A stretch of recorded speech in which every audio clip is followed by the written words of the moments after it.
Hello and welcome to the Kingdom of Bahrain. The Bapco Energies 8 Hours of Bahrain, the season finale for the 2025 FIA World Endurance Championship.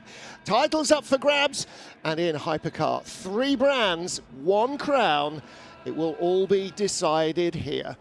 Well, a packed grid in bright autumn sunshine here this first weekend of November at the circuit, Bahrain International Circuit, ready for everything to be decided. Final race in harness for Yannick Dalmas, the 4-time Le Mans winner, who was our safety car driver and driver standards advisor, making his final appearance in World Endurance, and so much more going on besides. Well, hello everybody, thank you for joining us.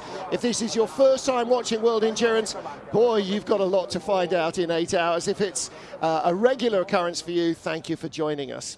My name's Martin Haven, in the booth, Anthony Davidson and Graham Goodwin. And Graham, the manufacturer's title race, absolutely critical here. Ferrari could win the title, but it's all up for grabs, and as we've seen, particularly in the latter part of this championship, Martin, all sorts of combinations can come into play. This is not done for another 9 hours. And Anthony, round 8 of the championship here in Bahrain, for so many years the season finale, and it's never short of fireworks. 8 hours is punishing for the cars and drivers. It really is. It's a tough track, this one. We heard interviews from the likes of Jenson Button yesterday saying how low grip this circuit is. Ahmed Al-Hati there on screen shares the car, number 46, with the doctor, Valentino Rossi. But everyone's in for a tough time today. This track is ever so punishing on the tyres especially. 29 degrees of air temperature, track temperature already nearly 40 degrees, and that is going to mean tough times for the drivers, but especially the tyres. Anthony, this is a technical track. It's not fast, but it's hard work. Yeah, let's have a look at it in a bit more detail then. So 5.4 kilometers long, clockwise circuit. Been in existence since 2004, and it's the original surface still since then. Let's take a look at some of the key corners for today's race. Into turn 1, sector 1. This is your best overtaking opportunity, a heavy braking zone where the car will be at top speed, down to first gear for that tight right-hander. The pit lane entry as well exits that, the pit lane exits that corner. Then you look at turn 9 and 10. We've seen a lot of cars going wide, going off the track here all weekend so far. It's a very technical corner, a lot's going on there, braking and turning at the same time. After you wind through the higher speed of 11-12, you arrive at the final 2 corners of the lap. Again, quite a heavy braking zone into turns 14, and then accelerate through the corner through turn 15. And that is a lap of this very slow speed technical circuit where, like I said before, takes a lot out of the tyres. It's a hot day, as you would expect here out in these parts of the world, in the desert, and we see all the cars pretty much venturing onto the harder tyres in these kind of conditions so far this weekend. The question is, in the hypercar category, who will venture onto the mediums at what stage? Graham, we'll talk about Hypercar in a minute. Let's talk LMGT3. Here are our points leaders, but they have not got a good starting position. No, it's going to have to be a really convincing early race run for starters to get into the mix from the 92 car. Both the Porsche starting towards the back of the grid. What a stellar season to this point, but there's some hard work to do today. And that is our LMGT3 Teams Trophy. It's 11 points to good for the 92 Ferrari from the 92 Porsche from the 21 Ferrari, but also the 81 Corvette in the mix. Virtual champion, as things stand, would be the Monti First Form Porsche team. Yeah, that assumes that nobody outscores them, but as you say, 11 points. In terms of wins here, not 25 points, 38 points for 8-hour races. It's points and a half. So that widens the scope of potential success or disaster for our championship contenders and for everybody else. Well, there's Mike Conway back in the Toyota fold in the number 7 car. Toyota had a very disappointing season, Anthony Davidson. They haven't won a race yet. They hadn't had a pole position yet, but they managed to turn that around by looking out the front row. But let's take a look at some of our other contenders in LMGT3. François Heriot will start the 21 Ferrari. He and Simon Mann try to get it through into Hyperpole, but the 21 Ferrari will start in 8th position, not right at the front of the field.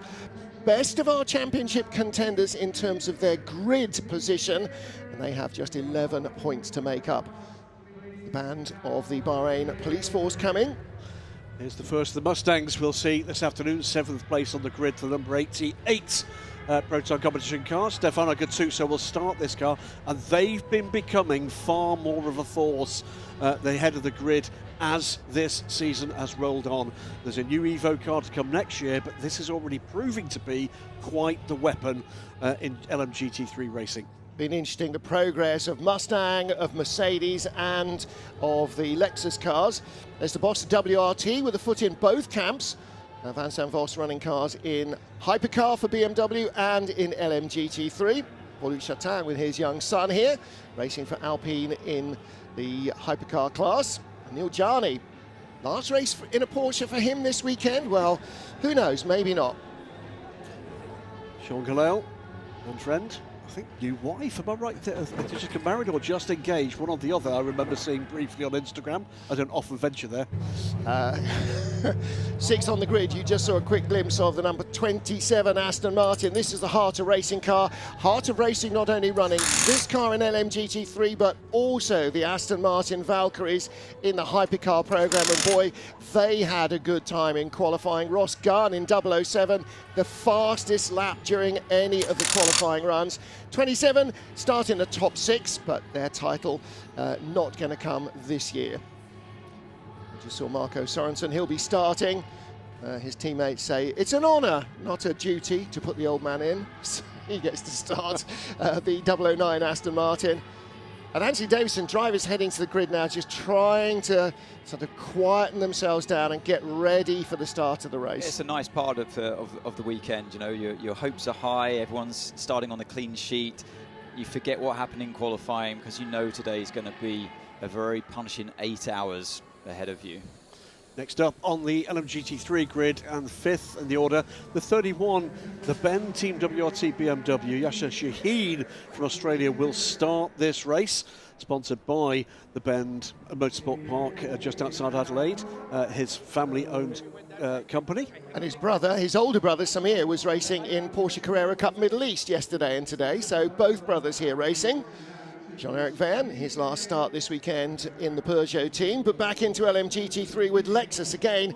Real change in their form from last year through this season. Petru and Brarescu will start this car in 4th place on the grid. The front engine cars filling the top 6 positions, 7 positions in qualifying. The harder, high temperature Goodyear tyre really working, switching on well in the front engine cars, less so for the mid-engined rivals. Yeah, we've heard a lot of that, haven't we, this weekend? More than ever before, the fact that the front-engine cars in GT have the advantage. And speaking of another front-engine car, Graham? Yep, absolutely. Completing the second row is the first, or rather the second of the AMGs, as we'll soon see. The number 61 car. Been quite the season for Iron Lynx and this journey into LMGT3. They've found that quite the challenge. Another great grouping there that represents generations here at the FIA World Endurance Championship. Christian Reed there on the right-hand side. What future part are you going to play, Martin? Well, a big part as ever since being a young driver racing with his dad. First time ever into hyperpole for the number 60 car, so great run from Andrew Gilbert and Lorcan Hannafin. They looked for a long while in the first round of qualifying as if they might dominate the front row. This car will start in second rather. That means that pole position did not fall to a Mercedes. It did fall to a front engine car though, and starting on pole position in LMGT3 is the number 87 Lexus crew. And actually from a stellar lap from that young man there, Finn Geersitz, Arnaud Robin did the donkey work at the beginning. And the 78 car will start from pole position. They will lead the field around in LMGT3. They will, and it's a first time ever for both the Toyota brands to be on the respective pole positions. And Anthony, hard, high temperature tyre really, that H should say, rather than hard tyre. It's not a harder compound, it just survives the heat of the day here a little bit better. Yeah, so the LMGT3 cars, for those of you that haven't followed the entire season, first of all, why not? Secondly, the Goodyear tyre is only in existence in the LMGT3 category. In the hypercar, we're on Michelin's. You have the options, quite literally, between the medium, hard, and I seriously doubt we'll be on the wet tyres today. But yeah, so the hard tyres, in reverse of what you might see in Formula 1, the red stripe is hard, not soft. but the medium is the yellow striped. And look at this, Porsche's last race. Last dance, it says in that. Last dance, Jolene. I don't know whose signature is that. Is that Kevin Estre underneath? That is, I think. All of the crew have signed these cars. Porsche Penske come to the end of the road, at least for now. Who knows? In World Endurance. And Roger Penske might go away. Potentially they have the chance of defending their championship title, the number 6 car. But we'll have to wait and see what the next 8 hours of racing brings us. But for the moment, Penske and Porsche are leaving the World Endurance Championship. Yeah, 14th on the grid. Here's the number 38 car, and another big story. Final professional race for Jenson Button in this Cadillac. All sorts of farewells being said after this race. All sorts of new stories to start in 2026. Just saw JB there beside the car with the Bunkum brothers, his best mates. Everybody's got a button tattoo on their arm this week. The Alpine starting just ahead of 38 is 36. 13th in qualifying, so these cars did not make it through into the top 10 in qualifying, didn't progress into Hyperpole, where we decide the top 10. Yeah, and what we see, or what we saw in qualifying, doesn't always translate to the much cooler conditions we'll have later on in the race. You might have seen cars struggling more, and the Alpine was one of them. In qualifying, it might be a complete turnaround. That's the beauty of this race being so long, and the demands on the tyres and different drivers at the wheel through different times of the race. It's never over till it's over in this game, but particularly this track. Well, here's Ye Yifei looking to become the first Chinese FIA World Champion. And if he does so, it'll be with this car, our Le Mans winning car this season. What a story this effort has been with Robert Kubica and with Phil Hansen. But Yifei has been a key part of this. The privately run AF Corsa Ferrari, not a factory car. And remember, critically, invisible for manufacturers' points. We'll talk about that, I'm sure, later in this broadcast. Everybody has got friends and family here. Why wouldn't you come to a nice warm race in the middle of a European November? Bruno Famar at Alpine, former boss of Peugeot's Le Mans winning outfit. Now, there's 2 Ferraris that didn't make it through into Hyperpole. The number 50 crew lying 4th in the World Championship in terms of drivers' points. They can't play a point in the can't win the drivers' title. What they can do is help Ferrari win the manufacturers' title, because while the 83 car doesn't score for manufacturers, 50 does, along with their teammates in the other red 51 car. And for Ferrari, the drivers' title would be nice. It's about the championship, though. Yeah, obviously the drivers want to win their championship, and they want to win the championship for the team as well. So they have double duties to play today, the team game as well as selfishly for their own benefit and their own championship. But in sports cars, it always seems like the emphasis is more on the manufacturer's championship rather than the drivers, strangely. Well, that's because they're paying the bills, as BMW are, the number 15 car starting in 10th place. Let's catch up with Ferrari's 50 crew. Let's hear from Nick Nielsen. Car 50, Nicholas. Here we are, the final race. This is the chance where Ferrari could make history. Thoughts as you prepare for this very long race? Yeah, I mean, obviously, like you said, it's a long race. I think for us, the main focus is obviously the manufacturers, but then on the other hand, we have the 51 who can win the drivers as well. So there is a lot to win and a lot to lose. So yeah, I mean, always difficult to predict what's going to happen, but hopefully we will have a clean start to the race, and then we will see what happens after that. Powers are on. Well, in the main shot there, you saw James Calado and Alessandro Pierguidi. They have been world champions for Ferrari here before in GTE Pro. Can they do it in Hypercar? Well, here's the 007. It's going to be Harry Tincknell to start this car. We expected possibly better things from the Aston Martins in qualifying, but make no mistake, these howling beasts are going to have a part to play throughout the 8 hours that are going to be following. Ross Gunn said he made a mistake on his best Hyperpole lap. One tiny little error, and it takes too long to recover from it, and there's not time in Hyperpole to bring the tyres back in. But a great run. He was the fastest man in all of qualifying. It was just in the first session. So teams lining up for preparation for the Anthem. Here's the number 5, Porsche Penske Motorsport 963. Julian Andlauer starting the car. sharing with Mathieu Jaminet and new boy Lauren Heinrich. So he's a new addition to the team for this weekend as Michael Christensen steps away. And again, signatures from all the 5 crew on the Penske car. So as we say, it's the end of the road for Porsche Penske Motorsport. Is Porsche's current participation coming to an end, or will next season see a Porsche factory team in a different colour scheme on the grid? Time will tell. Great shot of all the cars lined up there, ready to pull away. And when they'll become line astern. Lauren Heinrich on the left, the new face in that car, and Mathieu Jaminet having announced his departure from the team after today.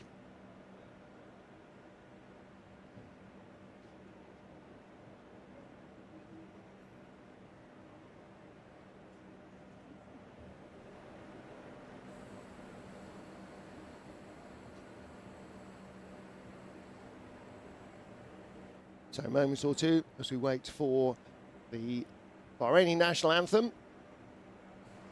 Ladies and gentlemen, now please be upstanding for the national anthem of the Kingdom of Bahrain.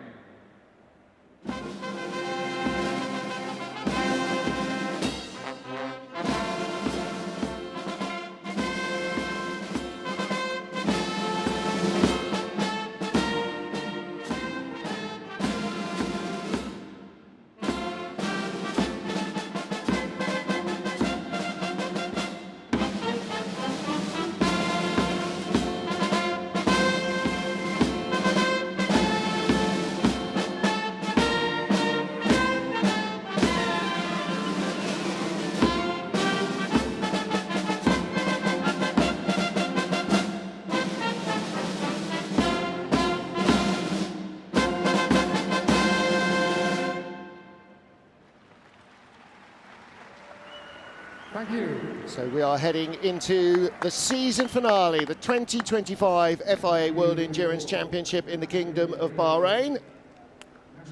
And we just saw the crew of the 007 Aston Martin.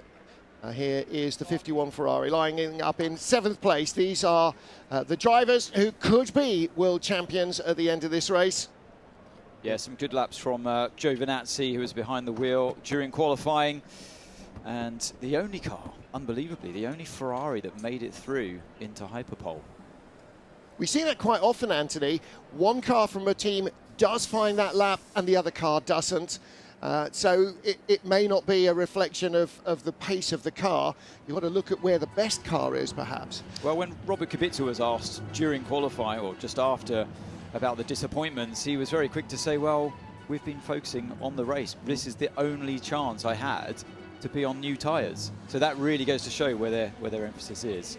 It's the second of the Aston Martin Valkyries. Marcus Sorensen aboard the 009 car. They'll start from a fine 6th position, looking to match the form in the race that we saw yesterday from the Toyotas, and we're with Mike Conway on the grid right now. Mike Conway, front row of the grid yet again. Toyota have smashed it out of the park. Here you are in pole position, a really important race. Ready to take the glory? Sorry, I have my engineer talking to me here, but yeah, it's going to be a long race, a lot about tyre wear and strategy, so we'll see what we can do. Have a good one.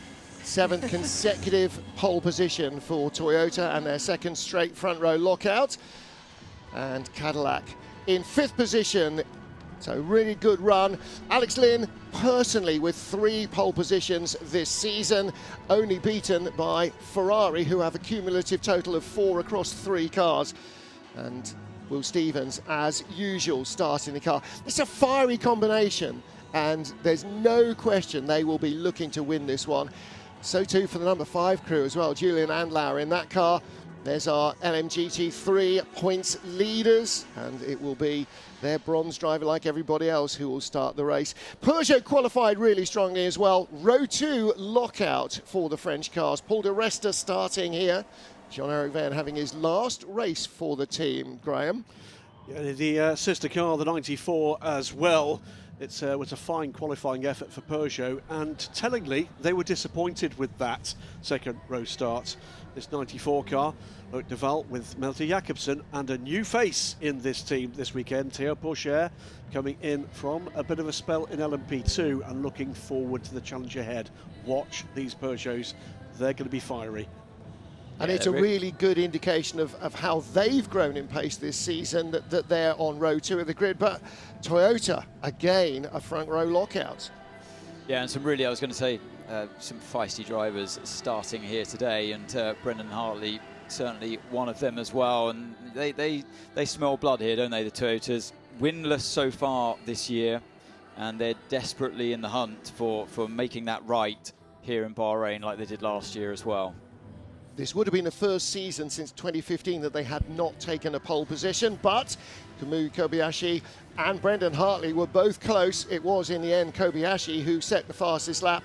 Brendan saying he made a mistake on his best lap. Mike Conway starts.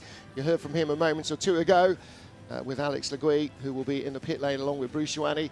So Mike, Kamui Kobayashi, Nick de Vries looking to end the season with at least a win. They are unlikely to be repeating last year's Manufacturers' Championship win. But the front row of the grid is all Toyota. Mike Conway and, in a new helmet, Brendan Hartley starting ahead of Loic de Waal and Paul de Resta. It's all Peugeot row 2. Row 3, Cadillac versus Aston Martin, two of the best sounding cars on the grid. Will Stevens and Marco Sorensen ahead of Antonio Giovinazzi, the championship leaders in 51, and Julian Andlauer. 9th, 007 Aston Martin, Harry Tingle and Kevin Magnussen will start the BMW number 15 ahead of a pair of Ferraris of Nick Nielsen and Phil Hansen on row 6. Row 7, the best of the Alpines, Fred Makovici ahead of Earl Bamber in the second Caddy. Then Ferdy Habsburg, second Alpine, and René Rast in the number 20 BMW. It wasn't a great qualifying for the 99 or the 6 car, but they start at the tail of the hypercar field. In LMGT3, it'll be Honor Roban, who paces field from the Mercedes driver Andrew Gilbert and his teammate Martin Berry, with Petru Umbrarescu making it front-engine cars on the first 2 rows. Yasser Shaheen and Ian James, BMW and Aston Martin. More front-engine cars ahead of Stefano Gattuso. And first, the mid-engine cars, Francois Heriot, the championship contender. Ahmed El Harty and Ben Keating for BMW and Corvette. Ahead of the first of the McLarens, Darren Leung and Bernardo Souza in the second of the Mustangs. 31st and 32nd, James Cottingham, McLaren, Tom Van Rompuy, challenger for the title in the Corvette. Anthony McIntosh and Thomas Floor start on the penultimate row and on the back row of the grid. The points leaders, Ryan Hardwick in the 92 First Form Porsche and Celia Martin in the sister Manthey car for the Iron Dames. The Porsches did not qualify well. Ryan telling me this morning he was certainly hopeful of better race pace throughout this long 8-hour enduro.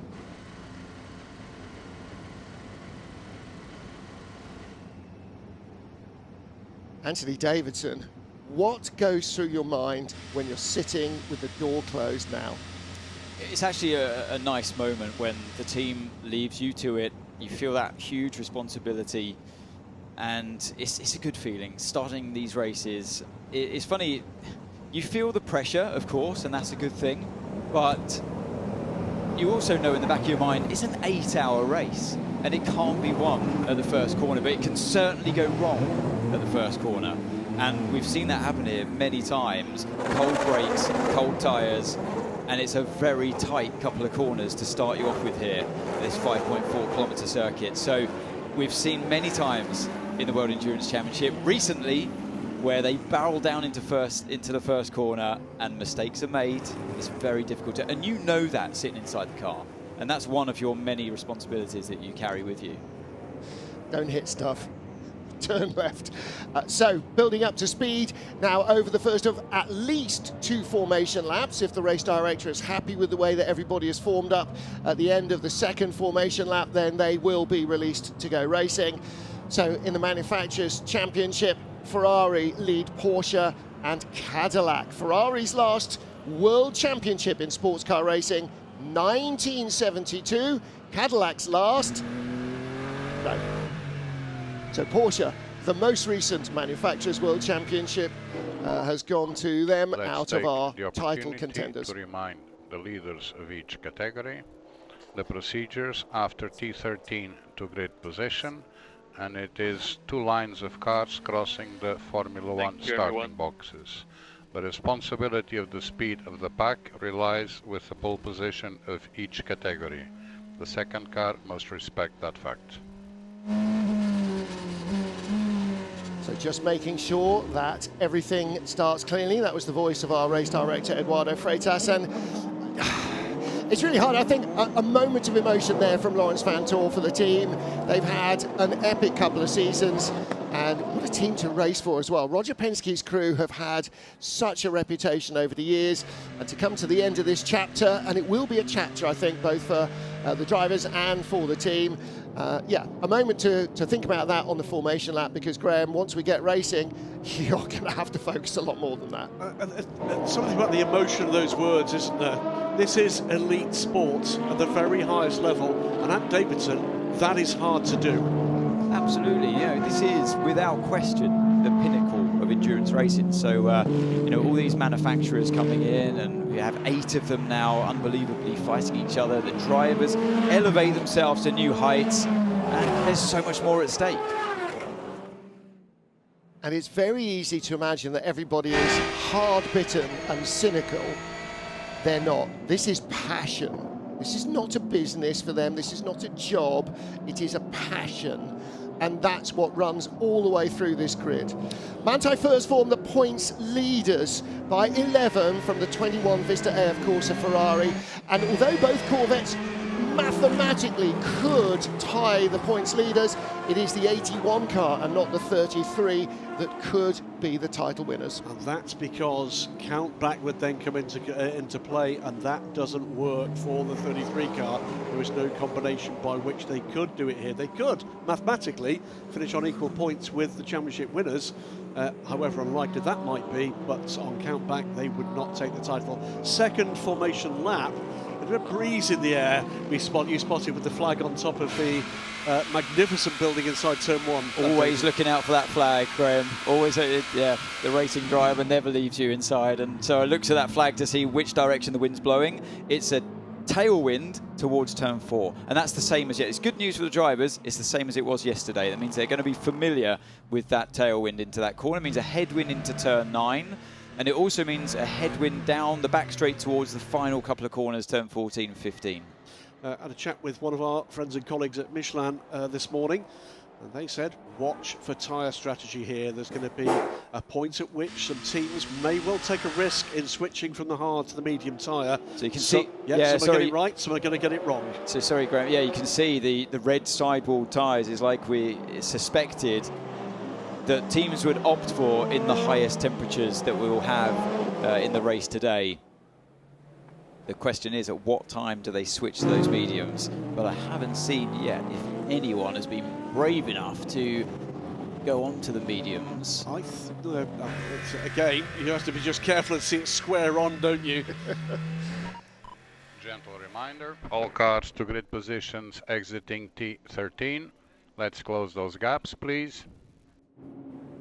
So what our race director Eduardo Freitas wants to see is cars side by side in grid formation and with closed gaps between the rows. What he's also looking for when the leading car pulls off, driven by Yannick Dalmas for the final time, he will want to ensure that the car pacing each field, i.e. the pole sitter, does not vary their speed.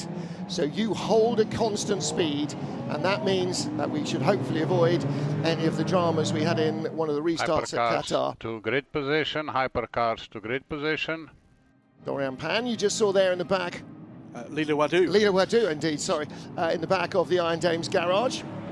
They should be driving the hypercar on the rookie test Let's tomorrow. close the gaps. Yannick, please slow down a little bit. Yannick, please slow down a little bit.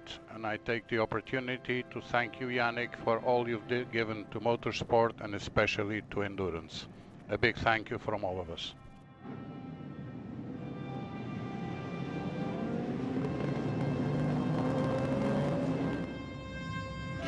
We are ready to go racing in Bahrain.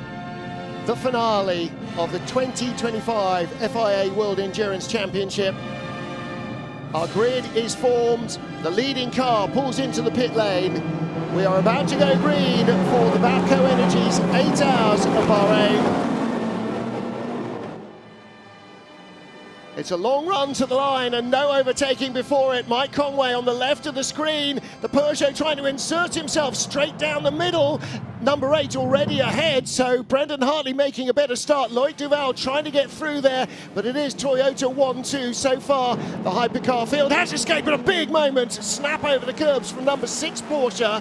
On the inside of turn 2, Anthony, that's a big curb, and they're 4-5 wide behind. Yeah, there was almost contact with the BMW in turn 1, and also a little bit, I think, through turn 4 as well, but a real near miss for everyone who was around car number 6 at the start there.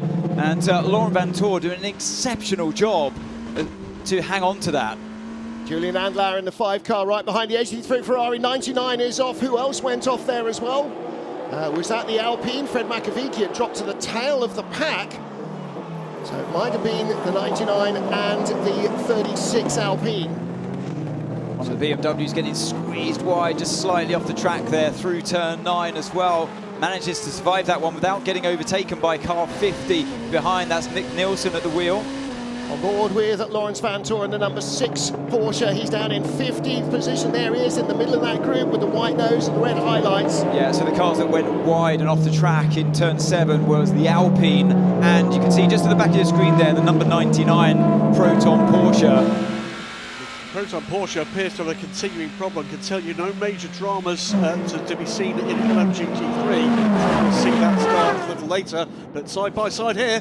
15 BMW is the red, white and blue, and the red of Ferrari, that's car number 50 trying to make its way up the order. Not a championship contender, but they must score manufacturers' points to try and give Ferrari the title. Always a difficult one, like Nielsen did. Pull off that move into the final corner, then you're under attack immediately as Magnussen's back on it, getting a bit of side draft even down towards first corner. Who's going to be the last of the late breakers here? Get the feeling it's going to be Nielsen on the inside, but Magnussen's not going to give this up. Round the outside he goes, gives himself the inside for turn 2 and retakes that position. The reigning drivers' champions, Porsche number 6, being mugged by the BMWs, and look at the Aston Martin here. This is on the 50 Ferrari, so that Aston Martin 007. Yeah, it was the aftermath down at the start, didn't it? It was the aftermath of that overtaking move. Brilliant move by Kevin Magnussen that allowed the Aston to slip by as well. Nielsen's got to be sensible here. He knows he's got a fast race car under him today. And he tries to get around the outside. Now, with the Aston, there was a bit of contact, I think. Bit of damage, maybe something flicked up, didn't it? Yeah. When he gets through. Looks like a lens of some description. Meantime, I can tell you, up to 4th position overall is the number 12 Cadillac and Will Stevens. He's managed to split the Peugeots. Yeah, that's a pretty good job there. He is the gold car between the 2 white machines, and then the best of the Aston Martins, Marco Sorensen, the dark green Valkyrie. He's ahead of 51. Antonio Giovinazzi right on board, Anthony. Yeah, Giovinazzi with another Aston Martin in front of him. We've just seen one Ferrari get by an Aston, and it's up to Giovinazzi. But they've got to bide their time here, the Ferraris. Like I say, they know they've been focusing on race pace the entire weekend. Sacrifice qualifying in many ways for that. 51 has number 83 of Phil Hansen right behind him. And that's your driver's title race. There's the 50 car, still behind the 15 BMW, and this is the battle for 10th place. Points only go down to 10th, but the 83 car is invisible for manufacturers. Yeah, he's rapid here, isn't he? So Nielsen had a look this time into the final corner, thought better of it, and surely that's going to give him the chance to have a look down inside. Yes, so this time pops it down. Is Magnussen going to give this one up this time? Locks up the inside front, and that's the move done for Nielsen. That lock-up just caused the move to happen. Nothing that Magnussen could do that time around, and I think Nielsen's going to be fine here into turn 4 as well. He's just about given himself enough free air between the two of them. Here's the battle for 2nd place in LMGT3. Arnaud Robin leading in the Lexus, a little distance ahead. There he is with the red nose, and then the black and the yellow Mercedes, 61 ahead of 60, and a big lock-up from the 2nd Lexus. Petro Umbrarescu allows the Mustang 88 almost to squeeze in, and that is Stefano Gattuso with Ahmed El-Hati, the 46 BMW, also in it, and Gattuso does get the advantage out of turn 3. Yeah, but there's been a switch between the two AMGs because Martin Berry's now ahead of Andrew Gilbert, has taken second place and is off in pursuit of Arnaud Raban in the lead of this race. All of the LMGT3 drivers, like in Hypercar, are saying you must keep your tyres alive in the first stint, and double stinting otherwise is going to be absolutely murder. And a lot of these cars, particularly at the front, the front engine cars, will be looking at changing rear tyres only, but you must keep them alive. In terms of driver time, Graham, 2 hours 20 is the minimum for the bronze drivers, which is nearly 3 stints. It's a matter of whether or not any of them feel they can do that in one fell swoop. And my guess is we're going to see some of them very much attempt that. It is a warm, warm day, and it's not helped by, in many cases, a multi-litre V6 or V8 heater up the front of these cars. Joe Benazzi still lurking in the mirrors, isn't he? As we ride on board with him now, that's the Aston Martin that he's hunting down. Just get a feeling that he's just waiting for that moment when he sees potentially the tyre start. Oh, and a moment there for the Iron Dames car, 85. Celia Martin started last. She got ahead of Darren Leung, who's dropped to the tail of the field in the McLaren, but ran out wide. Yeah, we're going to take a look here. So it's down in towards turn 11. Oh, she has a look down the inside, and was that contact? But I don't think so. But spins the car to avoid any contact. A bit of a late move there. So look at the two Toyotas in front, just stretching that gap.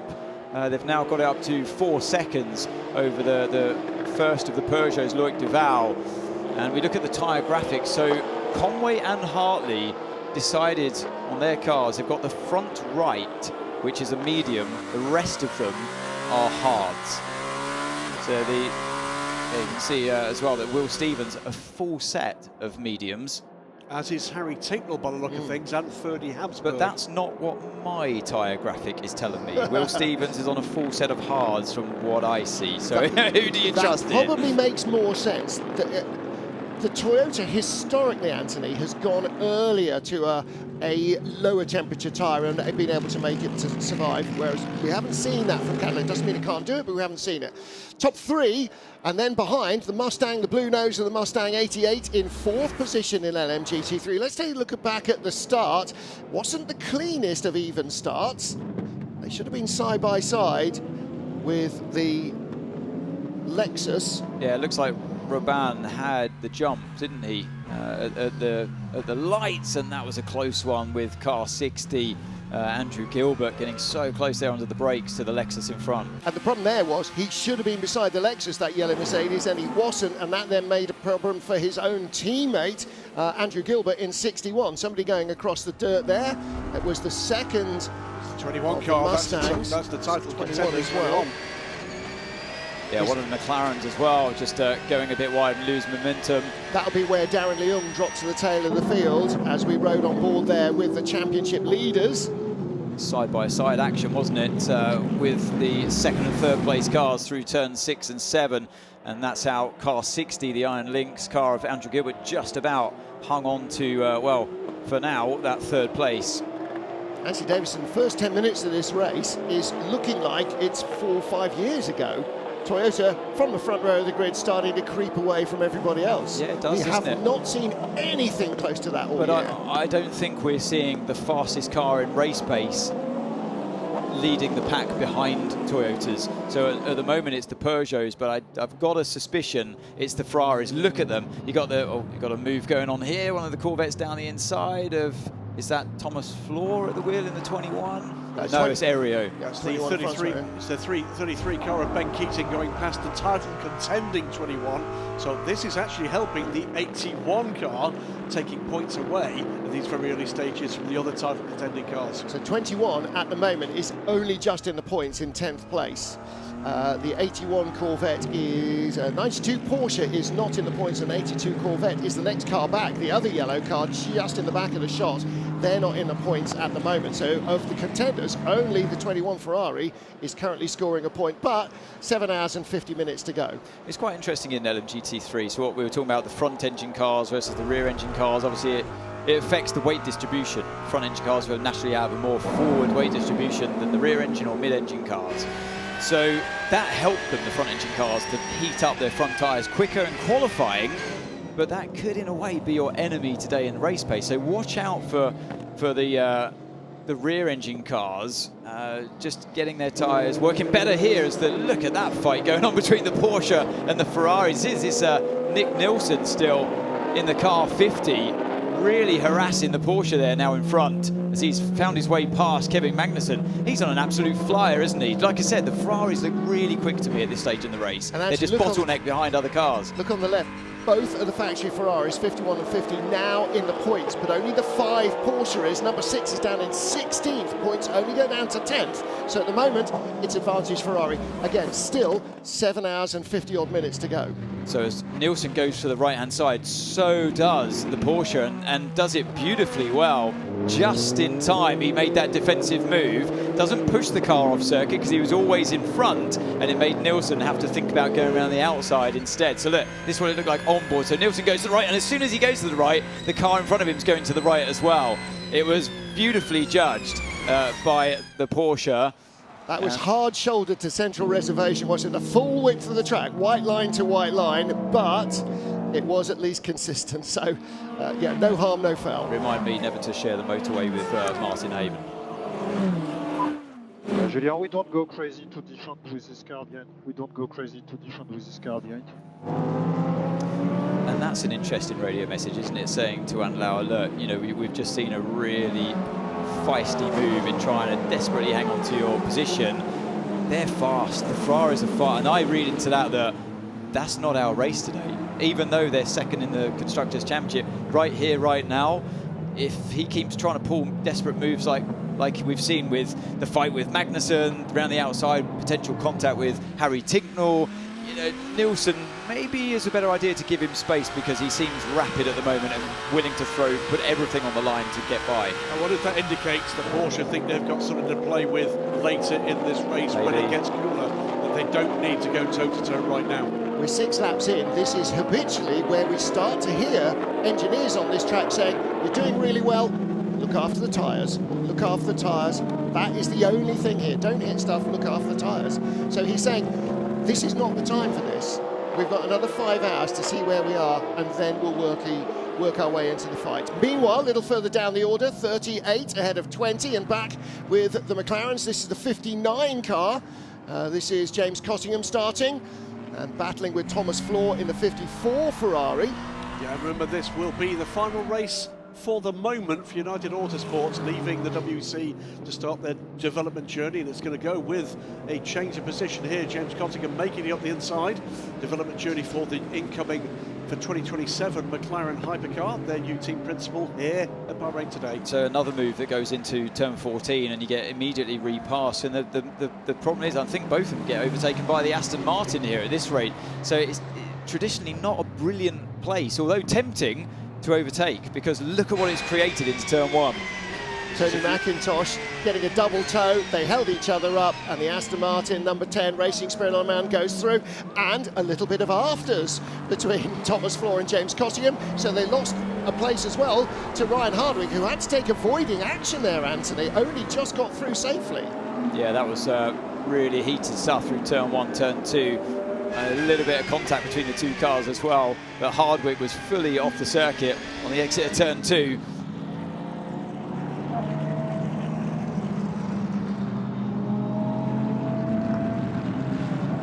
We're just about to hear from the number 59 McLaren, but let's hear from James Cottingham and the team.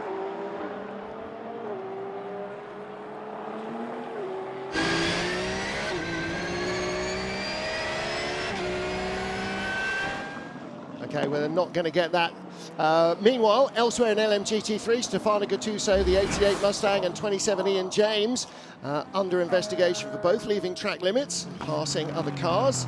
Watch Ryan Hardwick here, goes off the track, takes the 2 positions, realises he's done that by going off track, lifts out and passes those 2 positions back. It was more avoiding action, really, wasn't it? So he sees the cars go wide, he thinks the pass is on, but they're still on track. And he carries momentum and then thinks, actually, yeah, you're right, Graham, I've actually passed them off circuit. You've got to give that place back, or both places back. Sean Galeo doesn't look surprised in the slightest at what happened there. It's just his resting face. With Ryan Hardwick, there were two things there. Don't get hit, don't pick up a penalty. Absolutely, yeah, not this early on. Well, you don't want it at any point in the race, but particularly now. Really sensible, took avoiding action, and then we'll give it all back. We're not going upstairs to the stewards with this. Celia Martin, Thomas Floor under investigation for an incident at turn 11. That's a separate incident. That was probably what ended up with Celia Martin going off on lap 1 or 2. And Mike Conway and Brendan Hartley pulling away from the front of the field at the moment. They are 2.5 seconds clear of everybody else, led by Loic Duval. And now Anthony in traffic, and this is where it begins. They've had 7 laps on their own. Now it goes. Yeah, action before we even get to the traffic here between Harry Tincknell and the 007, and this is still with Kevin Magnussen. So Tincknell looking like he's got the bit between the teeth here and putting pressure on the BMW, and he's got a nice run. He's given himself a good run there through 1 and 2, and he's going to be a threat to the BMW as we focus on that towards turn 4. He thinks about going around the outside and does another switchback. He's going to pop up on the inside here, and it's going to be that drag race down towards turn 6. Magnussen comes over to the right, and immediately Harry Tincknell knows to back out of it. That was close. I think everybody's seen Kevin Magnussen before, during and after Formula 1 races, haven't they? And now we get into the traffic, as you said before, Martin. This is where the fun and games really start for the front runners. That first time when you reach the slower cars, with all due respect, your heart's in your mouth, because you're usually coming up against the bronze-rated drivers as well. They typically start the races in LMGT3, and their eyes are everywhere. They're in the fight themselves, as we've seen, and then you've got these faster cars dive-bombing you left, right, centre to desperately get by, and it's not easy for anyone. More than that, because we've had a full green period since the start of this race, they're still very close together. So it's not just one car going for the apex. Through that gap you might or might not have left. It might be 4 or 6 or 18. You get quite a few times, Graham, where it's tempting, being, if you're in a fight, say like Nick Nielsen is with the Porsche here, if he overtakes a GT car, it's so tempting to follow them through, and that's a dangerous game to play. Less inside curb, turn 11. Less inside curb, turn 11. Okay. So that's either because of potential damage to the car, cutting tyres, it's quite a heavily serrated curb, is turn 11 apex. But look, down towards turn 1 once again. That was a great rear view shot. And Nielsen just deciding to play it a bit safer than usual. And there, see, that's what I mean. It's an easy place to try and stick your nose down the inside of a GT car, but they're surprisingly good. With thanks to their ABS, their braking system, the anti-lock braking system, they can catch out many a well-experienced driver in Hypercar when you feel like you've got the measure on them equipment-wise, but suddenly they're right there at the end of braking, because they're not going to lock up. You're going to be the one that locks up, if any.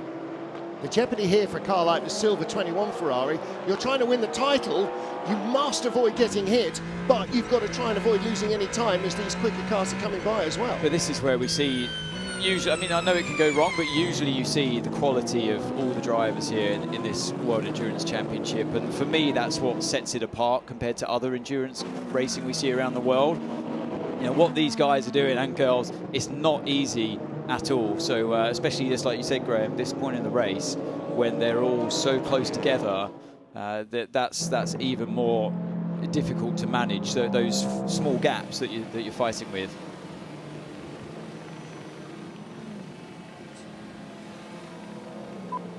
So Julia, we keep it clean, whatever happened, it will come to us. I'm absolutely convinced that this is it. You've just heard exactly what's going on with Porsche.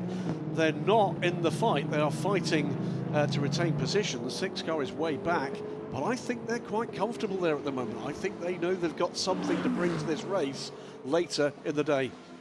Well, it might rather be that they've got nothing at the moment and they have to make the second stint work. And also in general it's looking quite good. So Harrio dropped a lot of position. He's at P11 and the 81 is P12. So both competitions are out of points. Iron Dames behind the first four Manthey Porsche, but this battle between Ferrari and McLaren, it's on again. Thomas Floor and James Cottingham. Anthony, this went quite interestingly the last time they were side by side into turn one. Yeah, it's not, I don't think we're going to have a copy and paste of that moment, but look at the Iron Dames behind fighting the other Porsche. Wow, that was a clatter over the curbs, wasn't it? Cottingham's got nowhere to go. He almost carried the momentum too early, and he's going to look to the outside here in turn 4. But this is still tailing off from what happened in turn 14, where Cottingham went down the inside. Can he make this stick around the outside here? A bit more contact between the two of them, and actually loses a lot of time there on the exit. And I think the Iron Dames are going to get slots up the inside. Yeah, it's not just lost in that place, but this battle is actually pulling these cars back towards the trailing pack, because there's a gap emerging ahead of that battling pair. 6 seconds now until we get to the next car up the road from Thomas Floor, and that's Tony McIntosh in the number 10 Racing Spirit Le Mans Aston Martin. Looking at two of the United Autosports McLarens there at the tail of the field. They locked out the front row in qualifying here last year. It's a very different race car this season. It's had some very good results, but not quite as good here as they were. Leaders in traffic coming through the front runners in LMGT3, Graham. And there's a different front runner, third place now in LMGT3, the 88 Mustang. It's gone by Andrew Gilbert. Stefano Gattuso has put the number 88 car up into third place overall, and he's beginning to put pressure on Martin Berry ahead in the quicker of the two AMGs. And Anthony, still this battle, 9th and 10th. Yeah, so Nilsson's got to size up where he can get past the slightly slower Porsche of Andlauer in front of him. But look how bunched up this pack is here. The other Porsche of car number 6 with Laurent Fantor. Be right on board with him now. So he's got the Alpine in front of him is the BMW of René Rast. I was talking to Lawrence just before the race in the driver's autograph session. So this is very different from last year. Last year, the number 6 car had the team's championship or the driver's championship lead, and he said, "I've had the worst race of my entire life. They just looked like they were desperate not to lose it." I said, "At least now you've only got one target, and that's to race as hard as the car will allow." And he went, "I suppose that is actually easier. I think it's always easier to chase. It's nice to have a point advantage, but last year they nearly dropped the ball." Looks like Vantor has got the car advantage here over the two in front of him, the Alpine and the BMW, but I think he's playing the waiting game.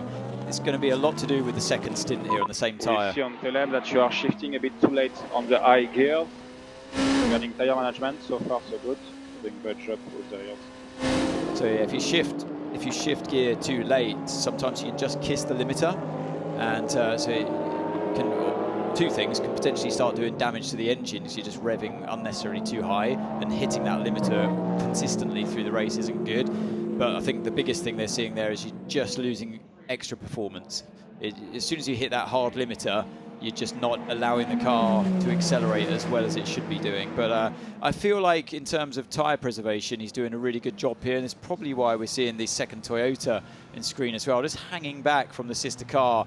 So it's all about that second stint. That's when you start to see a huge disparity in lap times, and you get to see who's been doing the better job with tyre management. Getting clear of that GT traffic now, and the Toyotas are pulling away again. The gap now to Loic Duval in the first of what is the two Peugeots chasing him, because that position has changed. The 12 Cadillac has dropped behind the 93 Peugeot. The gap now 5.2 seconds. And look at this battle, Anthony. Brand new car at the beginning of the season, the Aston Martin, battling wheel to wheel with the dominant force, Ferrari. And that's so encouraging for any new team, that within a season you can come from being stone last to being competitive. Yeah, it's been a huge turnaround for the Aston Martin Valkyrie. I'm really surprised and impressed. I know what that team's capable, of course, but still, when we know how strong the competition is, you only have to look at teams like Peugeot, for example, to see how long it's taken them to start running reliably and consistently quickly at the front. So yeah, as our guide, history would say that it's an incredibly hard-fought championship in terms of speed to try and get the better of drivers like driving Ferraris and Porsches. They've been doing this a long time. So yeah, great turnaround from them. Look, the fight still continues here with McLaren and Ryan Hardwick in the number 92 Porsche. It's interesting to hear the message that Ryan was getting. They don't want him to panic at this stage. He's at the tail of the field, leading this championship, and what he was told was what he needed to know. We are in a good position with the other title contenders not in a position to fight for big points right now. Nobody is scoring any points. You still have your advantage. Again, don't panic. Great battle going on here for 4th place behind Petro Umbraresco. You've got the yellow number 60 Mercedes of Andrew Gilbert, and then Ian James in the blue heart of racing, Aston Martin. Abd Al-Hati, the Qatari driver, right behind. And here we go, Nick Nielsen, closer than he's been before, Anthony. Yeah, down the inside. I think he's going to get this one done. Oh, a little bit of contact there, left rear to right front, but he gets the move done. A decisive move. A move that I feel like he needed to do at this stage in the race. It's not over yet, though. Look at the run that Andlau has got on the exit of turn 2 and 3. Does he think about it? No, he doesn't. So that's another place gained for Nicholas Nielsen in the car 50. And that's important because 50 Manufacturers' Championship title, Ferrari's last World Sports Car title, 1972. They are looking a long way back. So now it's Ferrari running in a trio of 7th, 8th and 9th. At the moment, Toyota scoring best, can't be champions. Peugeot second best, can't be champions. It's all about Ferrari versus Porsche.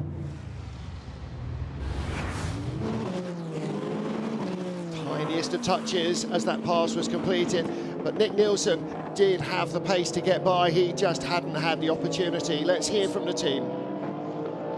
You know what is funny? Every time you need to pass these guys and also the BMWs, you always need to have contact with them for some reason. Yeah, and I can't fault Nielsen for his move at all, and the contact wasn't because of his actions.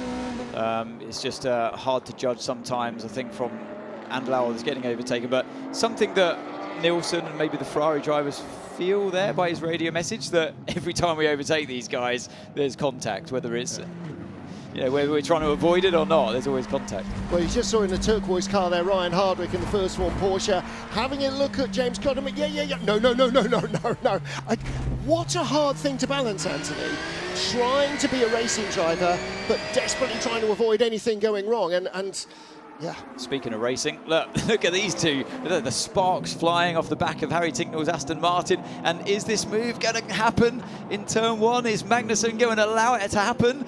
He does. He has to yield there, doesn't he? He had to just get out of it. He couldn't keep his nose in around the outside of the corner. So Kevin Magnussen loses another position here. The BMW just hasn't got the same pace, hasn't had all weekend, has it, over the Aston Martin? I mean, Harry Tincknell had tried around the outside the previous time we saw the two together. The inside line proved to be the better choice this time, and he's already pulling away from that BMW, off now in pursuit. But these risky moves, sorry Graham, these risky moves that you have to make with potential contact, it does stem from qualifying. The mistake from Ross Gunn where he said, yeah, I just lost a bit of time in my mid-sector.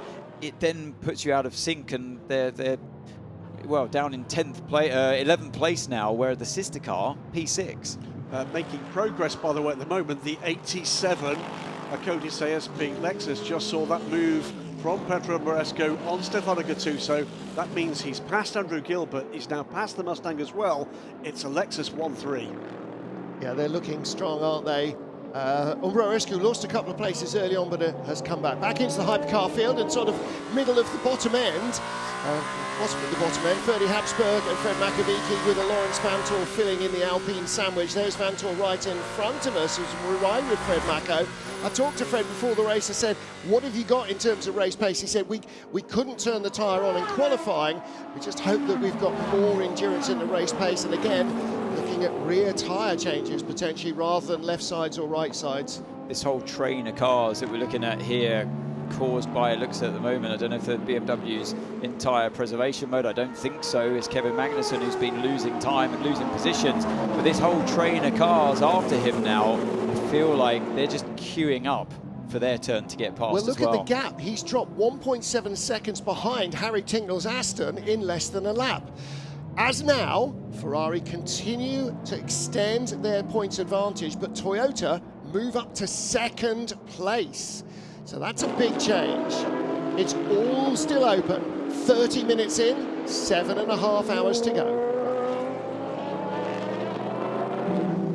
lots of dicing outside the top 10 in the hypercar class. Kevin Magnussen, the 15 BMW, slipping down the order just ahead of 38, Earl Bamber, the gold Cadillac, and then the shell livery BMW, number 20 of Rene Rast. We ride on board with him. Look in his mirrors. Right behind him, you can see the first of the Alpines, Ferdi Habsburg, then Lawrence Van Tor in the Penske Porsche with the second blue Alpine behind him. That's Fred Makovici. Running as Lanterne Rouge, the last car. In 18th place is the Proton Competition 99 Porsche, but a change of place here. Ian James in the 27, Heart of Racing Aston.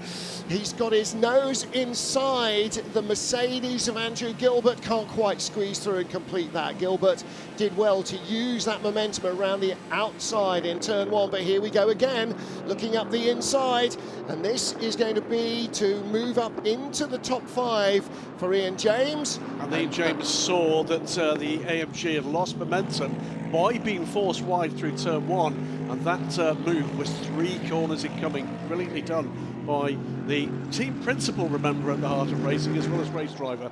And right behind Ahmed El Hati, the Qatari driver, just across the water from Qatar here in Bahrain. Omani driver, beg your pardon, of course, and Yasser Shaheen behind him as well. A little further afield across the water from Australia. The 31 BMW right behind the 46. It's been a tough season for BMW in LMGT3 and in Hypercar. They've not produced the sort of results that they did last year with those LMGT3 machines.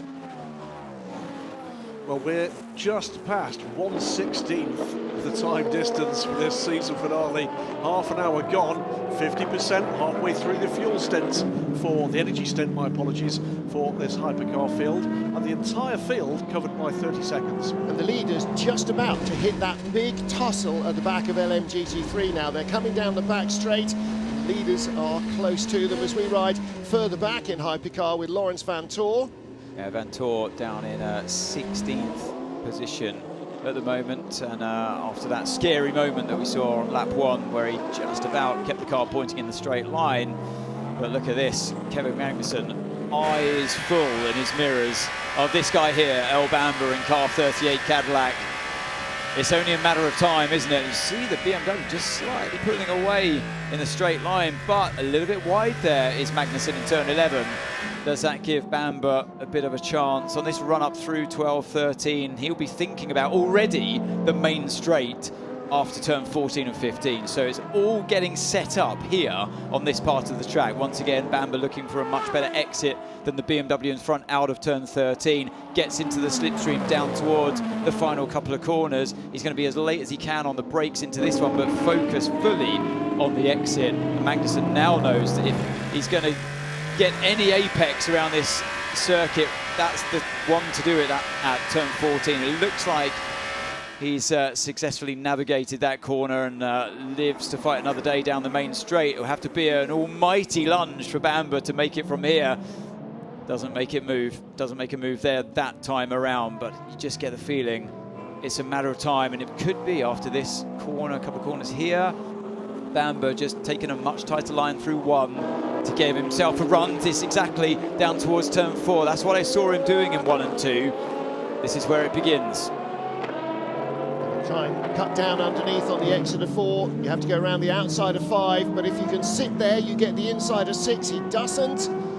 And all this ducking and diving and sitting so close to the car in front of the dirty air plays havoc with the tyre wear. Shaheen going by, just gets cleanly past Ahmed El Hati, so a change for 7th place between the two BMWs. Yeah, and sitting in behind them is the 33 TF Sport car of Ben Keating. It's what we were saying, wasn't it, as well at the start of the race. Ben Keating was at the wheel in qualifying against all these drivers around him and just didn't have the pace. But look at him now, starting to make huge gains on cars that he had no chance in beating yesterday in qualifying. Don't forget that 33 Corvette was the race winner in Qatar, the season opener. 11 months ago, or whenever it was, 10.5 months ago, from 13th on the grid. Yep. Didn't qualify well all season long. I mean, a multiple pole position sitter, but nowhere close to it really much of this year. But it is a race car. Has had wretched luck this year, the 33 car, and it's the first car mathematically out of it. Just wanted to point out, by the way, even before we got into this traffic, we were beginning to see the gap come down between the Peugeots and the Toyotas. It's the last little bit of traffic before they actually get back on the tail here, but I think we're beginning to see this come back as a 3-car battle. 4-car battle, potentially. Okay, Mike, the situation is that our front right tire pressure is on the low side. We will manage that with brake temperature. That's why I give you a couple of recovery switches. Anthony? Yeah, interestingly. What are they doing? Interestingly, so the front right tyre, as we know, is the medium. So have they looked after that tyre in terms of brake bias too much? And they want to just boost that tyre pressure up slightly to build the temperatures up as well. I think that's a good sign for now. It means that they have performance in their pocket, because the tyre's actually running on the cooler side. I would have expected the complete opposite at this stage in the race. Which would have been a disaster, because you're kind of wedded to that medium right tyre right front, and if it is overheating so early after half an hour, then you've really got problems. But you're right.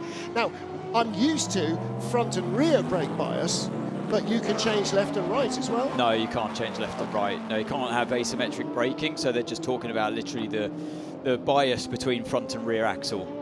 Okay. All right, so Toyota 1-2, Peugeot still 3-4, and as Graham said, closing on the top 2.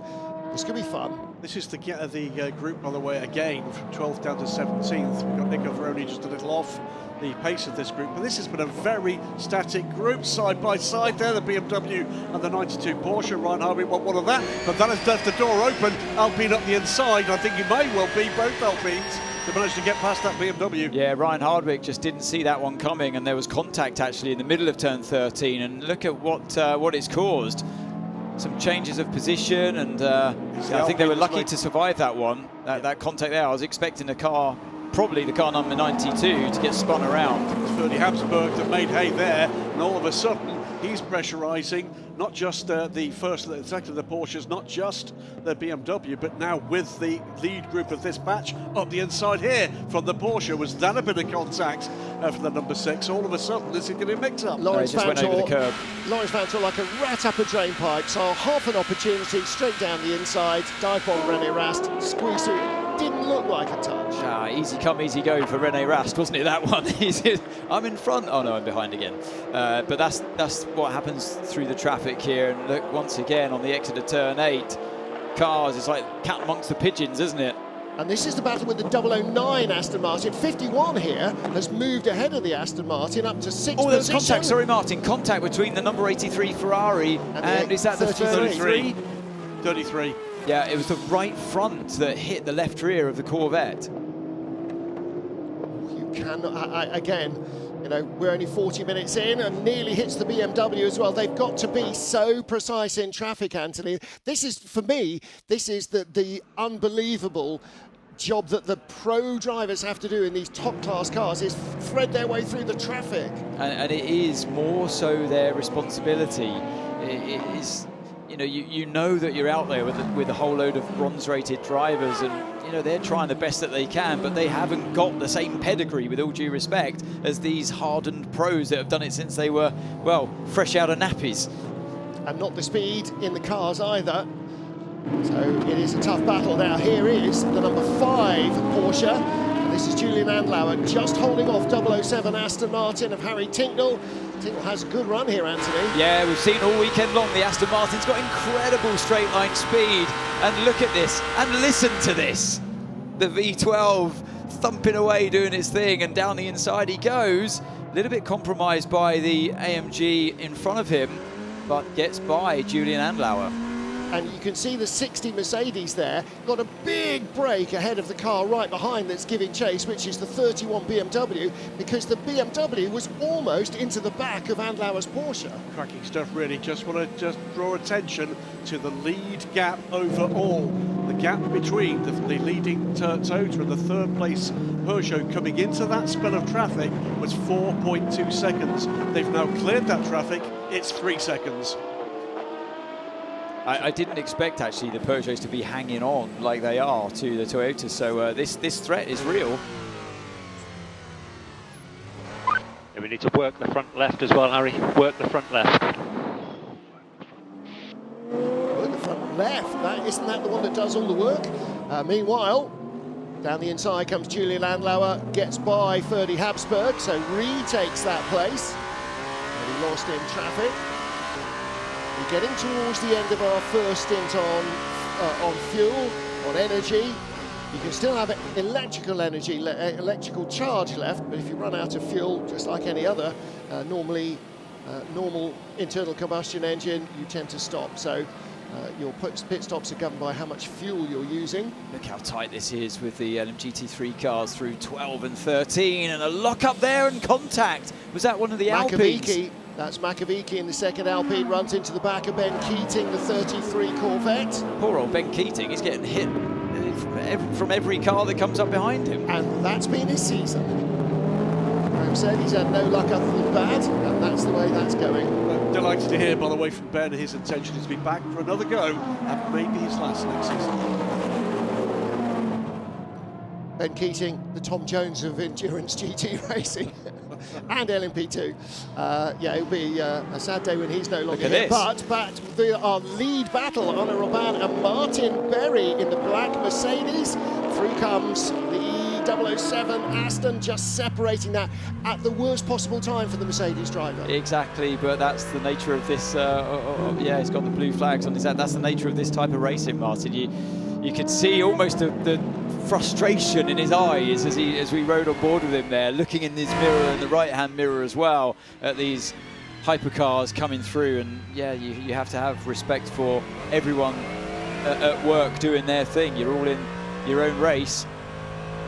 Just so we mentioned Ben Keating, he's been so long a standard bearer for the absolute tip of the bronze spear, if you like, in the World Endurance Championship and across the pond. Martin Berry, a much more recent addition. They reached 17 total entries, overtaking both Lotus and Glickenhaus in starts in the World Endurance Championship. This young man, though, young compared to me, Australian, living in Singapore, is going to be a big part of this scene for some time to come. Yeah. Impressive stuff from him. He's been really enjoying himself, and that's really shown in his racing. Still battling with Arnaud Robin for the lead in LMGT3.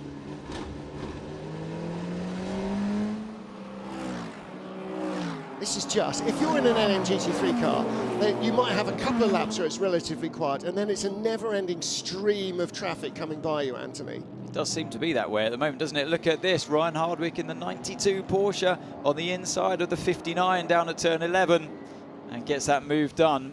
Goes by James Cottingham and Darren Leung on the right-hand side of your picture trying to do the same. Darren was saying he's going to try and make it all the way through the triple stint.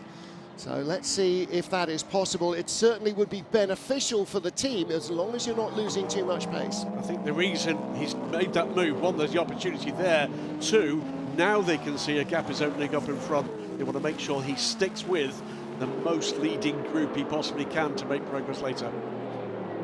Okay, let's pick the wheat from this chaff. There is our race leader in LMGT3, the 78 Lexus of Arnaud Robin.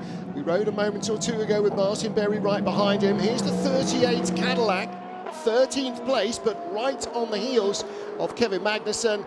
Kevin, who started 10th, down to 12th position, and really trying hard not to lose any more spots. But you sense that BMW, like the Alpine, has not got race pace at the moment. I think that comes in a second stint, Anthony. I think this traffic that have been weaving their way through has actually protected Magnussen. He's been decisive when he needed to, and as well as keeping his nose clean through the LMGT3 classes, but now it's kind of back to as we were before that group of cars we've just worked our way past. So yeah, Magnussen once again now got his mirrors full of that Jota Cadillac. Single figures of laps, we believe, until we get into the scheduled pit stops. What we've got at the moment, gentlemen, 9 cars in effectively lead group separated by 12 seconds. 2 in sort of no man's land, that's Harry Tinkley and Julian Andlauer, and then the group we've been following for much of this race so far that are further 6 or 7 seconds back. Look at that on the graphics on the left-hand side of your screen. So 27% energy left, 26% for Will Stevens in the number 12 Cadillac. So yeah, we're getting closer, around 9 or 10 laps, we believe, before we're seeing the hypercars come in for their pit stops. Let's keep an eye on number 38. Just has a bit of a dive to the outside there on our screen, but thinks better of it. Bamber definitely has the speed. He goes for that tighter turn 1, gives himself a better exit through turn 2 and 3 once again. It's not going to be enough this time around to mount an attack in turn 4. Yeah, down to you. We're happy with left. And planning to go a lap shorter to speed them in the pit lane. Oh, giving away your tactics there, so trying the just to offset yourself, going a bit on the undercut side of things, although you're not going to be changing tyres by the sounds of it. They're happy at least with that left front tyre, or maybe even the left side it might be. We often see them only changing the sides of their tyres in this game now because of the lack of tyre warmers.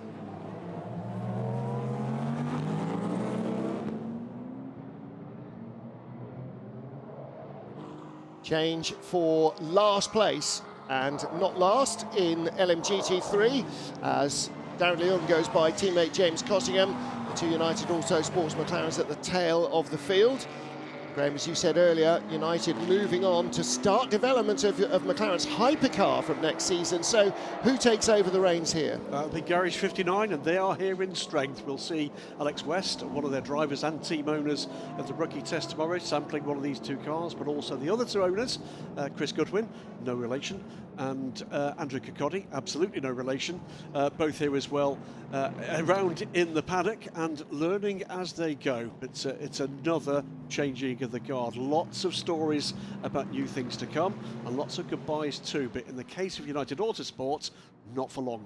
Look at the top 3 in LMGT3. They're on track on their own. A good little battle between Lexuses and the Mercedes. Meanwhile, the K-Mag train continues.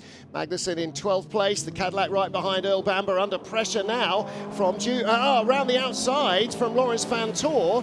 Now, was that a mistake from Bamber? Has he got an issue? Yes. It's a problem with the Cadillac. I saw him take that curb heavily in turn 1. The car did a massive jump in the air. I wonder if he just momentarily lost gears and lost momentum. Let's keep an eye, especially when he gets out of turn 8, but he was definitely in trouble there on acceleration. I'm pretty sure something happened when he clobbered that curb as hard as he did. Ferdy Habsburg trying to wrestle his way past in the Alpine, but Bamber shut the door there. So this is the next time he'll be using first gear into second. Does he accelerate well out of here? Yes, he does.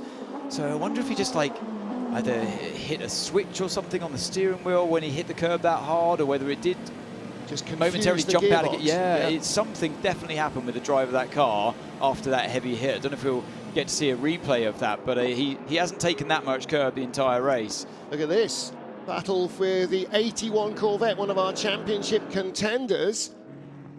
No, that's 33, that's Ben Keating, so that's the 60. This is about to put a lap on Ben Keating. No, that's for no. No, that is for position. It's Sorry, for position. yeah, Andrew Gilbert has just been gradually dropping down in the order. Pretty steady run from him, but not able to match the pace of a couple of the cars ahead of him. And Keating so that's why he lost the time. So Keating's managed to make his way through the BMW as well.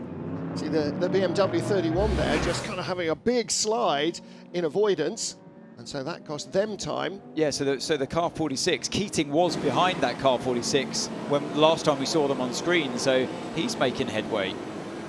Maybe that's all those nudges he's getting from behind. Meanwhile, here comes the number 6 Porsche again, creeping very slightly closer again. And again, so often we see with Porsche, it's this sort of softly approach in the first stint that starts to reward the chassis in the second stint with slightly less bad tyre life. But Lawrence Fantor having a look at Kevin Magnussen. If we cannot overtake, we are moving. Well, by the looks of it, he doesn't want to stop any shorter than necessary, because he's on. We thought that Bamber was putting pressure on Magnussen. This is another level, isn't it, with Vantor really flying here. And it looks like he's, like I thought before, he's been biding his time here, looking after his tyres. He's got a lot left in the tank here, not literally, and not. I don't mean in terms of fuel, I mean in terms of that. What a move down the inside into turn 10. Brilliant stuff by Vantor. Before we heard from in-car there, I was about to say he looked terribly comfortable for a long time in 16th. Now, that's not enough. It's go time. Well, don't forget, he was given that golden ticket when Bamber had that mistake. He went straight by and immediately onto the back of Magnussen. Within a lap, passed again. Yeah, it did look like Vantor had more pace as he sat behind even Bamber. It looked like he was the fastest of that train of cars, but just couldn't do anything or didn't want to do anything about it at that time. Look at this, the front of the pack. Car 7, car 8. Hartley just kept that same distance, 1.5 seconds there or thereabouts to him and his teammate Mike Conway. But both Peugeots are starting to pull themselves into this. Well, the Peugeots have always been pretty strong here, in both iterations of the 9X8 that we've actually seen.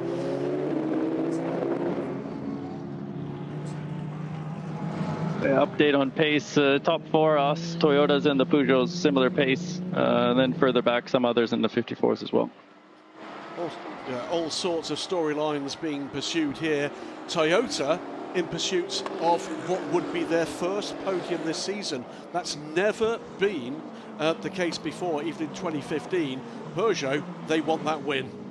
Hearing on the radio, Anthony, that Bamber's car, when he hit that curb, momentarily the full course yellow cut in and so restricted it from accelerating. So you're absolutely right. Something there in that impact confused the electronics, but they're back up to speed. And again, yeah, Toyota looking for a podium. We've had a podium already just last time out for Peugeot, but a win. Can you imagine? Into the pits for the very first time in this race comes the Lexus of Petro Umbraresco, so in from 3rd place. So they're staggering their cars. This isn't Formula One. It's not 2.2 seconds go. You can't double stack the cars, Anthony. This is a much longer business. Just 4 people involved in the pit stop with the tyre change. And they're going for a driver change. Now, this is very early. Yeah, so driver change there. Usually we see the bronze-rated drivers stay in for, well, as long as possible at the start of the race because so much more can happen through the length of the race, and all you need is a safety car later on, and that can really play havoc with your strategy. So they try to get the bronze drivers, in the kindest way, out of the way as early as they can, just for pure strategy terms. Just looking at the slow-mo here of Paul de Resta and his teammate Loic Duval at the wheel of their Peugeots. I completely agree, Martin, that they sniff their best chance of victory, don't they? And they desperately want that. Céline Martin stays in. No driver change in the 60 Mercedes of Andrew Gilbert either. So you're only allowed 4 people in the pit stops here in LMG, in all categories in WEC. Only 4 people over that white line at any time. Now, tyre change for the 60 car. It may have been 1 rear, it may have been 2 rears. Okay, we'll keep an eye on that. Watching here as the Hypercar train comes through LMGT3 traffic, but taking account, we'll keep an eye on board with Will Stevens. Ryan Hardwick, having been unplugged from behind both of the McLarens, is catching the Ferrari ahead. And also maybe just bedding himself in and has really protected the tyres. That's key for Ryan Hardwick in that turquoise car. Here's the change where the 51 Ferrari went by number 12. He's making progress because he's already passed the Aston Martin a lap or 2 ago, so he's on the charge now. So we're seeing the Cadillacs fall back, basically. So I know Bamber had that problem, but is that spin on the exit of 13? Yeah, Peugeots. So 93. So big moment for Paul de Resta. So Loic Duval now up to 3rd, de Resta down to 5th, and in danger of dropping to 6th if Will Stevens has anything to say about it. And the 009 Aston and Marco Sorensen right there as well. Yeah, Sorensen right there now with the Cadillac. He spotted the opportunity. It's going to be a further problem though for that Peugeot. The Peugeot's got very good straight line speed. I think he'll be okay. What happened? Was it traffic? Or did he just... Yeah, it must have been with the Aston Martin. I was looking at the first Peugeot first of all. It must have been. It's a very out of character mistake from Paul Otherwise, no, it was the curb. Trying to go inside the number 10 Aston to not lose ground and hook the curb. To get out the dirty air basically as well. He's gone over the inside curb a bit too much. The car's bottomed out. As we know, they have to run that car quite low, being a ground effects car. And wow, it's as easy done as that. But I think if he hasn't got any flat spots on those tyres, he can get himself back into this race. That virtual championship position, by the way, interesting, because all it's showing is that what Toyota are doing is pushing Porsche and Cadillac further away from any potential result here. Yeah. Like they care. they just want to win a race. But no, you're absolutely right. And it's not always what you or your rivals do, it's where the other cars fall into play. 92, Ryan Hardwick stays in. Left sides only, left sides only. Great stop. That was really efficient. You could see the crew at work there. Well, they know this is about winning a championship. I mean, they'll do it all day, every day anyway, but especially so now. But, you know, the F1 pit stops are impressive just because they're so fast and it's so well orchestrated between so many people around the car. I find these pit stops equally as impressive, although they're much slower, just because of the athletic nature of people running around and pulling these massive wheels off and on the cars. It really takes a lot of ability. It's what, 22, 23 people in a pit stop for Formula 1, 4 for this. Yasser Shaheen, side by side with Ahmed Al-Hati. Can I just point out the pink car in front? Started 18th and last. Where are the Iron Dames now? Celia Martani's 9th. Here comes the 60 car. Now, a couple of cars have stopped, so that will resort itself. But she's doing a really excellent job in this first stint. Both the MGs, by the way, switched drivers in those pit stops. We'll keep an eye on whatever else. All on pit lane right now, Stefano Gattuso from the lead of the LMGT3 race, with others pitting around him. Air temperature is only 30 degrees, but that's still quite hot. In the car, it'll be more like 60 degrees. So actually, maybe keeping everybody fresh is a sensible option. Don't forget the 60 Mercedes just out of the pits and already starting to retake positions. And was the car 61, I remember, doing the driver change as well? So the new driver is the silver driver in that car now. Yep. So 61 has switched drivers, but looking down the order, plenty of them switching drivers, and that's what you're seeing at the moment is progress. And you really see, as well, you also see, Graham, the difference in the decisiveness. That move down the inside into turn 13 there, you saw the nose of the car dip down. Is a driver at the wheel who is willing to take more risks in a way than a bronze driver, is naturally a little bit faster as well, and these are usually up-and-coming drivers, the silvers, that are on their way to stardom, becoming golds and the platinums of this world. So Anthony, now the teams have to tell the hypercar drivers, pro drivers in the car or silver drivers are in the car, because suddenly they're going to be much harder to pass. Absolutely, it's cars that you would have been seeing yourself pull away from before, suddenly they're on the attack and making moves like that on you. Just thought I'd take a moment to have a chat to our car 92. Ricardo, what sort of information are you getting from out there? It's been a tricky first stint, particularly with the traffic so bunched up. Yeah, so I mean, so far so good. We just finished our first pit stops. I think we make up some positions, which is good. So let's see what we are doing in the next few hours. But so far so good. What's the tyre degradation feedback been like? Yeah, we know here is very high. We already discovered the first 2 days. So yeah, all the key point is to manage our tyre. We know. So that's what we are doing in the first part of the stint. Yeah, you know, then it's going to change with less temperature in the night. So, but let's see. As I said, let's see. Yeah, and what sort of degradation are you anticipating then over the next few hours? As we know from yesterday, the track changed quite a lot from about 4 o'clock, didn't it? Yeah, as I said, the temperature dropped quite a bit. So also I mean, the deck will be different.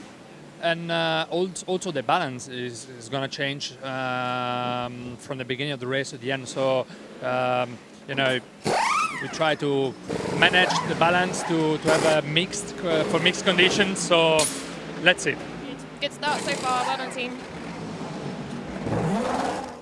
Lots of hypercar pit stops as well. 007, 009, Aston Martin both in. Shaved tyres going on there, so those are tyres that were used in qualifying.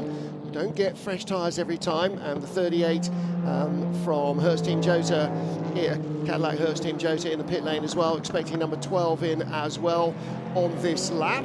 Looked like a lot of brake smoke, didn't it, coming out at this early stage in the race from both fronts on the Aston Martins there. Something to keep an eye on through the rest of the race. Anthony, does it make a difference that that's not a hybrid car?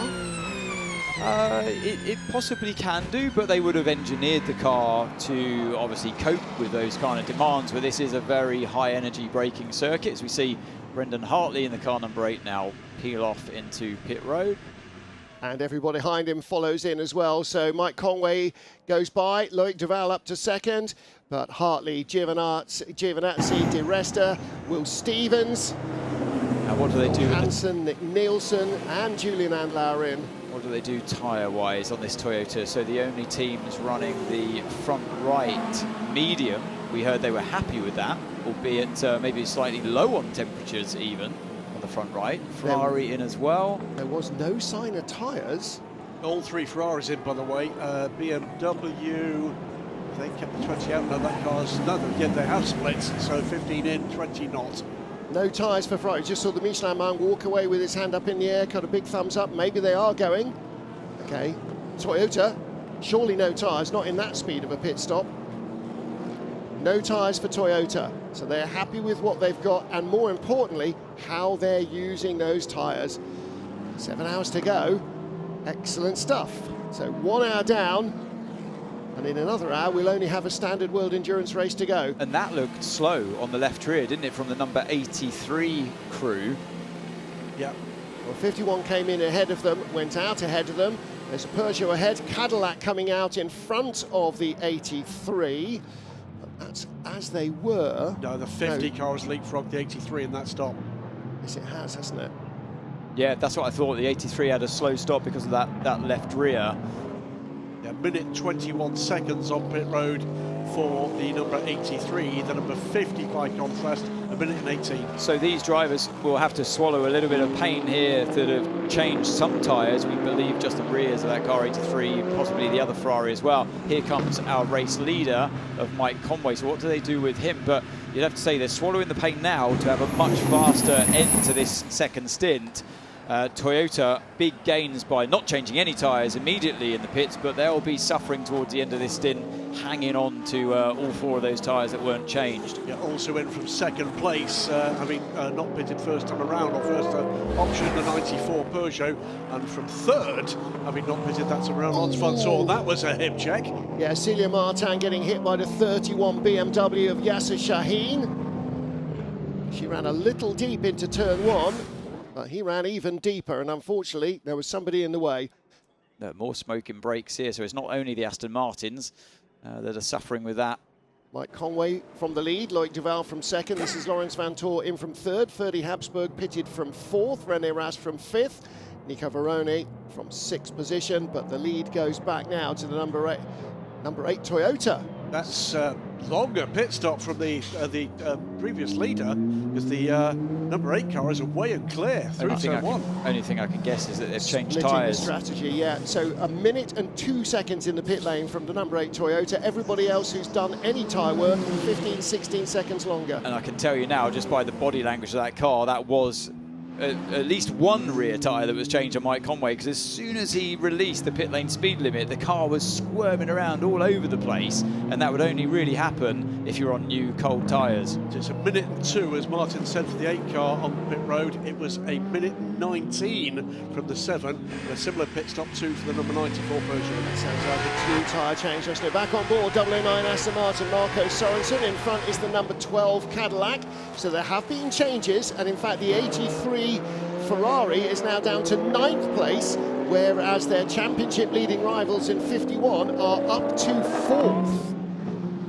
Battle here between the number 12 Cadillac and the 009 Aston Martin. Yeah, Marco Sorensen in the 009 really putting the pressure on Will Stevens here. 51 ahead of 93, Di Resta behind Giovinazzi. So Giovinazzi splitting the Peugeots. That's a 94, isn't it? Has he got ahead of Duval? He has got ahead of Duval. So Giovinazzi up to third.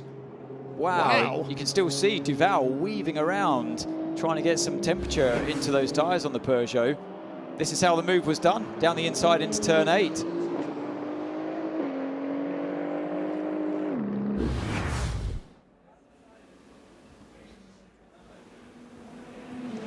I am next to Kevin S, driver of the number 6 Porsche. We just saw a stop. First question, what's the feedback from Lawrence? Our feedback is good. I think he felt good in the car. It was just a bit of a waiting game at the beginning, not being able really to overtake on pure pace. But as soon as the degradation kicks in for some of the cars ahead, we could pass and had some very good pace at the end of the stint. So this is good. We lost quite some time in that first stint, but the race is still very long. Everything under control so far. Okay, quick question about the strategy. We saw you change the 2 rear tires and the car number 5 changed the 2 left. Why is that? Well, it's like a driver preference and setup, you know, setup adjustment on the cars. Lawrence felt for the rear. He thought the rear suffered more than the left side, so we chose that. Julien thought the opposite, and I think we saw many different strategies within the cars. I think Toyota didn't change tire on one car, so let's see what pays off, but we believe ours is the best, of course. Excellent. Well, good luck for the continuation of the race. Thank you.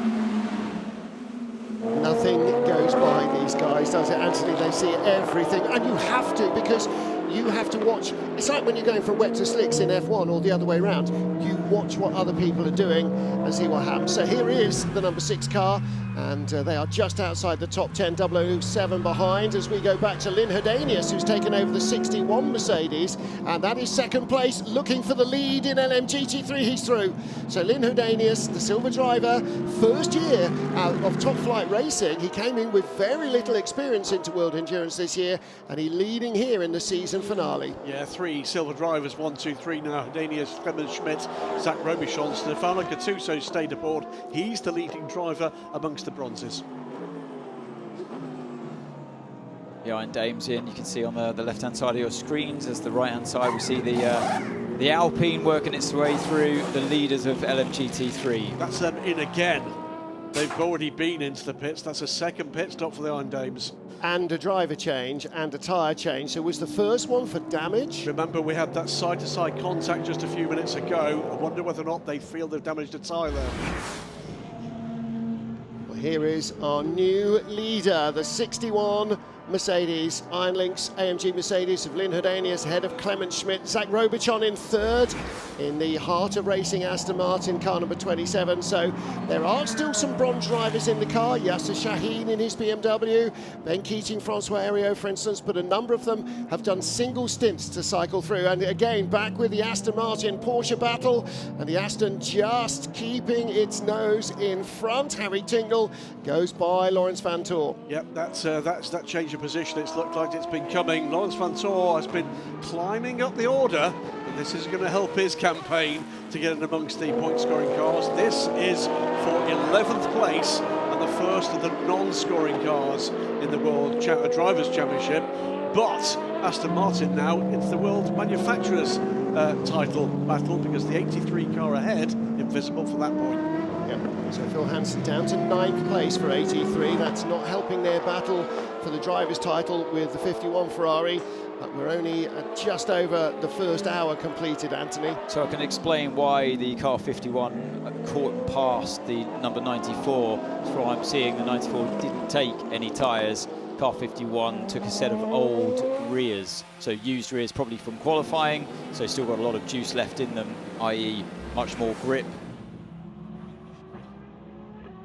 Well, let's get down to the Iron Dames garage. Raoul Fry has taken over from Celia Martin. Let's find out what's going on. I am next to Michel Gatting, driver of the number 85 Porsche that had already 2 stops. Can you explain why? Yeah, I mean, definitely one too many. We had a puncture, unfortunately. I guess it just sums up this year. It's been tough. We try to keep up the spirit, but it's getting more and more difficult. But of course, with these guys, this team, we don't give up. we hope we can fight back somehow with a strategy, but yeah, it's been a tough year, really tough. Okay, you have to finish on a high with a big push in the car. Yeah. I mean, we go to the end. I will go in the car in the end, and today it's all or nothing, really. Excellent. Well, good luck and sorry for the puncture. Yeah, tough year for the Iron Dames, and for Michelle Gatting too, still wearing that surgical boot after breaking her foot at Le Mans, kept her out of that race, remember. I believe we may be seeing Michelle going back in for more surgery at the end of this year. So this is Paul de Resta we're running on board with now in the number 93.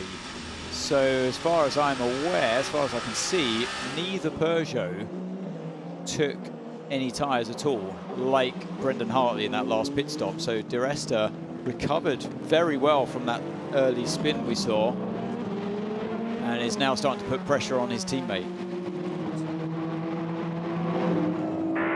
Can you let me pass, or what are you doing? Yeah, Paul, it's under control. Yeah, so Paul's been doing, apart from the 360 we saw at slow speed, it looks like he's been doing a good job in this second stint, and still has plenty of speed left in those tyres. I don't know what Peugeot did in terms of tyres. Both Ferraris, both factory Ferraris and both Cadillacs went for rear tyres only. A little bit more from the number 6 Porsche garage.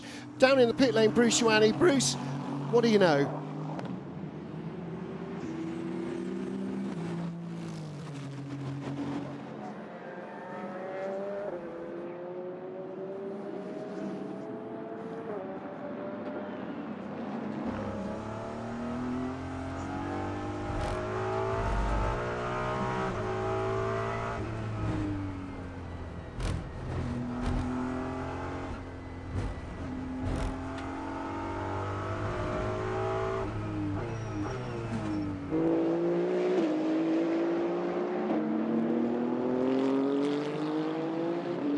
Excellent. So, as we said, everybody watching everybody else. Toyota 1-2.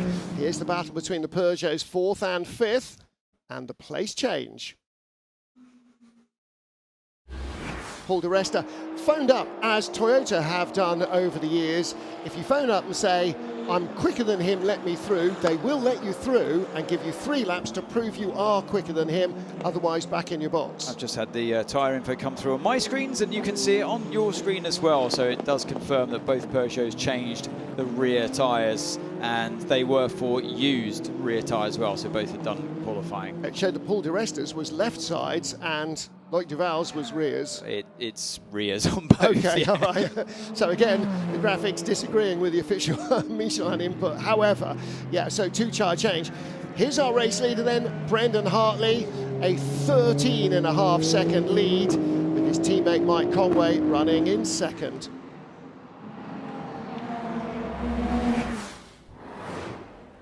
Season finale of the FIA World Endurance Championship, the Bapco Energies 8 Hours of Bahrain.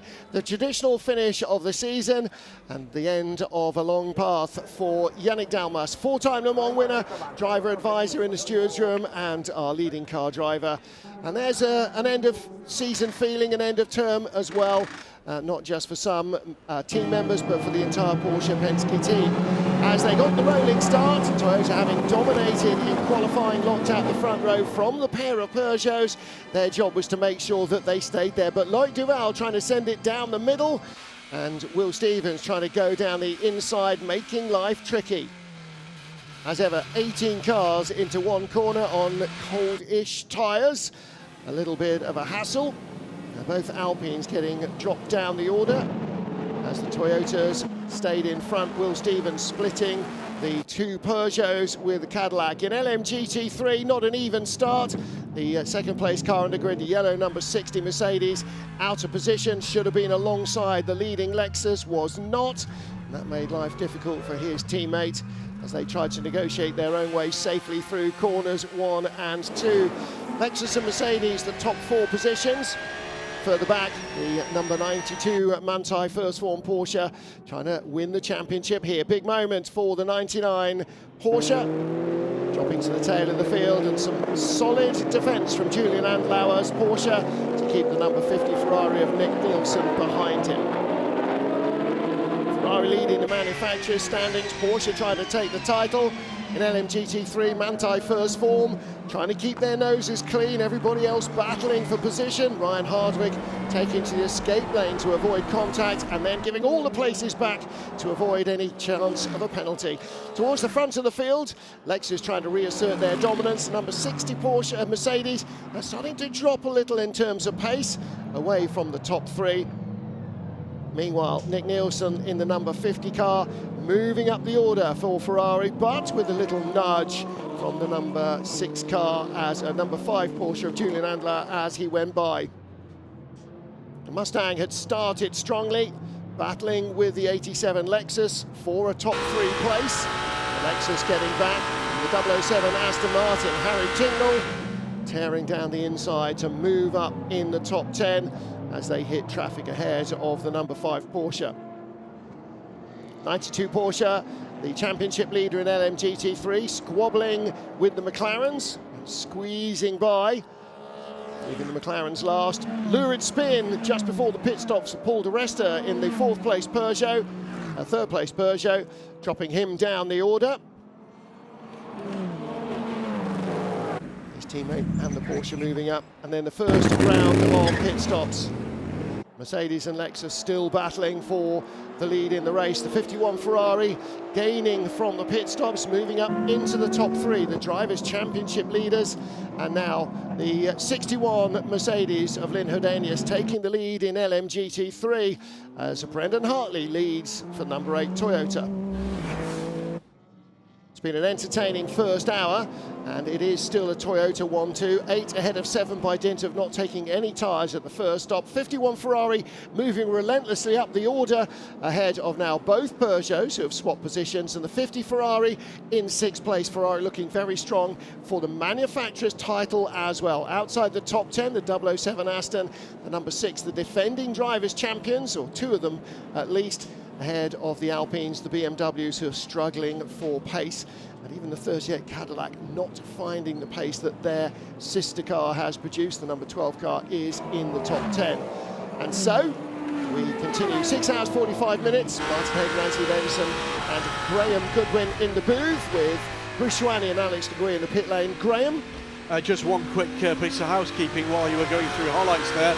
Car 31, Yasser Shaheen, will be getting 5 seconds added to the next pit stop for that incident with Celia Martin. So that incident called very much against the BMW driver.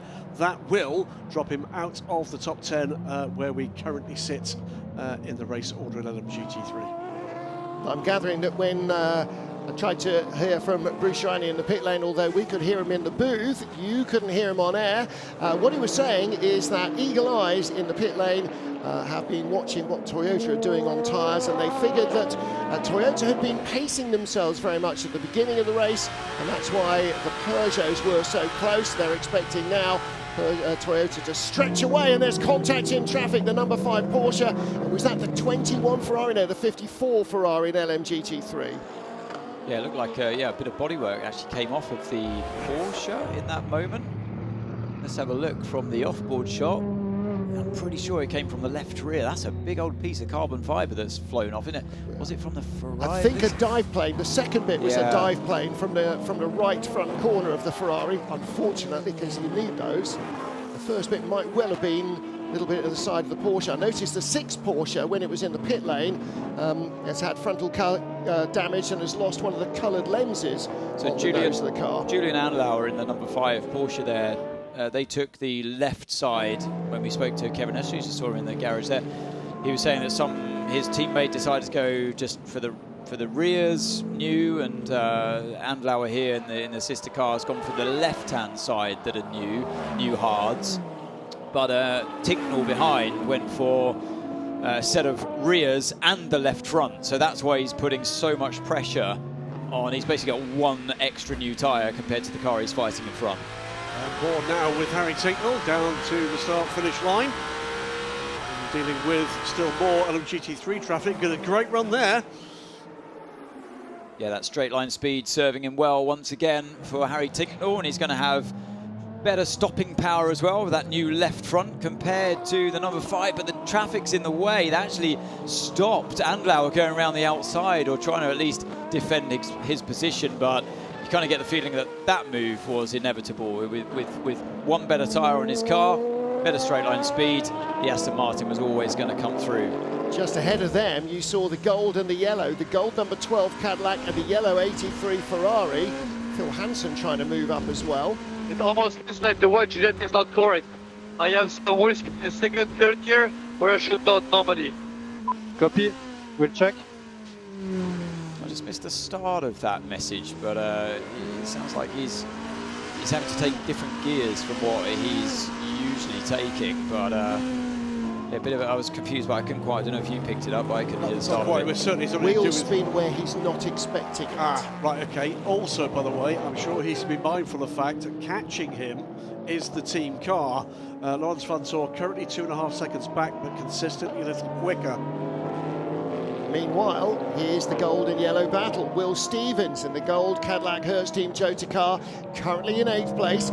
Phil Hansen in the yellow AF Corsa Ferrari in 9th place. Now, not part of the Manufacturers' Championship battle, but they are second in the Drivers' title race in that yellow car, and their championship leading rivals, car number 51, are 3rd. So for 83, they know what the task is. They have to they have to finish comfortably ahead of 51. At the moment, that's a lot of work to do.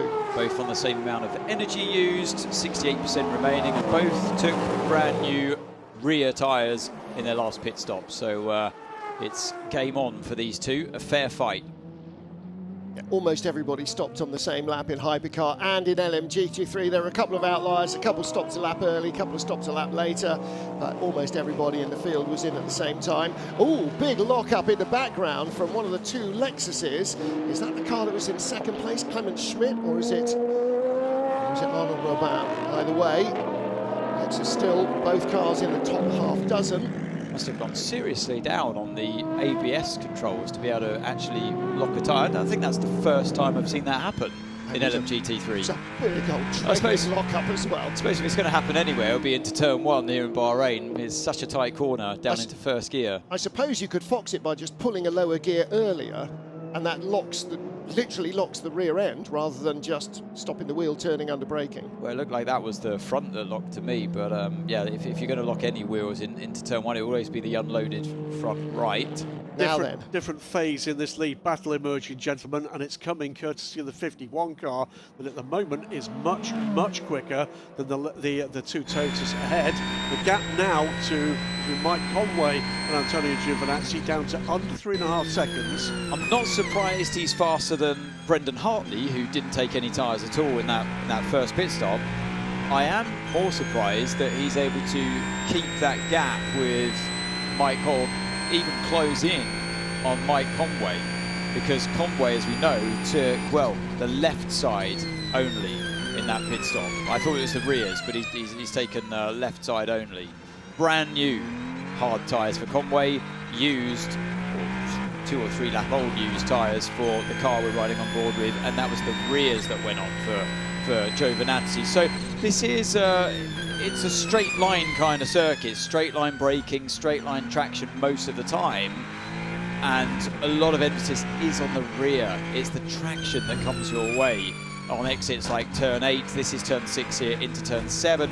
The next corner we come up to is turn 8, and you watch the exit of here. If we carry on riding on board with him, it's just a straight line traction event, just as I said. The one I wanted to stay with, we went away from typically. But here's another one, turn 1, straight line traction before turn 2, and you rely a lot, therefore, on the rear of the car to do its job. So that's probably why Ferrari have gone for the total rear end change, and Toyota decided to go for that left side. Really interesting difference of strategies going on here. Is that because of how the car works the tyres, or how the driver is driving it and working the tyres? It can be a bit of both, Martin. It really can, and depending on how you're running your traction control as well, if you're running it a little bit too open, for example, whether what you're doing with your roll bar changes front to rear, whether you're too stiff, too soft on the rear maybe, and vice versa on the front end, how you change your mechanical balance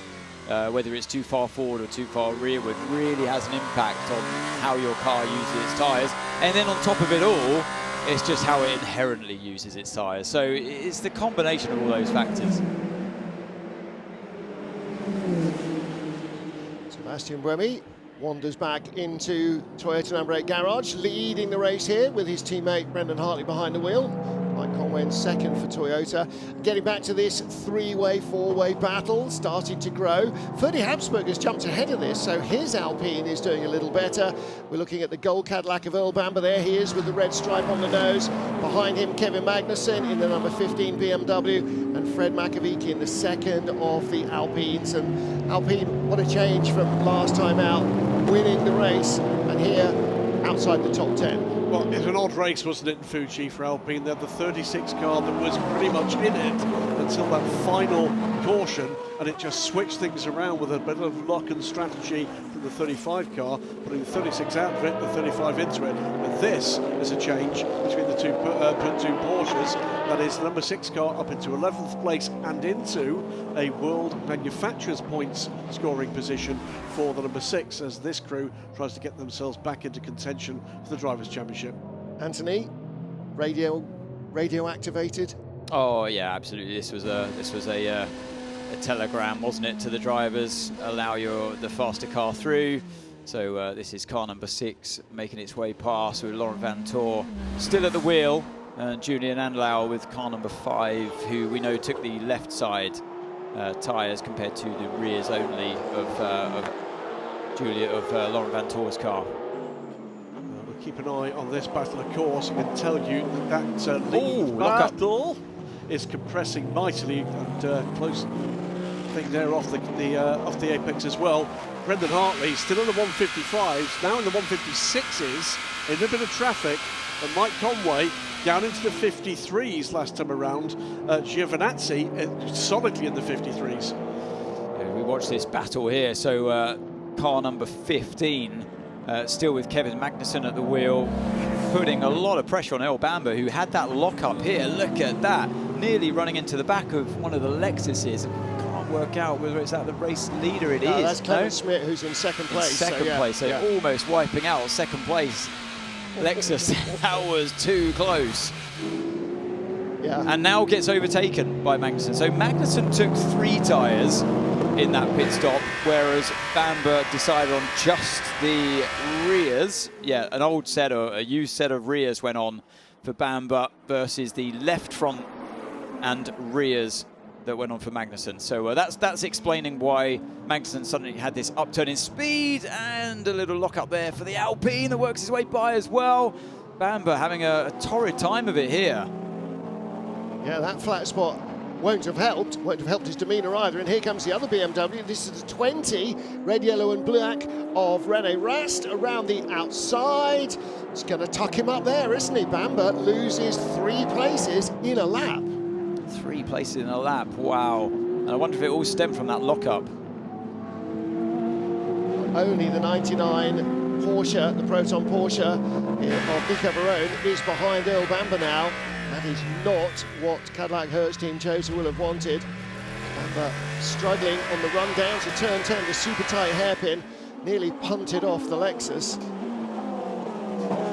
I let them go, no chance against them. And you know, sometimes, Anthony, you've got to be pragmatic and not fight every car on every corner.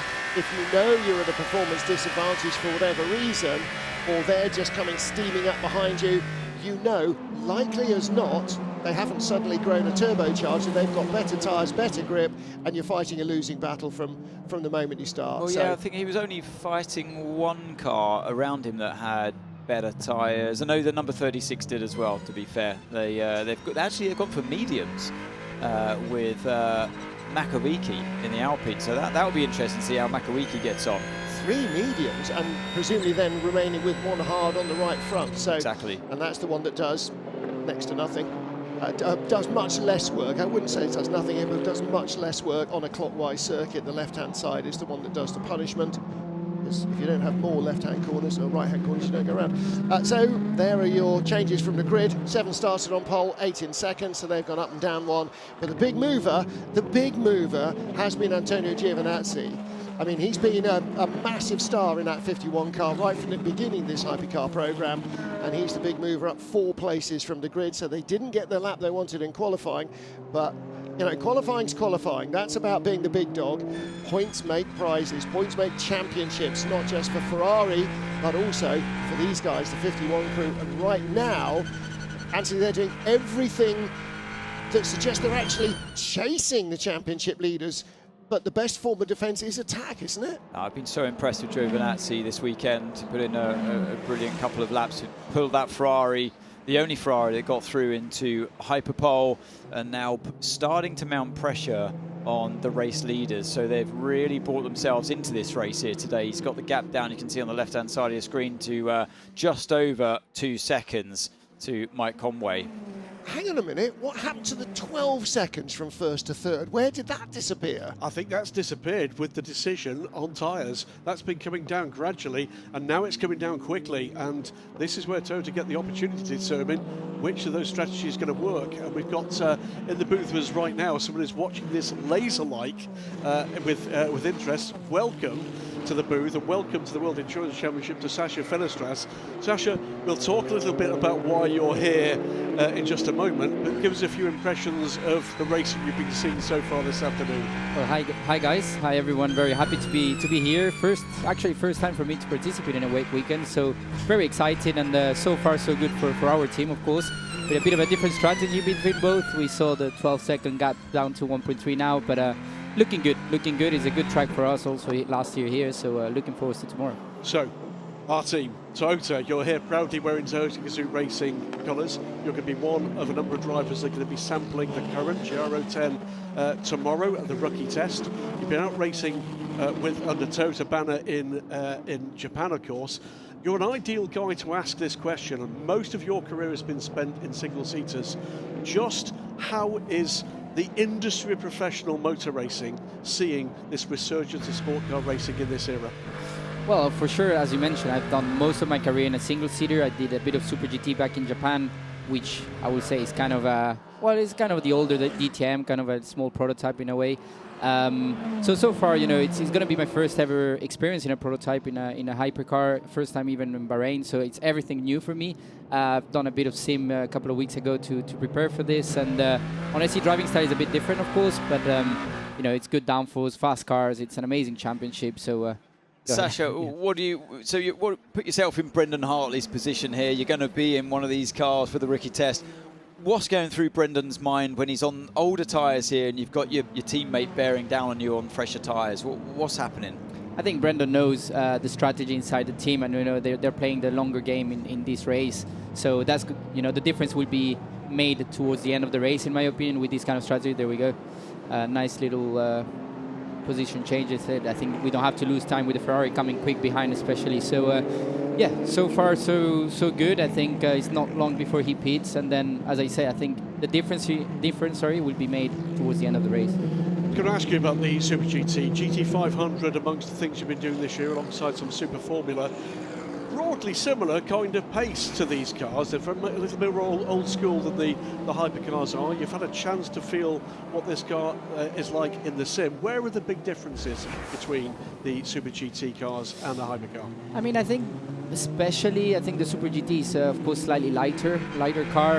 In terms of downforce, I would say corner speed might be slightly above on the Super GT, but of course here you have an amazing horsepower with the hybrid and so on. So I think the difference in terms of driving style, I would say, is a bit coming from the downforce on the tires. In Japan, as you know, we have the tire war, so each manufacturer has its own kind of tire compound construction. I mean, everything, you can choose everything you want in this kind of tire in Japan. So in terms of driving, I would say it's a bit more fighting the car around in the Super GT. Here, you kind of, especially here in Bahrain with the high deck, you know, you don't want to be fighting the car around. So yeah, especially that, honestly. I think in Fuji, compared to the hypercar in terms of lifetime, is not that far off. Super GT, I think it was only a second and a half or two quicker than the hypercar, but the potential of these cars is highly above that. 51 car, TotalEnergies, but actually dragging up to the rear now, Brendan Hartley.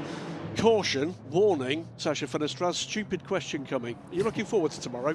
Really, yeah, I really do, of course. Of course, I mean, it's going to be, as I mentioned, my first experience even in Bahrain in this kind of car. So, you know, as a racing driver, every time you drive a new car is always exciting. So, looking forward to tomorrow.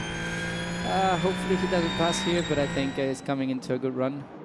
Yeah, quicker car at the moment, the tyre situation beginning to play, but of course that means that the car that's been passed here is going to be in a better position later in the race in terms of tyre selection.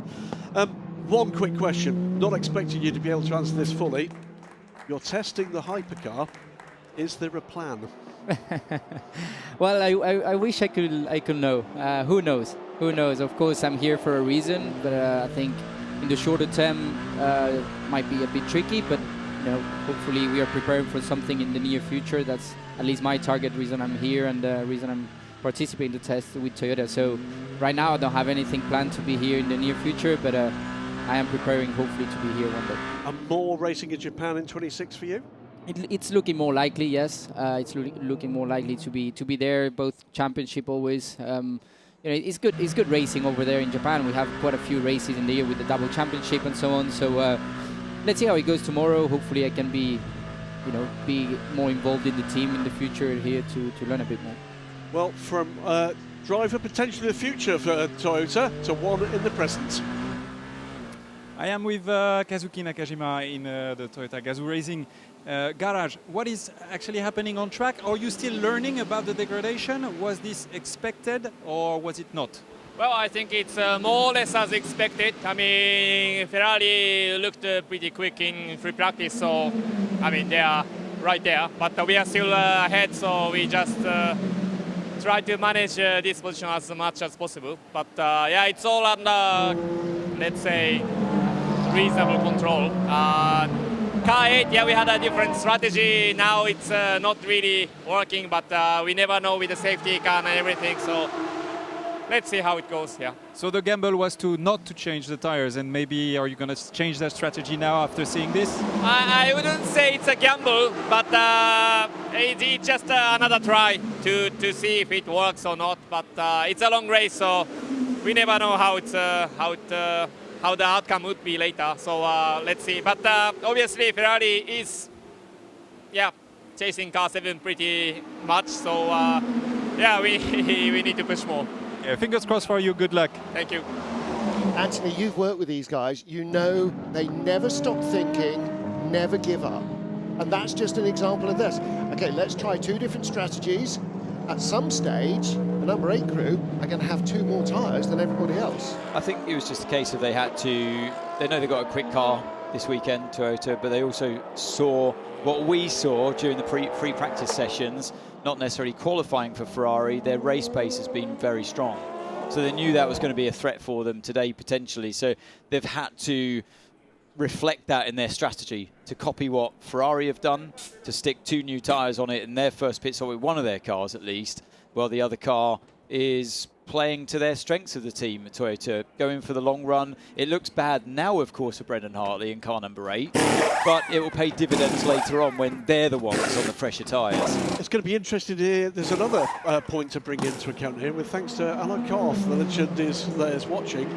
According to our data, the number 8 car has 20% less energy than the sister car. Yeah, I've just looked at the energy graphics as well on our screens, and yeah, it looks like, for what it's worth, 26% remaining for car number 8 compared to 46.5 remaining for car number 7. So maybe that was part of their strategy. They go longer on the tyres, but put less fuel in it as well at the same time to avoid potential splash at the end of the race. Replay of a pass for 2nd place. That's Fran Rueda in the 60 car, making it a 1-2 for AMG Mercedes. Now, they would have paid vast amounts of money last season to have anything approaching this performance. There's a million reasons why this could be a critical race for Iron Lynx with the Mercedes AMG. All sorts of dramas kicking around this paddock, and this is a very, very strong performance at this early stage. 22 minutes till we get to the end of the 2nd hour of this 8-hour race. But right now, the real drama is about the lead of this race. The lead gap, 2.5 seconds. Yeah, last lap around, sorry Martin, last lap around, 55.0 for Mike Conway, 55.2 for Antonio Giovinazzi. So Kazuki Nakajima, although he was saying, you know, Ferrari have really strong race pace, for now at least it looks like Conway's got that covered, but it's not as if he's just happily pulling away from the Ferrari. Giovinazzi is going to keep them more than honest this race today, and also fascinating to see how it's going to play out later on in the race. I do feel like the Toyota's got its biggest strength under them right now in the hotter conditions. Gap is 2.5, no GT traffic ahead. We can try to open, but just be mindful with the rear right tire. It's 14 laps to go. Trying to open up the TC a little, just give him a bit more ability to punch the car out of the corners. Or open up the gap. I don't know what it means by open. Yeah, well, open up something. You're a Toyota driver. If you don't know, no one knows. You know what? It's been a long time since I was a Toyota driver, and I think a lot's changed with that team and also, well, with the cars themselves. They, yeah, you never stop learning as a race team, and rules change as well. So, yeah, things evolve, and that's what competition does to everyone in this game. Back with our regular Alpine versus BMW update. That's the end of that. Let's get back to Will Stevens versus Phil Hansen versus Harry Tincknell. So what a combination this is. Cadillac, Ferrari, Aston Martin, premium brands over the last century, knocking each other's, well, not quite yet, knocking each other's door handles off door to door, but great racing. Harry Tincknell in 10th place, chasing down Phil Hansen. Hansen now in 9th, still. Whereas the championship leading crew, Giovinazzi, 51 Ferrari, up to 2nd. That's supposed to be talking about door handles and Aston Martins after Qatar. Oh dear. That's a long time ago as well. See how much changes, even just in the season. It's brilliant to see it. Brilliant to see this resurgent form from the Aston Martin Valkyries. What a great display from that team. It really is. And Harry Tincknell, great display as well of the skill that he's driven with through this first couple of opening stints of the race. Still, of course, 6 hours, 20 minutes to go. Looking at the battle between the Peugeot, car number 94, Vloek Duval, and Nick Nielsen in the 50 Ferrari. He's in 6th place, looking to move up to 5th, and this will push Ferrari's manufacturers' points total higher. And of course, it is all about that Manufacturers' World Championship for the team. Yeah, Nielsen as well, along with Giovinazzi. We can't ignore the job that he's been doing in the first couple of stints of this race, really starting to mount the pressure on the Peugeots in front, and once again the Ferraris starting to really show their hand in this race. It's what I suspected from the comments of their drivers after qualifying, when they really didn't seem to worry too much about only having one car making it through into Hyperpole. Their eyes really were focused on the race pace, and Nielsen's going to have to be a bit careful of that. You see how much of his car he put over the white line before turn 4. Does open up the corner a lot, but they'll be watching those in the race, and you can start getting warnings coming your way. This group coming by those two leading AMGs. Just wanted to bring you up to date with the state of play with the bronzes versus silvers. Ben Keating is now the lead silver. That's a change, is it not? No, or it's is that the 50 catching the 94? Ben Keating retains 5th place here. It's a great run from him. He's the leader of the bronze contingent. 4 silver-rated drivers ahead of him. Ryan Hardwick, meanwhile, sticking with the programme. He's in 9th. Yeah, let's keep an eye on this one. So Nielsen now putting this serious pressure on Loic Duval in the 94 Peugeot. And he got close, obviously, through turn 4, 5 and 6, using the strengths of where the car is faster through the lap. But we know that Peugeot is so quick in a straight line.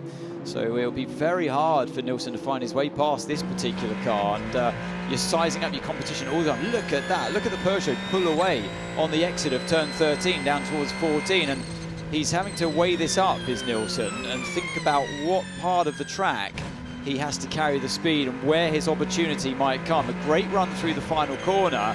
Let's see if he can get in that slipstream as much as possible. On the run down towards turn 1, it looks pretty even for now. It's going to have to be an almighty lunge if he's going to do it here.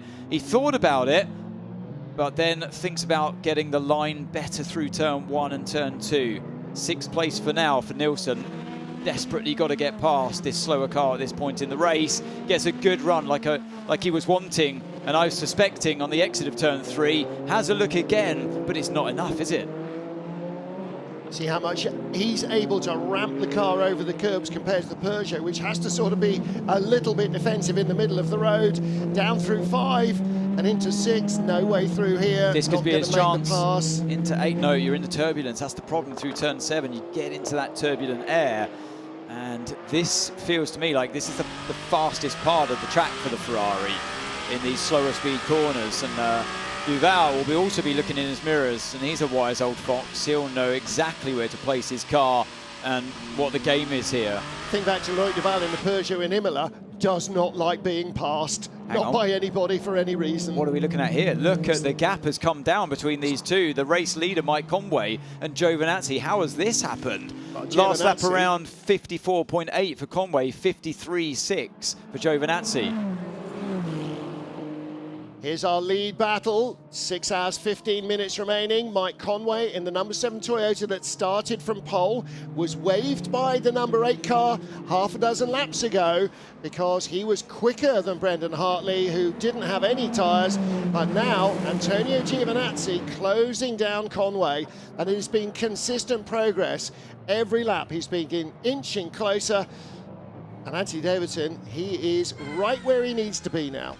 He really is. I'm surprised by this. I thought that Toyota was going to have that race pace. I thought they were going to have this gap covered to the number 51 Ferrari. Something happened on the last lap, though, with Conway, losing that time to Giovinazzi. So last lap around for both of them was a 54.5 and a 54.49 for Giovinazzi. So there is, the passing of the traffic really does play its part, and they're in traffic right now through turns 5 and 6, and look at that. That was a move from Conway around the outside of, was that the Mustang? Yes, it was, in turn 7. So this is, yeah, this is really the drivers taking maximum risk to maintain track position.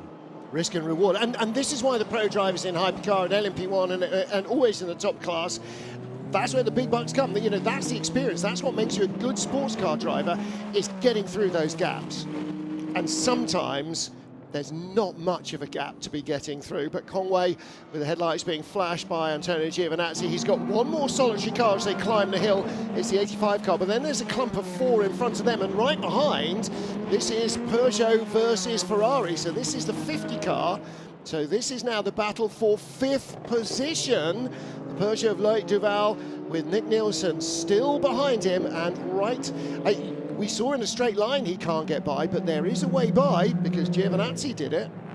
One thing, if I was Toyota and Peugeot right now, I'd be telling my drivers to just use a bit more of the track, not in terms of the exit curbs, but the entry curbs. It's one thing you can do around this circuit. You'll see it before this final corner here. You have to go on to a lot of that red and white curb, almost put, and see that the Peugeot does it a little bit, the Toyota not at all. But one thing I've seen the Ferraris doing everywhere where they can, they're grabbing more real estate, and that's allowing them to just carry more speed through the corner, put less stress through the tyres. I saw it into turn 4, I saw it into turn 11 as well. It's something both Ferrari drivers doing, 51 and 50, more so than anyone else. Is it that the Ferrari allows them to? Paul di Resta all over the back of Brendan Hartley. Hartley on an in-lap. And there's Loic Duval with Nick Nielsen behind, so this will become the battle for 4th place when Hartley pits. This will be an inevitable pass here because the Peugeot, as we know, has got the fresh rear tyres on compared to Brendan Hartley, who's carried these tyres on heroically deep into this 2nd stint. But he doesn't want to waste too much time here, does Hartley? He had to make a big defensive move into turn 6 there, and he's just got to run his own race. He's got to run his own race and think about the long game. Okay, Brendan, box this lap, pick confirm. Box this lap, pick confirm. Driver change for Seb. Reminder to drink, reminder to drink. And there we go, left-hand side of your screen. You can see the graphics there of energy available. 6% only for Brendan Hartley. So I'm pretty sure they've looked at this race. If we run without safety car intervention or full course yellows or whatever, then I think they've worked out that splash or that extra fuel that they've saved themselves by doing at the end of the race, they've done it now, and therefore just taken these tyres further into that second stint. Hang on a minute, how does putting less fuel in now? Because you would do it at the end of the race. So you put that fuel in now, you take that fuel away now to then get yourself out of sync to save that splash at the end of the race. They're going to do that effectively right now by filling your tank right to the top. And they've taken that hit of that, what was it, 30-odd%? Yep. 30% energy that you might have to do at the end of the race. So here he goes, he's going to peel off into the pit lane now. That gives the rest a free track. Yeah, they need to have told him Hartley's coming in, because if he started to make a move on the inside and Hartley's trying to get into the pit lane, he could have been in a bit of trouble. But Brendan Hartley comes in, Sebastian Buemi is waiting in the garage door as Mike Conway gets by the 46 BMW of Ahmed Al-Hati, and just a little bit more of a gap ahead of the Ferrari of Antonio Giovinazzi. This is our lead battle. So just to be absolutely clear, if you're watching this and wondering why is this out of sequence, this is planned. This is not because of a drama in a previous pit stop. This is strategy from Toyota. And if you were planning to take those tyres further, then by putting less fuel in your car, it gives the tyres an easier life. When you run more weight in your car, you slide around more and you overheat your tyres even more, and you burn them out quicker. So it could be a stroke of genius there from Toyota, or it could be a disaster. Well, we're about to see how quickly the car can go, because the hero of this race last year, Seb Buemi, a world-class stint from him, secured Toyota the World Manufacturers Championship seemingly from nowhere. He's about to get aboard this car for the first time. So they're going for all 4 tyres by the looks of it. At least 3 went on. So he's going to be absolutely flying now compared to the rest out there that might be thinking about taking this set of tyres, especially the rears, into a second stint. In a lap or two. It would take at least a lap around this track, yeah. Because it used to be the case that you'd put a new set of tyres on with a new driver, but 4 tyres leaves you really at a disadvantage because they're all cold. In is the leader, Lynn Hedanius. In is the 54 Ferrari from second place, the 78 Lexus also in the pits. So Hypercar and LMGT3 pit stops coinciding. At least one Hypercar, the number 8 Toyota, but that was running short on its second stint in terms of fuel. So Lynn Hedanius, driver change. Was that Martin Berry getting back in? Quite possibly. We've seen a number. Yeah, it's certainly the sister car. They've put Andrew Gilbert back in. Just wanted to reflect, by the way, after that second stint, still in the car, Ben Keating. He is going long here.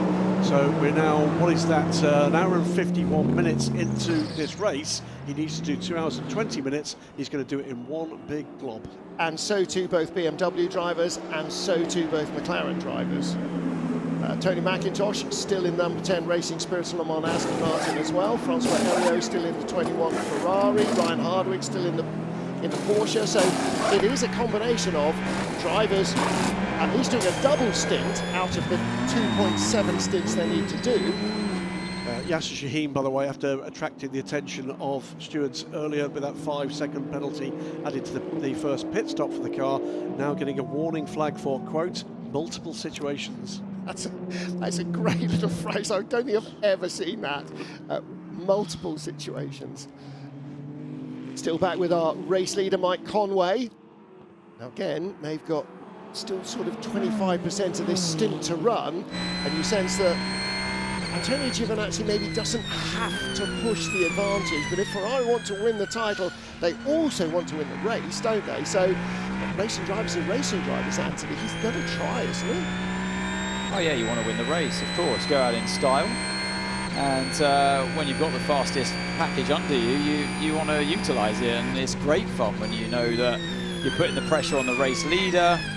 You've come from a position where you struggled to make it through into hyperpole. We see on the left-hand side of the screen there, the Lexus in the garage. That was the pole-sitting car, Arnaud Robin. And drama there for the Acodis ASP Lexus squad.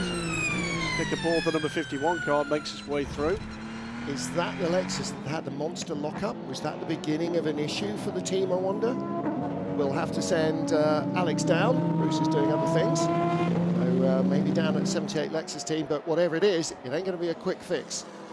It's been a good run through the traffic so far for Mike Conway, and the frustration for for Antonio Giovinazzi, but he's playing it wisely here. He's picking them off when he can do, and you win and lose through traffic. So yeah, the gaps come back down again as Conway's now reached the tail end of these two cars in front, and there's a Valkyrie in front of that Ferrari. Yeah, just out around. of the pits, you can see weaving. That's 009. Roman De Angelis is in the car.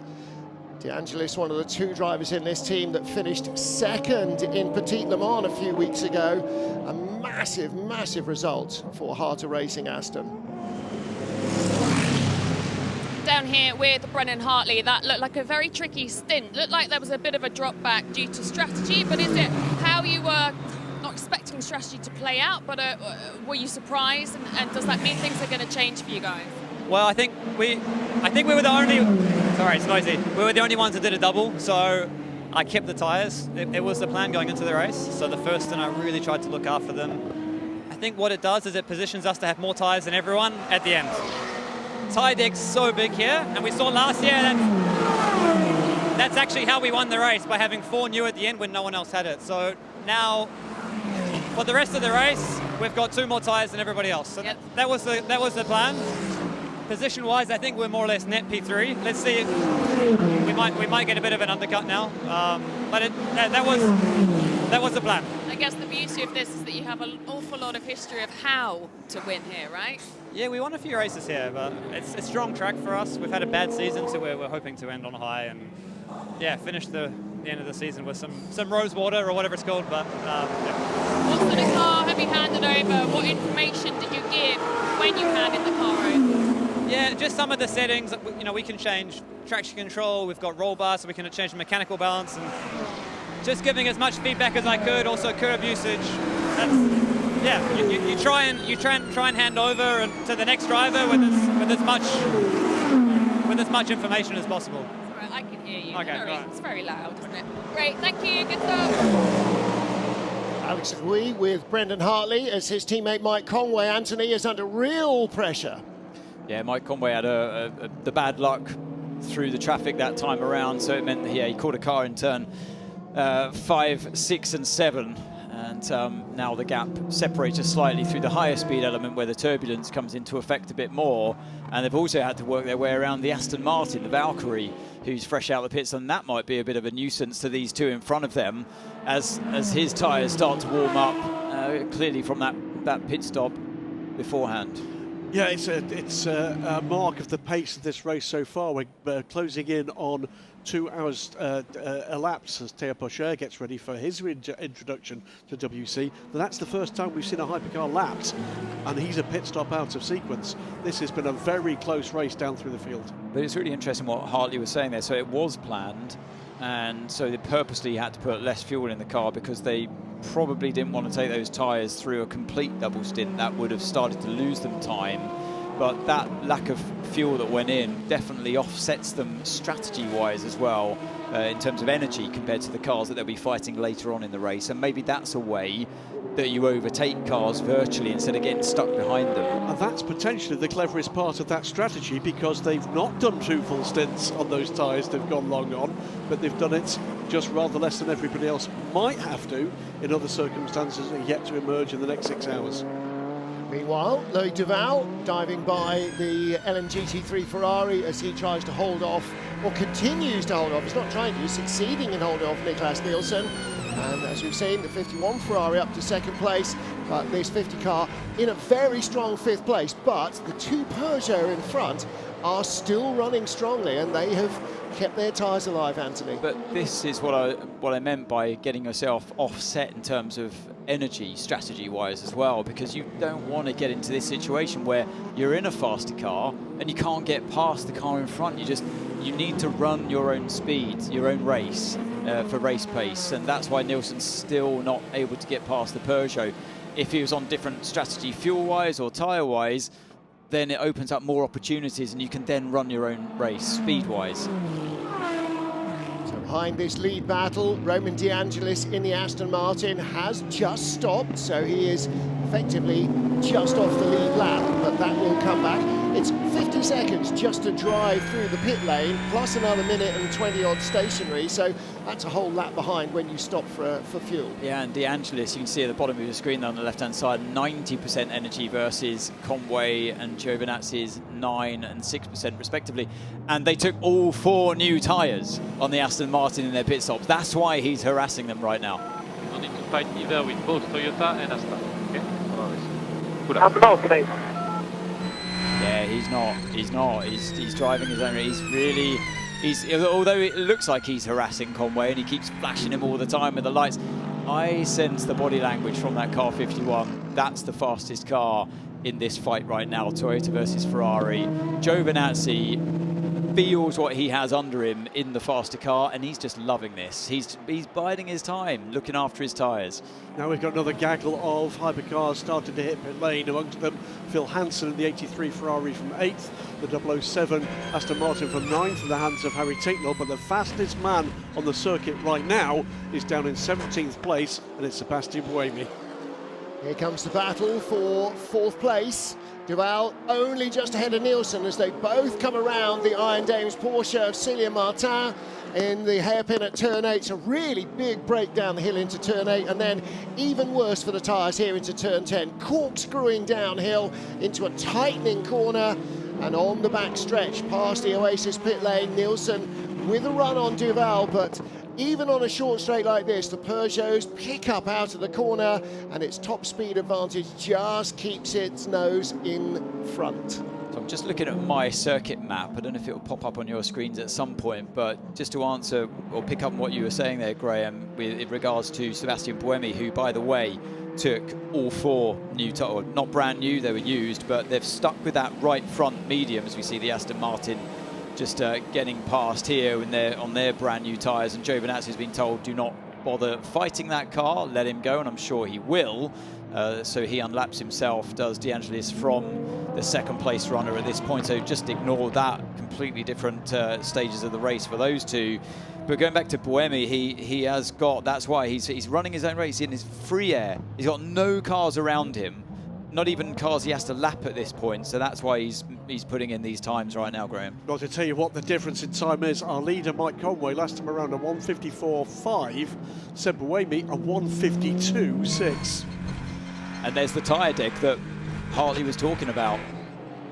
Now, what can the car 50 do? Nothing into turn 4 this time around. Nick Nielsen must be so frustrated knowing that he's got the speed here over the Peugeot in front, but I must say, Duval he's driving a masterclass in defensive driving. Car 21, meanwhile, the Vistray, of course, of Ferrari. This, remember, a car in championship contention under GT3, under investigation for an incident at turn 13. And we've got the team manager of the Aston Martin 009, a big twitch there under power from the 007 car, the 009 car to race control. And that's lost a place. 007's just come out of the pit lane, so that's why. And with Tom Gamble at the wheel, may well be on 4 new tyres. We just saw that for 009. It is going very, very slowly. That is all 4 tyres, surely. So Tom Gamble taking over, and down in 16th, Robert Kubica in the 83 car. He's taken over from Phil Hansen. In the pit lane, the first of our Penske Porsches to stop. Number 5 car, Julian Andlauer. Will Stevens is in, Ferdy Habsburg is in, this is his car. Kevin Magnussen and Earl Bamber as well. All tyre change for the Alpine, so you assume it's no longer Ferdy Habsburg at the wheel, and number 5 Porsche went by. As into the pits comes Antonio Giovinazzi. Well, we saw he had a couple of % energy less left than Mike Conway, and that should be 1 lap. Yeah, so I would assume he's been doing a lot of lift and coast in that Ferrari, having had better race pace and just focusing on saving energy. And being in the slipstream behind the Toyota allows him to do that a little more without losing ground. And so now here's a guy getting in that maybe will be more on the attack when he sees a chance with the Toyotas in front. What makes you say that? I don't Alessandro Pierguidi. Past races here. I remember a fight with a Porsche once upon a time in GTs. I can remember a fight between his team car. Nick Nielsen out of 50. There's a driver change as well in the number 6 Porsche. So that is the end, at least for the moment, of Laurens Vanthoor. Kevin Escht takes over. So 2 stints to start the race from our hypercar drivers. Mike Conway still the race leader, should be in this lap. And does Loic Duval follow him down the pit road, or does Peugeot get to lead at least a lap here in Bahrain? I think Peugeot have led the lap earlier on. I think they did. Number 8 car, meanwhile, is on course, beginning to cycle back up the order. The cars ahead in pits. Just how far will he rise? One advantage that the LMH cars have over the LMDH cars is that when they pull away from the pit stop, they can use the front energy as well through the front motor. The LMDH cars are only rear driven, so the rear motor, electric motor, is driving the rear axles. So that is you see the cold tyres go on, and the true four-wheel drive cars in that moment do have that slight advantage in the pull away. In the background, leader is in, Mike Conway. Yeah, the exception to that rule would be the Aston Martin Valkyrie, which has no hybrid drive, so it's only rear-wheel drive as well.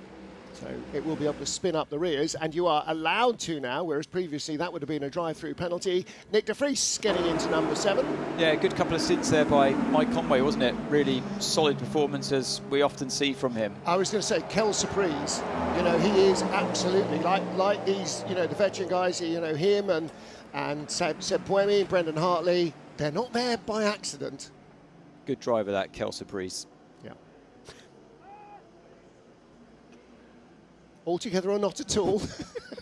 I'll get my coat. Sorry. That was completely terrible. He's here all week, folks, and he is a dad. Those are the level of jokes you can expect. So, 4 tyre change on the number 7 car. Yeah, so it was the right front that was the medium. That's how they started the race. We've seen that Buemi has continued that trend, and I'm sure that the same thing has just happened with car 7 as well.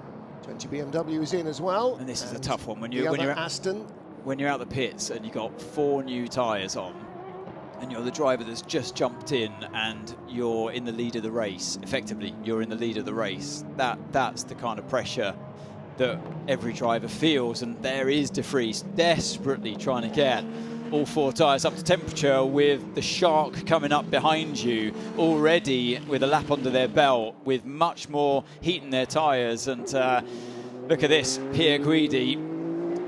He can see that Toyota coming out the pits with de Vries at the wheel. Oh, and that was contact there, wasn't there? Yeah. Turn 1, Porsche car 12. So it's Alex Lynn. It is 6 and 12. Yeah, Estra jumps in, and straight away, look at this, argy-bargy between these two. I can't imagine the stewards are going to look kindly on that. Oh, he was run out a bit of road there, was Lynn, and then kept his nose in, and as almost to say, well, you gave that to me on the exit of turn 1, and I'll give this to you here. Two big boys fighting it out themselves, but I got a feeling that the stewards are going to intervene with that one. Was that Lynn on hot tyres and Estra out of the pits on stone cold tyres? Is this decisive now for Alessandro Pierre Guidi? If he doesn't get by Conway, where he's got this heated tyre advantage, he's not going to get by him, is he? De Vries. But look at this. You got Buemi, 3rd. Absolutely flying once again. He loves this place, doesn't he? Mm-hmm. What a great 3-way fight we have here. And Buemi, of course, will have less energy on board compared to the 2 that have just stopped, so he'll naturally have a bit of an advantage there. But his tyres will start to just be dropping off that cliff as the others. Temperature gets into its own, and they'll have the tyre advantage. So it might equalise for a few laps here. Toyota, Ferrari, Toyota. That's your 1, 2, 3, just into the 3rd hour of this Bapco Energy's 8 hours of Bahrain. And Brendan Hartley, the man with less weight to carry, as he's got a little bit less fuel in the tank. For Alessandro Pierre Guidi, the 51 Ferrari, this is not their battle. They can win the championship as a driver team. They can win the championship for Ferrari without having to win the race. As they are now, Ferrari are looking very strong in the manufacturer's title race, and it would take an absolute catastrophe for to hand it to Toyota. So that's what they got to avoid. Keep attacking, keep your focus, but you don't have to beat the Toyotas. You want to, but you don't have to. Yeah, I mean, I'll let you pass that message on to Alessandro Pierguidi. I think there'll be an engineer or two that's probably, remember our mission here, Max, remember our target. I think, yeah, if you're a fan of colourful in-car radio, stick with us here on. Yeah. But it's a really interesting phase of the race, though. I know we joke, but a really interesting phase with that, with Buemi driving car number 8 now. Oh, we got a yellow flag out there. Which corner? We don't know. Turn 12. Oh, the one we've just been through. It's come and gone. It's come and gone. Somebody's had an off-track moment and gone back on. That's the exit of corner 12. So all clear there. But yeah, like I was saying, really interesting phase of the race. So Buemi knows that he can't really pressurise these two in front of him anymore because they've got that couple of laps advantage tyre-wise now because the Toyota 8 is out of sync in terms of the energy.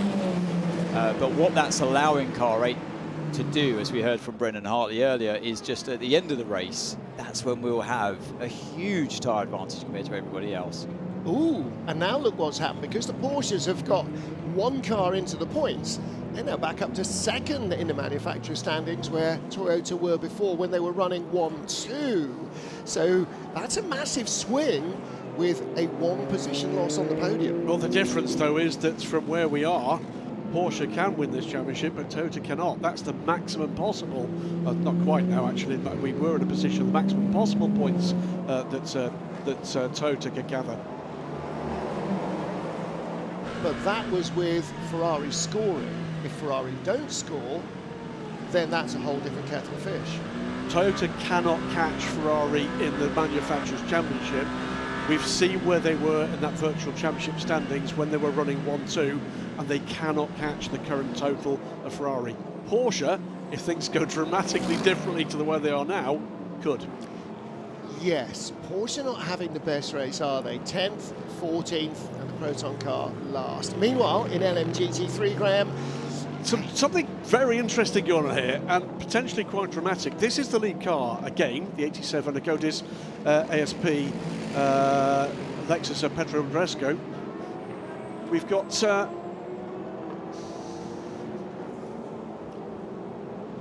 We've got multiple runs drivers at the head of this field.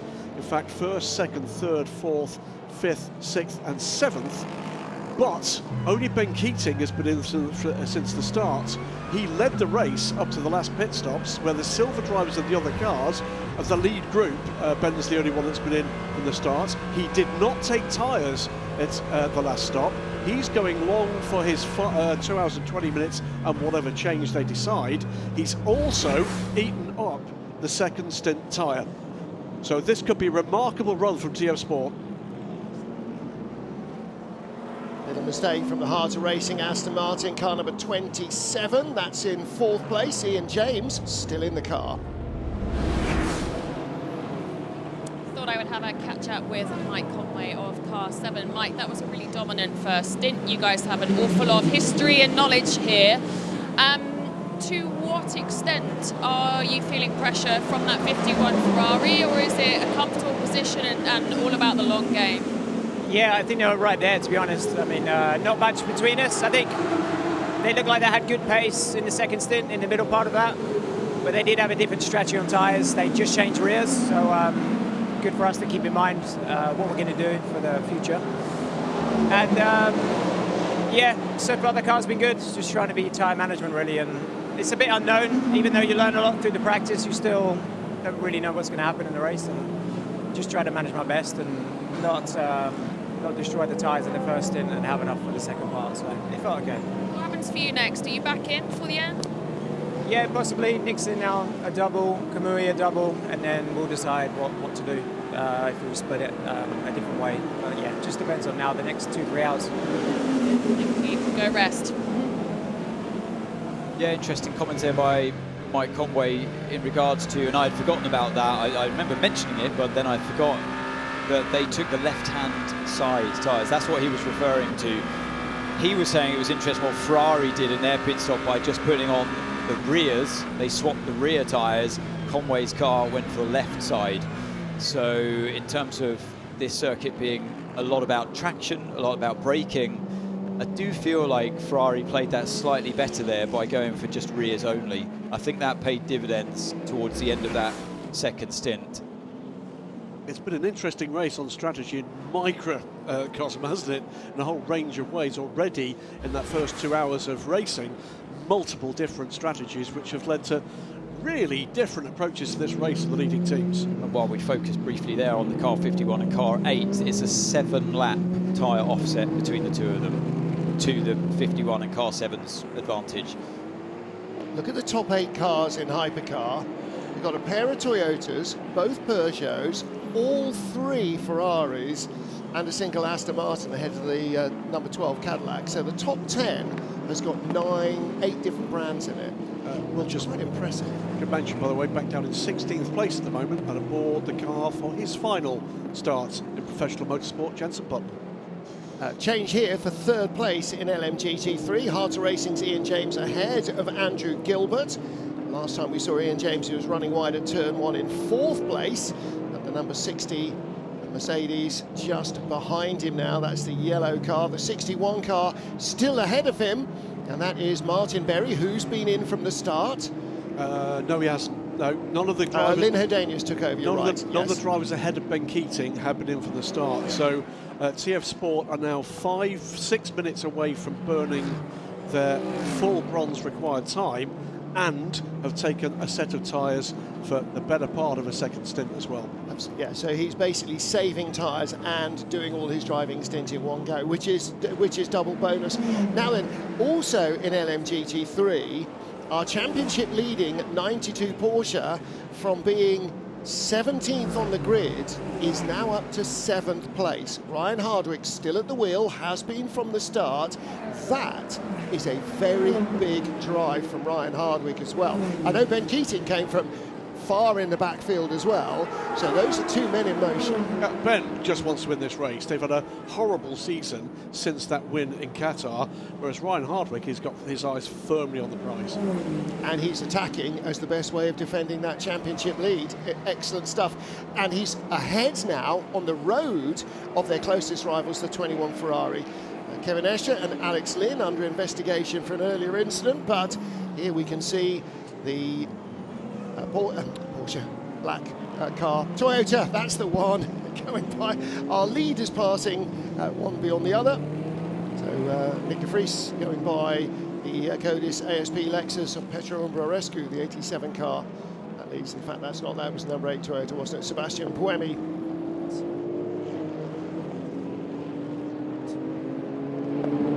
Just maybe keep in mind to protect the right-hand side as you'll be doing a double there. Track temps lower now, 35 degrees. So they're planning on sticking to what they did with Conway's car earlier on by just the left side going on. So you protect the right side, they'll be going for the left inevitably. So yeah, they've seen what Ferrari have done with their car by just going for the rears and still deciding to stick to what they know works best, perhaps on their own car, sticking to that right front medium. Do they then put mediums on the left because of these cooling conditions?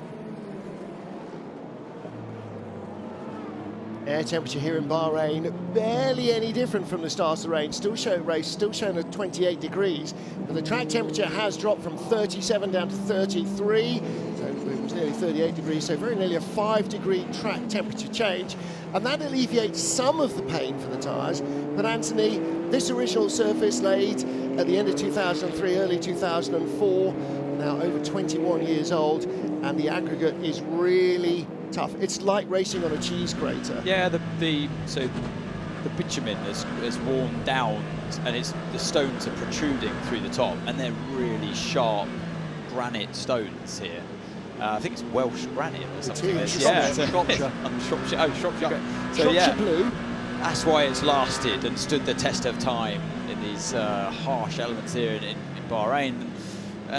But so the tarmac itself has dropped below the surface, and then of course it's taken away grip, and it's like driving on sandpaper. It rips the tyres to shreds and overheats them because of all of that friction. So that's what Hartley was saying in his interview. Yeah, this track, as we all know, we've heard not just him, many drivers say it's so difficult to not overdrive your car.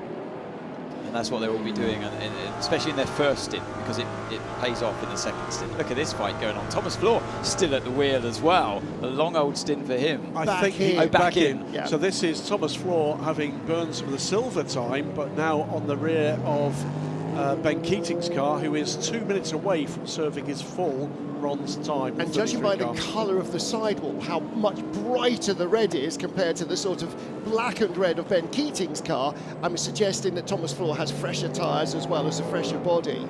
Meant to just mention a moment or two ago. Oh dear me! Don't do that.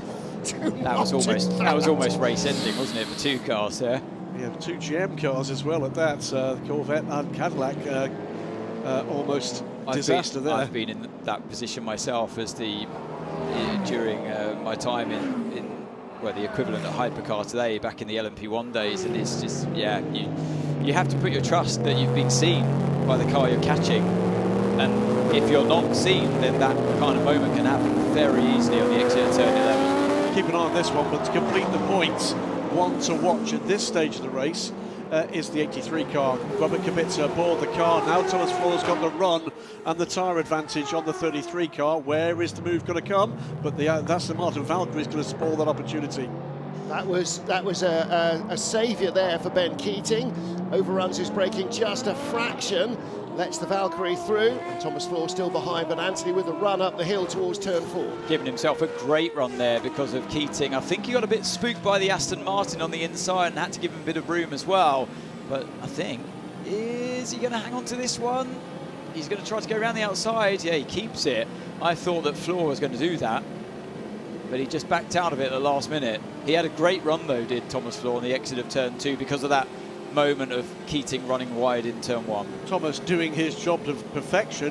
Yes, could have been more aggressive, but that could have been where the mistake came that cost them a potential finish. At the moment, Ben Keating, a little bit of a sitting duck. He's got a big tyre disadvantage. He has now fulfilled his 2 hours and 20 minutes at the wheel.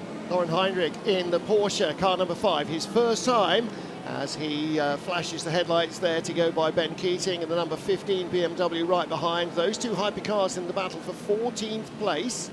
And Thomas Floor, as you can see, becomes the 26th driver to contest 60 or more races. This Davidson bloke that he's equalled on those 60, I've never heard of him. Sorry, that Davidson bloke. David looks so tired. Again, in the inset, you can see in the top picture, there is Ben Keating with the purple Wins livery helmet, and Thomas Floor right below him, the VistaJet AF Corsa Ferrari. And that's what you're watching in this main battle for 5th position. I think that Ben Keating will try and keep them on their fuel schedule, so he can afford to let him go if he wants to, but he doesn't really want to. I think Keating keeps running a bit too wide. He's not really meeting the apexes. And Floor, once again, similar to, yeah, see what I mean? Look, Keating just, I don't know if he's getting a bit tired here, but I know he's on old tyres, but I think he's just, the focus is maybe starting to lapse here at the end of what's been, 3 stints for him? Yeah, he's in his 3rd stint. And he's just missing the apexes, and therefore he just allowed that move to happen in turn 14. It didn't need to happen like that. It's sort of, he needs a caution. He needs a virtual safety car to actually save the progress that he's making here, because from this point onwards, he's in deficit. This is why they leave the bronzes in, because they hope for that safety car, and the highest chance of safety car happening is usually at the start of the race. So that's why they tried to burn the bronzes time early on. A bit of a different story for Thomas Floor's car, but yeah, for Keating, and that's why they've kept him in all this time. If there had been a safety car, all of that loss compared to the silvers and the golds and the platinum drivers gets eradicated in one instant. This is where we are at the moment on the virtual points, the Teams Championship in LMGT3. Very much to the fore once I first form, and Ryan Hardwick, by the way, just 11 seconds back now from Ben Keating, but on fresher tyres again.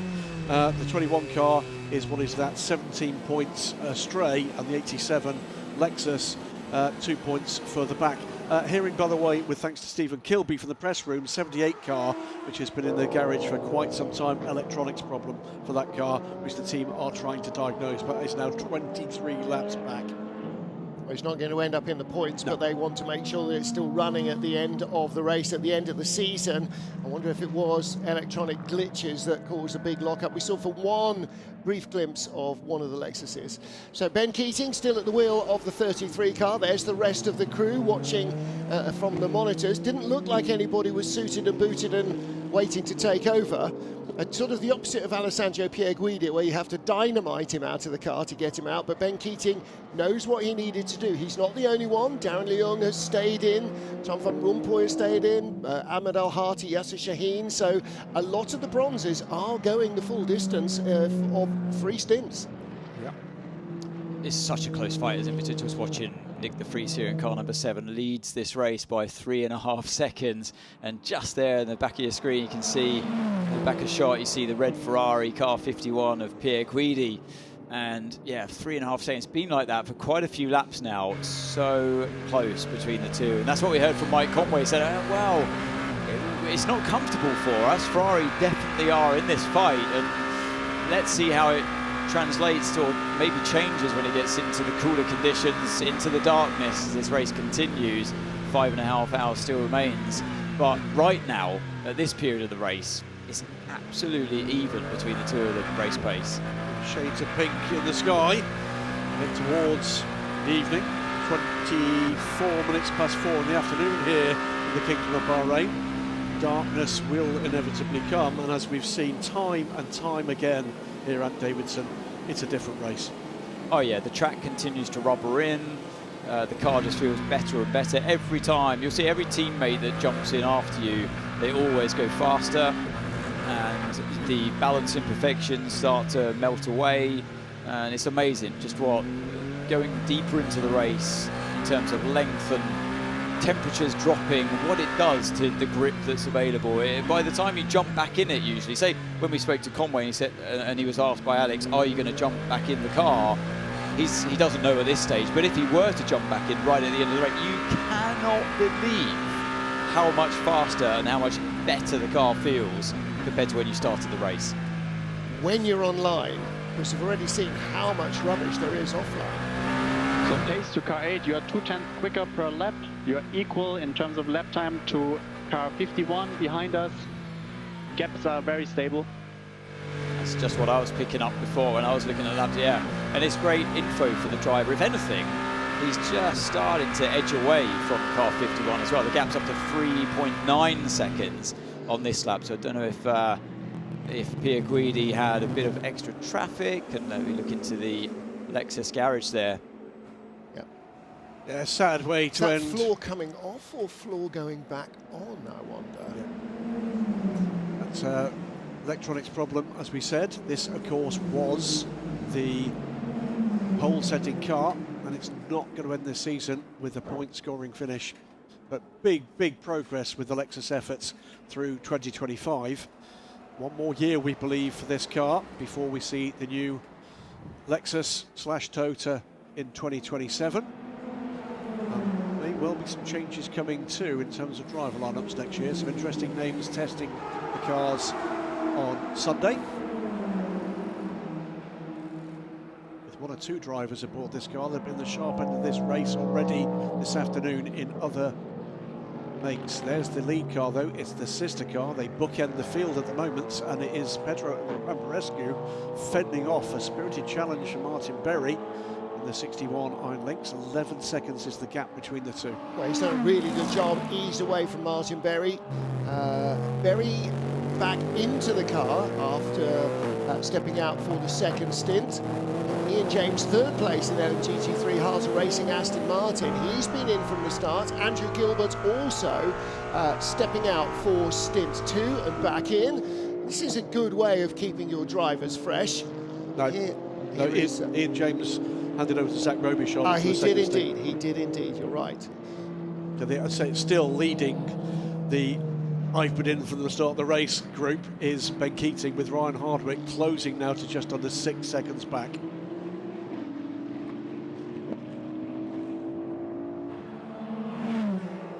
Bernardo Souza coming down the straight. And when we get this shot, Anthony, the next shot looking up the straight with the sunlight on, look at all the rubber debris already offline. We're 2 hours in, 2.5 hours in, 5.5 hours more rubber deposited down there. If you go offline, that's horrible. It is. So when you come up to any car, whether you're fighting in the same category or particularly if you're in the hypercar catching the LMGT3s, you're sort of ducking and diving in and offline all the time. And you want to minimise the amount of time when you're overtaking the LMGT3 cars, minimise the amount of time that you spend driving over the marbles.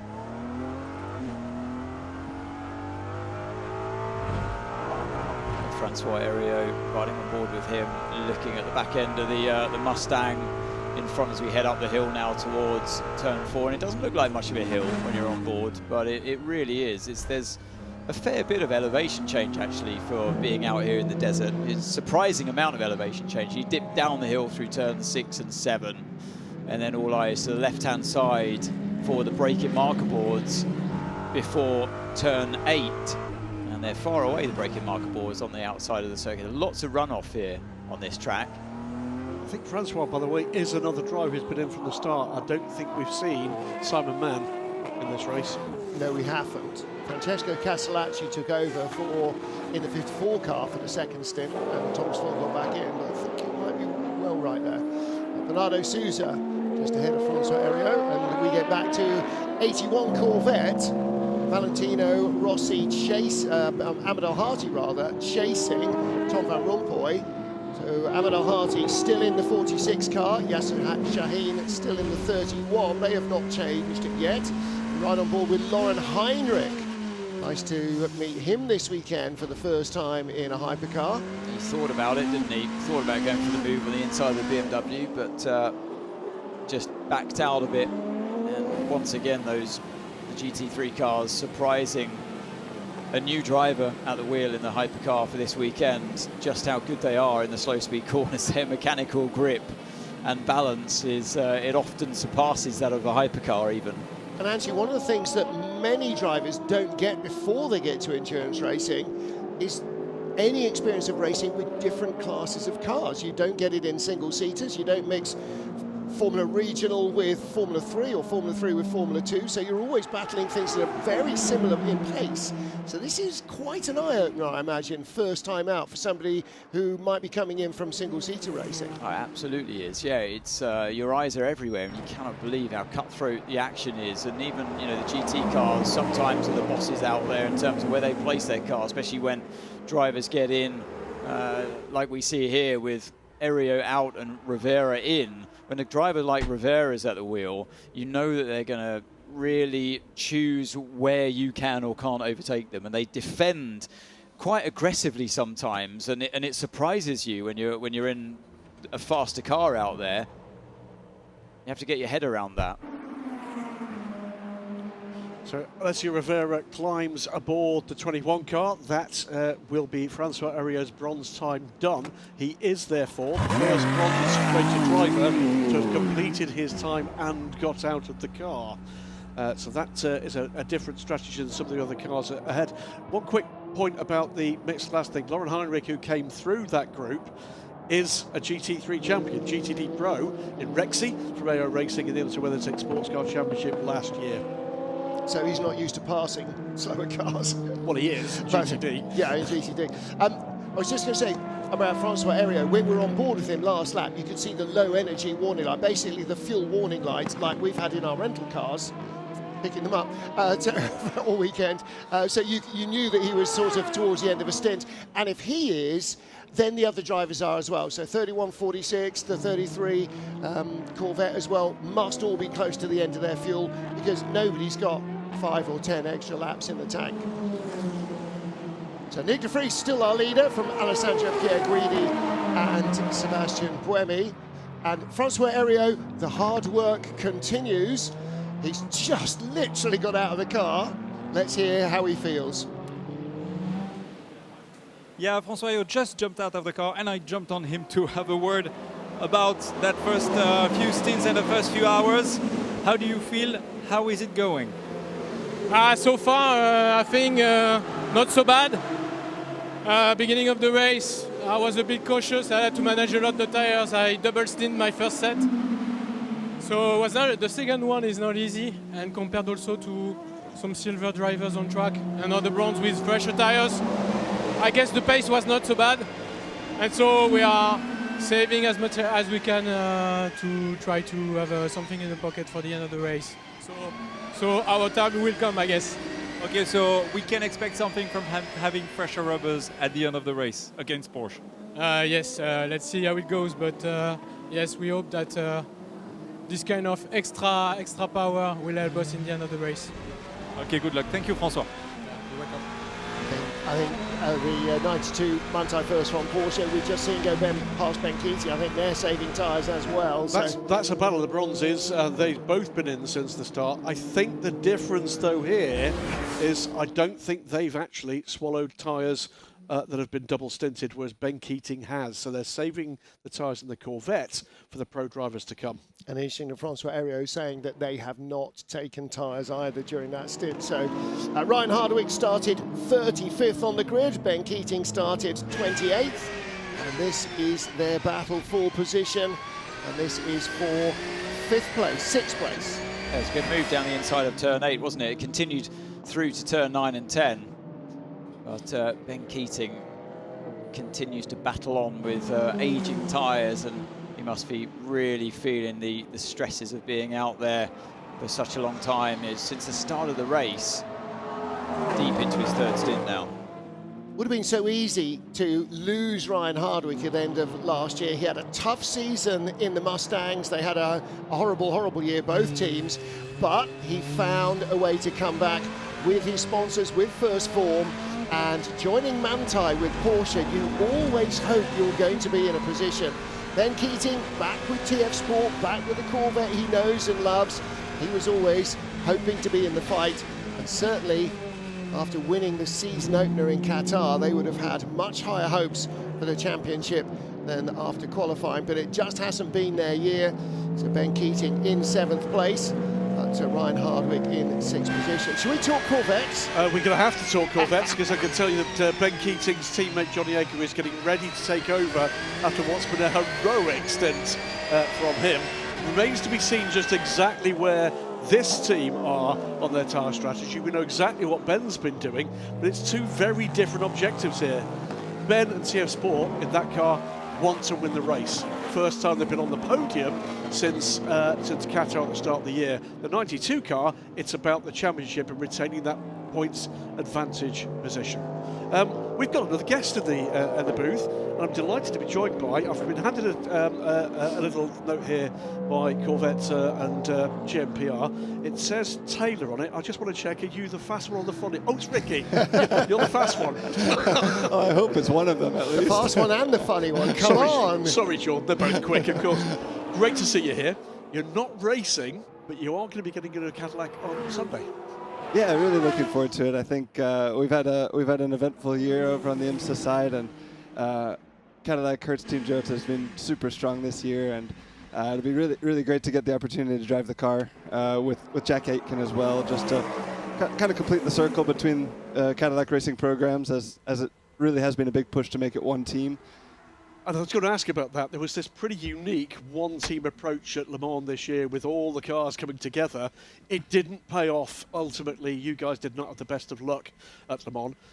But if there's an opportunity to come back with one or other of the caddies for Le Mans, I don't suppose we're going to see any change in that approach from GM and from Cadillac Racing. Honestly, it's been since the first Cadillac prototype program back in the early 2000s, when they did it as one, solitary factory team.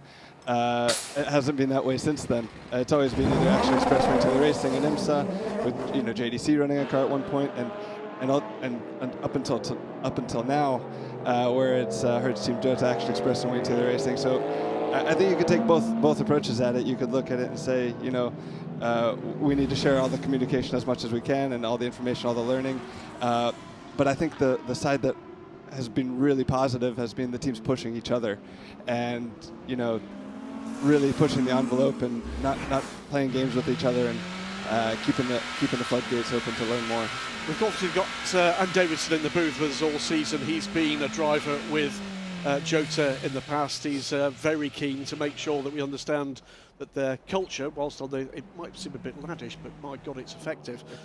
It's a very different feel from your family team, from Wentella Racing to Cadillac Kirk's team, Jota. Does that difference show in any way that you can take back and tell Dad and the boys that maybe there's something we need to look at? I think, yeah, absolutely. The results have been proven on track with their great win in Brazil. And being that they race in the World Endurance Championship and we race in IMSA, really there's nothing to gain from either of us holding anything back. So the two teams have been very open dialogue, and with the season we've had, we've been very open to as much input as we can get, honestly. And everybody's all hands on deck, trying to learn as much as we can. The drivers, engineers, mechanics, everybody's really looking to the teams that are winning to see how much we can learn. So it has been beneficial. The tracks, like you said, everything's very different in that side of the world, but we're trying to apply as much as we can. Well, let's talk about tracks, because this is going to be a very new track to you. What have you made of it so far? Just walking over here, Oliver Gavin stopped us and said, "So we hear you're testing tomorrow," and everybody just says, "Have fun, enjoy the first 2 laps, and then hang on."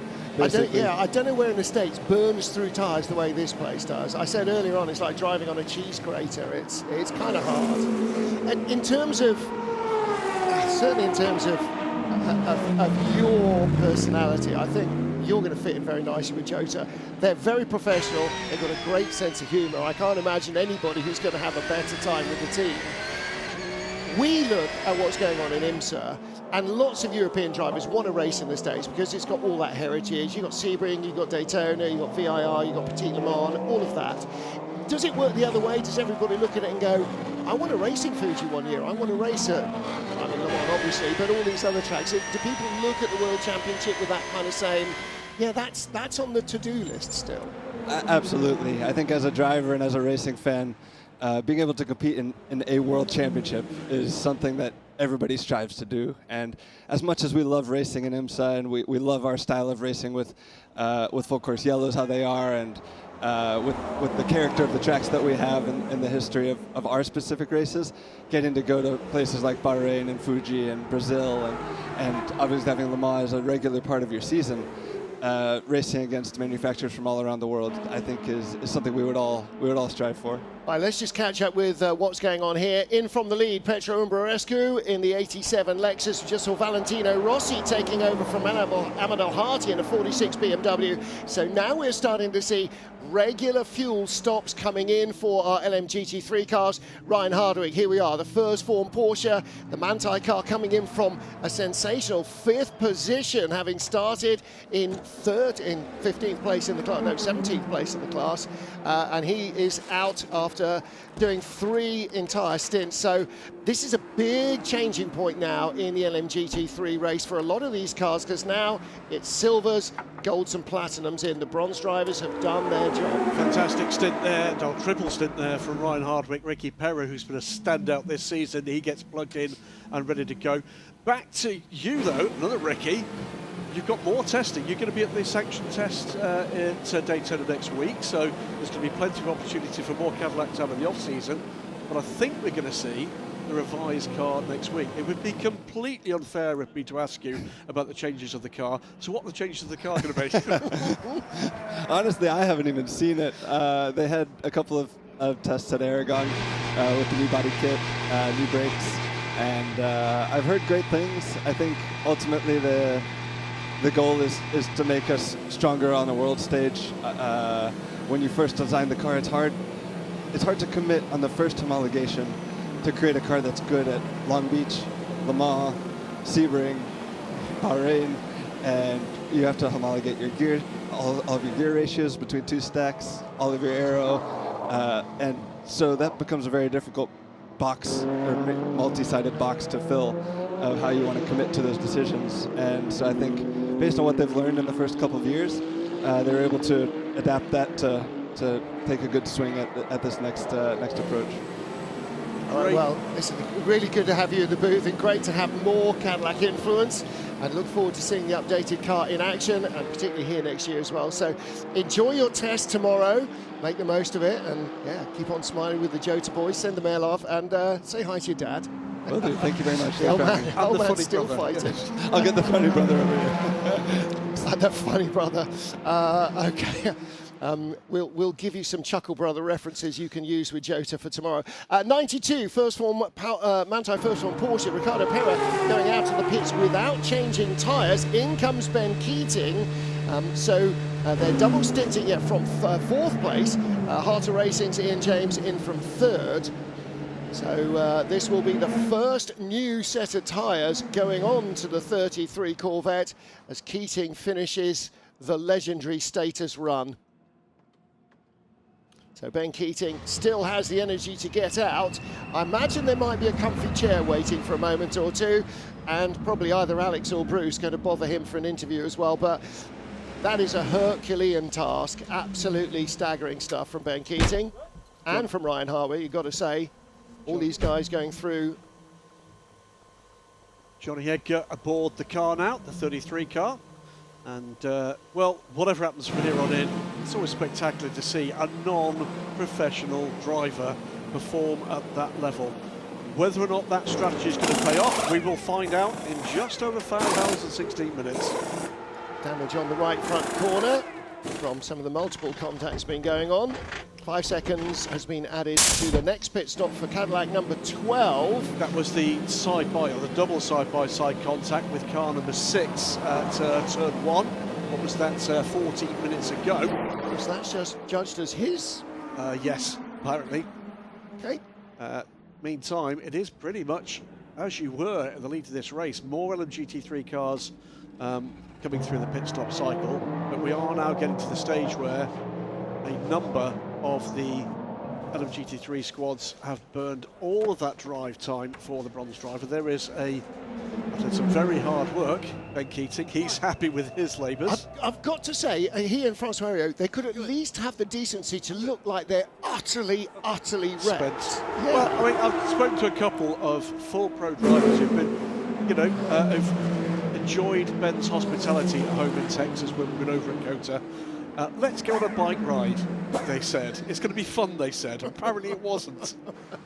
Fun for him. Yes. He is a bicycle killer, he really is. He's an extraordinary individual, and friend and colleague Stephen Kilby spent a couple of days with Ben before Qatar to get a bit of a handle on how it is he stays the way he is. Here's the 54 car, by the way. Driver change. Francesco Castellacci back at the wheel. This is Thomas Fleur just doing it. He'll do a third single stint later. And we'll have to remember that because he will need to do a single stint. Of course, that means a slightly slower pit stop because you're having the driver change as well. So he will get back in for a third stint. So this is beginning to come together with the strategies beginning to wind out now. We've still got a number of teams with bronze time to burn. This is one of them, 54. So in terms of strategies, we've got 18 cars. We've essentially thrown them all up in the air, and they're all coming fluttering down at different rates for different reasons. So it's almost going to be like a handicap race. In the final hour or 90 minutes, we're going to figure out where everybody is. There's Tom van Rompuy coming to the end of his time now, and I don't think we saw a change earlier. We didn't see Rio Andrade, so that's Tom having got even longer than Ben Keating, but is further back down the field and coming in. So the pace was better across that triple stint from Ben Keating than it was from Tom van Rompuy. And I'm just going to take a quick look at the time there, and neither were they on the same tyre strategy. So that's one to watch for later in the race. Is this going to be a tyre change or no? Fuel's still going in, so the mechanics aren't allowed to move at this stage. Took tyres, I think, last time out.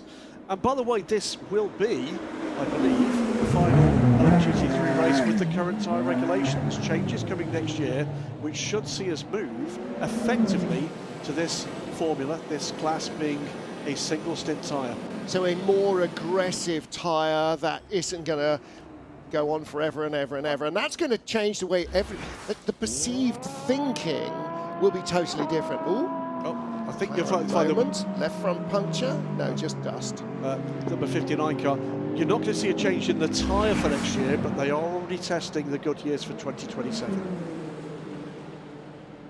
Okay, so that car's going to the garage. They will have enough of an allocation. That looks like it might have been a bit of a brake issue for, is it still James Cossington in 59 is Sebastian Bowe, so no, James still needs to get back into the car, I believe. Galel has come and gone. He is in the 95, taking over after a triple stint from his teammate. And yeah, 59 in the garage. So next year, Garage 59 will be running the 59 car out of the 59 garage. Well, I'd like to think so. It's, Alex West, one of the team owners of Garage 59, will be here testing one of these cars tomorrow. And the team are here in force. That looked like a man with a brake caliper tray. Off goes the McLaren, the Mustang. And bits coming off the McLaren. These cars, you think, oh, it looks like the road car. It's essentially a centre section and everything else is entirely removable. So when you see them stripped down, there's basically the driver's tub and not much else. Ford leading, and with 2% of energy. The 88 car just about to pit. That is currently in the hands of Gianmarco Lavorato, with the Codis ASP's Petro Imbrosco in second, and the Iron Dames in third place, that 85 Porsche. And that is Celia Martin. Now that's her second stint as well. So if she gets out this time, she will need to get back in for a third stint. Meantime, battles on track and traffic on track too. Just one final point on this switcheroo with the bronze drivers climbing out. As things stand with Ricky Perra aboard the 92 car in 7th place, taking over from Ryan Hardwick. TF Sports 33 car with Ben out of the car is down in 11th. 14 seconds the gap, but I think an advantage on tyres to the 33. Some stint from both of those racers, side by side here. Let's go down TF Sports. I am next to Ben Keating, driver of the TS Sport number 33 Corvette. Ben, a fantastic, heroic drive, 3 hours, and you feel fresh. I feel good. It was a lot of fun out there. It was fairly hot at the beginning, but everybody has so much different strategy.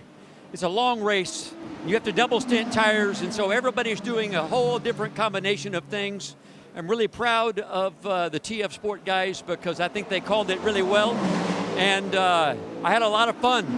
I mean, it's mayhem out there is what I would say. I think I had contact 5 or 6 times, but it was beautiful because we all kept it straight. We all kept on the track.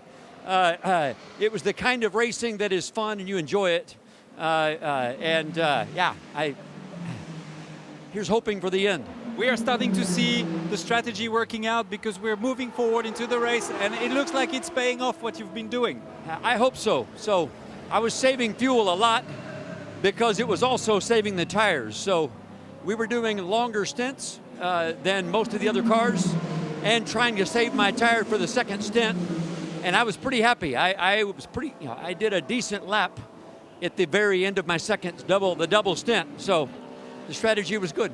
Excellent. Thank you so much. Time for a drink. Yeah, thank you. Thank you. He loves a bit of hard racing, does Ben Keating. Great work from him. You just saw the 33 car on screen, making a pass for position. That was on the Proton competition. Mustang 77 of Ben Tuck. So in is the number 8 Toyota from third place, which means Ferrari number 50 goes by it. And Anthony still with this offset fuel, and we'll have to remember that when we see it.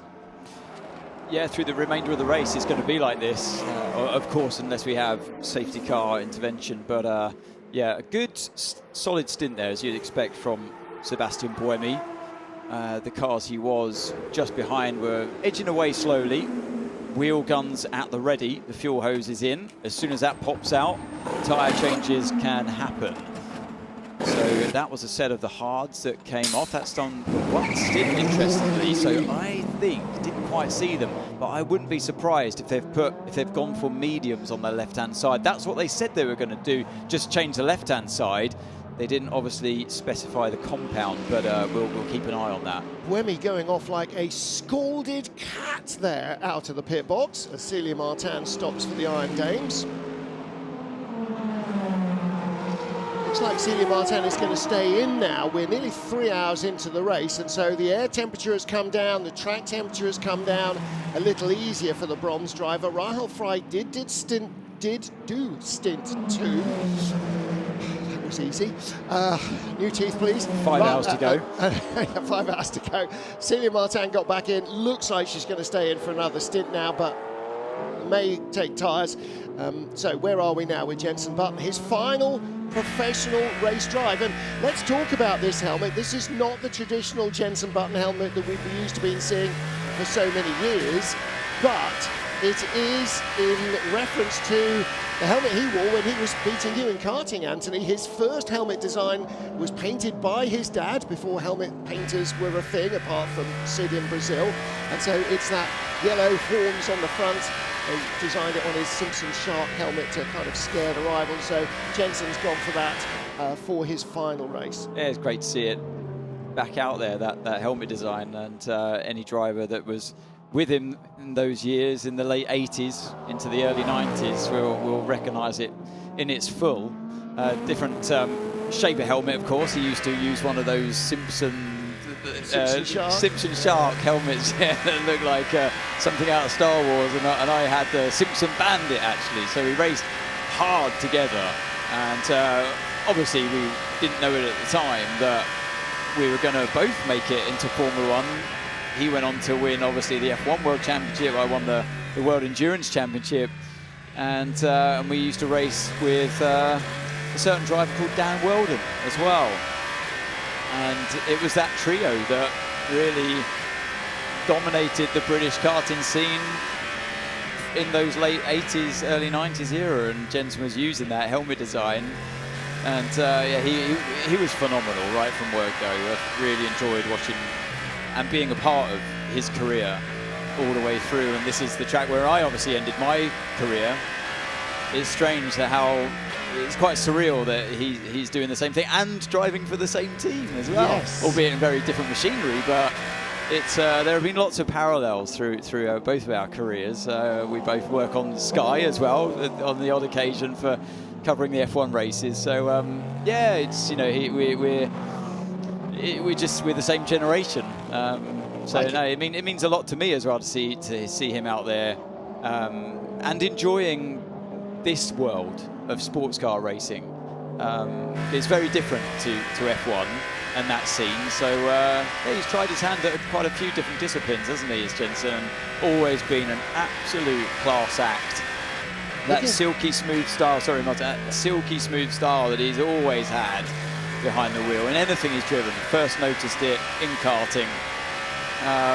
Yeah, and it's been a great joy to watch and to race against. Really looking forward to him dragging you into the Goodwood revival and some old car racing as well. And feedback from Earl with the strategy we're going to do on taking rear is the first 2 laps you will have understeer, but then the rear grip drops away and the car is balanced.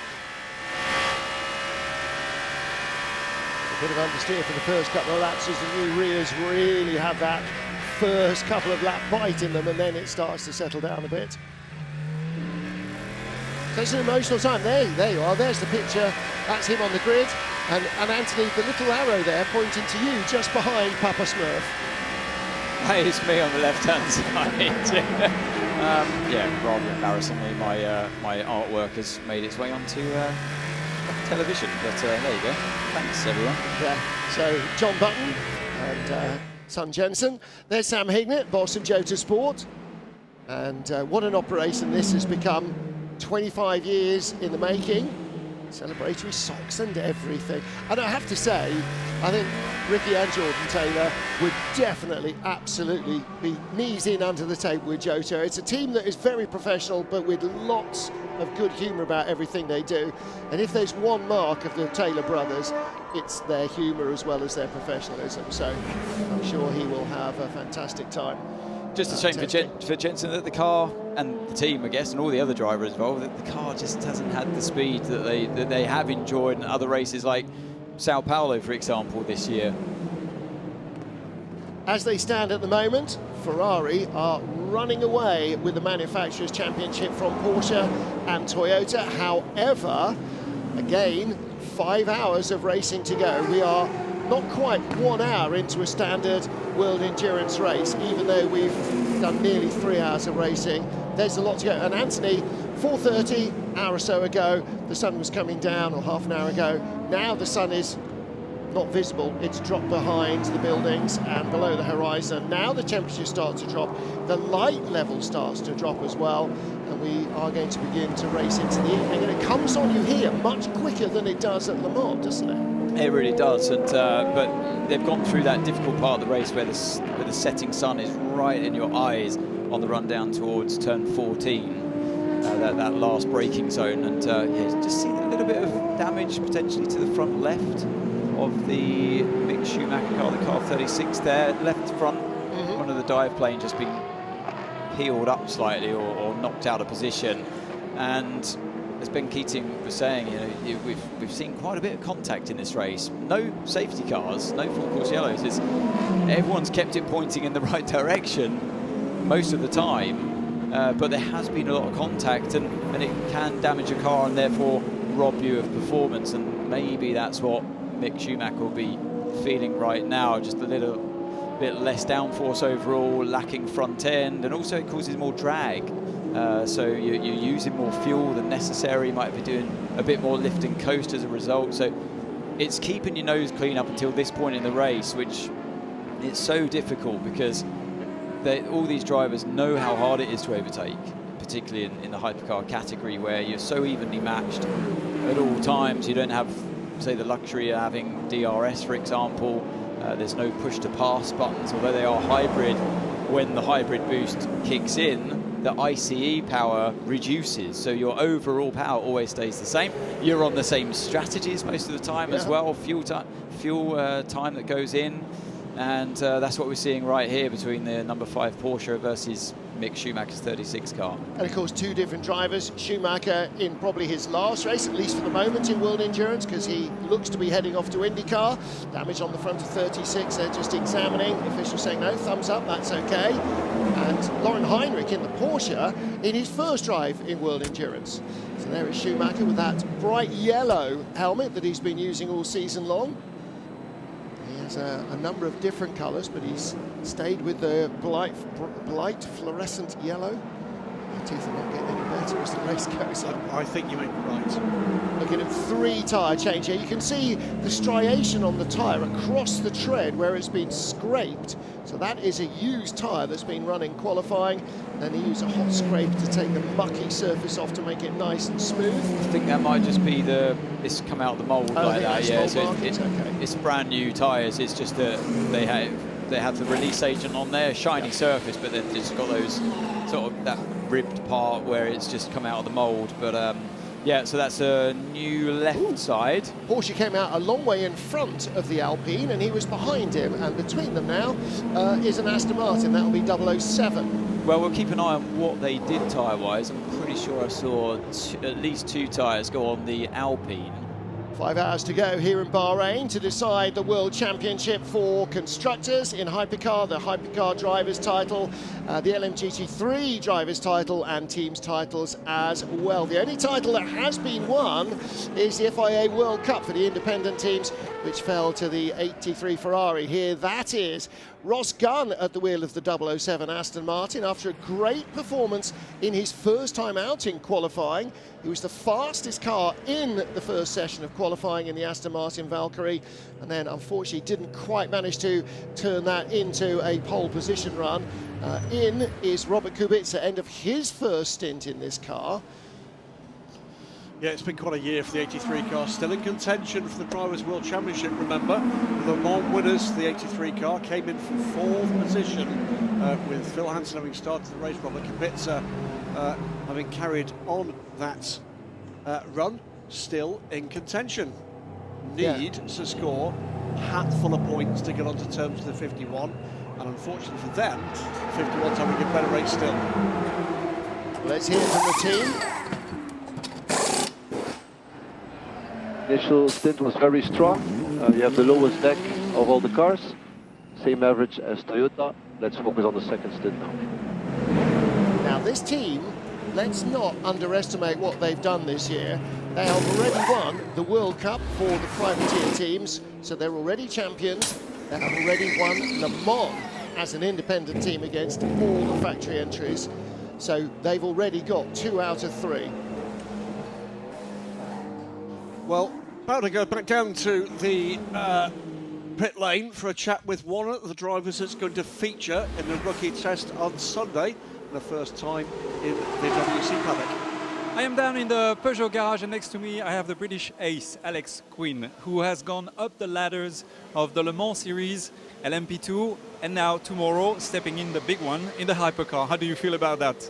Yeah, obviously really excited for my first hypercar experience. You know, I've come from a silver driver up my way through LMP2 in the European Le Mans Series, Asian Le Mans Series, and IMSA as well. So now to take this next step and to get the opportunity of Peugeot to drive in the rookie test is really special for me. It's great to have you here, because I know, like, you have a lot of backing behind you of the people saying that you're flying and you're extremely fast. But how do you prepare for that, and do you have a lot of pressure for tomorrow? Look, there's no pressure. I just want to show the team what I can do. It's a good opportunity to do that. But yeah, there's a lot I need to learn. Obviously, with the systems on these cars, it's a big step compared to the LMP2. But at the end of the day, we're still driving a race car, and that's what I enjoy doing, and that's what I'm looking forward to. So yeah. Excellent. We're glad to see you here. Welcome to the WEC, and good luck for tomorrow. Thank you very much. Thanks.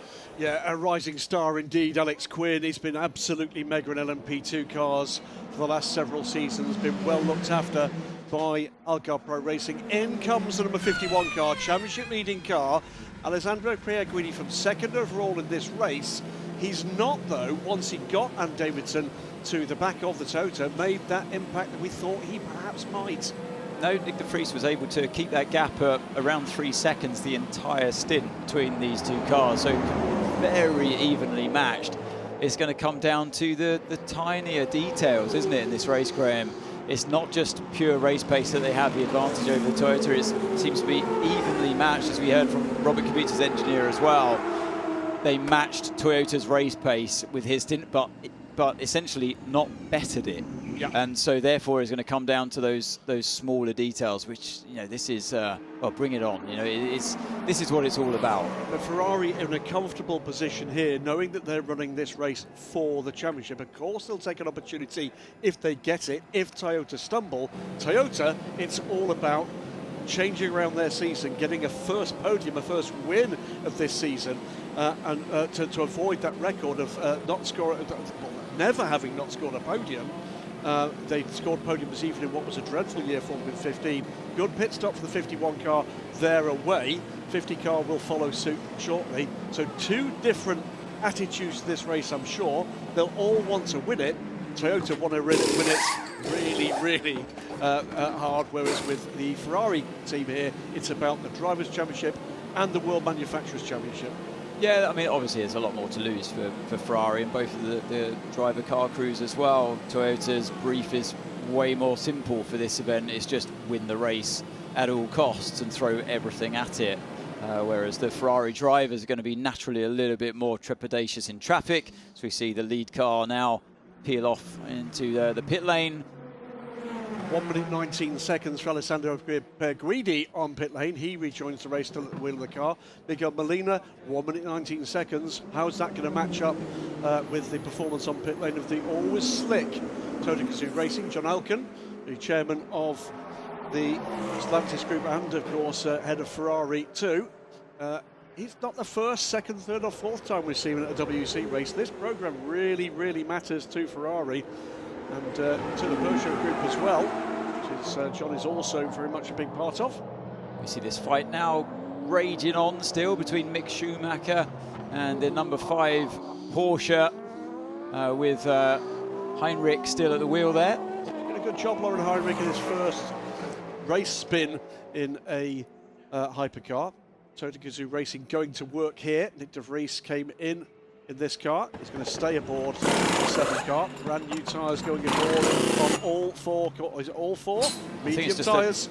On the left side only. So that's exactly what they did with the number 8 car as well with Sebastian Buemi. I suspected it. It's what we heard on the radio. They were going to change to the left-hand side, and they've done exactly the same thing to the number 7 car. So quite different tyre strategies going on here now between the Ferrari and the Toyota. The two Toyotas are going to be very close together indeed on track after those stops. That was a 1:18 stop for the number 7 Toyota Gazoo racing car. On pit lane now for the number 20 BMW. They've been feisty, fighty, but maybe not quite as pacey as they'd have hoped today. Similar speed to the Alpines, isn't it? And the Aston Martin. So they're in that fight, and the Jota Cadillac is somewhere around their pace as well, maybe lacking a little bit of pace compared to the BMWs. Still on those hard tyres for now, and I can see another lot of hard tyres lined up, ready to go. So yeah, quite interesting phase of the race where we see different tyres coming into play. Maybe there's a one medium sitting there, ready to go on the front at least. I'll tell you, by the way, as the cars get up to speed, clearing Sector 1, the gap between the two Toyotas was 2.9 seconds. Alessandro Pierguidi drops to 3rd after that round of pit stops. Yes, that looks like all four for the BMW, and off he goes. No driver change for Van der Linde, who stays on board. And I'm just trying to see this gap. Yeah, looking at the gaps between now, you see on the left-hand side of the screen, 2.5 seconds between Buemi and De Vries. Once again, Buemi will obviously have slightly less fuel in his car at this point, having pitted a few laps earlier compared to De Vries. Yeah, Buemi is now, he's done 9 laps on that set of, well, since he's last pitted, and that's 9 laps, therefore, on the left-hand side mediums. And is that the only car now? Oh no, 009's taken mediums, but everybody else, the last round of stops, still on the hard tyre. No, lots of mediums out there. You've got car 35, car 36 are the 2 Alpines. They went for mediums, and another set went on for the Alpine in the last stop as well. The 007 is on mediums. So, and the car 38, Jenson Button, he was on mediums. He did 1 stint, all 4 new, and then has just taken another 2 new on the rear. So that's what his radio message was about. And that's where the advice was saying, you know, you're going to have understeer for the first couple of laps because we've put brand new on the rear. That makes a lot more sense. Right. But Ferrari still on hards. Yes, and so that's the difference. They can see the combination with a hard right rear and mediums the rest of the Toyota. That's interesting. They're slowly integrating the mediums.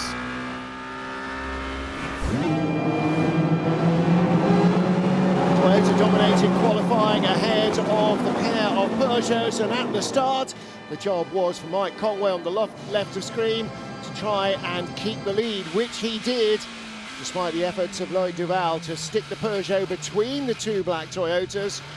Everybody else, a little bit of bumping, but keeping it relatively clean. The 2 Alpines falling over each other at the tail of the field.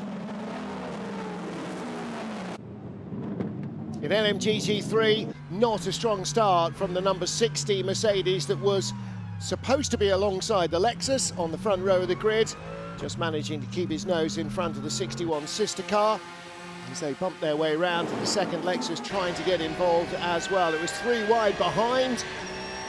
92 first form Porsche started to come from 17th on the grid in class. A battle between McLaren and Ferrari got a little bit heated.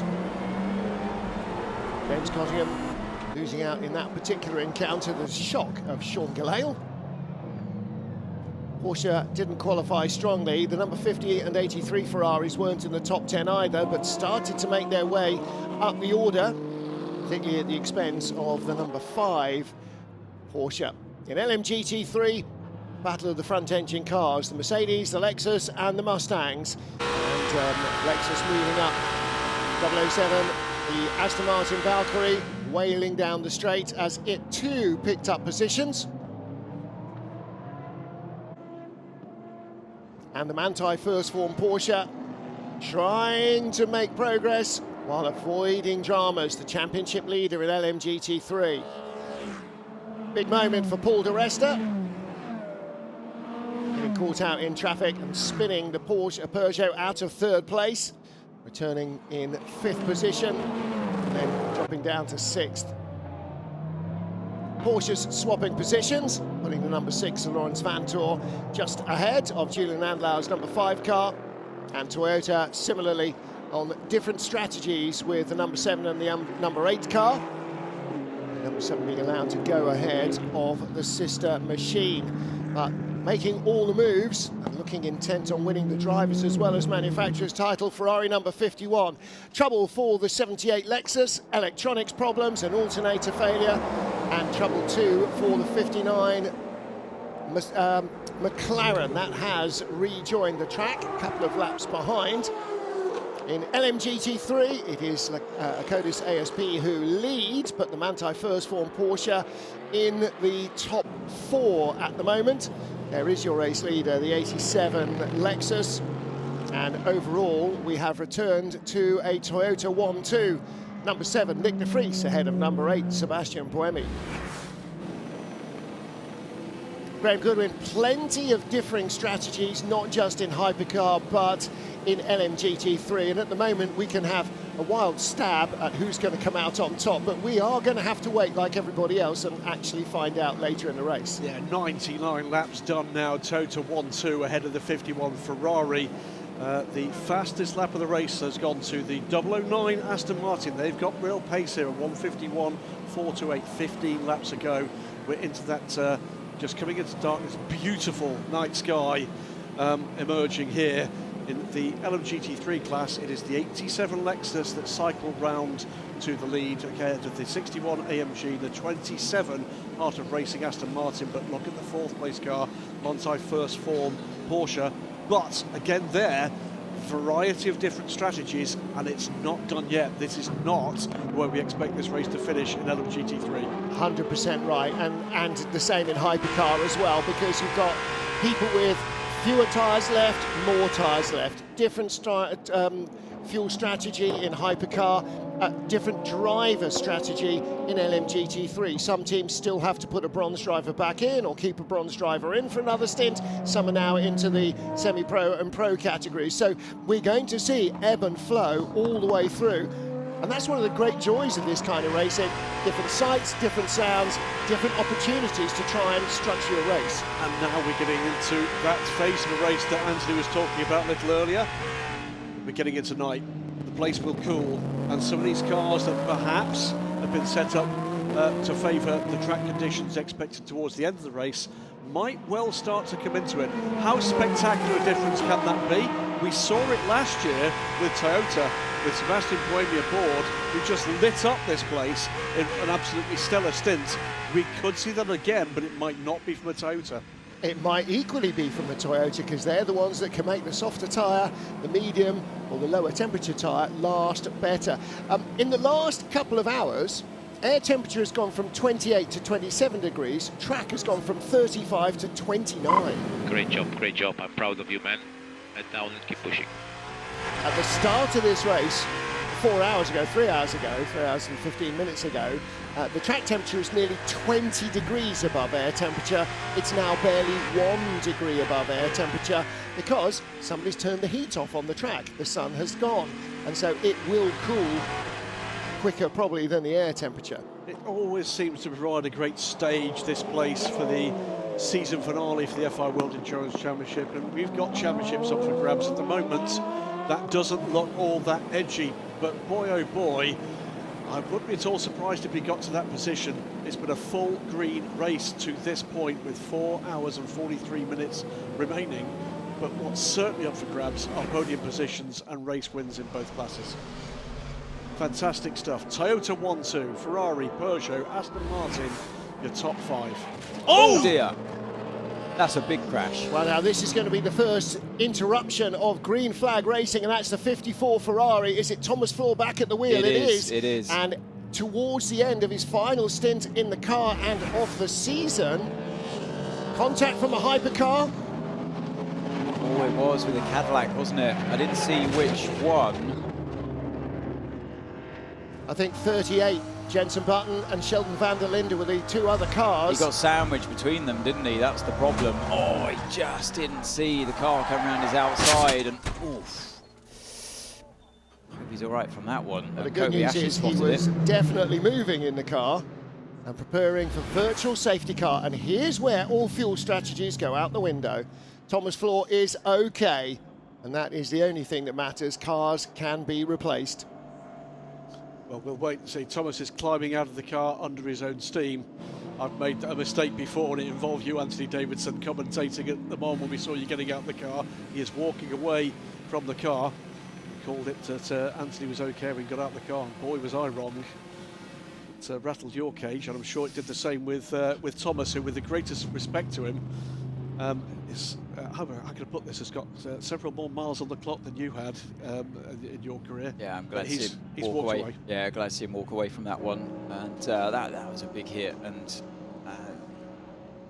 how big a hit? The blue impact light is going on in the cockpit. So even if he wanted to select first gear and carry on, he would not be allowed to race. And what is the blue light? It is a G meter. Basically, with the blue light on, it shows that there's been an impact that's triggered that system.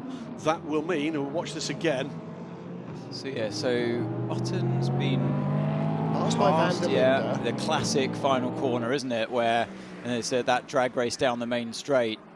The classic get done into the last corner, and then you're under attack immediately towards turn one. So Jenson puts the car to the outside, and there's Thomas Floor in front.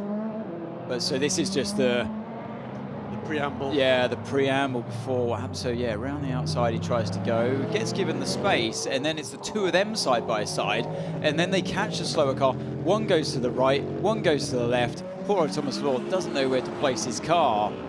I see what each driver of the hypercars is trying to do. Yeah. It looked to me like it looked to Jenson Button as if the gap was there on the outside. But it was, then it wasn't, but Floor just basically hasn't seen him because he's got a car on his right and the left. He's been looking only on his right. That's exactly right. He came off the apex and went to the outside. I can see exactly how that happened. Well, the loser here is Thomas Floor and the 54 crew, and that's a horrible way to finish the season. That is the racing line. He's gone from the apex out wide to the white line. Stay on the racing line. That's what he's done. And just want to complete the point about the blue medical light, we call it, the G, right, that is triggered by a high G incident. The ambulance is there. That means driver must go to the medical centre.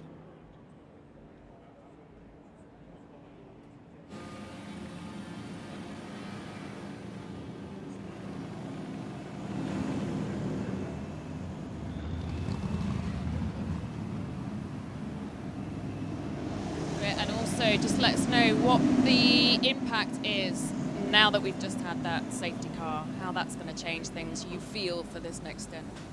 Well, I'll respond to your first question first. The start of the race was really a lot of fun for me. It was a bit unexpected. We were definitely on the back foot after qualifying. It's disappointing, but man, my hat's off to our team. Incredible team and engineers. They were working all night trying to figure something out with the car, and we made a massive improvement with the car. So it was a pleasure to drive, and I'm not gonna lie, it was a lot of fun out there. So yeah, it's gonna be a tight race. Obviously, come down the end. The 21 Ferrari is our main competitor, and they're right there around us, as well. And your second question, the safety car, I really don't know what this means. I feel bad for the 54 Ferrari. I mean, I think they caught up something that was really uncalled for, but feel bad for them. But yeah, I don't really know what it means. I think everyone will pit. I'm not sure it'll change much of strategy. So it's going to be a long race, and I think a tight one down to the end. Thank you. Yep. Best of luck for the rest. Thank you. To explain basically what Ryan was talking about there, we are in a virtual safety car. What that means is cars will come down to 80 kilometers an hour. We will stay on the virtual safety car for at least 2 laps. That will give every car that wishes to the opportunity to pit. At the point at which we see on the screens, and you see on your screen, safety car deployed, pit entry will close. You will not be allowed to pit from that point forward. Pit exit will still be open. We'll then go to a full safety car period, at which point the fuel will be compressed, and we'll then get a wave-by process. I'll get to that when we get there, rather than a list of regulations for you. But this effectively, Anthony, neutralises the field. It allows that incident, heavy incident, to be dealt with, protects the intervention workers, the track workers, whilst they recover that car and reorder that barrier. But a safety car will follow this period. It will do. So right now, like you're seeing, it allows everyone to come into the pits, refuel, change tyres if you wish. For those that have only just done a pit stop, I'm thinking drivers like Nick de Vries, for example. He's only got 7 laps on his tyres. Nearly drama there in the pit lane. The Alpine was coming in, the Porsche was released into it and just avoided contact with the crew that are in the pit lane as well. Yeah, frantic times, because you know this is your only chance really to, the pit lane becomes very busy when you've got most, if not all, of the cars coming in to have a full service. So that was a 6 Porsche, so we'll look out for that, because they are potentially trying to defend their Drivers' Championship title. So what it allows as well is that other cars, say like Buemi, car number 8, that we knew were completely out of sync in terms of fuel, to then that now you're on the same strategy as everybody else. You can refuel in this moment, and that stops. So Buemi, for example, had already done 14 laps compared to de Vries's 7 laps. So that difference in fuel gets taken away. So you're all on the same path now in terms of the fuel load in your car at that time. Well, what a big impact that was, and I'm sure that the stewards are investigating that. They're looking into who to pass blame onto, if any. For me, it was a racing incident, but Thomas Floor, you can only look in one direction, and you're asking a lot from a bronze driver in that moment to be sandwiched between 2 guys fighting it out, and they've got every reason to be fighting it out. They're fighting for position. One goes to the inside, one's on the outside. The gap was there for Button on the outside, then it wasn't, but you can't really blame Floor for closing the gap. I can't really blame Button for going for a gap that seemed to be there in the beginning. I think a silver, gold or platinum driver probably would have stayed more in the middle of the track, but you can't ask that from a bronze driver. I just, for me, I wouldn't be surprised if Button gets a penalty from it, but I wouldn't give him a penalty for it. I think that was a racing incident there. I think you're spot on. I mean, when we saw it for the second time, you could work out in your own mind exactly why the drivers had made the decisions they'd made. To jump in there again, so for the GT driver that was saying it was absolutely unnecessary, well, no, it's not unnecessary, because it's a motor race and you're all in your own race, and that's what Button and Van der Linde were fighting for. They were having their own race, and overtaking cars is part of that race for them, and both moves, inside or outside, I think without the other one there, would have worked. There's an opportunity to see it from Jenson Button's point of view. So that's a great move round the outside, and he puts himself in a powerful position here on the inside of turn 2. He thinks that Van der Linde's getting squeezed on the inside, and then suddenly his gap's not. For him, it was just the tiniest of touches. But from that angle, looks horrific. Yes. And almost malicious. But it wasn't. From the onboard, tells the truer picture for me. Completely. So here it is from Floor's point of view. He's looking right, and he's where did that hit come from? He's not even looking to the left. So for him, that was an utter surprise what happened to his left-hand side. And you know, your eyes are everywhere as a bronze driver in that situation. So. And of course, for his team, disappointment, of course, and they'll always see it was unnecessary from these bully boy faster cars that are barging their way past. How dare they? But that's just the nature. We've seen it all day. We've seen it all year. That's what endurance racing is. Yeah. And most of the time, they're all brilliant in avoiding those. I'm surprised it doesn't happen more often. Well, we've had 3.5 hours of totally green flag racing. So, you know, that's more than half a normal world endurance race. We don't get that very often. This is a good track for that. And Safety car is now out, so the pit entry is closed. So anybody who wanted to fuel has. I've always said as well, and I'll say it again, and hopefully one day the regulation will change, in that when you're a pro driver catching a GT car that sometimes has a bronze, sometimes has a pro driving that you have no idea when you're catching the back of that car. It used to say Pro-Am on the back of the car, where it wasn't very good because you didn't know whether it was a pro driver or an amateur driver. And I always thought that you should have a light on the back of the car to distinguish what grade of driver is behind it. It's like that's why we have learner plates on learner drivers on the road. Or you specifically give them more one room to say it's the bronze. Exactly. Yeah. That's the specific one. Yeah. Bronze drivers, you have a green light at the back of the car to let you know that, okay, better give this driver a bit more room than usual, the same way that a driver has to with a learner driver on the road. And I've been championing this for years and nothing's ever changed. Hopefully this will change something, because Jensen and Sheldon van der Linde, they got no idea who they're coming up the back of unless their team tell them. And even if you do, you're still going to go for the gap. And I can tell you now, a pro driver wouldn't have been caught out. Except at T3, could you please pick up the pace? You're stalling everyone behind you. We saw Pedro Cachero, our safety car driver, getting ready to rejoin from the pit lane. And everybody has come and gone through the pits, apart from the Akodis ASP Lexus, the 78 car, which is still in there, having whatever ails it fixed. And the last man out of the pit lane is our race leader, Nick de Vries. Took 2 tyres. They're sticking with left sides only, but a medium on the left side now. So that's got 3 mediums now and a right rear hard, the number 7 car, because it had a medium front on the right and a hard on the rear on the right. Sorry, Mark, I've just updated that app since you looked at it. Oh, they only took 1. They're now on all four mediums. Okay, so for the first time in this race, Toyota goes on to all 4 mediums, and also Buemi has done the same. Safety car now deployed. Pit lane, therefore, is now closed. We had a brief look in the AF Corsa pit at Lili Wadou. He'll be one of our rookies, not a rookie, but will be joining the rookie test tomorrow here in the Hypercar. It's a very good picture indeed in this virtual championship for Ferrari, as it's been all afternoon, and I think it's going to be into the evening as well. Virtual champions at the moment, but still 4.5 hours to go.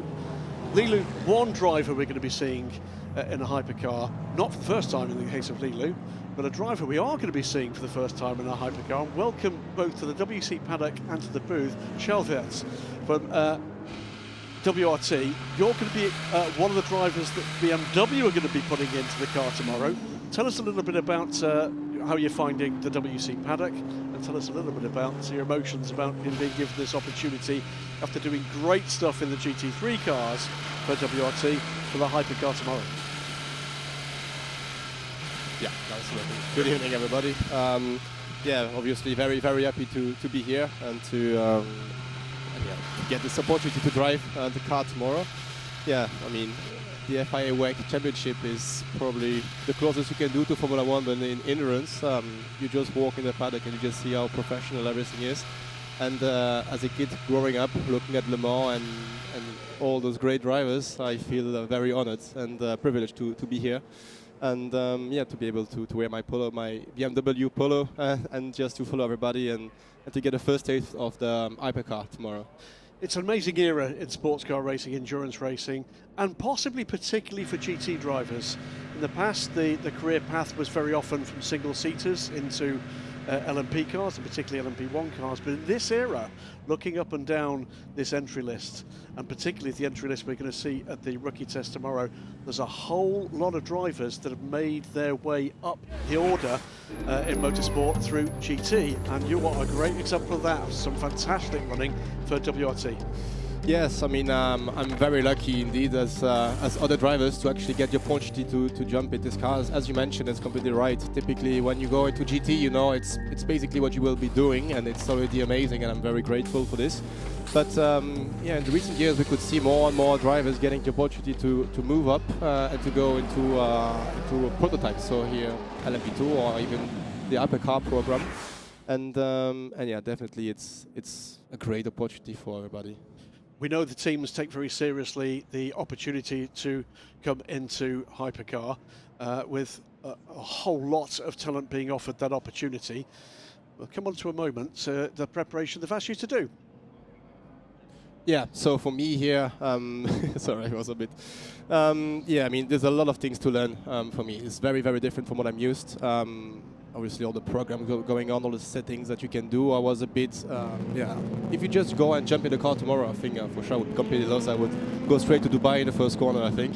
But no, so yeah, I think as any other drivers, we all do sim. So yeah, I went to Munich to do some sim days there to get a bit more familiar with all the buttons, all the settings, all the information we get from the race engineer. And I think it was great.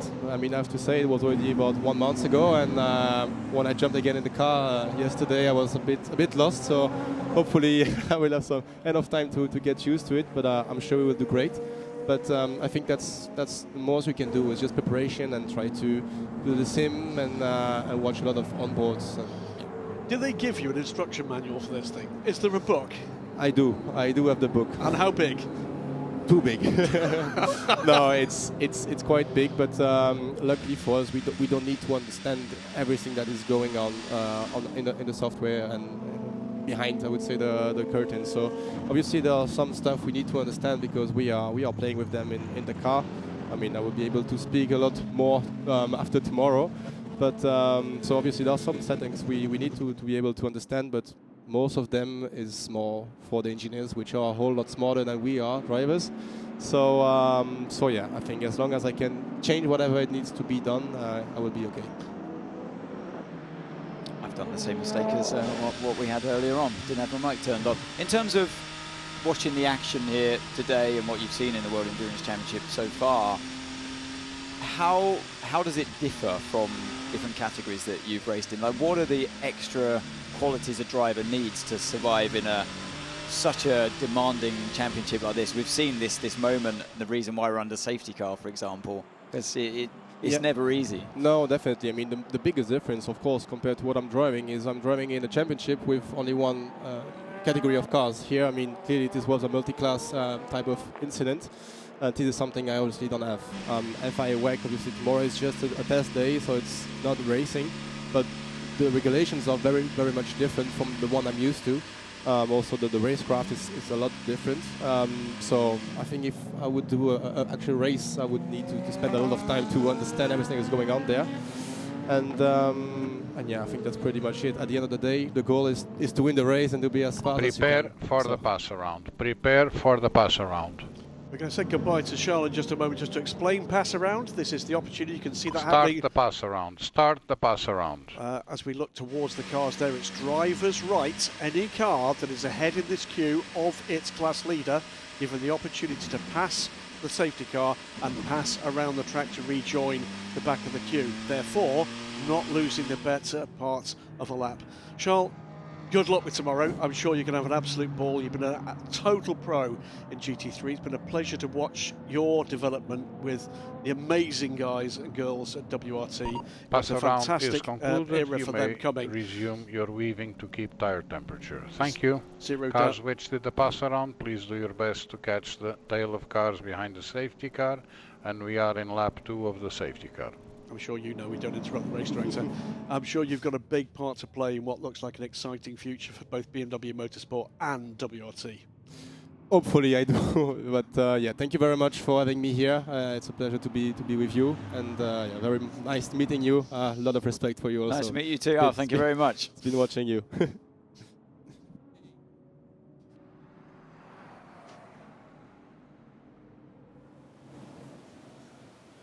Well, I am in the Aston Martin garage next to Romain De Angelis, driver of the 009 Aston Martin. So the beginning of the race, you were up there in terms of pace. Then we saw you dropping, and you're back into the top 5, back into the mix, really. Yeah, we were quite fortunate for the safety car. Obviously, it sucks what happened to the Ferrari. It was a shame to see that, but definitely helped our situation a little bit. We were on the back foot with fuel, still running in the top 5 there, but the others had quite a lot less fuel to put in the next pit stop. So put us back in sequence with the top 5, and I think we can hopefully fight forward from there. Okay, now we're gonna go and watch the restart of the race after the safety car. Yes, thank you. Thank you very much. Thank you.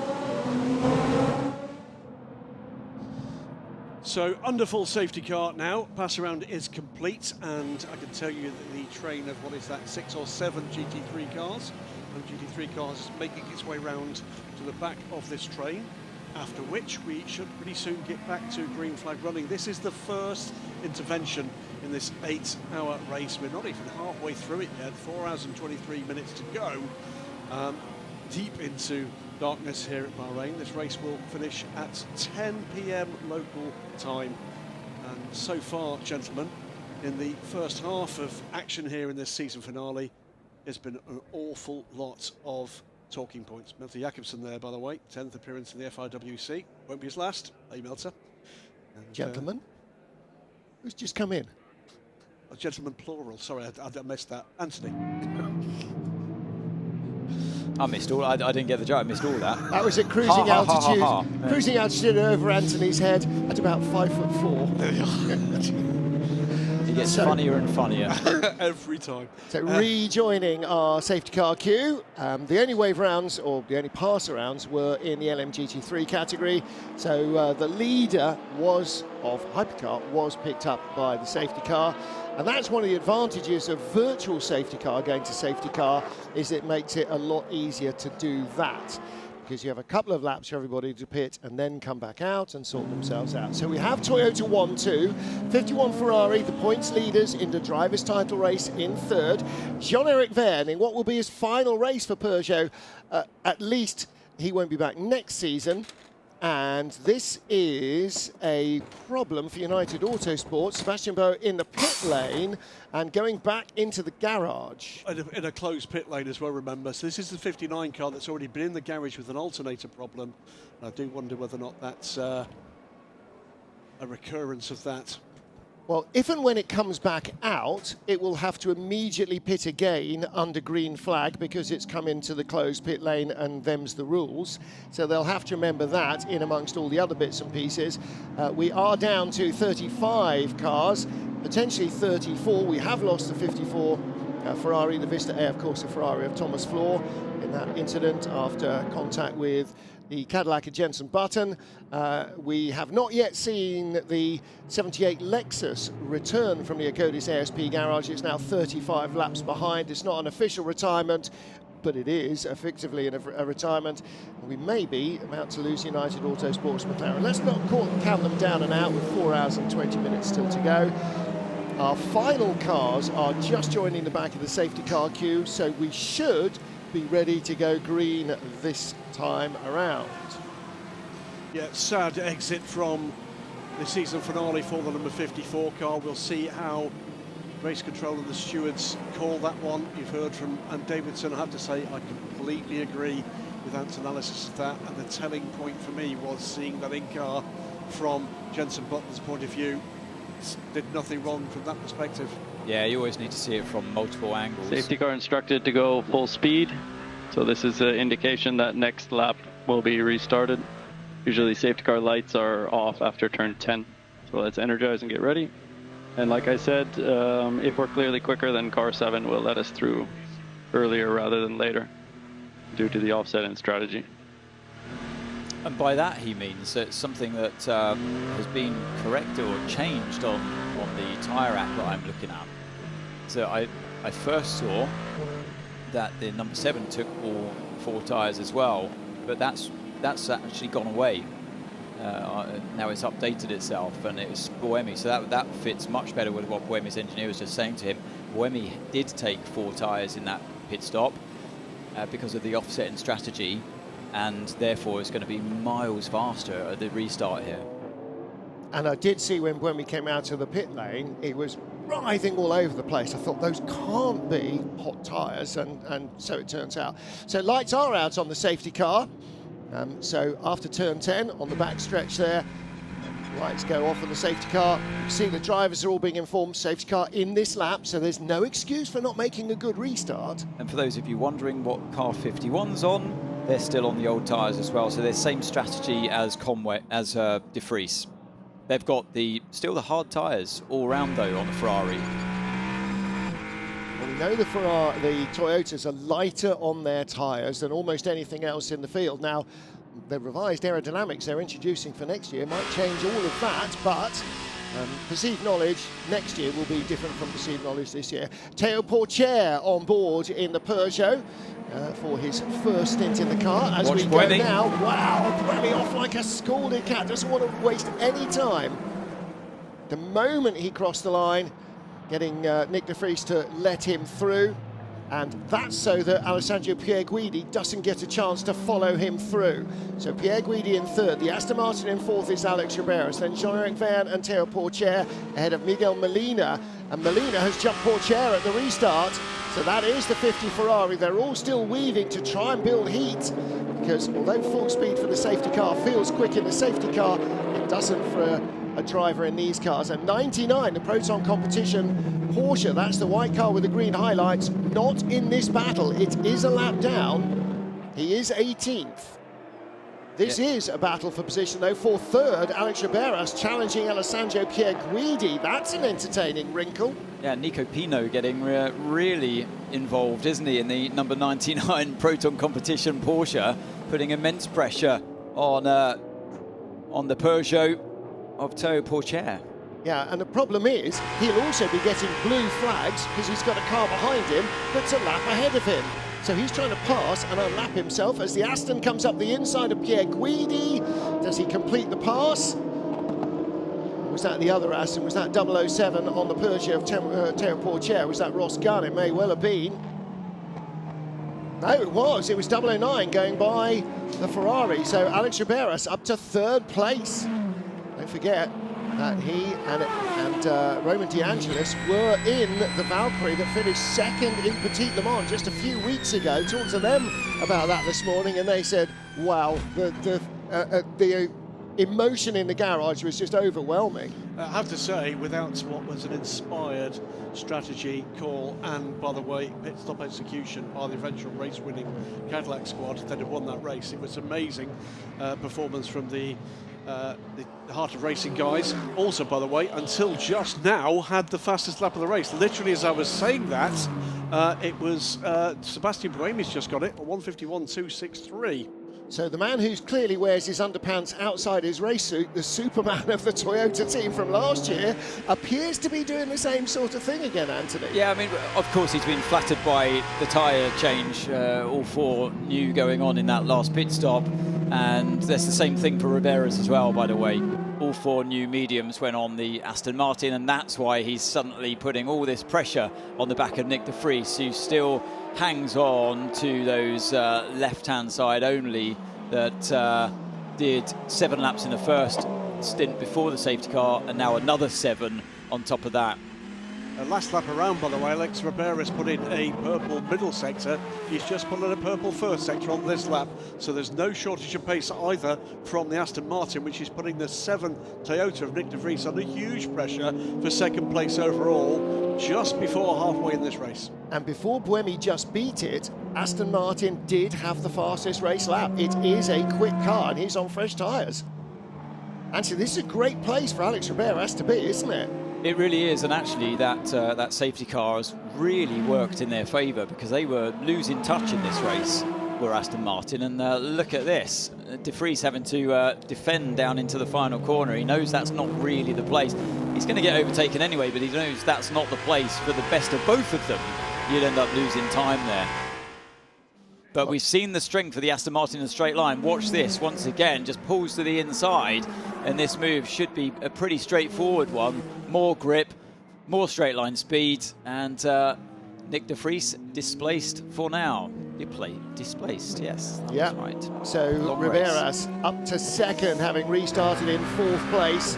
And now, can he set off after the race leader? It's an ideal time to welcome our next guest, Adam Carter, Head of Endurance Racing at Aston Martin. What a run at the moment from your car. What an end to the season from a brand new car this season.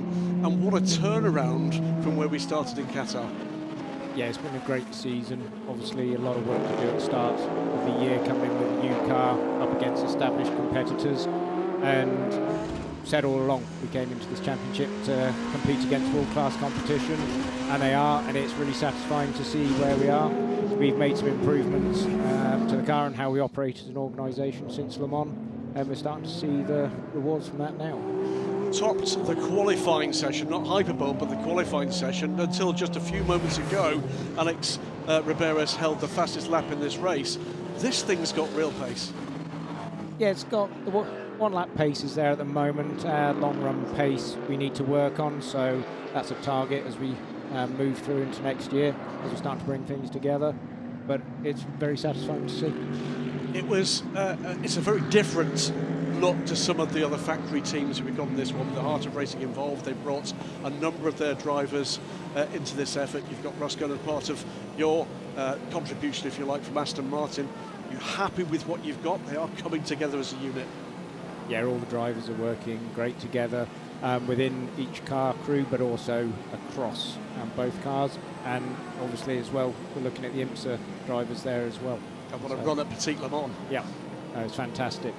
And we're seeing it with the drivers, but we're seeing it with the team. So how the team's gelling now within the WEC team, but also between both the IMSA team and the WEC team. We've got sort of the engineering partner groups working together really well. Aston Martin with a number of flagship motorsports efforts, not least, of course, the Formula One team, but also the GT race team. What about the return on investment for the World Endurance Championship? You guys are marketing a track-only version of the LMH car. It's been something we've seen that's been emerging as something of a trend, and getting some good reports from other makes. How's it going on that front for Aston Martin? Yeah, good. We're a sports car company, and going sports car racing and doing sports cars is what we do. So it's all natural for us to be operating that area. So the GT racing program as well is really important to the identity of the Vantage. One final question. Is this now about stability and pushing forward on performance for next year? Or is there anything else we can tell our viewers in terms of plans for the future for Valkyrie and beyond? As we move into 26, it's about us working with the platform we've got, developing the car. We've seen that we've been developing this car throughout the year, and we're seeing that one lap pace now, and we just need to start working on that long run pace within the tool. The timing was perfect. Alex has just put in the fastest lap of the race. We're going to say thank you. I know you're eager to get back to what could be quite a breakthrough result here this evening. A 1:51.038 from Alex Riberas in the 009 Aston Martin, as he goes head-to-head with Sebastian Buemi, who may have Martin Haven a bit of trouble ahead. I think Buemi is not going to be an easy pass to make, but Riberas has definitely got the speed, he's got the grip with the tyres, and there's no question he's got the incentive. Sebastian Buemi will do everything he can to hang on, but Alex Riberas has just snatched back that fastest lap on lap 111 of this race. 4 hours and 10 minutes to go. We're nearly at the mid-race. He's getting the G up from the men in green shirts in the booths, and absolutely from the garage as well. So number 8 Toyota really under pressure for the lead of the race, and Riberas goes through, takes the lead. Wow. Well, and that was as clinical as you like. Well, Boom. We're going to let Adam Carter go. He doesn't want to go at the moment. But what a moment, Adam, for this programme. Incredible. In Qatar, I didn't think we'd be leading a race at any point during the year, so that's fantastic. And done on performance. Yep. I mean, against the car, the driver that dominated to win the World Manufacturers' Championship here at this track last year. That is some progress. Never mind last year, for the last 6 years, the Toyota has been the benchmark at this track, and that shows how far the Valkyrie has come. And this is only season 1, and as we know, what you learn in season 1 helps you improve in season 2. As a British fan, I cannot wait to see it. Right now, on board with Ross Gunn, who is also looking to move up the order. That's Jean-Eric Verne in front of him, so he's looking for 5th position. It is all looking very good indeed. We should be running some flags up, some flagpoles soon at outside Banbury. So here we go, Gunn absolutely in the slipstream, and with a run down into corner 14. If he doesn't outrun himself through 14 into 15, that is job done, and he can now start to move on and chase down the 2023 Le Mans winners, who are just ahead in car number 51. Adam, you're going to have to come more often. This is ridiculous. It is literally the opposite of the Hugh Chamberlain effect, where his car's always retired when he came into the booth. I want to say one more thing, and I know the fan base would love me to tell you this, which is thank you to everybody involved for this. It is a very special car. Thanks to Kate Buell and everybody at Heart of Racing and all the guys and girls at Aston Martin. It's a true fan favourite for the way it looks, the way it goes, and certainly the way it's going this evening. More power to you, because it's helping carry endurance racing forward. Yeah. Chairman Lawrence Stroll summed it up, is the world deserved to see the Valkyrie race. And we're doing that right now. Thanks, Adam Carter. You'll make his way back to the pits to watch what comes on from there. And we'll carry on as we look again at the dramas that befell Thomas Floor. And that's the reason that Jenson Button has just served his drive-through penalty. Anthony called it right. He said, for me it's a racing incident, but because of the legacy of that incident, I think Jenson will end up with a penalty. And indeed he did. It's a 30-second stop-and-go penalty. So unfortunately that takes 38 even further out of the equation. Yeah, I mean, you should never give penalties for a consequence of what happened to another car. You should give the penalty on the actual move at the moment.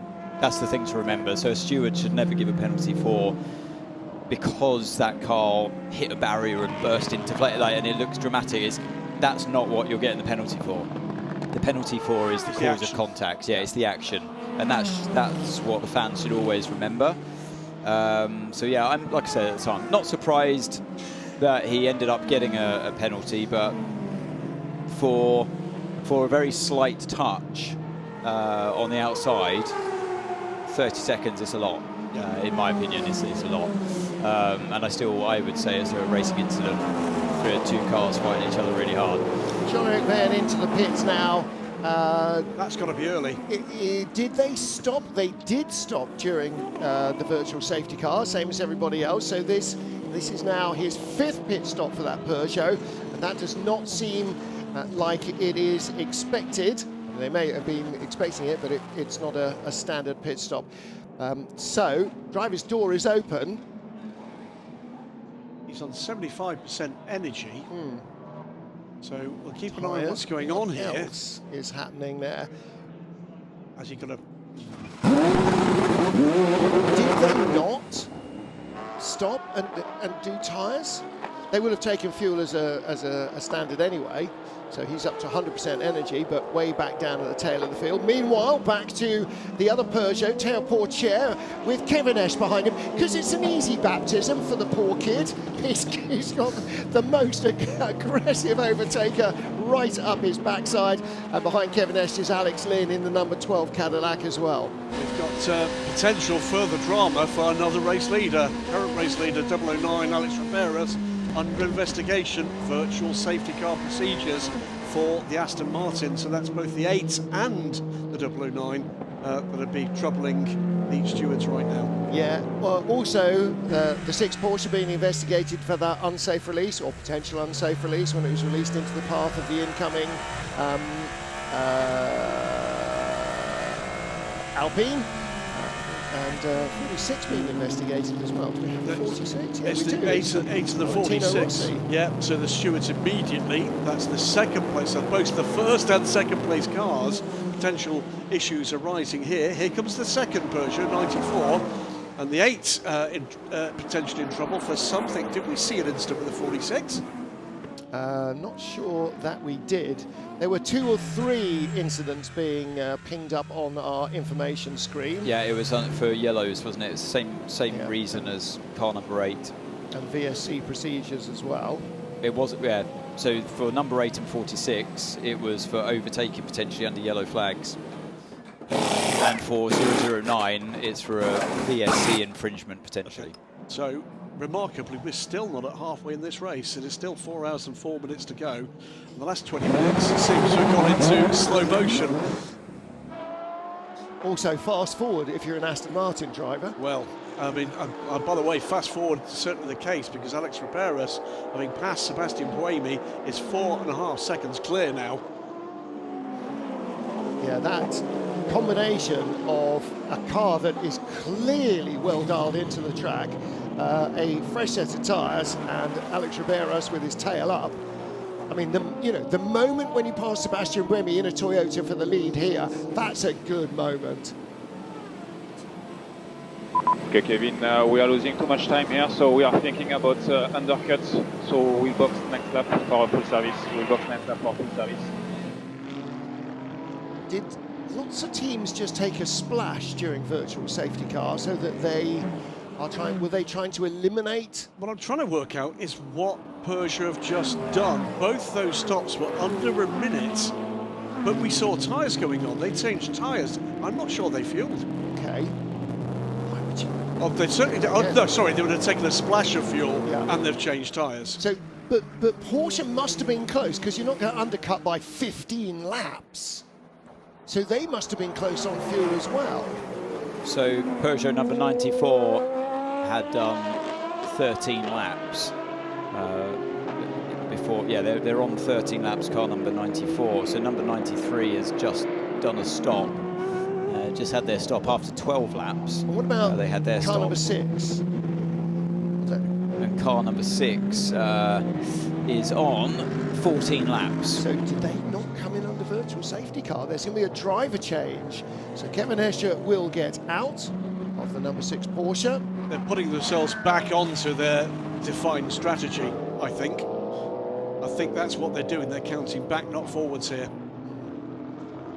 All three of that's both Peugeots and the number 6 Porsche have made effectively the same call here. Simon Mann chasing Johnny Edgar in LMGT3. This is the battle for 5th position. Johnny Edgar, the 3rd driver now in the 33 Corvette.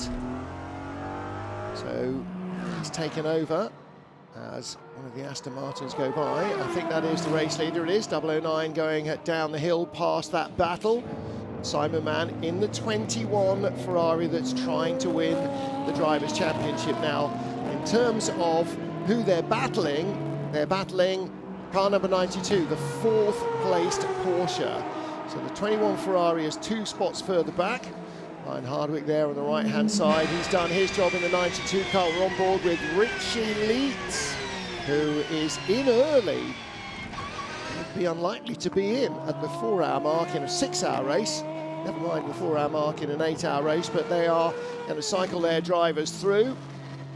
He's chasing down Ian James, who got back into the Aston Martin. So Ian James doing his last stint as a bronze-graded driver in the number 27 Heart of Racing Aston Martin. Same Heart of Racing team that is running the Aston Martin Valkyries. And yeah, they were punching the air a little bit prematurely. Richard Litz did not get by Ian James. But this time, Anthony, down the inside, that's a bit less defensible. Yeah, turn 8 is always a safe bet for an overtaking move if you can brake late enough, and you don't really run the risk of getting repassed on the exit of that one usually. Lock up there for Leitz as he came downhill into turn 10. Got away with it. I don't think we've seen Ricky Perra in that car yet. I think they put Richard Leitz in. He did a stint Or did he earlier. do a We single saw him stint? getting in, yeah. Okay. So he's done a single stint. He got in after Ryan. There he is. Did a single stint. Now Richie's in. Yeah, I think we're going to see Ricky Perra on the move after this season, by the way. Strong rumours of a switch of teams for someone who's been a standout silver this year. So there is the 92 car. They still lead the championship. We are at just after the midway point of this race. 4 hours in, 4 hours to go. And Anthony, that virtual safety car may have fiddled with a few people's strategic thoughts. It certainly has, particularly the 007 Aston Martin with Ross Gunn at the wheel. So they were, interestingly, one of the only cars, the front runners in Hypercar at least, that didn't stop under that virtual safety car. So you got there. The other cars, 009, did stop. All 4 new went on, like we said. But watch out for the 007 running in P5 at the moment. Only 1.5 seconds behind Pierre Guidi. So we focus on this fight here with Matt Campbell and the car number 51 through turn 9 and 10 on the run down towards turn 11. Gets the pass done there. Yeah, that's 50, Antonio Fuoco, and these guys way out of it at the moment. You know, they look like they're nowhere at the moment, but who's got tyres left? Who's got fuel left? 4 hours to go. 4 hours before we find out who's going to win this thing. And by the way, the top 16 cars, and the 16th was Antonio Fuoco, separated by just 1 minute and 25 seconds. Is that the final stint in his professional career from Jenson Button? Might be. Well, there's the helmet livery. That echoes what he had in his first races as a karter. It would be the way that he wanted to go out. The car didn't quite have the pace today, and yeah, it's never nice to go out with a 30-second time penalty. But he's, I think he ended his Formula 1 career with a penalty as well. Yeah, I think he put someone in the barrier in on the exit of Portier. Is that like being a footballer whose last kick in an international match is missing a penalty? At least he's consistent. Okay.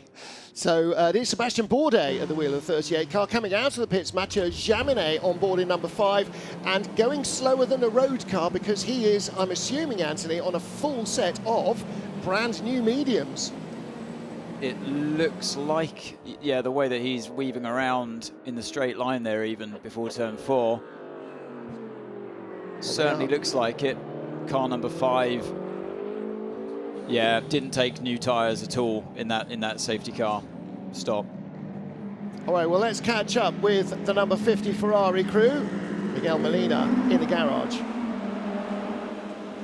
I'm here with Miguel Molina of car 50. Ferrari is looking pretty solid out there. That was a good stint, but I'm interested because it feels like there's been some interesting, maybe some surprise strategies out there. And I also wondered from your perspective how strategies changed as a result of that safety car. Yeah, for sure. As soon as it came the virtual safety car, some teams I think risk a bit, and that's normal. We stay into our plan. That's what we need to do. Now the car feels good. I think it's quite. We did a quite solid pace, and the car was behaving good. So that's the positive. Still 4 hours, so let's see. Now Antonio's in the car, and we will see what we can do. But so far we are happy, and we, as we know, we need to stay out of trouble to achieve the goal that we have. Thank you. That goal, of course, being to score manufacturers' points and help Ferrari win their first World Sports Car Championship since 1972. But at the moment, they're nowhere near that goal. Down in 15th, they will score a big fat 0. So they need to come up the order again. Would you like a mega stat? Hang on a second. Sit down. Sitting down, braced. All 8 hypercar manufacturers have led a race in 2025. Excellent. That's what we want to hear. That's a remarkable thing. Thanks, Sam Smith, in the communications office of the WC. Yeah, but BOP, we don't like that. It's artificial racing, etc., etc., etc. And by the way, for those of us with a little bit of memory, who all remember the late great Pricey, David Price, his son Leon is in the Jota garage right now, ahead of joining the team next year. Oh, excellent. That's a great thing. Team manager of car 50 being summoned to the race direction. We never really find out what many of these are about. And an investigation for pit lane speeding for Sebastian Boe. In light of which, I'll mention that there was a pit lane speeding fine of €1,000 awarded to Phil Hansen on his way to the grid. He was in a hurry to get there. Okay. The thing about Phil is he really enjoys an anthem. Johnny Edgar in the Corvette, car number 33, just ahead of Simon Mann. 21 is the closest challenger to 92 Porsche. Richard Leeds in 3rd place, Simon Mann in 6th position, but they do need to finish substantially ahead of the Porsche to overhaul them in terms of the LMGT3 Drivers' Championship, and of course that reflects on their teams and the teams' championship, and contact between Simon Mann on the inside of the 33 car of Johnny Edgar. Both go around, both rejoin. The 21, remember, still in championship contention. We'll tell you, by the way, the 009 Aston Martin and the 95 are going to get drive-through penalties for virtual safety car procedures. He was a bit far back, wasn't he, with Simon Mann? I think from that angle, at least, it looked like he wasn't quite close enough. And it wasn't very tight to the apex either. Oh, and that's the sound and how it looked from on board the Corvette. Probably just as well we This don't is if have you the want to driver see. mic'd up. So yeah, quite far back. Oh no, too far back, too far back. I think what happened was he got too much over the curve on the exit of turn 7. The car bottomed out and he couldn't quite slow it down in time. And then I think as a last resort thought, I must just go for the move then. If I'm that deep into the braking zone already and I'm carrying too much speed, I think it was his last hope that he would actually make the move stick. But unfortunately, it wasn't seen. It wasn't expected. And I don't blame the driver in the 33 car for not knowing he was coming down the inside. No, you wouldn't have been expecting it from that far back. So Johnny Edgar turned it. Simon Mount was going straight past the corner. He would have overshot the corner into the runoff if Johnny Edgar hadn't been there. So unfortunate contact. Both continue, hopefully no long-term damage, because the 33 team would definitely love to win this race. And actually, that's not beyond the bounds of possibility either. But I'm pretty sure that the stewards will be looking into that one, and I think that for me that's a more clear-cut penalty to give, because it was just, yeah, the move was never on. A lap coming past them. As we're on board, by the way, with the 21 car, that's a drive-through penalty for the number 009 car. Would note, by the way, that since he took the lead, Alex Riberas has done nothing but pull away from Seb Buemi. He's 11 seconds clear now. Yeah. And interestingly, that Nick de Vries is only 1.7 seconds behind Sebastian Buemi. After the switcheroo. Yeah, and when you think that Buemi's got better tyres on board under him, that he hasn't pulled that gap any more than he has. So unless he's doing severe tyre protection laps, I'm surprised by that lack of pace there from Buemi. De Vries is lapping quicker on much tireder tyres. So the two freshest tyres he had are a dozen laps older than any of the tyres on Buemi's car, and he was a couple of tenths quicker on the last lap.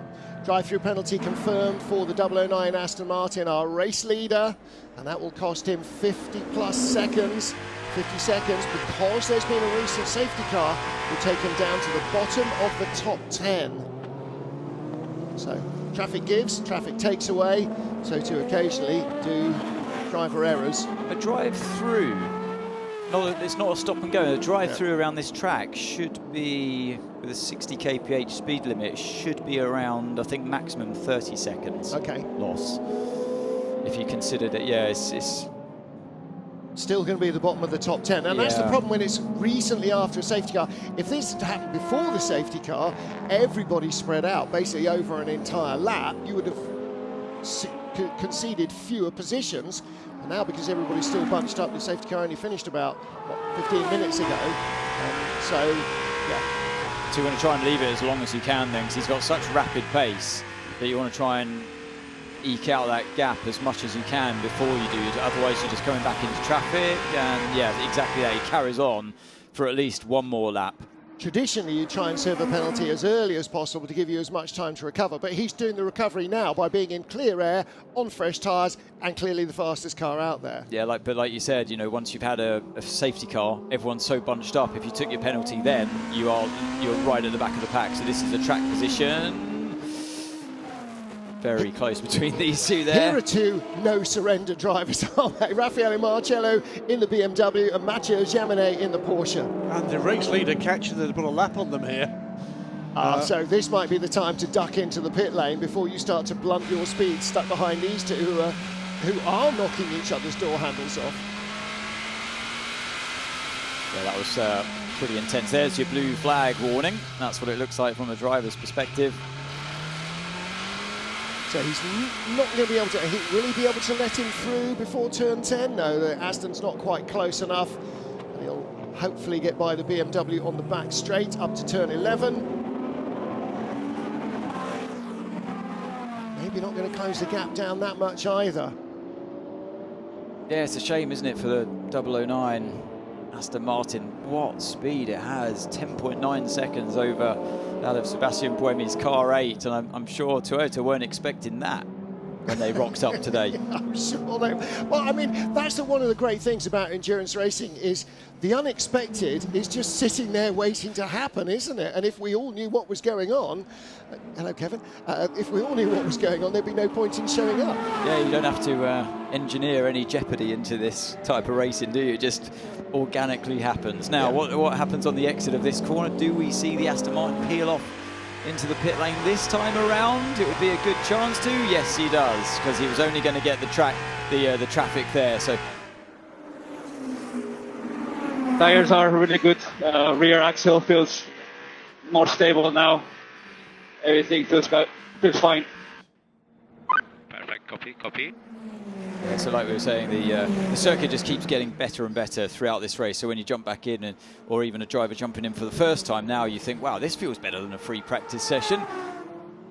And look at this, the Webby is losing ground to Nick de Vries. The gap now 1.5 seconds, and at some point de Vries is going to be on the radio asking to invert the positions back to how they were. The moment he gets within a second, he's going to be on the blower, isn't he? Going, let me through, I'm fast. Alex Riberas, by the way, has cleared pit lane, but rejoins 5th behind the 2 Toyotas, behind the 51 Ferrari, and behind the team car of Ross Gunn. Well, the first thing that will happen there is he'll catch Ross Gunn, and then, with any luck, the 2 cars will tow each other around quicker and quicker. Back up to 3rd place then, Alessandro Pierguidi. Again, I'm not sure what James Collado will probably get in for the last 20 minutes or so. I'm not sure Pierguidi will drive about 3 hours non-stop here. It's always hard to get him out of the car. And this a big opportunity. You know, they've been world champions, him and James, in GTE Pro a number of times. They've won the title here a number of times. But to be the world champion and to be part of the team that gives Ferrari a World Championship sports car title over more than half a century since the last one. What a thing. You know, to win the first Le Mans since 1965, brilliant. To be world champions. And to do it in an era where you've got such competition as well. 8 manufacturers that that we have at play here in the World Endurance Championship this season. With a car that they can happily argue is not the quickest on the track here. They're not far off, but they haven't set a fastest lap at any stage during the race. Whereas this man has, Alex Riberas, 2 or 3 times now. So he did pop back out into P5, so he's not shot right down to the back of the hypercar category. So yeah, maybe it was even less than a 30-second time loss from that drive-through. He was 10 seconds ahead. He's 20 seconds behind the leader now. So you were absolutely spot on with the 30 seconds or so through the pit stop. It's just because I know this track from Formula 1 that it's the 21 seconds, so it wasn't that genius, trust me. Maths have never been my strength. Now then, what about the drivers' title battle? Alessandro Pierguidi, the 51 crew, leading the points in drivers.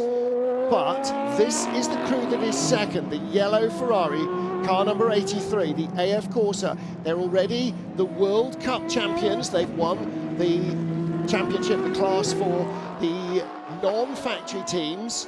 They've won Le Mans this year. This is for the Holy Trinity to win everything that is going. Yeah, I think the safety car played into their hands a bit as well, for good measure. So 83, yeah, keep an eye on them with Yefei at the wheel now. Yeah, he took over from Robert Kubica. Kubica did a double stint. I would imagine that Kubica will certainly be in again before the end.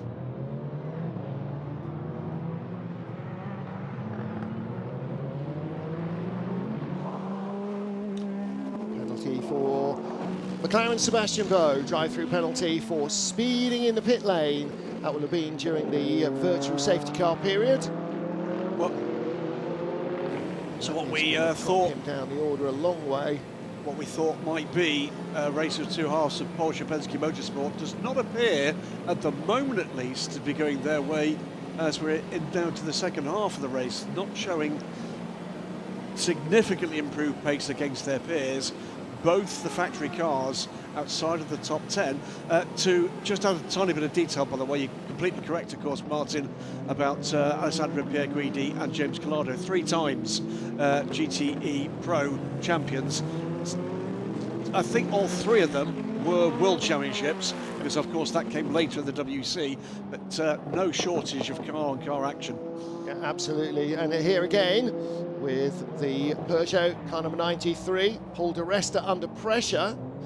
He's got the Porsche right behind him. As they are now, Ferrari will still prance off with the manufacturer's title. See what I did there? I'll stop now. But again, we've got 3 hours 45 minutes. Anything can still happen. Now, Théo Pourchaire then has put himself ahead of the sister Peugeot. So he was under pressure, wasn't he, from Kevin Est. He's got ahead of Paul di Resta, and Matt Campbell is now in the number 6 Porsche, putting pressure on di Resta. So Pourchaire fought off Estra and got past di Resta. It's been a good debut in the team. It's going to be a new look Peugeot team. A number of changes there in the off-season. Won't be the only ones. It's going to be a different roster all around up and down this hypercar grid when we get to Qatar in 2026. Lots of news still to come. Lots of good news still to come about 2026 and beyond.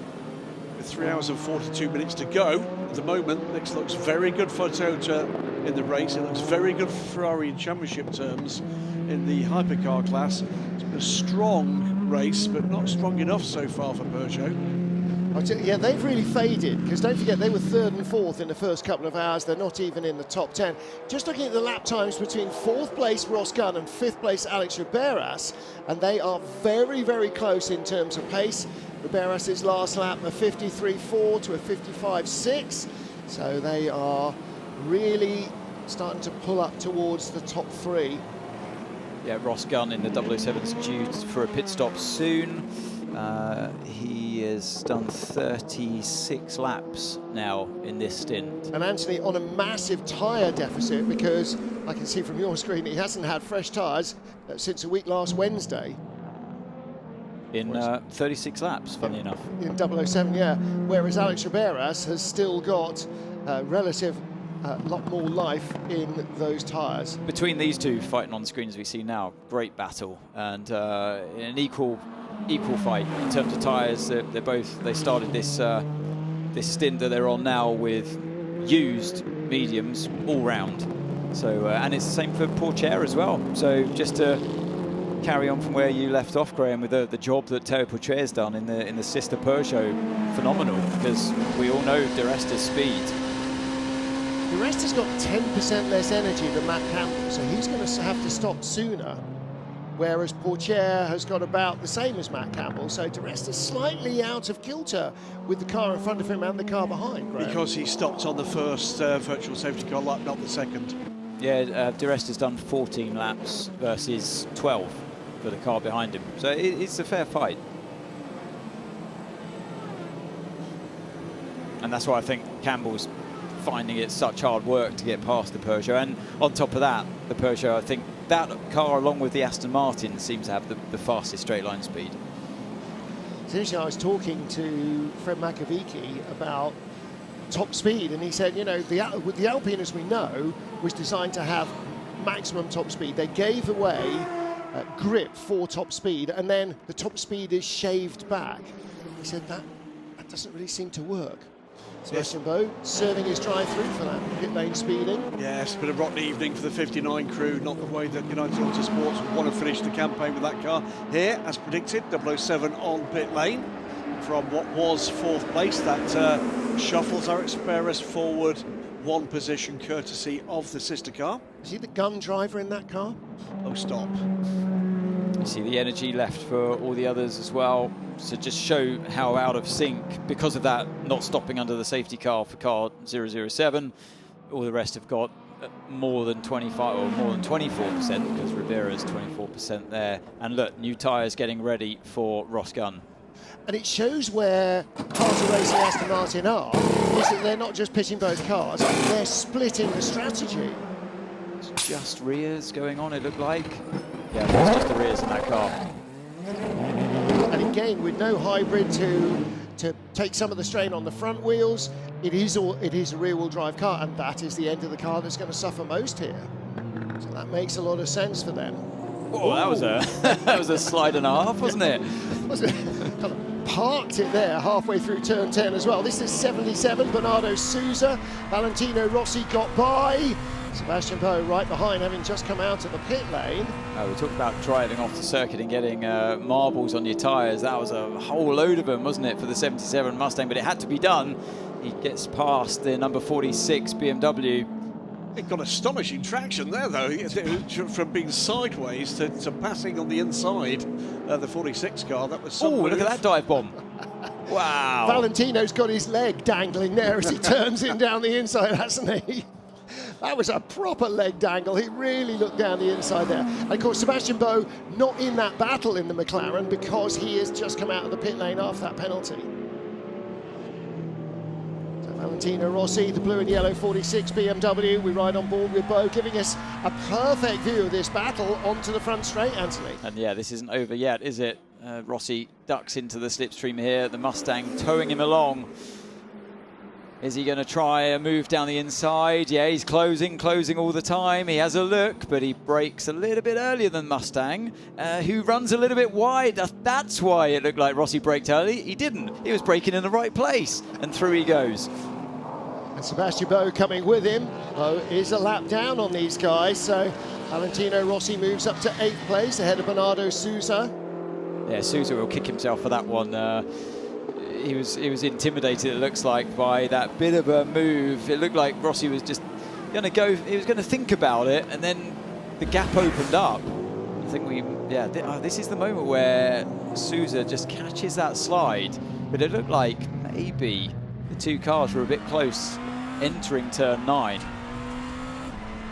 That's the moment where he just duck to the inside of the track, kicking up all the marbles and then the dust as well. It's what it looked like off board. You've got to keep your tyres within those white lines. You can dip them on the other side, of course. It's exactly what he did. And that move was great. He held on to position very well, but yeah, just outbraked himself into turn 1.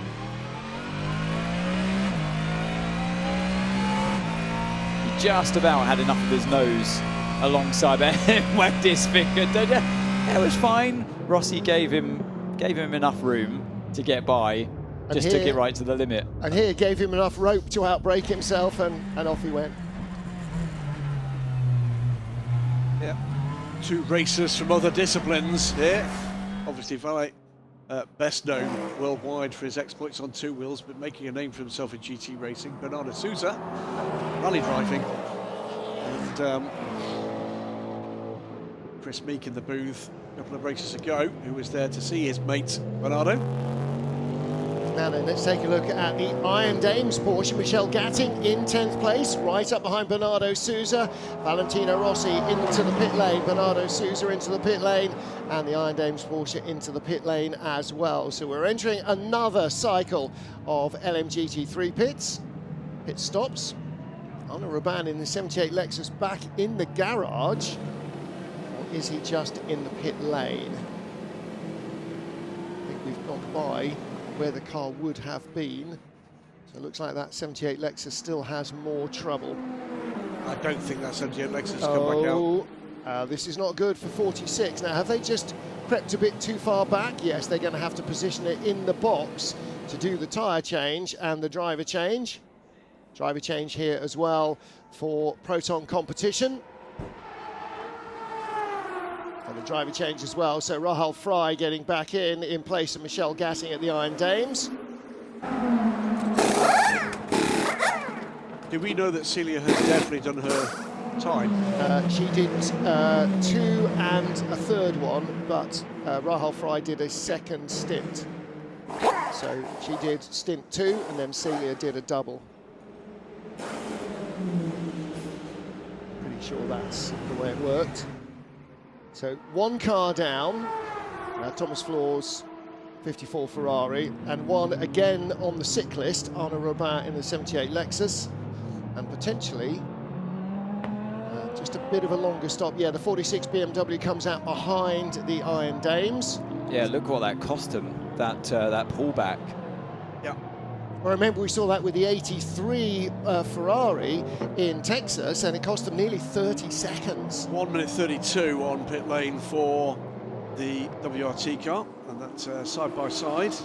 Alpine and BMW. Alpine comes through to the good, pulling wide Sheldon van der Linde in the number 20 car. Yeah, Mick Schumacher snapped up that opportunity, didn't he? So the BMW and first of all, Schumacher trying to come through this little group.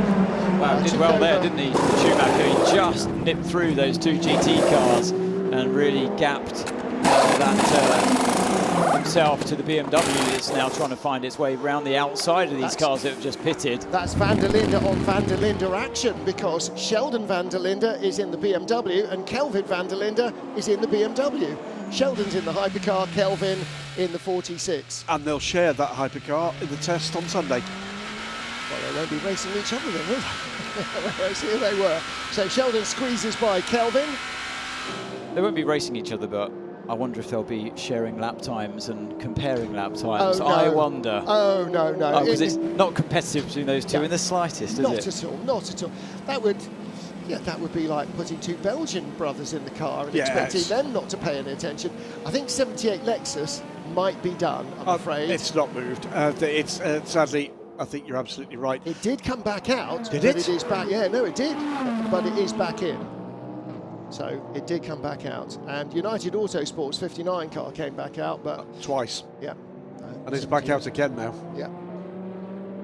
So Mick Schumacher with Sheldon van der Linde giving chase in the Shell liveried BMW. Thank you very much indeed to BMW Motorsport, by the way, and WRT for doing that. Two identical chassis, but two very different colour schemes. And look at the tyre split still. WRT only with one hard tyre, and slightly confusing colour there, because they used the wrong colour for WRT's tyres. In comes our championship leader in LMGT3 from second in the class, Rickard Leeks at the wheel. On the subject, by the way, of the difference in colour, I think I spotted in the draft sporting regulations for next year that teams will have to differentiate their liveries, if only with things like mirrors being a different colour by regulation. Not just wheel nuts, you're saying? Not just wheel nuts. Thanks, James. And it's not just for me and my dodgy eyesight, it's for the fans as well. Because Martin Haven, former fans. Because you do want to know, when you're sitting in the grandstand, you do want to know which one is which without having to see it go by you. And that's the trackside experience. Most fans see it as we see it on a TV screen. So it is important to be able to differentiate. And of course, the two Aston Martins run by two different programs, effectively. So you've got the blue Harter racing car and you've got the green Racing Spirit Le Mans. But in terms of things like the two McLarens, boy, you've got to be able to spot a sponsor's logo to know the difference. The gap's come down again, isn't it, between these two? So it must have been through traffic. And van der Linde all over the back of the number 36 Alpine, Mick Schumacher. These Alpines, by the way, that weren't really anywhere in the first half of this race, they're the team that has actually started to profit from this change in track conditions now. Well, Alpine aren't at the moment. They are struggling with tyres. Van der Linde knew not to do it down the inside into the final corner there. Schumacher peels off into the pits. That's perfect for Van der Linde. Although I'm sure he was relishing the opportunity this lap anyway to dive down the inside into turn one, but that's even better news for him. A completely clear circuit. It looks like Schumacher, meanwhile, might have been just a little bit hindered by that LMGT3 Mercedes in front of him down pit road. It looked like he had to back out of it a little bit more than usual.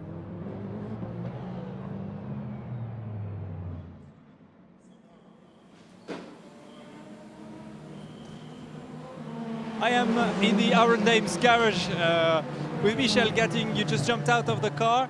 Can you first tell us what happened? First there was some progress, but also there was a bit of a story, some contact. Yeah, I mean, honestly, I wasted way too much time behind the bronze driver of car 60. It's difficult to overtake here, especially when a driver is braking 20 meters too late in every corner. In the end, I'm not going to risk my race to crash with a lower rated driver.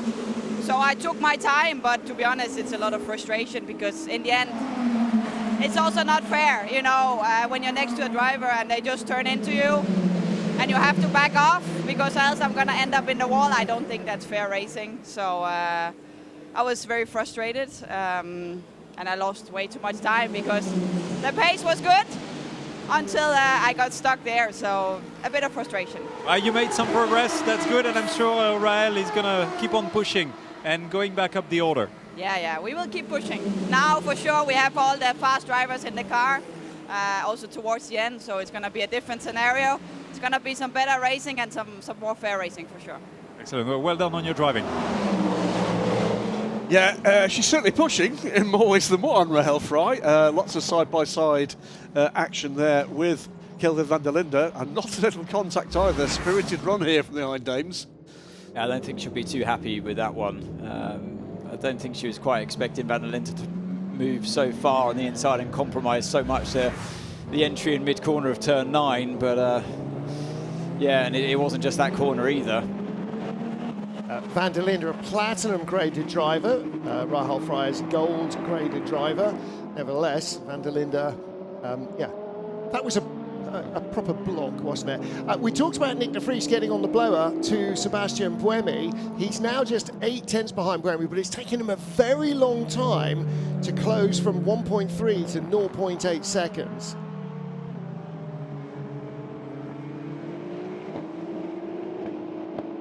I think if we're honest, we are looking at a situation where de Vries has just about got to Buemi, This has been a great stint. Rushed up behind him and gone, come on, let me through, I'm way quicker. No, but he can't, he hasn't got the tyre grip to do that. And, you know, look at his right-hand side tyres, and that's why he comes into the pit lane now. 68 laps his right side has done compared to Buemi's all-round, well, let's say 33, 35 laps. So I'm surprised that de Vries could not only hang on to the back of the car number 8, but actually close that gap towards the end.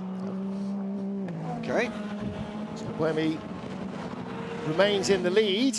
009 Aston Martin in for a regulation stop as well, coming in from 4th place.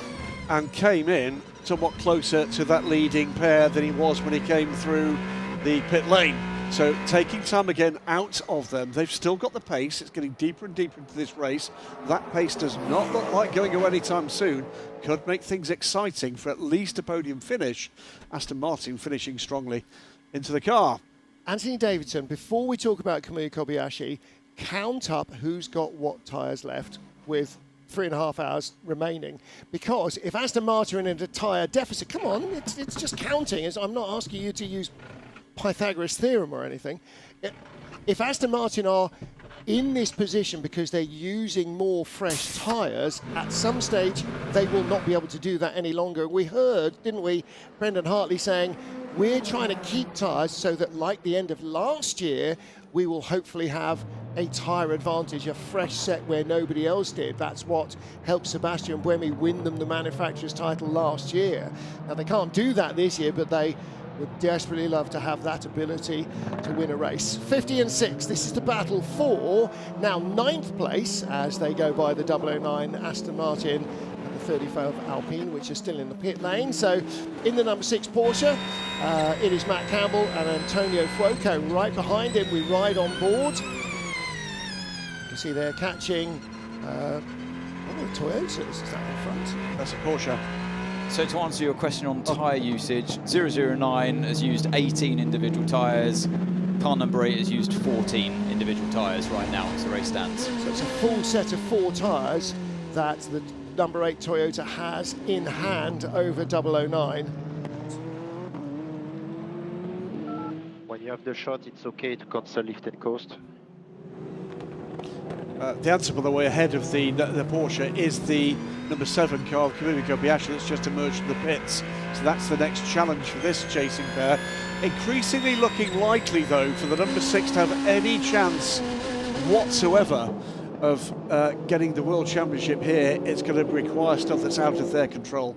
However, looking at who's in 2nd and 3rd, again, we might need to look at what's going on with the 51 Ferrari and the 83 car, because those are the top 2 drivers' crews.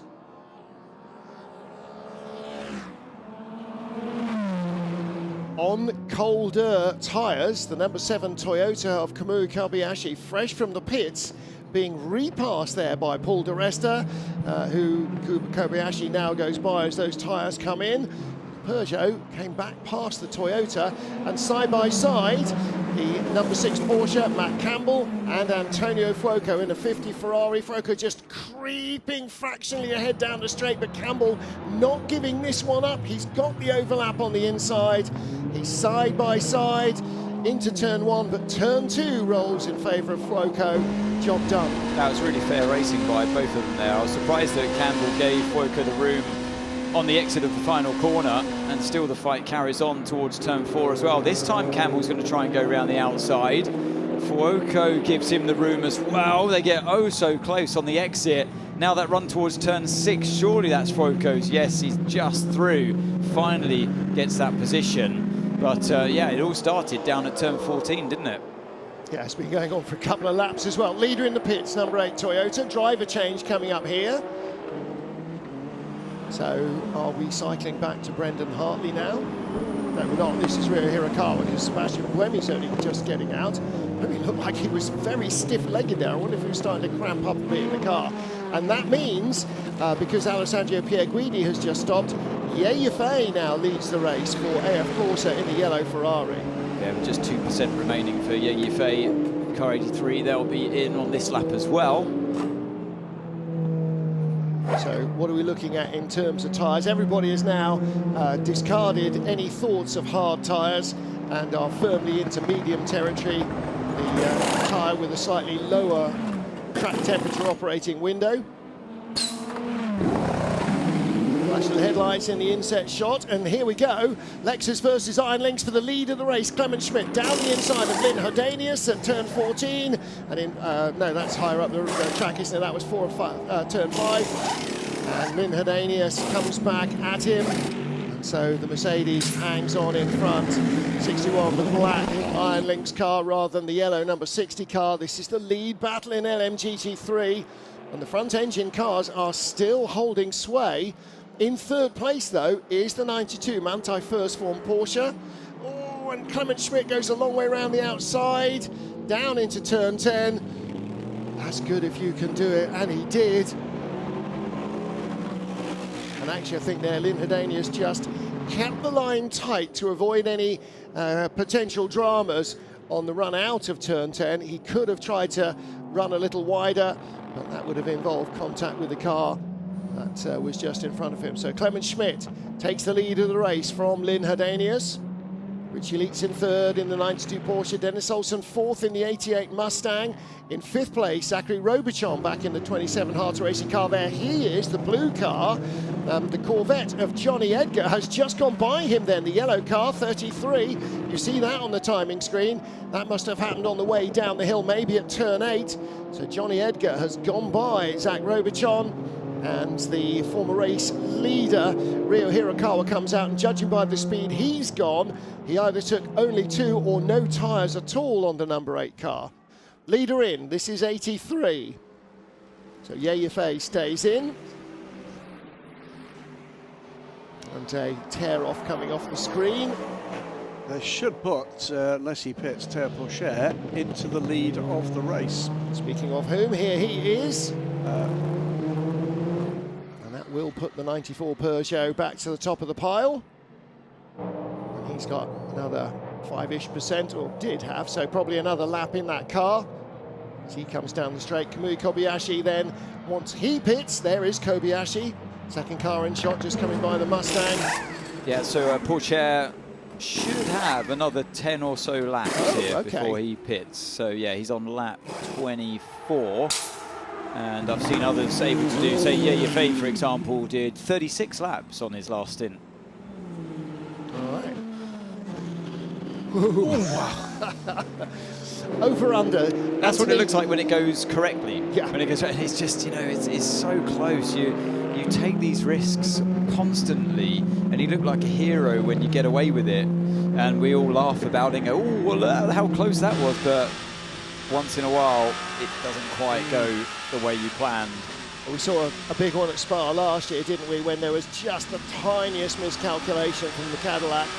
Paul di Resta, 93 under pressure. This is for fourth place now. Antonio Fuoco trying to come around the outside into 10. That Didn't work. And look how quickly Fuoco arrived on the back end of that Peugeot after overtaking, displacing the Porsche. These Ferraris, they've had race pace all day, but they haven't got the straight line speed, have they? And still has left-hand side hard tyres on.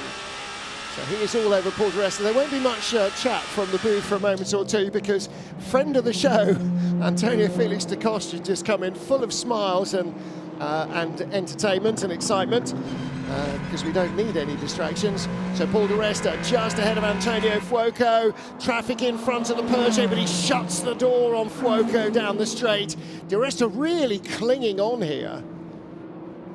Drama coming for the third place Toyota. It's going to be a drive-through penalty, overtaking on the yellow flags. Same penalty is going to go to the 46 BMW down in 14th at the moment. That's the LMGT3 car, Kelvin van der Linde at the wheel, but it's the third place Toyota that is going to be a big loser there. Just looking at what that drive-through will mean, that's going to be, I think, 3 or 4 places. That's going to drop Rio Hirakawa's car. We've seen this same penalty that's been imposed upon the 009.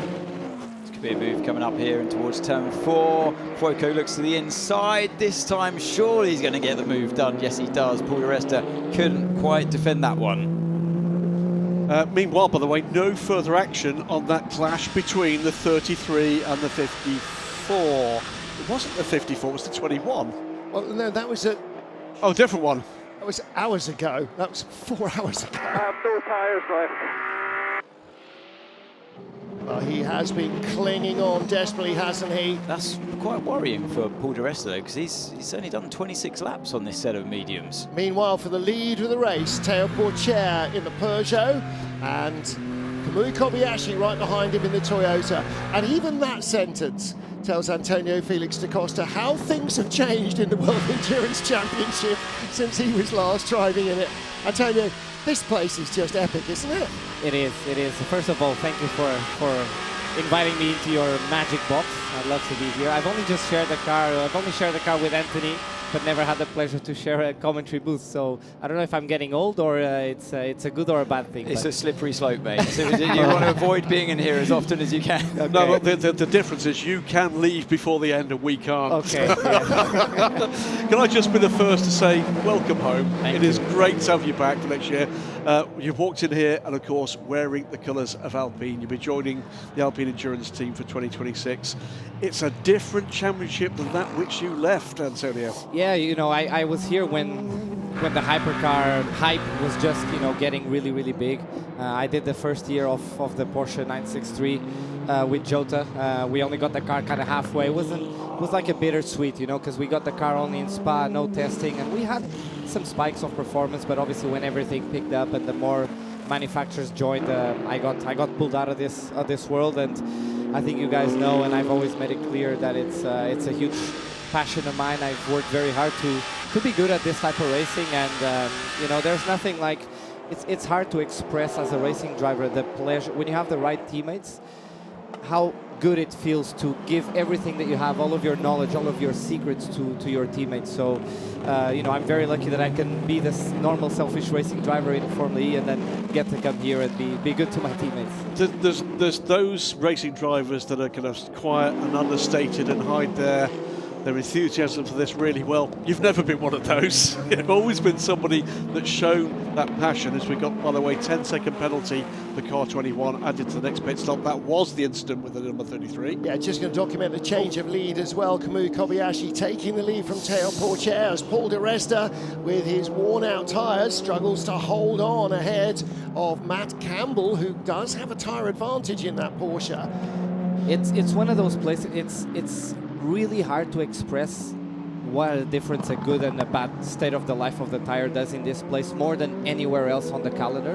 I don't know if you guys have spoken about this, but it's the same tarmac since the track is brand new, and if you're not careful introducing a new set of tires into a stint, it just chews you up very quickly. And you say, Martin, that he's got the tyre advantage. He does have a tyre advantage, but they're the same age. Yeah. So it just goes to show what Antonio's talking about. If you can sort of babysit them, nurse them into your stint, introduce them gently, they really pay off. And so Di Resta now looking in his mirrors, his teammates far up the road on the same age tyres, putting in much faster lap times, for example. One quick thing, car 8 just serving that drive-through penalty, drops down to 7th place as it rejoins. This was the change of lead down at turn 8. And I don't think that Porsche was particularly impressed with this move from Kobayashi. I don't know why. For me, it looked like it was totally fine, because on the exit of this corner, Porsche started to flash the lights consistently at Kobayashi. It's his first time. I think he's just saying hello, maybe. Do you know? Yeah, that was a very good move from Kamui, I thought. That was textbook. Turn 10, I always think of the all-Portuguese battle in LMP2 a couple of years ago. There's a funny story behind that, because we were about to win the we did win the championship that evening, and you know, me and Felipe, we always, you know, we love to fight each other. And my engineer Bertie on the radio, he said, "Man, keep it sensible." And the next thing I do a lunge into Felipe, into that T10 there, which is the most stupid thing you can do as a racing driver. So I did not keep it sensible, and yeah, that wasn't very smart for me, but in the end, everything worked out. Yeah. You're going to be in the Alpine at the rookie test tomorrow, far from a rookie, of course. We know there is we've talked to the team, we know there's a revised car coming. You're going to be part of that test for next week? Unfortunately, no. A bit of double duty and double program going on, obviously with Formula E and WEC. So I've got the new Gen 4 car from Formula E testing next week. So unfortunately, I was put down for that. But the good thing is in an endurance racing team is that you got 6 very, very good drivers. So we're in very good hands with Fred being very experienced, coming from another manufacturer as well, and obviously all of the other boys as well doing a great job. So really good hands. From what I see, from what I hear from the team, we're really going in the right direction. I think most people bringing a new aero package for next year, and that's going to close things up even more. So I think, yeah, I mean, it's already been an incredible year for endurance racing and hypercar racing, but next year is shaping up to be incredible. We've missed having you here. It's part of the World Endurance Championship, Antonio. What have you missed about it? You know, yes. I can't remember the last time I was at a racetrack for 8 hours and not having to jump in the car, and I'm just, you know, itching all over, because I'm watching these battles and it's so much fun. And my last ever endurance race was here 3 years ago with the Jota Porsche, and I had a really cool fight with a Ferrari as well, fighting for the podium, and I just see it all over again. But now it's times 7, you know, because we were only 6 cars at the time, and there's 18 cars on the grid now. So it's just on steroids in a good way, and I can't wait to be back. Can't wait to have you back, mate, and to keep that Formula E passion going as well. That's all going to help. The more you race, and particularly with something as complex as Formula E, this is going exactly the same way, isn't it? This is no more LMP2, just foot to the balls and keep going. Well, let's ask that question. You're doing those double programs. What, with the very different discipline of Formula E that you're having to master, what can you bring from that you think will help here? Well, to be honest, I think most of it is technical. You're seeing a lot of hypercar teams hiring engineers from Formula E as well. And the thing is so the technology these cars have is 80% of them have an MGU on the rear powertrain, on the rear axle. So what that means is, with good engineering and good software, you can kind of create like a fake ABS system on the rear axle. Obviously the Peugeot, the Ferrari, the Toyota, they've got it on the front axle, so just a different philosophy between the LMDH and the LMH cars. But in Formula E, we have that on both axles, so it's a very, very complex, as we see the Aston going for a move here. You take it away, Ant. Great commentary. I was loving that. Keep going. This is textbook. I mean, they've got a little top speed advantage this weekend, but that Aston has been on fire today. It's been so cool to watch that.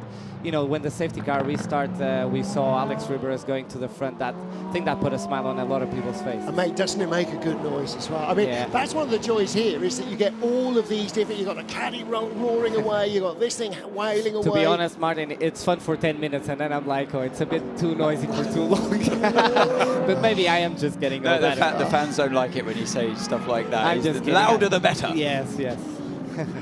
All right. But he's putting pressure immediately on the car in front as well. You saw there with the number 6 Porsche just turning into turn 7. It lost the rear a little bit on entry, and then you see how that's going to chase him down further down this tire life. You know, it's like the tires have memory. You make a lockup here in lap 2 or lap 3, and that stays with you for the end of the stint. So this Aston Martin's kind of got in the way of that fight of Campbell and the Peugeot in front of Di Resta.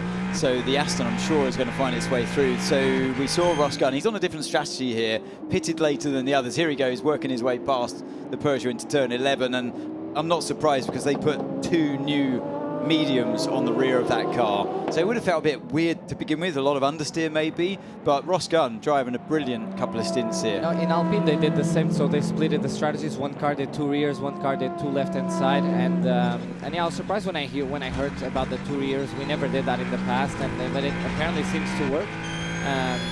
So you're saying the Aston is on two new rear tires? Yeah. I don't think I know. Yeah. Because I got my app here in front of me. So next year I'll be saying all the same stuff about you. Good. This is actually something you've never seen before, because we've had this since you left us. This is live. I have to say, you guys have a lot of info here, which is nice. Side by side. Here we go again.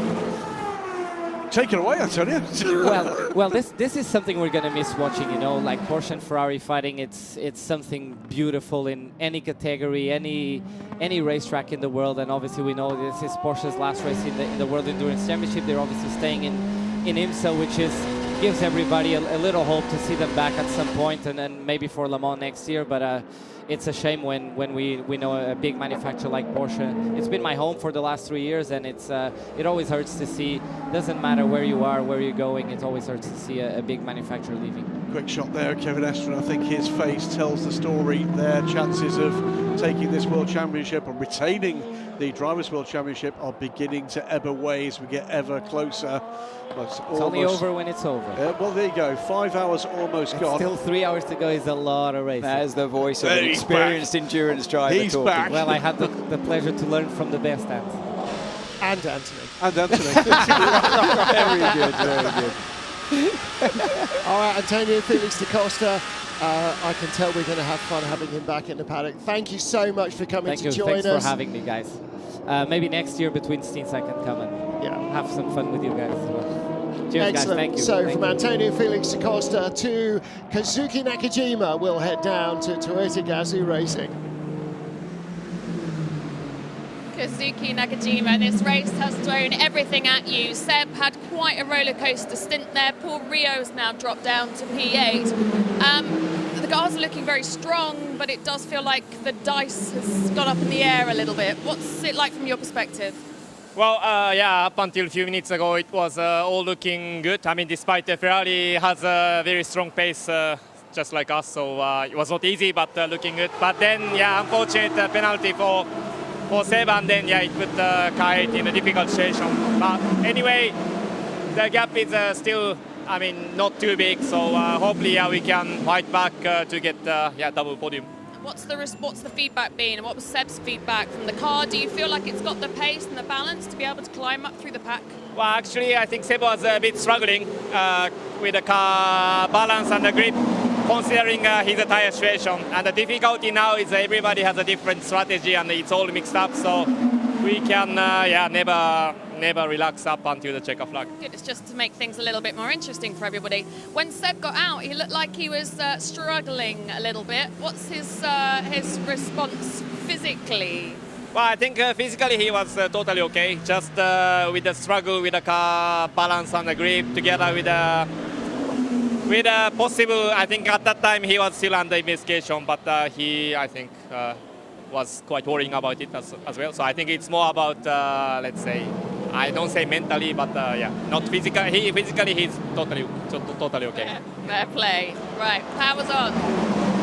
Well, you just saw Rio Hirakawa dive-bombing Matt Campbell, and ahead of them, Alex Riberas again attacking Paul Di Resta, and Riberas, look at that, up the hill, just leaves Di Resta for dead. So Alex Riberas moves up into 6th place, the white Peugeot Paul Di Resta down to 7th, now down to 8th, as Rio Hirakawa has had the blue touch paper lit, hasn't he? He's absolutely flying in that number 8 Toyota. Yeah, looking good and working his way through the cars he needs to. Just listening to Kazuki Nakajima there saying that the car does have the pace.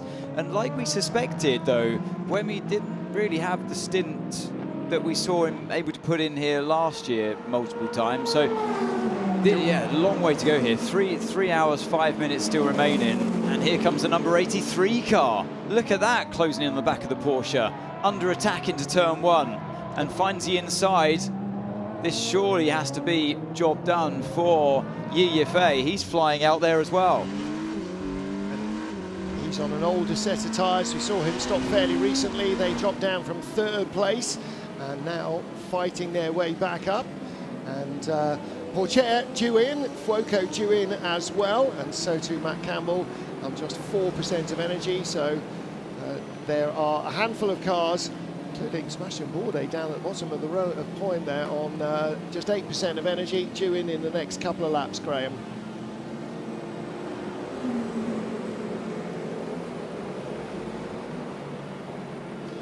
Well, the ones to look at there, I think, are the 51 83 Ferraris and indeed Hirakawa's number 8 Toyota, all on pretty identical energy strategy points at this stage. That's going to cycle round to be a lead group.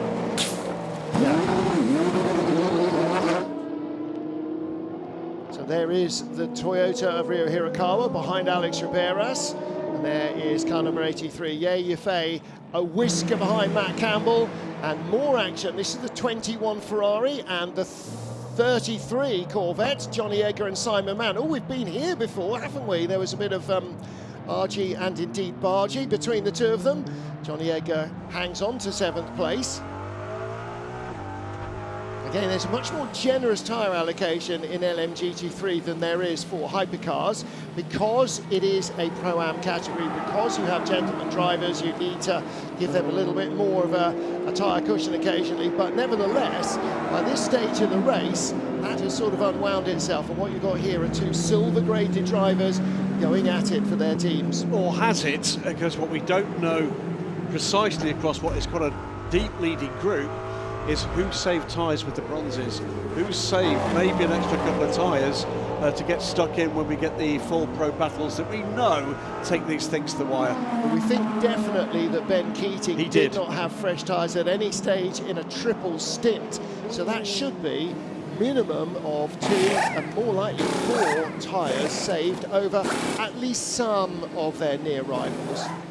And as they hold on to 7th place now, still not really able to hold a light to the front engine field. And of course, a few years ago, Corvette would have been part of that, but the motor in the Corvette is now behind the driver rather than in front, and that changes the balance of the car significantly. Now we've lost our energy graphic for the moment, but the other point to make here for our viewers to just take account of is to keep an eye on the Aston Martin, or the Aston Martins versus the rest, because of course that entire energy graphic is actual fuel for the Aston Martin, because they don't have electrical energy. So what we absolutely know is how much fuel is in the car for the 2 Valkyries. What we don't know is how much fuel is in the other cars, because it takes account of electrical energy. So they could be 8 or 10% seemingly at a deficit and still actually have a fuel advantage, because we've seen cars having to pit with 15 and almost up to 20% of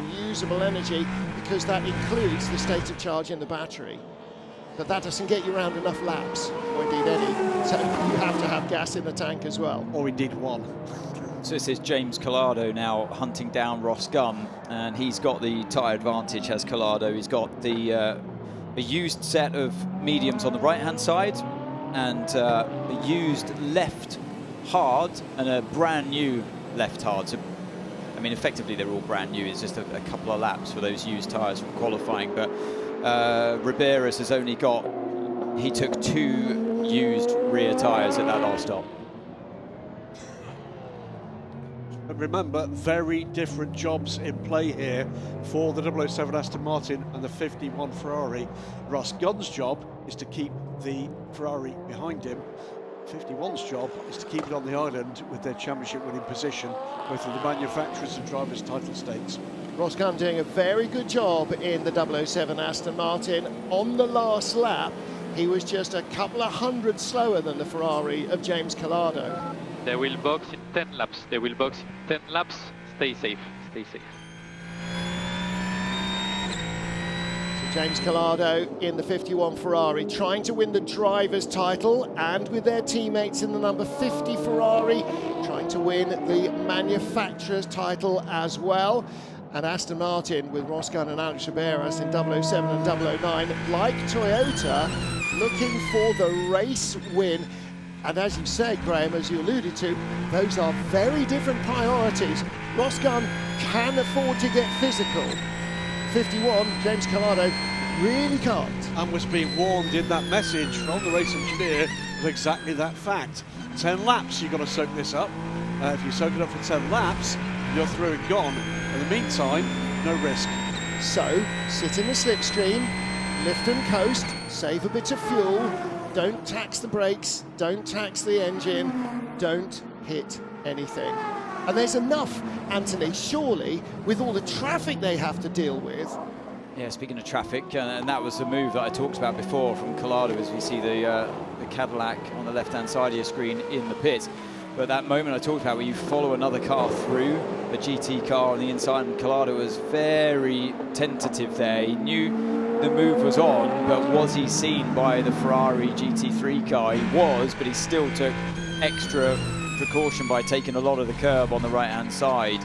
So how does he find his way past Ross Gunn here? It would have to be a move like that, and luckily Ross Gunn could see it coming. And Collado defends the inside on the exit of the corner, doesn't run out wide, so Ross wanted to switch back and get him on the inside, but Collado had that covered. But the risk you take there is getting obviously hit up the back of the car, because the car behind you is not expecting it, because you're compromising your own exit.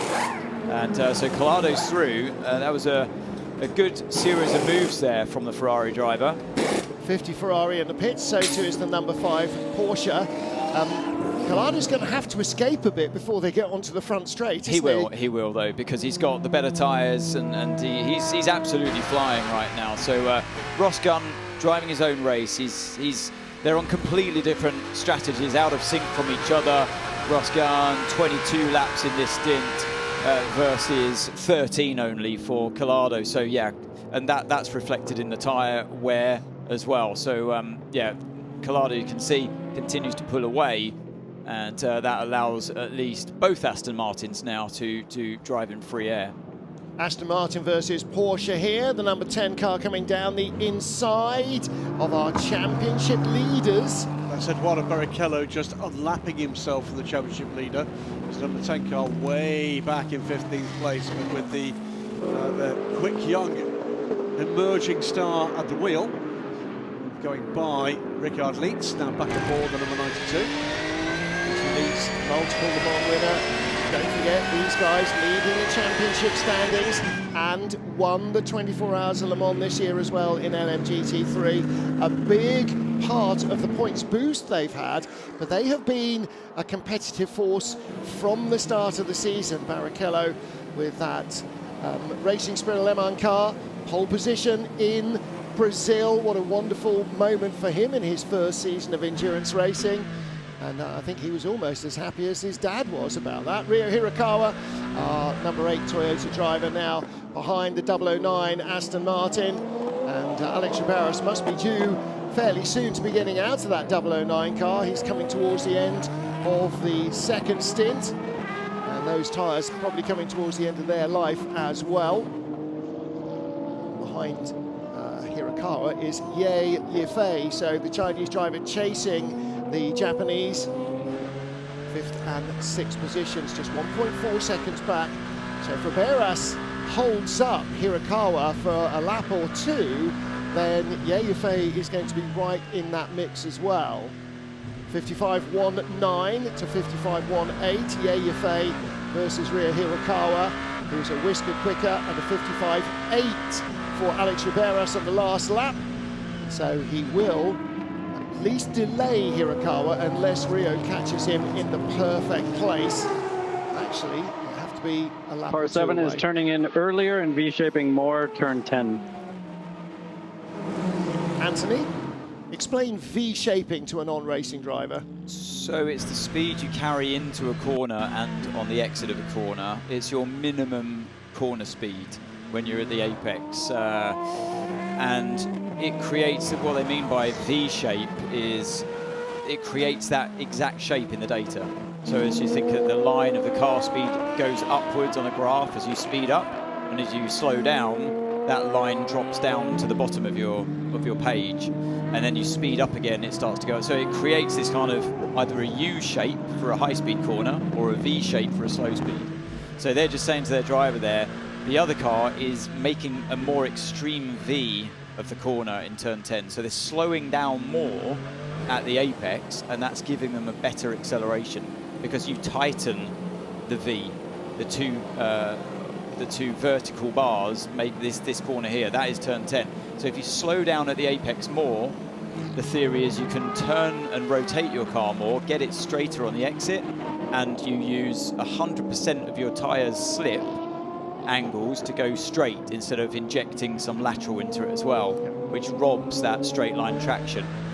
The best way I can describe it without a visual aid, but that's what they mean by Ving the corner instead of creating a U shape. So instead of swinging around in a wide arc, you go in deep, straight, turn tighter and come out straight. So you're braking in a straighter line, accelerating. Imagine you're running down the street and you're running up to a lamp post that you want to run around and go back the other direction, 180. The better way to do it is to run up and make to almost like stop, turn around on the spot and go the other way, rather than running around in a massive arc. You're going faster, but you're covering much more distance.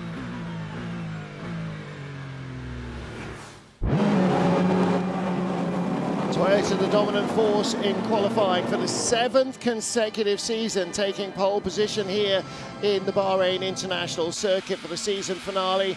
But despite which, Loic Duval trying to insert his Peugeot between the two black cars at the start as everybody else jockeyed for position. Toyota held on to that 1-2 spot from the start of the race, with the second row starting Peugeots being split by the best of the Cadillacs.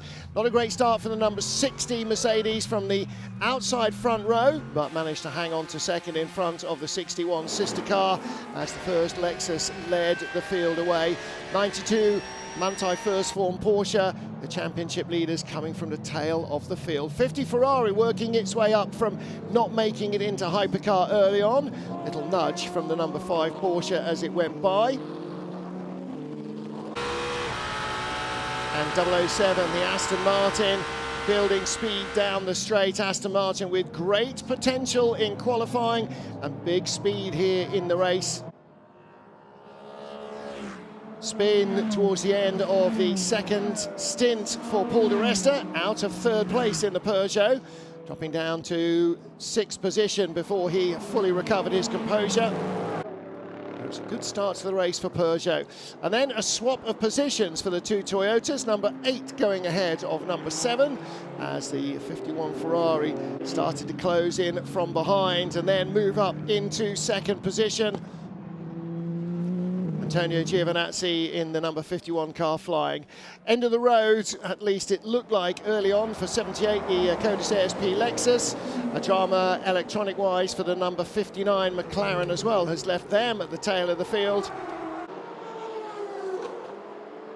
And gradually, slowly but surely, Ryan Hardwick in the 92 Porsche creeping up the order. They are still leading the Drivers' Championship. The 54 Ferrari of Thomas Floor. Contact from Jenson Button's Cadillac put him firmly into the barriers, bringing out the safety car. Toyota 1-2 from Ferrari at the restart, but a moment of great glory as Alex Riberas on fresh tyres used the Aston Martin speed to move into second and then to take the lead away from the benchmark cars here in Bahrain, the Toyotas. Contact between the 33 Corvette and the 21 Ferrari, and a drive-through penalty for Riberas for full course yellow infringements.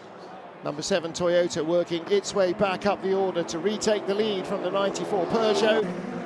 Toyota never out here, but a drive-through penalty for the number 8 car may well have robbed them of a chance to win the race. In LMGT3, a Codis ASP lead, Toyota's number 7 out front in Hypercar.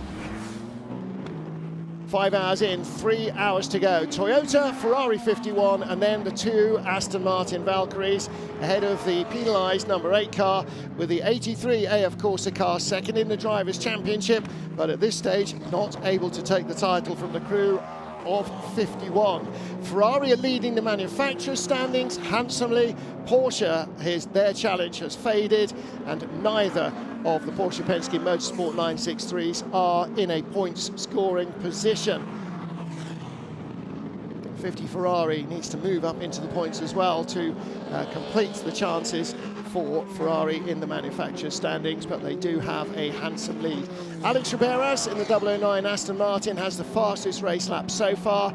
It's still front-engine cars at the front, Dakota's ASP, the Lexus, and Iron Lynx, the 61 Mercedes. But Manthey first form, they've been doing such a strong job. That Porsche up to third from 17th on the grid, head of Heart of Racing's Aston Martin, the Benz WRT BMW, and the 33 Corvette from TF Sport.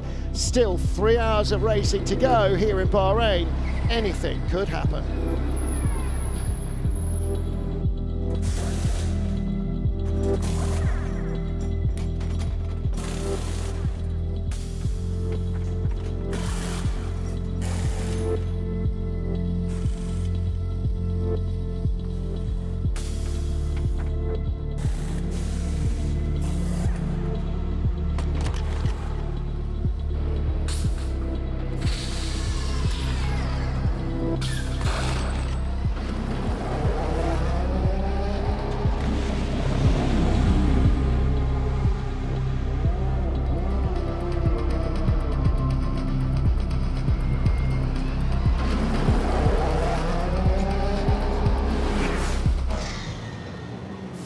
To go in the season finale inside the final 3 hours in Bahrain, and Toyota lead. Kamui Kobayashi, the man who put them on pole position to secure their first front row start of the season and to keep a streak of front row starting seasons alive since 2016. Behind is Ryo Hirakawa chasing the 009 Aston Martin. Hirakawa breaks for the pit lane, this time not for a penalty but for a regulation stop.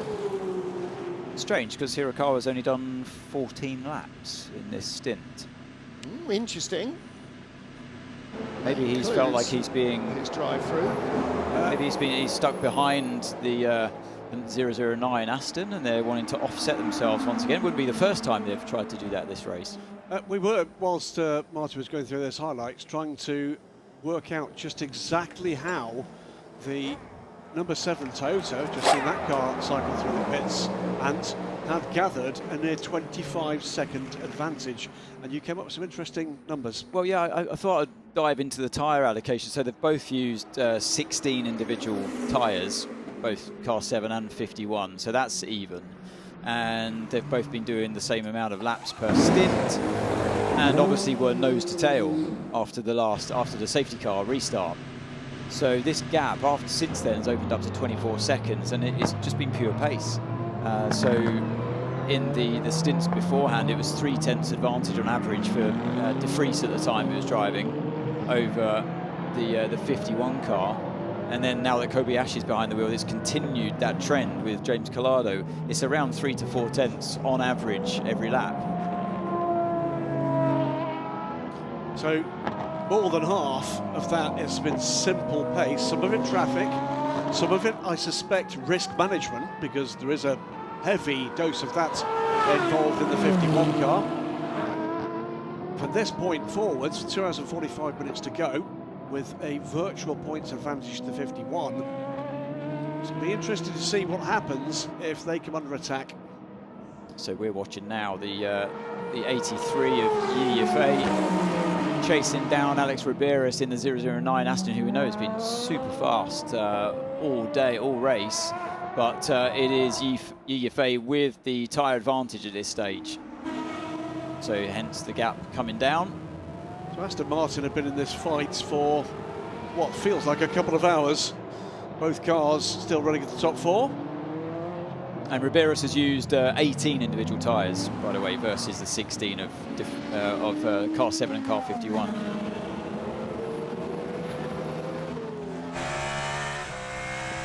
Back with the action, 2 hours and 45 minutes remaining. Toyota's Kamui Kobayashi, car number 7, leading comfortably from James Calado in the 51 Ferrari. As we look at the battle between Jules Gounon and Norman Nato, 2 French drivers, and the Cadillac closing in on the Alpine. Now the Alpine with a little bit of resurgence here. About an hour ago they were down in 13th, 14th, 15th. Now back up firmly into the top 10. And again, Anthony, as different tyre strategies start to play out, we're probably going to see more seeming snakes and ladders. Where have they gone?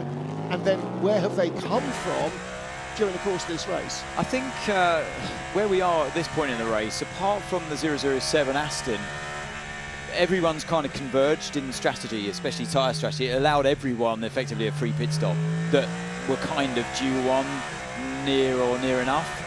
It was only really the outlier is the 007. So it's not going to be that exciting or that different for now. So this fight we're seeing on screen right now, it's a fair fight between the two, between the Alpine and Norman Nato that we ride with, for example. So that's why we're seeing less overtaking as well. Don't forget, if you're enjoying the action here, not only can you come here next year, and this is actually a really good race to come to, very chilled, very relaxed, and nice and warm and sunny, but tickets for all of the 2026 events are on sale now, including since yesterday, the 24 Hours of Le Mans. If you haven't gone online to buy those yet, I would be amazed if there are any left, but go and have a look. And if you can't get to Le Mans, then go to one of the other races. You will see this and more next year. Lots of action. Back with Norman Nato chasing down the car in front of him. So the number 12 Cadillac right behind Jules Gounon. Looks like the Cadillacs just lacked a little bit of straight line speed here today, and that's making their job really hard when it comes to overtaking. It's one thing to have it. I mean, you need to have a good car on the brakes, of course, around this track. It's, but you also need that straight line speed. Very different energy readouts from these two cars. 32% left for the Caddy, 15 only for Jules Gounon in the Alpine. This is the battle for 7th place.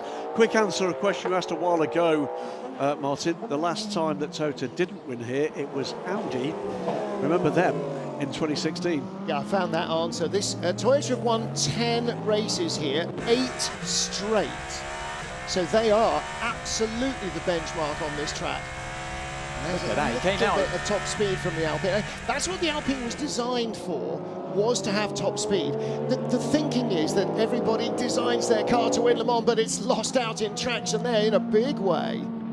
Yeah, he couldn't quite get that power down, could he, out of turn 11. And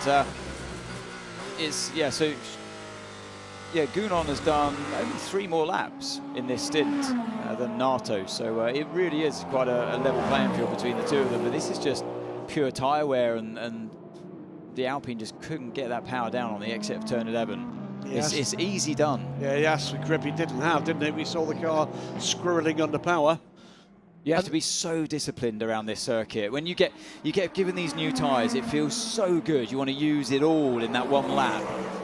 And it drops away, like Antonio Felix da Costa was saying, it drops away so quickly, that good feeling of having fresh tyres. You can't believe it.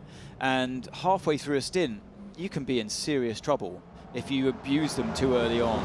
And to have that discipline, to be given something, it's like being starving and being given your favourite meal and only being allowed to take one mouthful and walk away from the table. That's the feeling. It's like, oh, I really want to use this right now. And you have to just pick at it and be so disciplined in where you use the speed. It's something going on the day with some family that we need to have an intervention for. I'm very, very tired. Anyone say? Somebody, I can remember a driver saying to me a few years ago about endurance racing particularly, he said that tyres are like your girlfriend. They will never forgive you if you abuse them early on. So here is the Ferrari ahead of the Porsche, comfortably in the World Championship. Ferrari scoring with both, scoring with both cars at the moment, both 51 and 50, but 5 and 6 for Porsche Penske Motorsport, not scoring at all right now. And we are just about to get ready for another pair of driver changes at the harder racing Aston Martin. The big point with the Ferrari position in the World Championships, plural, is that they've got the 51 in a strong position, and to make any impact, the chasing cars have got to be ahead of that car, and at the moment they're not. They haven't been for some time. Leader is in from the LMGT3 pack as well. And that Clement Schmidt brought it in. Didn't see if there was a driver change. We'll catch up with that in a second. 007 hits its marks. Ross Gunn, racing son of a racing father. His dad was a big mini racer. That's a good couple of stints from Ross Gunn there. A really good first stint when he was behind the wheel. That was a long old 36 laps behind the wheel there. And then what's he just done now? He did a further 31. We've been talking, haven't we, for a number of times about Toyota looking to see if they can score a win and indeed a podium. They've been podium-less so far this year. They've never had that in their World Endurance Championship history. Here's a make that's not had a podium either, not had a podium at all in the overall World Endurance Championship standings, and it could be today. It really could. And with the boost of confidence that these two car crews have got after that near win in Petit Le Mans that ended up as a second place finish, they know they've got a car. They were the fastest cars in the first round of qualifying. They know they've got a fast one-lap car. They know now they've got a really quick race car, Anthony, and you can't ask for more. Yeah, exactly. It's funny, isn't it, as well, how a car can look even better when you know it's got a lot of pace. Is it just me that thinks when you know that they're running at the sharp, you go, wow, doesn't that Valkyrie look completely gorgeous? In fairness, today? when we went to Qatar, we did look at it and go, yeah, it's gorgeous. And it does sound gorgeous as well. And everybody talks about the noise, but it is now a car that's got performance. They don't have to talk about the noise. And we noticed how it's never mentioned anymore because there's lots more to talk about. Richie Leeds is out of the 92 car that leads the points. And guessing that's Ricardo Perez going back in. Yeah, Italian flag on the side of his helmet. Switcheroo too for the number 27 Heart of Racing. The other car, Aston Martin car run by the Heart of Racing. Different support structure behind the LMGT3 effort. This is old school Aston Martin Racing, Pro Drive. The other car not. That's very much more a conglomeration behind Aston Martin, Multimatic and Heart of Racing themselves. Side by side pit stop cameras here. Iron Lynx came in from second and Manthey First Form from third. It's Johnny Edgar who's leading currently in LMGT3 in the 33 yellow Corvette. And they go out as they came in. The Mercedes ahead of the Porsche by not very much at all. The other car you just passed on pit lane as you drone your way down is the 21 Ferrari. So that is our outside chance of the championship, as long as Manthey keep going. The change there is the 92 car has leapfrogged the 27 Aston Martin. So Ricky Perez comes out ahead of Zach Robichon. Now Mattia Drudi, aboard the 27 car. Another driver, by the way, that gets his first test in a hypercar this weekend. Okay, here is 21. Full set of tyres. So, who was in it before? Was in 21 when it came in. I've lost him now, Simon Mann, so it is Alessio Rivera, I think, back at the wheel. If not, Simon Mann's got a full, fresh set of tyres. Seems to be less of a warm-up issue with the LMGT3s than the Hypercar. The Hypercar seems to go slower than the GT3 car on cold tyres when it's on cold tyres. And here we go, Manthey First Form. And looking to try and get around the 61 Mercedes. Not quite happening there. Well, what he couldn't do on pit lane, they're now trying to do on track. It is Hedenius versus Ricardo Perez. You mentioned it earlier, Martin. Hedenius has had a great start in his World Endurance Championship career. Ricky Perez has been an absolute standout. I think we've just taken a quick look there at the car that he might be in next year. And Lynn Hedenius sort of was like Bambi in the headlights, to be honest, at the pre-season event in Qatar. But boy, has he really matured in that drive. Clement Schmidt will come around now to take the lead of the race with Johnny Edgar on pit lane. And again, it's going to be a driver change, and I think that's Charlie Eastwood aboard the car for the first time in this race. Clement Schmidt does indeed take the lead in the 87 Lexus. Yeah, Hedanius here in the AMG Mercedes was desperate to hold on to track position in front of the 92 Porsche, sky blue Porsche, because after the pit stop you could see he was desperate trying to get the temperature into his tyres, but defending track position at the same time. Looks like he's managed to achieve that as Pera watches on in the 92 Porsche at that gap starting to extend. Don't forget, we have a crew not just filming the action for the live broadcast, but also filming behind the scenes for our full access programs. Those will be available from the 28th of November from here in Bahrain, a couple of weeks' time, starting first on FIAWC.tv and then on the FIAWC YouTube site a couple of days later. And there will also be an end-of-season special coming out as a special Christmas present for everybody, with exclusive interviews looking back at the season with some of our drivers and a whole host of other stuff that we could not show you in the race-by-race full access program. So those all are all archived on FIAWEC.tv and on the YouTube channel. You can watch YouTube for free, FIAWC.tv. You can get a free subscription there to see this stuff early, and lots more content as well. Lots of exclusive content coming through the off-season as well. So keep up with the FIAWC social media to find out what and when. Nelson Jakobsen here has got his eyes full of car 50 of Fuoco still behind. And Fuoco certainly looks like he's got the pace here to get by, but it's been the story of the day almost, hasn't it? With the Ferraris just constantly, because of their bad qualifying, stuck behind slower cars that they can't overtake.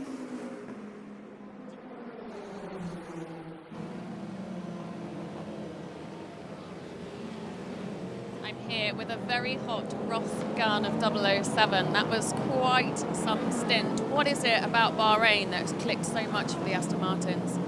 I think the track is obviously very high in degradation, and it seems that we're looking after the tyres better than some of our competitors. But yeah, we've just throughout the year been gradually improving. I think as qualifying showed yesterday, getting 2 cars into Hyperpole for the first time was a really good step. And yeah, I had fun out there. You know, that was what we're here for, is to have fun, and really enjoyed my stint. It's very nice to hear that, to actually hear a driver talk about the sort of the pleasure of a stint like that.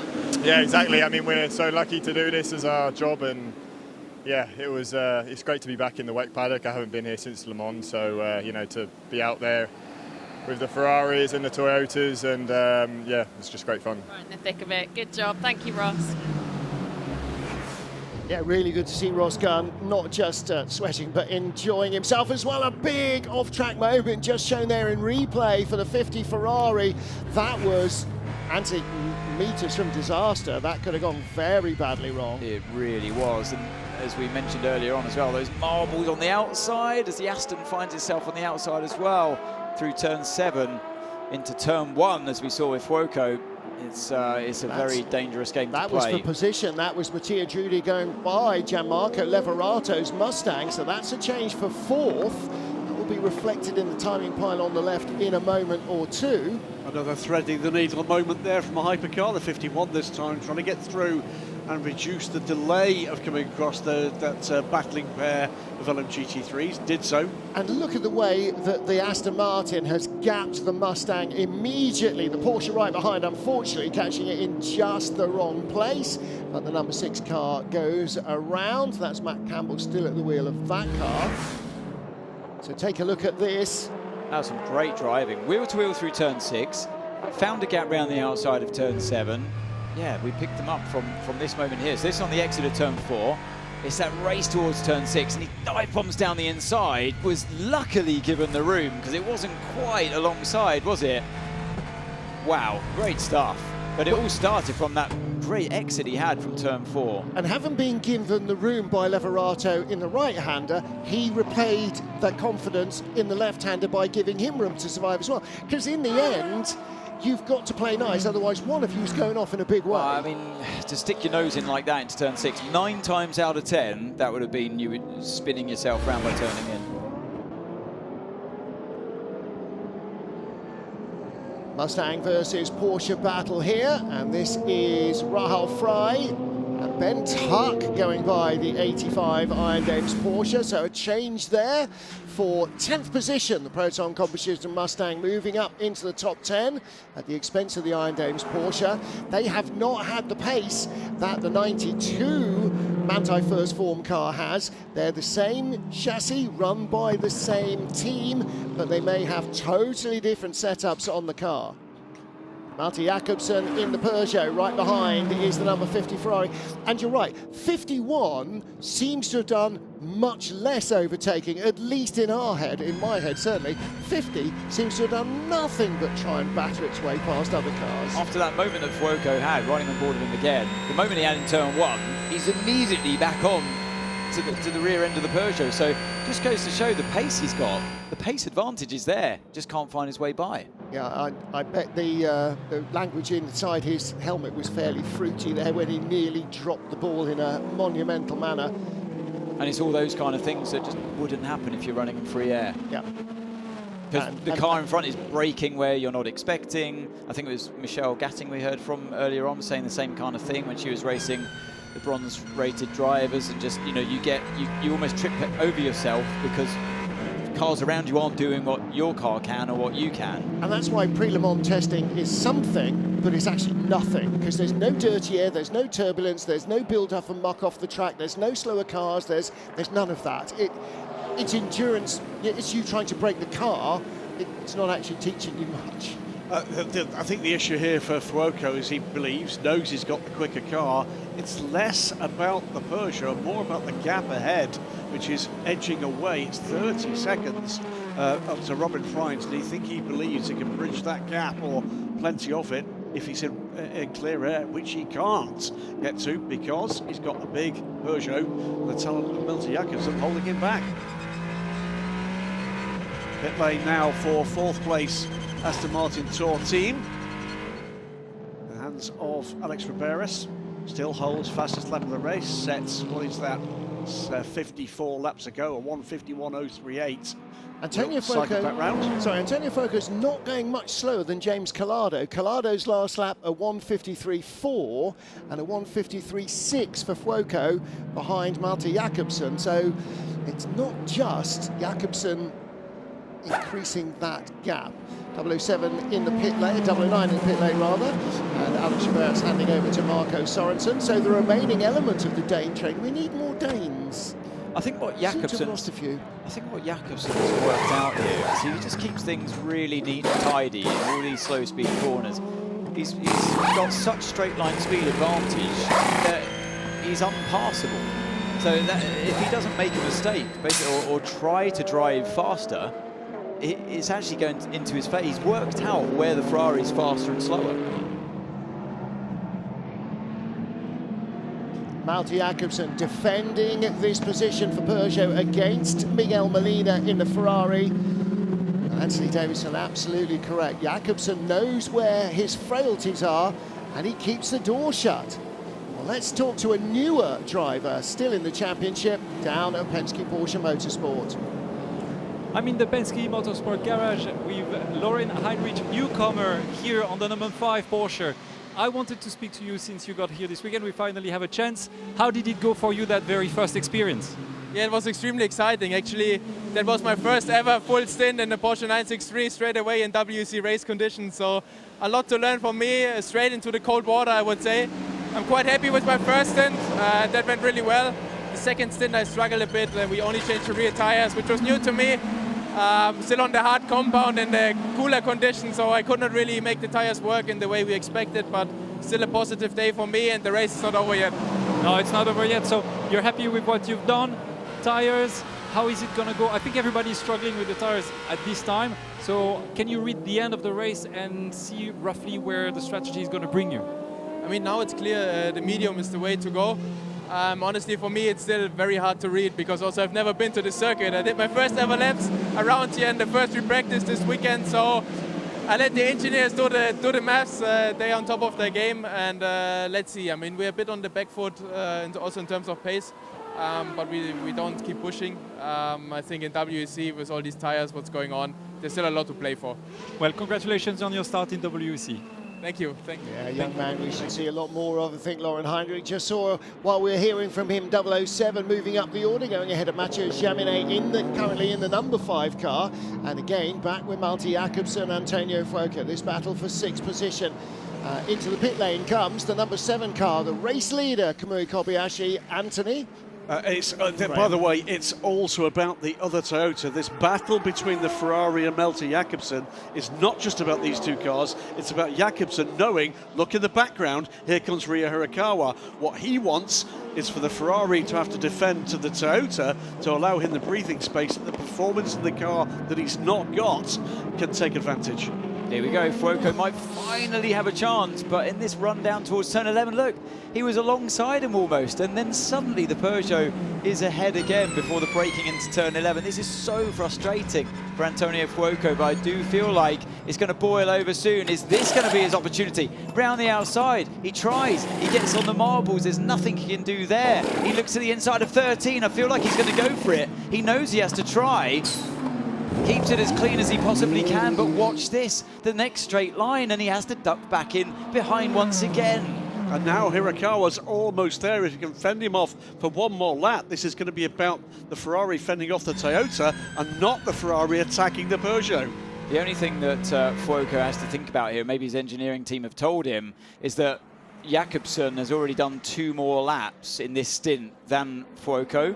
So if there's any saving grace here, that means that Fuoco can, or what he should be doing is saving fuel so he can go even further and drive into clear air. But that's not going to happen, obviously, if the Toyota overtakes him, like you say, Graham. It's right there right now, and we're in a section of this race very evocative of the glory days of LMP1 Hybrid, where you've got cars producing really almost identical lap times, but in very, very different ways, and that makes for fantastic racing. There are 2 things that seem visibly different about this Peugeot, is that it picks up quicker off the corners than the Ferrari, and it's got that top speed advantage. Here we go, Fuoco. Oh, see, look, down the inside of the GTs, I think that actually saved Jakobsen there, because Fuoco was definitely thinking about diving down the inside. He looks again, that was almost off the track for the Ferrari driver. He's getting desperate here. Fuoco's getting desperate. He has to be, now. yeah. Has to now. Let's hear from Jakobsen himself. The Toyota behind will join, so also the Toyota behind is for position. He will have to defend from the Toyota. Now Fuoco will also have to defend from the Toyota. 3-car battle now, not 2, and all of a sudden Antonio Fuoco's got the double task, looking forward and looking back, because Ryo Hirakawa is going to be no respect for reputation in this situation. He knows where he wants to be, and that's up front having fun. And the GT cars that they're catching should be warned on their radios as well. You've got a serious fight coming your way. So we've already seen it go wrong with just 2 hypercars catching a solo GT car. This, you know, so they work their way by here, the Aston Martin in a straight line, that's fine. But any GT car that has this trio bearing down on them needs to be aware that it's possibly not just 1 or 2, it could be 3 of them fighting all around you. So have your eyes everywhere in the mirrors. Jakobsen catching the 77 Mustang. Just in the wrong place. We ride with Hirakawa, the 3rd in this queue. Hirakawa's got the easiest job. He watches the 2 in front. Malte Jakobsen, slightly less hard job. Antonio Fuoco, that's really, he's between a rock and a hard place now. He hasn't been able to make a move on Fuoco. He hasn't been able to invent anything. I think his best chance is turn 8, Anthony, as they're coming down now. Exactly, he's got to get a great run out of here in turn 7, but he can't because of the turbulent air. He's just got to dive down the inside of 8, but we've seen Collado do this earlier on. Was it with one of the Aston Martins? And Fuoco hasn't been able to achieve that with or even think about that move yet, it seems. 51 in the pits from the lead are championship leading cars. Ferrari still with control in drivers and constructors. And Yifei will move through into the lead. Robin Frein stops from 3rd. So this is now the battle for 3rd place, effectively 4th place maybe.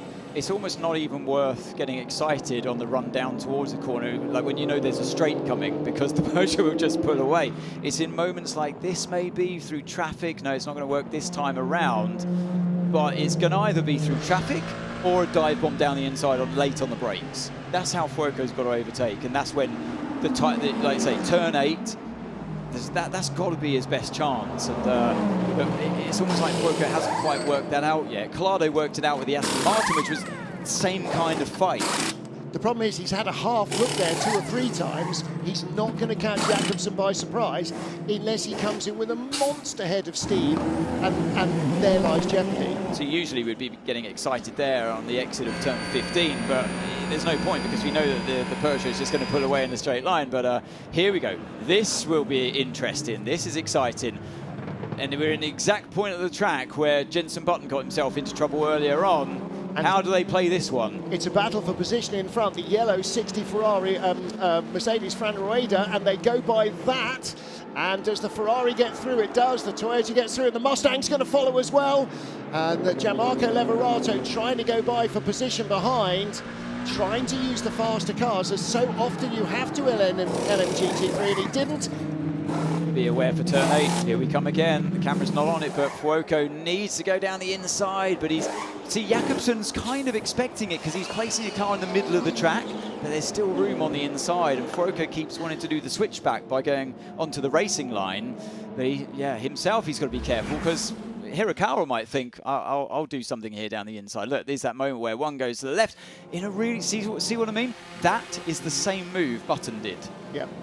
There's nothing different from what Jakobsen did there to what Jenson Button did. It's just that the GT cars were aware, because you've got, who's driving, Graham? The GT cars, that was... Frank Wade and Gianmarco Lavorato. It is, because we're now into the pros. We're into the pros. Exactly, so that's the point I was making earlier on. One other point with these 3 cars, and I keep noticing it, the Tota seems to have nothing like the traction off the corner of the Ferrari ahead of it. It's right up the rear end of Fuoco until we get to the exit from a pretty quick corner, and then drops back remarkably from there. Delivering again the performance in a totally different way, the cars ahead. Okay, Leo, these tires now only need to do the rest of this stint. You can open Tango if you want, if it'll help. Open Tango, so presumably back off some of the traction control so you can really aggressively attack the throttle. And you want full control of the car, Anthony, when you're trying to make a pass. You want all of the juice when you want it. Exactly, so one way you can look after your tyres is by really tightening up the traction control. And you do that right from the beginning.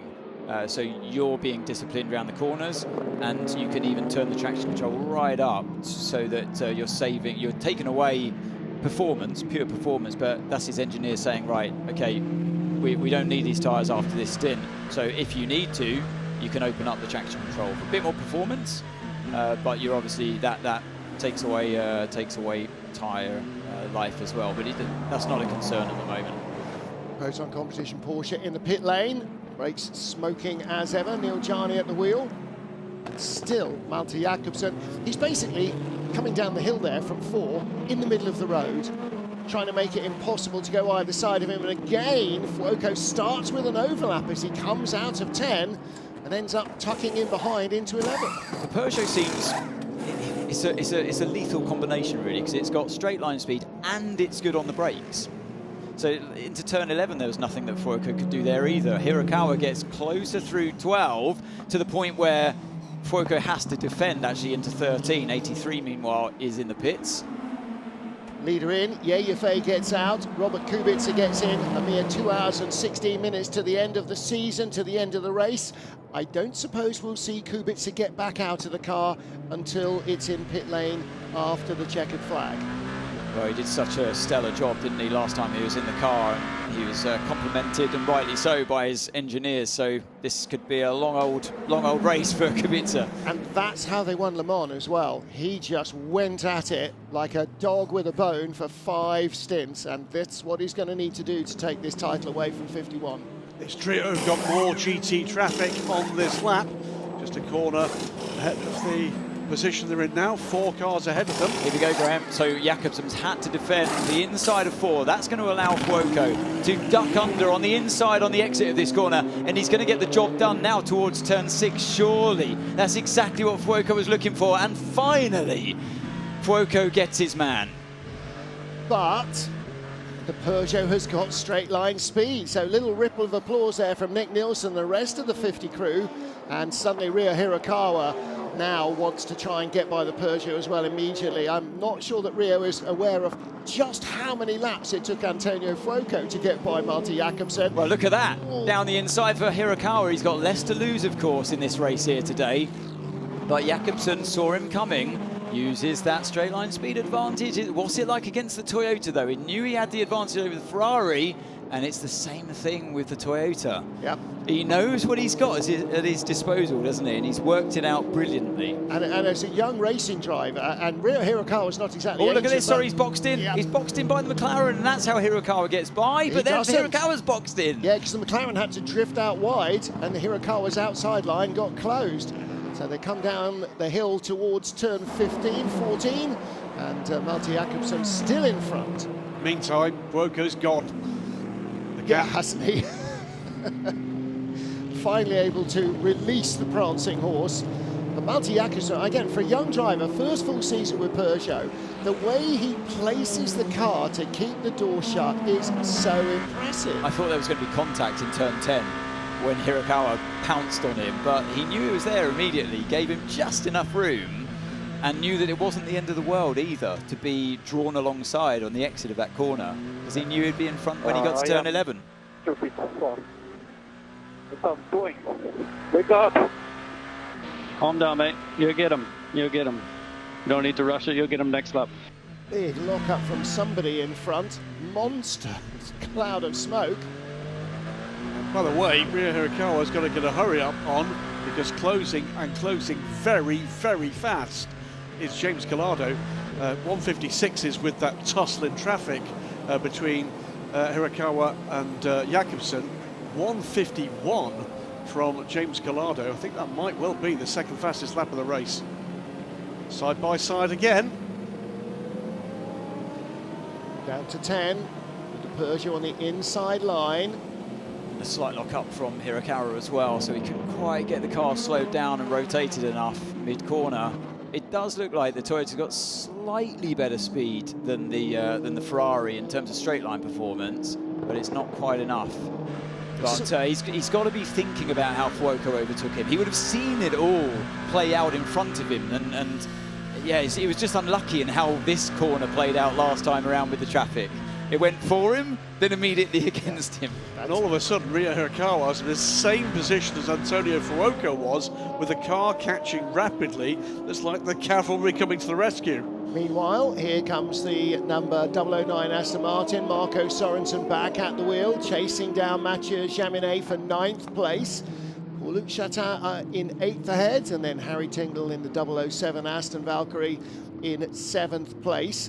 Look how Peugeot have resurged as well from being out of it an hour ago or so. They are back in both cars, the top half dozen. They started 3rd and 4th, and Jakobsen hanging on to 3rd place at the moment. They want the real result here. He's playing a absolute blinder, I have to say, with a car that's strong in one suit and not in very many others. But it doesn't have the speed ultimately, Graham. Although it's fun to watch for us, it's frustrating for the drivers. It's when you look at how fast Fuoco disappeared once he was in front. The car, the Peugeot just doesn't have the speed. The cars that do have the speed, though, are the 2 Aston Martins. Still keep an eye out for them. So it ebbs and flows, obviously, with the pit stop rounds. Yeah, the 009, as Martin said earlier on with Sorensen, he is absolutely flying at this stage. At some time, though, Aston Martin are going to have to pay the banker because they've already started to use more tyres than their rivals, perhaps. So that might be blunting their performance in the final hour or two. Indeed, as you said that, by the way, Martin, the 009 car has passed the number 5 Porsche. Mathieu Jaminet drops behind Marco Sorensen for 9th place. Up the inside, tries a look.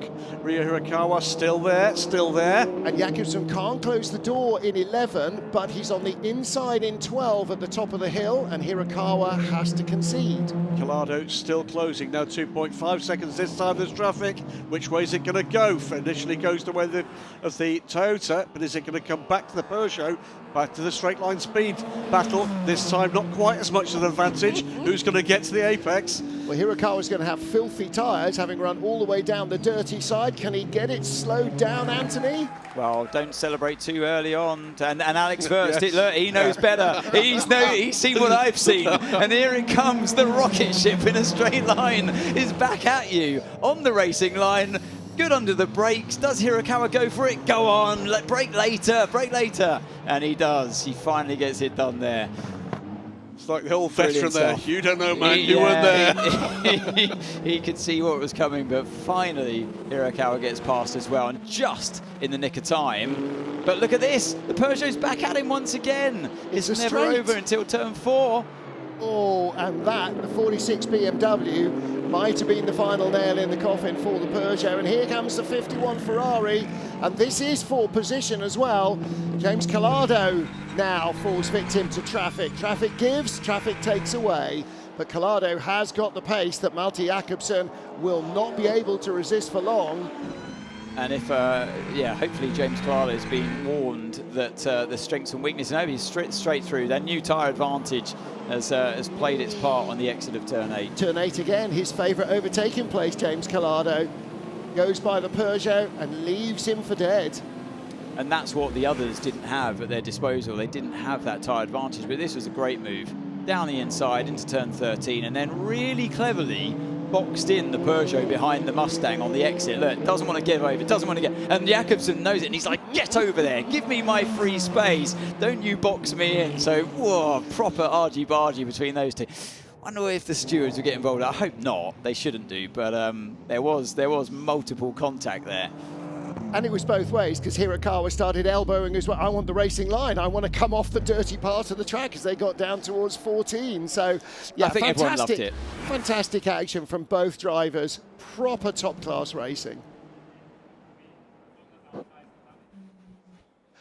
Sometimes, Anthony Davidson, I think it's really hard being a driver in the pit lane.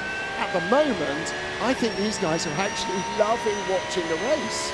It's excellent when you're a driver and you just see it all unfolding like that. Exactly that Toyota garage proved it. You had mechanics and physios and people I recognised once it like jumping for joy because the move's been done into the final corner.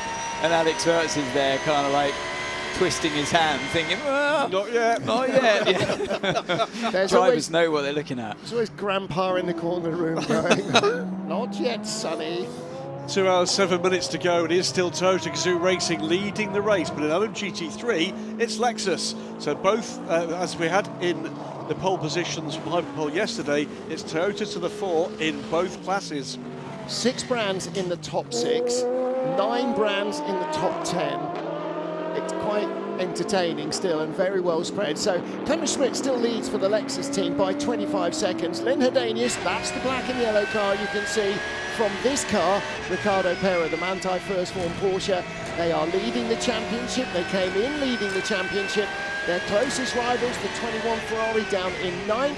The only other mathematical rival is the 81 Corvette, and that is out of the points down in 11th place. Antonella Coletta, the head of endurance racing, he is watching every moment of this because Ferrari are tantalizingly close. In just 2 hours and a few minutes, they could be world champions for the first time since 1972.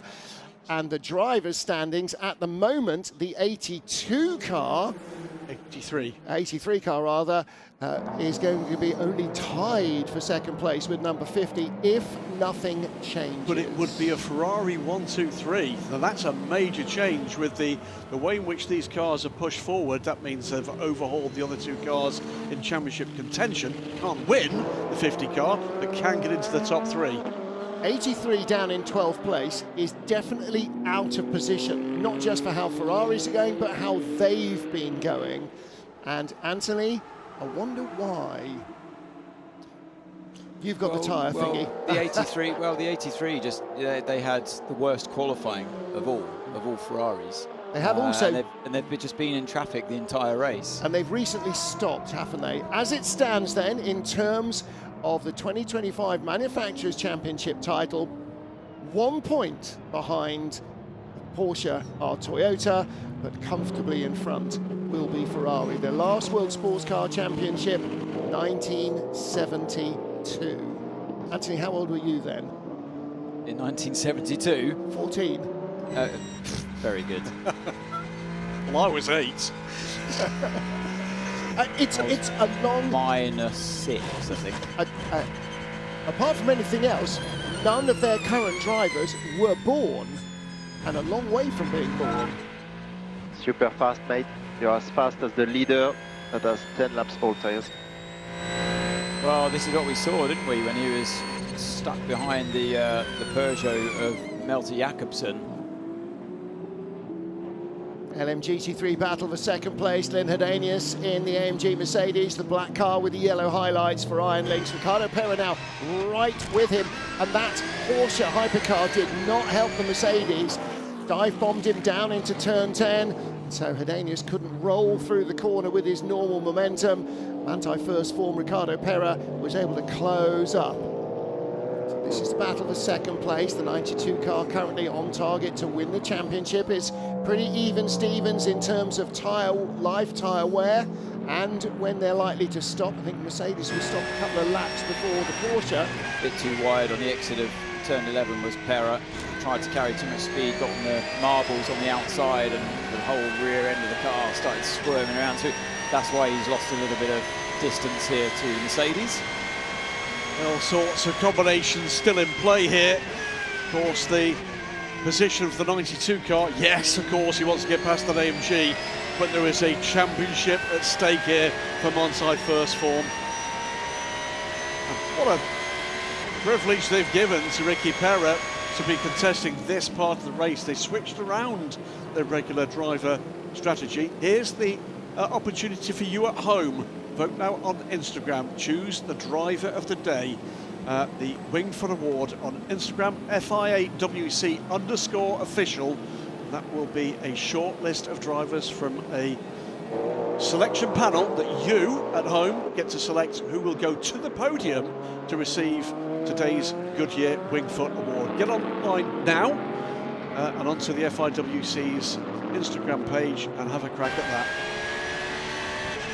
Well, it's been a strong season for Manthey first form. Wasn't promising necessarily in Qatar. They qualified 11th, finished only 12th, but they won next time out in Imola. They won as well, crucially, at Le Mans. Double points race, a 50-point slice added to their tally. They haven't been on the podium other than those 2 times, but the other races since Qatar have all been point-scoring finishes, and it's that consistent totting up of points that has led them into this race as our championship leaders. They have not put a foot wrong so far. 2 hours and 2 minutes to go, and from last but one on the grid, only the Iron Dames qualified slower than the 92 Porsche, and they were not playing silly games. They just did not have single lap pace. What they did end up having is a race car, and in the end it is the race that makes the big points tally. Driver change here at Peugeot, so the 93 car is in, Paul de Resta is out, and Mikkel Jensen gets back in. So 93 slipping back down the oars a little. Kamui Kobayashi leading by 24 seconds now from Antonio Fuoco. Fuoco 9 seconds ahead of Ryo Hirakawa, who has put, 6 seconds between him and James Collado, who's put another 8 seconds on the Peugeot of Malte Jakobsen. So they're all leaving Jakobsen trailing in their wake. So well-used tyres. Some pretty second-hand drivers coming out of some of these cars as well.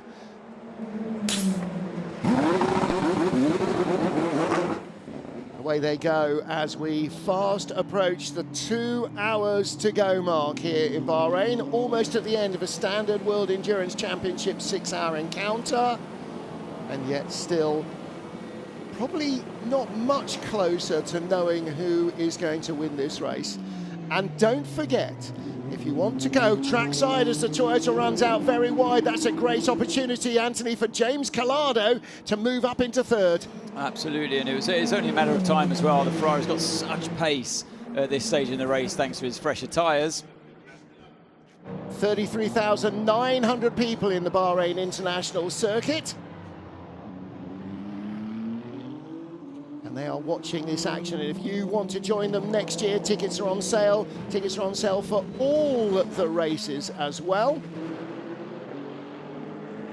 So that was Hirakawa. He's done 25 laps in this stint versus Colado's 11. So quite a big tyre offset there between the two, and hence the speed difference. But the Ferrari definitely seems to, I think on top of that, when you look at the laps that Fuoco is able to turn right now as well, the Ferrari looks to be the faster car at this stage in the race for me.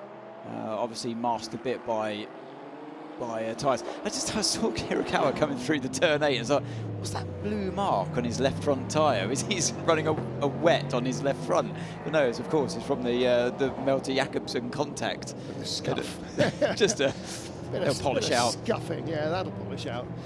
So yeah, Kamui Kobayashi now with 2 Ferraris chasing him down. It's a big gap to Kobayashi, but again, 2 hours remaining. So a lot of strategy, a lot of different tyre usage and fuel mileage still to play out. And Ryo Hirakawa now with 2 Ferraris in front of him. And that one little error from Hirakawa allowed Collado just to slip through without having to work hard at it.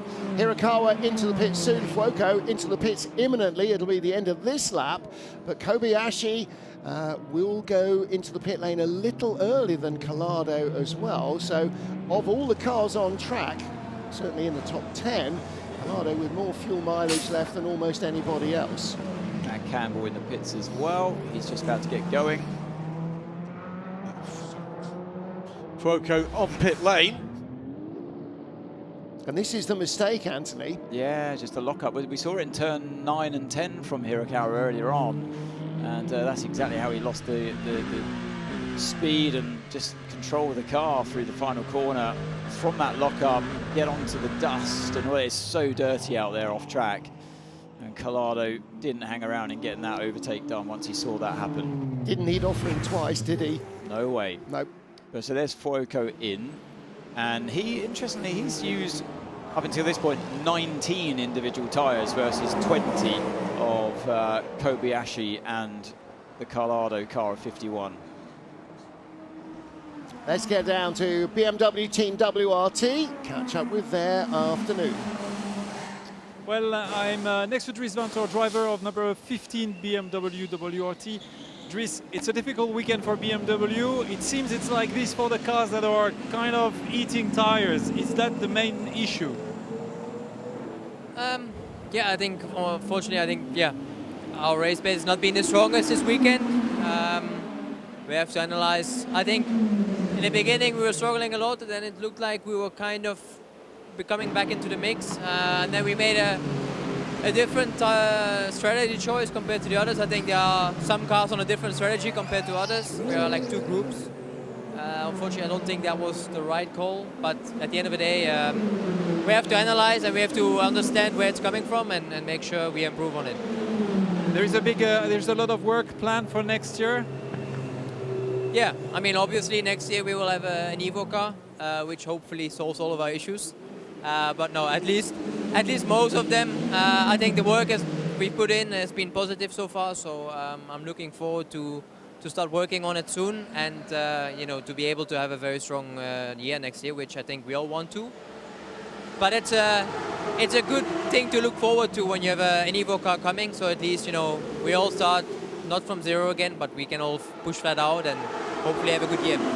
Okay, good luck for then. And good luck for the end of the day today. Thank you very much. Thank you. And of course, Graham Goodwin, we've already seen what next year's revised aero BMW is going to look like. It's probably not just an aero revision, but everybody is now looking at polishing the diamond that they've got, because as we talked about earlier, as we heard about earlier from Ricky Taylor, that it's not, Jordan Taylor, it's not just first time out. You can't get every single aspect of it correct. You've you've got to start kind of, like with strategy, you've got to learn and adapt. Yeah, you've got to learn from what you're doing with your own package, but you learn from what you see your competitors doing as well. And yes, you're right, there's going to be a remarkable crop of revised cars. We've seen spy pictures of Tota's new car. Will it still be called the Euro 10? They won't tell us, but it looks completely different to what we've got here visually. Others will be more subtle, but in terms of the BMW, we absolutely know the prominent styling, can we say, of the BMW is the nose section, and it's going to be significantly less schnozzer on that at the front of that M Hybrid V8. I think if you look at it next year, you're going to have to look at this year's car to see how much shallower those nostrils are, because they are still there. So it's still got that family look. But yeah, it's about keeping the family look and improving the airflow and performance through and under and over the car. It's cooling versus aerodynamics. It's always been that, and it's that getting the air through the car and doing with that air what you need to do. And you're going to see multiple cars coming into 2026 refining that, as well as refining other aspects of the package, braking, cooling, all sorts of other aspects of these cars. We're probably going to see a steeper development curve for most of these teams coming into 2026 than we've seen so far. It doesn't get away from the fact, though, Martin, with an hour and 54 minutes to go, we've still got battles live underway here, none less so than for second place in this race, where James Collard has gone by Ryo Hirakawa, but he's not dropped him quite yet. Yeah, Kamui Kobayashi still 20-odd seconds in front. No, that's now out to 36 seconds in front. That's a massive margin. Number 7 is roaring away, but they've kept out of trouble. They've kept out of battles, and they've just been pounding out those laps that have been 2, 3, 4, 5 tenths of a second quicker over 20, 30, 40 laps. I think the key is keeping out of battles. They haven't had to overtake anybody, which everybody else has, or hold anybody up, which everybody else has. And that compromises your speed. Now then, who else might be in the fray? Well, who's in 4th? Aston Martin. Who's in 6th? Aston Martin. And look at the Alpines, they're back in the hunt as well in 5th and 7th. So, but there is a difference between the two Alpines in this phase of the race and the 007 Aston Martin, and that's energy. The 007 in the window, sorry, no, my apologies, the 009 is in the window. The 007, the 35 and the 36 will need to pit earlier than the cars ahead of them. So all sorts of ebb and flow. And a strong part of what has put this race in the position we're seeing now has been the ability for Toyota and for Ferrari to race hard in solidly green conditions for 6 hours, less one safety car. Now number 8 Toyota due in 3 laps. So the number 50 Ferrari just dropped down the order as well. So they just stopped Nick Nielsen back in the car. And in LMGT3, here is our race leader now.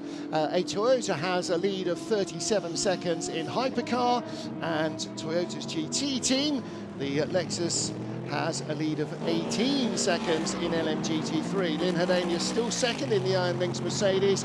Ricardo Pera still third in the Manthey First Form Porsche, ahead of Mattia Drudi, 27 Harter Racing Aston Martin, Timo Boguslawski back in the 31 BMW. 2 Iron Lynx cars, but separated by, what is that, just one single lap. Car 12, meanwhile, under investigation for pit stop infringement. That is Norman Nato aboard the 9th place Cadillac Hertz Team Jota car. 60 unlapping itself from the 2nd place car in LMGT3, and of course Lynn Herdanius let him go as quickly as possible. What he doesn't want is to be held up, but he had to make sure that he allowed the Ferrari to go through. So the Ferrari hypercar whistles by them. 61 though is under pressure from Ricky Pera in 3rd place. Again, this will be a kind of low risk approach, I'm sure, from the Porsche. At the moment, in championship terms, we're in a situation where the championship leaders in both classes look comfortable. But boy, oh boy, is endurance racing taught us over the years, Martin Haven, that can change in a nanosecond. Well, for Ricardo Pera, right now, every time a bunch of hypercars come past, there is the potential jeopardy of getting fired off and your championship's over. And so that's really, really hard, I'm sure, as a driver, not to have preying on your mind when you see that blue light illuminating on your driver safety screen to say there's a hypercar coming. That, you know, where's he going to go? Where's he going to pass me? Is it going to be clean? We all know, they all know why we had the safety car, and that was hypercar contact with an LMGT3. So right now, Manthey are doing everything in their power and doing it right. So they've just got to hope that Lady Luck smiles on them as well. Let's talk for a moment about the other contenders in this LMGT3 Championship. We're on board now with Ricky Ferrer. The other two cars that mathematically can do it are behind, with the 21 car in 8th, the 81 car in 10th.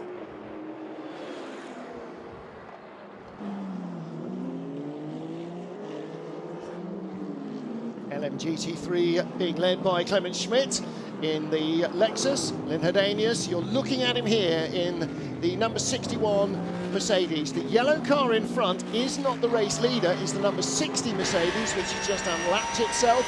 But this is on board in the battle for second place. Ricardo Pera in the number 92 Manthey first for Porsche. The championship rivals, Simon Mann in the 21 Ferrari, second in points, in 8th position and dropping away, and the 81 car, Charlie Eastwood, now up to 9th place. They're third in points and dropping away as well. So you saw Richie Leitz there in the garage with Ryan Hardwick, and I suspect in the final 2 hours Richie Leitz will probably get back in again. It's still hot work in these cars, even if the ambient air temperature is decently mild outside. Inside it is like a furnace. Even with the engine behind you, you're still working like a Trojan in these cars. It's a very physical business in LMGT3 as well as in Hypercar. So they will try and make sure that they keep the drivers as fresh as possible, because Anthony, probably the biggest drop-off in performance in a car is not tyre wear, it's if a driver starts to fade. Well, like there, those, you know, those kind of mistakes happens. It's not through physical problems, it's just what happens. You just start losing concentration. We saw it with Hirakawa earlier on as well, and you just get in this rhythm, this monotonous rhythm. The sounds of the gear changes, the feel of the car under the brakes, you know, where you look on the track, and it just becomes so rhythmic. And you get it, it's like you get into the zone and it all works, and then suddenly something happens to the car and you think, oh, I've just suddenly braked a bit too late, and that's when things can all go wrong. And it's only through mental fatigue that really starts to kick in. I wonder what Lynn Hedanius thought as the Alpine went by him into turn 4, and he cut back in behind it, and it was suddenly he almost hit the Alpine and turned it around. I mean, it was so close. You have to trust all the other cars you're racing with.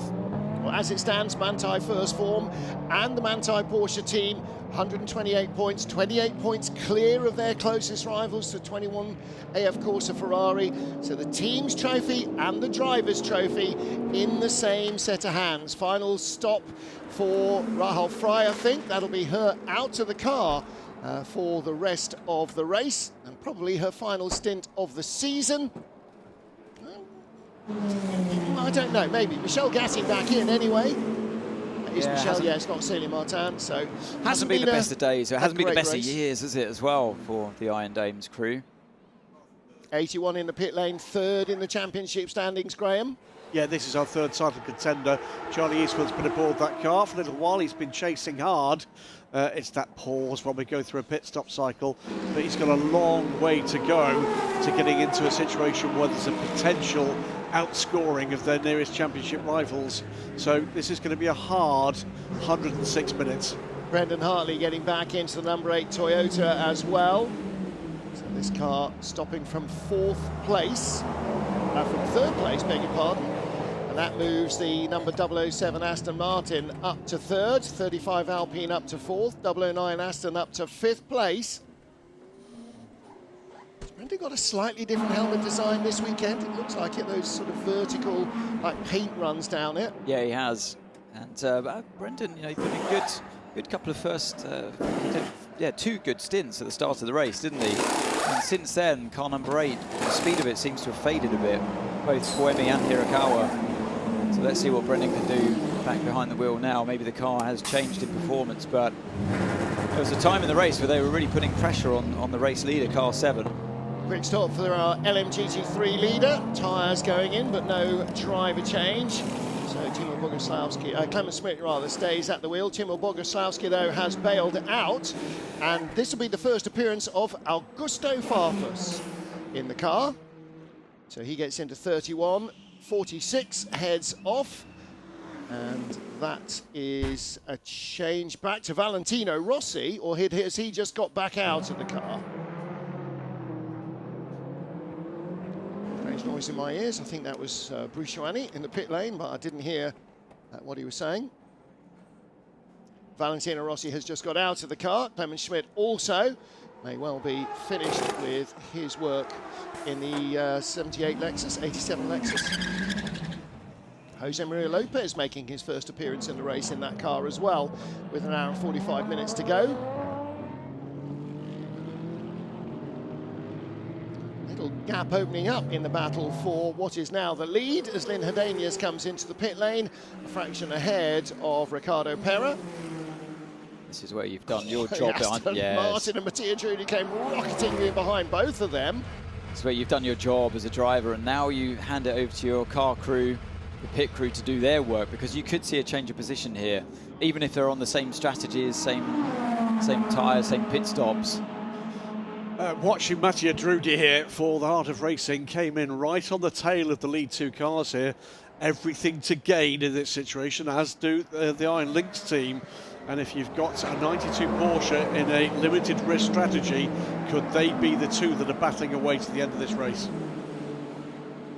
Well, they're going to have to do something about the Lexus, especially now they've inserted Jose Maria Lopez, the ex-factory Toyota hypercar driver. Thought occurs, by the way, we started this year with both the Aston Martin Valkyrie and, for that matter, the Iron Lynx AMGs struggling to find how they could unlock the potential of their packages when we started this season in Qatar. And here we are with both those cars at the final race of a single season, right in the mix. Looked like it took a little bit of time to get the car started and get it going for the number 92. And let's see where they are in relation. No, despite that, see what I mean? They've jumped the Mercedes. Yep. So Ricardo Pera, I think, stayed in. 1 minute 21 in the pit lane, 1 minute 24 for the Iron Lynx crew. So 3 seconds lost in the pit stop, and a position goes away on the track. Now, it may be that they have 4 tyres. I think both cars had 4 tyres. It looks like it was at least a shiny set on the left-hand side as the car came through turn 1, as the Mercedes came through turn 1 there. As we look at the left-hand side of your screen, 3% for the Corvette remaining in their fuel. Jose Maria Lopez currently in 2nd place in that Lexus, but that will become the lead as the Corvette pits either at the end of this lap or the next. Either way, this Lexus has been right in there and comfortably leading the field. And Anthony, we talked about the advantage of number 7 Toyota of not battling anybody, either to get by or to defend, and so able to run as fast as possible. And that's been exactly the same for the Lexus. It's not been in a battle for hours, so it's been running at maximum speed, undistracted by anybody else's attentions. Yeah, it really does make a difference to, again, that concentration as well that we talked about earlier on. Ooh. That was really late, wasn't it, for Daniel Giungadella? I thought he was going to run into the speed board there. Yeah, Daniel Giungadella pits from the lead. This car in this situation on this pit stop cycle, thanks to that early part. There's damage on the side of that car, isn't there? Well, looks like it. That's the 33 car. That's had damage from every single stint, hasn't it? Oh yeah, I remember. Yeah, quite a lot of that. It's had the Attack Me magnets fitted again this weekend. And Danny Honkadea taking victory in the very final stint in Qatar under real pressure in that car. This is his last drive in the 33 car, isn't it, Graham? Because next year, and actually, the back end's falling off it. I did wonder if the reason he came in so quickly is because he's used to hypercar brakes and suddenly they weren't there coming into the pit lane. Well, he's certainly been out testing with the Genesis Magma Racing car that will join this field, remember, 2-car team joins this field in 2026, and that's come courtesy not only of his performances in GT, where he's been absolutely stellar, but also in LMP2 in the European Le Mans Series. Title contending run from the Trajectory program car there. But yes, we'll be seeing, I think, 2 different drivers in that car. Oh, what's this? What is going on? This strategy. Yeah. That's the plan. This is the call from the coach from the sidelines of the strategy, isn't it? Yeah, Honkadea actually posted a little thing on social media during the week while he's in the car of his teammate on the pit wall going, hurry up. And his teammate, of course, being multiple world champion.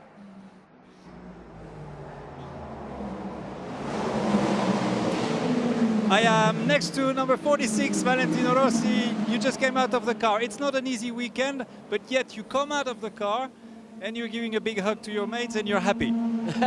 Yeah, we know that it's difficult in this track, and we suffer a little bit. We are not very fast, and also our teammates were better than us, so they make a better job. Congratulations to them. But sincerely, we don't know what we can do more than this. And anyway, you know, it's the last race of the season, and we were right. So we know that we have to suffer here, and we suffer. Okay, and you're coming back next year with a better car? I don't know. I have still to speak with BMW for understand the program. Okay, excellent. Thank you so much again for having you and having your smile. Grazie, thanks a lot. Ciao a tutti, ciao, buona serata. Honestly, I think 3 days after they finally nail the coffin lid down is when the smile will go from Valentino Rossi's face. Even in the toughest times, the glimmer of the smile is never below the surface. It's always there. He's doing what we'd all love to do. He's had an absolutely amazing, absolutely world-class career doing one thing. He's now fulfilling passions, doing other things, and loving life. And doing it actually under the pressure of global fame, which is no small thing, as we've all seen at every single turn of every race meeting this year. We say it every time that the biggest queue, the longest stretchy barrier to control the fans in the pit lane during the autograph session is not at Toyota, it's not at Ferrari, it's at Valentino. Genuinely it is. He is the single best known figure in this paddock. Formula One world champions and everybody included. We've been speaking about car 50. Well, most of the Ferrari's been stuck in traffic the entire race. Nick Nielsen's about to be stuck in traffic here. This is the race leader. He's about to unlap himself. Wow. He's gone a lap down in obviously the out of sync pit stops with Kobayashi here, car 7. But he's on a fresh set of tyres, so he's racing up to the back of the race leader now. But yet another car that he's in dirty air of for a short time. But it just hasn't gone their way today. And I think it all stems from that bad qualifying from yesterday. Just looking, by the way, at the car that's next to likely unlap itself for the race leader, and it's the other Toyota.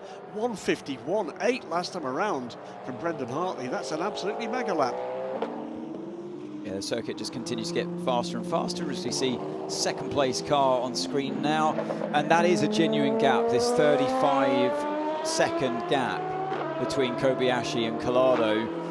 That's just opened up another 10 seconds from nowhere, it seems. Just Ferrari just losing the pace at this stage in the race compared to where they were in the hotter conditions. I think that's where the car seems stronger. It's what we've seen all week so far, and it's playing out again here tonight. They've done, so far, everything they need to do flawlessly. Are they just winding off a little bit of power, turning up the traction control a bit, just making sure nothing goes wrong with the car? They could be, I mean, obviously they're playing it way safer than Toyota, but there was a time in the race when it looked like the fight was on for the race victory, and they looked fired up for it as well. But I feel like they're now thinking of, yeah, obviously the championship a bit more, because Toyota and particularly car 7 seem to have this completely covered. In terms of pace, there's nothing, I'm not seeing anything from Ferrari that they can do when it's a fair fight in terms of strategy.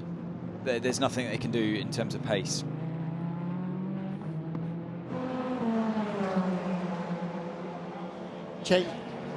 Changing battle in LMGT3, Graham, with the Ford just at the front of this queue, but Eduardo Barrichello losing out.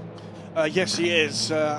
Realistically, at the moment, they're out of this fight for realistic possibilities of a podium. That's going to be between the Lexus, the Montai First Form Porsche, Maxime Martin, Mattia Trudi right there as well. Dennis Olsen trying to get there in the other of the Mustangs, but this is some little way back.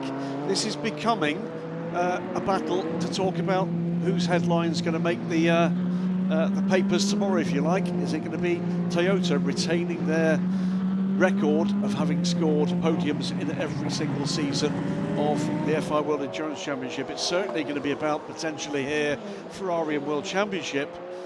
Could it be a little minor headline here for Aston Martin in the first podium? I feel if you're looking at the pinks and you're reading Gazzetta dello Sport, Toyota's umpteenth win is going to be small potatoes compared to Ferrari winning the World Championship. Possibly, yeah.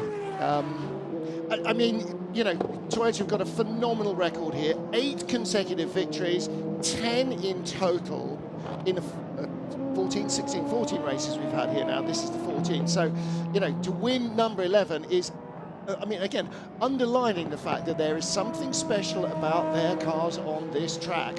Whether in LMP1 or currently in Hypercar, they are pretty much the benchmark of performance, and certainly in Hypercar they absolutely are.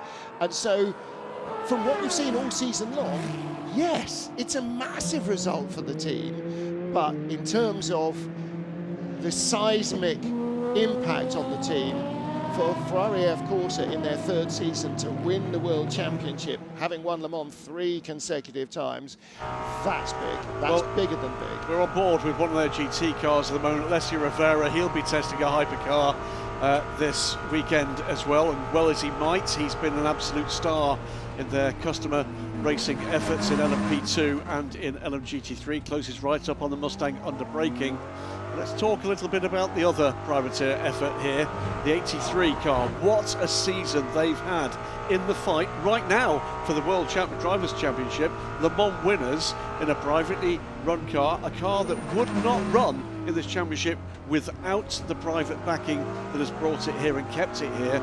They've had an amazing season. They really have, and that 83 car now up to 4th place, 2 spots behind the 51 Ferrari, and it only needs one thing to go wrong with the 51 car, and 83 will be the drivers' champions. Now the 21 car here, we ride with Alessio Rivera. They came in here with a decent shot at the LMGT3 title, but that has really not gone their way.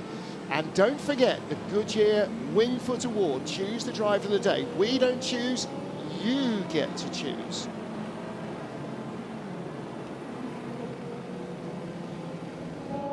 If you go to the Instagram account, WC official Instagram account, you will see the shortlist for Wingfoot Award Goodyear Driver of the Day, and you can vote for your favourite on that list.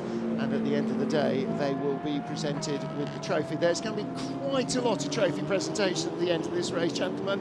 An hour and 32 minutes. We're getting closer to knowing who might be on top of the podium in both classes, but nothing is really guaranteed, is it? It's not. I'm going to say one more word, by the way, about that 83 car before we start talking a little bit more about LMGT3 coming into close to the last 90 minutes of this race and this season. And that is, there's been 2 very special comebacks this year. One of them it's been Robert Kubica in the 83 car after crippling injury in a rally car that could have completely ended what had been an amazing career. Includes, of course, a Formula 1 Grand Prix win. The other is across the pond for Robert Wickens, and it's been in sports car racing we've seen both those great sportsmen come back and show exactly what they've, not what they've got, but what they always had, and triumphing against adversity. And it's something great about this special part of the sport that has allowed them the shop window, the opportunity, and in the case particularly of Robert Wickens, the technology to do it. Yeah, and the technology is not just about getting Rob into race cars. That is going to have an effect on all other disabled drivers, because that system is applicable and switchable. you can have an able-bodied driver and a disabled driver using the same system, and it is switchable. So it doesn't just work for one man in one race car. And actually, great news is that Rob will be doing the entire IMSA WeatherTech Sports Car Series next year as well. So that's an expanded program, we hope. So looking forward to that. Meanwhile, back to our hypercar class, and Marco Sorensen in the 009 Aston Martin, while we weren't watching, has crept back up into third position. So again, the Aston Martins are rising back up the order. Anthony. Well, he's on the same strategy as the same profile and strategy as the car 51 and car 7. So yeah, he's just stopping a few laps before them, but it's only within 2 laps or so, depending on how many laps they do per stint. So yeah, running the same strategy. Have used 1 or 2 extra tyres at this stage, so they'll have a slightly harder 1.5 hours coming towards the end of this race, with faster cars coming up behind them, potentially like the car 83 that we were just talking about there, Graham, and car 50. So both Ferraris towards the end of the race could be putting some pressure on the 009, but for now it looks like they're right up there fighting for a genuine podium, which is so good to see. And it's not just about Aston Martin as well. When you're sitting in Genesis Magna HQ looking at this, you're going, well, you're not destined to be absolutely rank outsiders all season long in your first year, because you've seen what the Aston Martin team can do, and so they can do it with Genesis Hypercar as well. Marco Sorensen on pit lane now, the first of that lead group to pit in this cycle. And you're absolutely right, Martin. What we've seen through the life of this hypercar class is that development cycle compressing. It's going to be fuel and rears only for 009. Yeah, the ability to get a car into competitive form, not taking a year and a half, not taking 2 years, it's taking 6 months. And that's a mark of the brilliance of the people involved in design, engineering, development. Now, racing in IMSA with this car as well, not exactly this car, but with the same cars as well, doubles the workload, but it more than doubles, I'm sure, the learning speed. And that's been a big advantage in this Harter Racing Valkyrie program, is that they're getting all that data from all the IMSA races, helping here, and all this data helping IMSA. Indeed, 009 cycling back, of course, down the order, but will cycle back, as it has done numerous times. Lost just a little bit of the bite in that overall fight in the middle part of this race, but the car's lost nothing of its kind of stint-long pace here. What might be interesting, see the diffuser at the back because it's a ground effect car, what might be interesting is if he gets up to Malte Jakobsen in the Peugeot, let's see who's got the best top-end speed.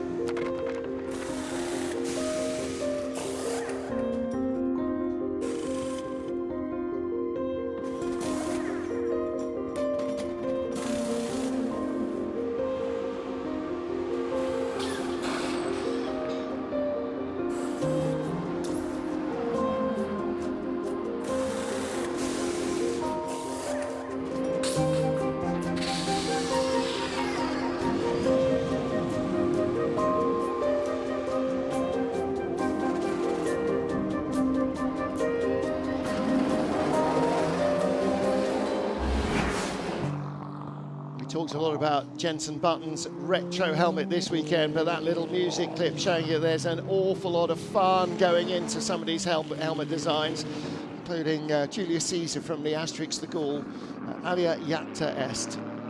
So Kamui Kobayashi, our race leader, from James Calado, and this man, Robert Kubica, looking to win the driver's title, to go with the 24 Hours of Le Mans Trophy and the FIA World Cup for the privateer teams. Behind him, Norman Nato. What's their respective lap times? Very close indeed. Nato was 4/10 quicker than Kubica on the last lap. So there you go, 0.388, but lost 4/10 on the lap before, so it is very close, the battle between them, and all of that ebbing and flowing going on as they try and pass the GT3 battles. That was the Iron Dames going by the 81, so that was Michelle Gassing going by Charlie Eastwood's Corvette. Going to be a number crunching because there's going to be another phase of this battle in the hypercar coming towards the end of this race. And Davidson, you've been looking at who's got what left in the tyre locker. So if the Aston Martin 009 has just put on 2 tyres at their last pit stop, we think the rears just went on. So that would be 26 tyres individually used for the 009, which is your full allocation that you're allowed in an 8-hour race. The leader, car 7 and car 51 have used 20 individual tyres. Dear. It's kind of the picture we were painting. So they've had a great race, but they've used a lot of tyres to get there. But performance is there. And we believe they knew it was an 8-hour race before they started. I'm sure they did. But they've been right there. Just spotted, by the way, in the background. We've seen this before at Bahrain. There's a cat genuinely close to the track. We have had that once before. As the car's coming back through that last turn, there was a cat just by the side of the road. No cats, of course. Groundkeeper very particular about that, certainly in bobsleigh. But yeah, that might be. Well, you know, they have to put safety cars out in... It was a partridge reference. They have to put safety cars out in Bathurst because of kangaroos on the track. We don't have those here, but yeah, I think race control will keep a very close eye on that. Yeah, there's a friend of the show, Peter Cox, knows well, having had a kangaroo land in the car in the early stages of the Bathurst 12 hours one time. Into the pits comes the number 7 car, our race leader, Kamui Kobayashi, and he will step out. It's been a long time aboard the car from Kamui Kobayashi, and it will be De Vries into the finish, I would imagine, at this stage of the race. So Mike Conway, when Alex spoke to him earlier on saying, will you get back in, said, no, we're not quite sure how it's going to work yet. So maybe that Mike has done his final laps in the car. It's unlikely they're going to put De Vries in for a single stint and then Conway in for the last stint. And with 80 minutes, that should probably be about 2 full stints to get through to the end. Be a little short of a fuel stint in the last stop, assuming we go green all the way, of course. And the choreography of 4 men changing full tyres. None of your 2.2 seconds.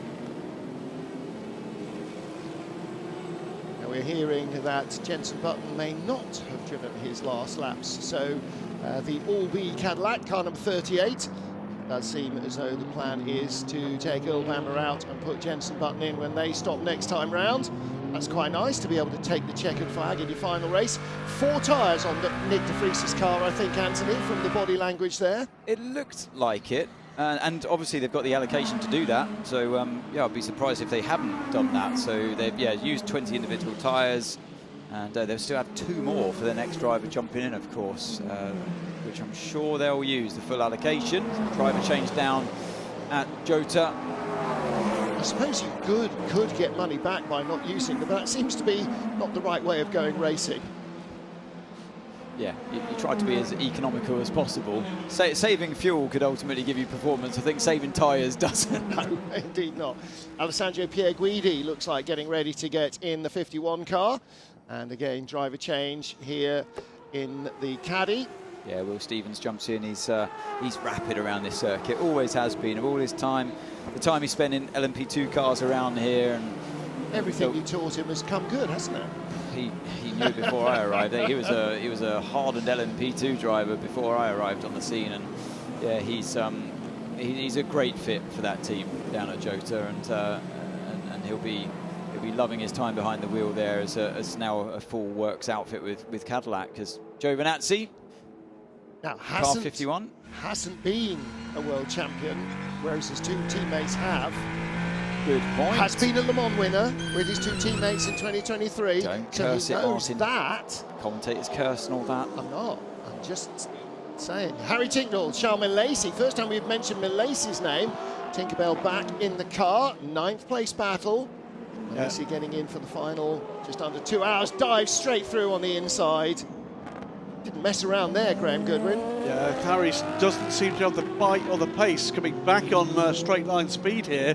Might be able to get alongside, but it's the inside line for Charles Milacey. I think he's got that corner, and that is done. Here are two cars, both with good top speed. It's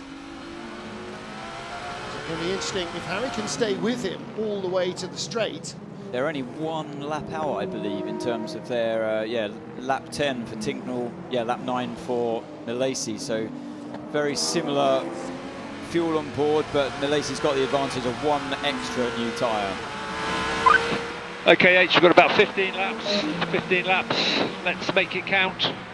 We need to get a good buffer here for the last stop. 15 laps. I'll start giving you some splits. I wonder if that was just before Milesi went by him. Milesi, unfortunately, out of reach on the straight in the Alpine. That also a very quick bunny in a straight line.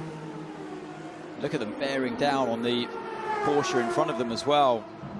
Car number 5. It's not been the final race of this programme that Porsche Penske Motorsport would have wished. A couple of problems earlier in the race. So this, in fact, is the other Alpine Aston Martin train, because this is Fred Makovici ahead of Marco Sorensen, not Charles Milesi ahead of Harry Tinknell. And Lauer is about to be gobbled up, you think, by these duo. And Lauer lasts him around a 54.3, which is pretty much the same speed, same time as the two cars behind, but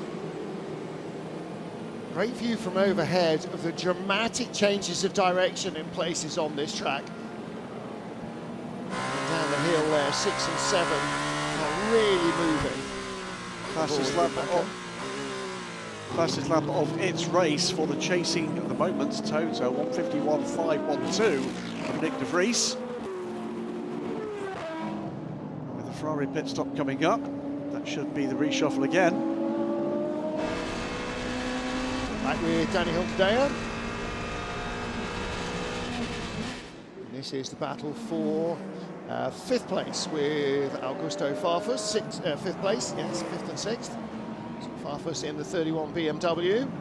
Yeah, got close through turn 4, but you're going to have to sit around through turn 6 and 7.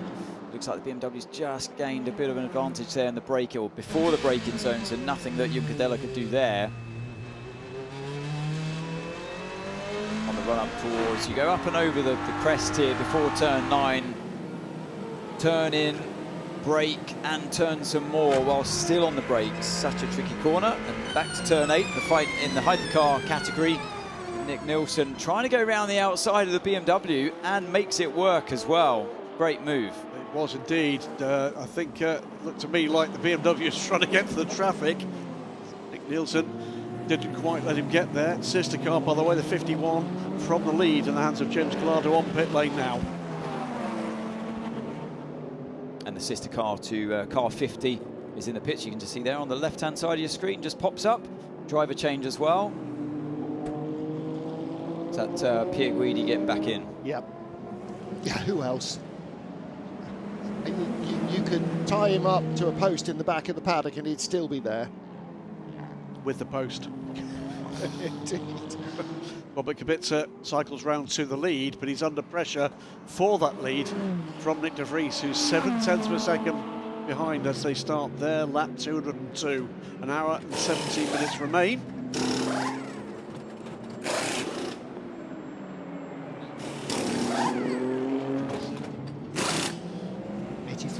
Ferrari due in the pit lane in the next couple of laps, which will cycle the number 7 Toyota back to the front. But there is our race leader, Robert Kubica. He could do with the race finishing like this, with the 51 car down in 4th place and 83 on the top of the podium, but that's not going to happen. Nick de Vries is far too close. He's not going to wait for the 83 car to pit. He wants to be in clear air. Anthony. Ooh, risky move down the inside of turn 10, but he gets through.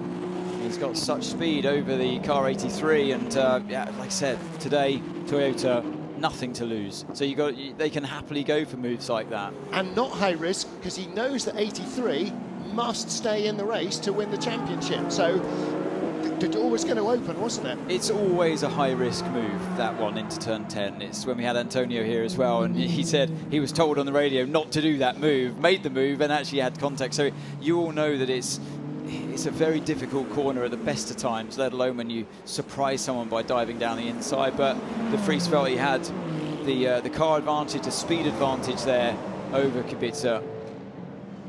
He did just come off the fastest lap of the race for that car, 1 minute 51.19. Second fastest lap of the race in its entirety goes to Nick de Vries. Only Alex Riberas, what is that? About almost 90 laps ago, has bettered that lap as he's gone by and now pulling away from Robert Kubica. The 51 car, by the way, after that last pit stop, emerged in 5th place, 48 seconds back from the leader. Critically, 1.6 seconds back behind Brendan Hartley. I know 10 seconds behind Brendan Hartley. So there is 83, Robert Kubica. There is a view of the fastest man on track at the moment, Nick de Vries, and Toyota, as so often, Anthony, have played the strategy game really well. I think they played their tyres really well today as well, starting on the hards and then just migrating slowly, almost one by one, every pit stop onto another individual medium tyre, and they just gradually migrated onto them. And yeah, as we suspected, Martin, when we saw de Vries' last pit stop, we thought they put all 4 new on. Now the app has updated itself, they have indeed, so that explains the incredible lap time he's just turned in. Either that or they were all well greased before they went on the way the car was sliding around. Looking back at Augusto Farfus in the 31 BMW from the 27 car. And right behind is 33. We're with Danny Hunkadea.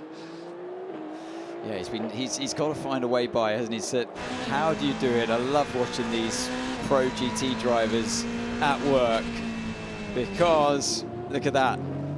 They knew to cover the inside line there. Juncadella was thinking about it before turn 9 even came along.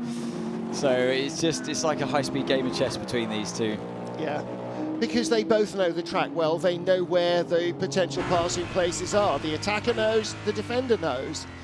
And so suddenly you have to try and invent something new or catch them out or use traffic, and there's traffic, and that's your opportunity more often than not when you're in a slower class car, and Absolutely. You know that from LMP2. Here we go. Does he look to the inside here, Juncadella? No, because Farfus again turns in purposely early just to make sure that Juncadella wasn't going to try it. But here we go, the run down towards the final corner. Juncadella will be knowing that this isn't the best place to do it. Look at the marbles on the inside of the track. Oh, and there's a spin there. Lock up from the Cadillac that was just trying to go by another of the LMGT3 cars in front. That was the number 10 that Bamber. he was trying to go by. It's Bamber that had the spin. Now, did that happen with traffic?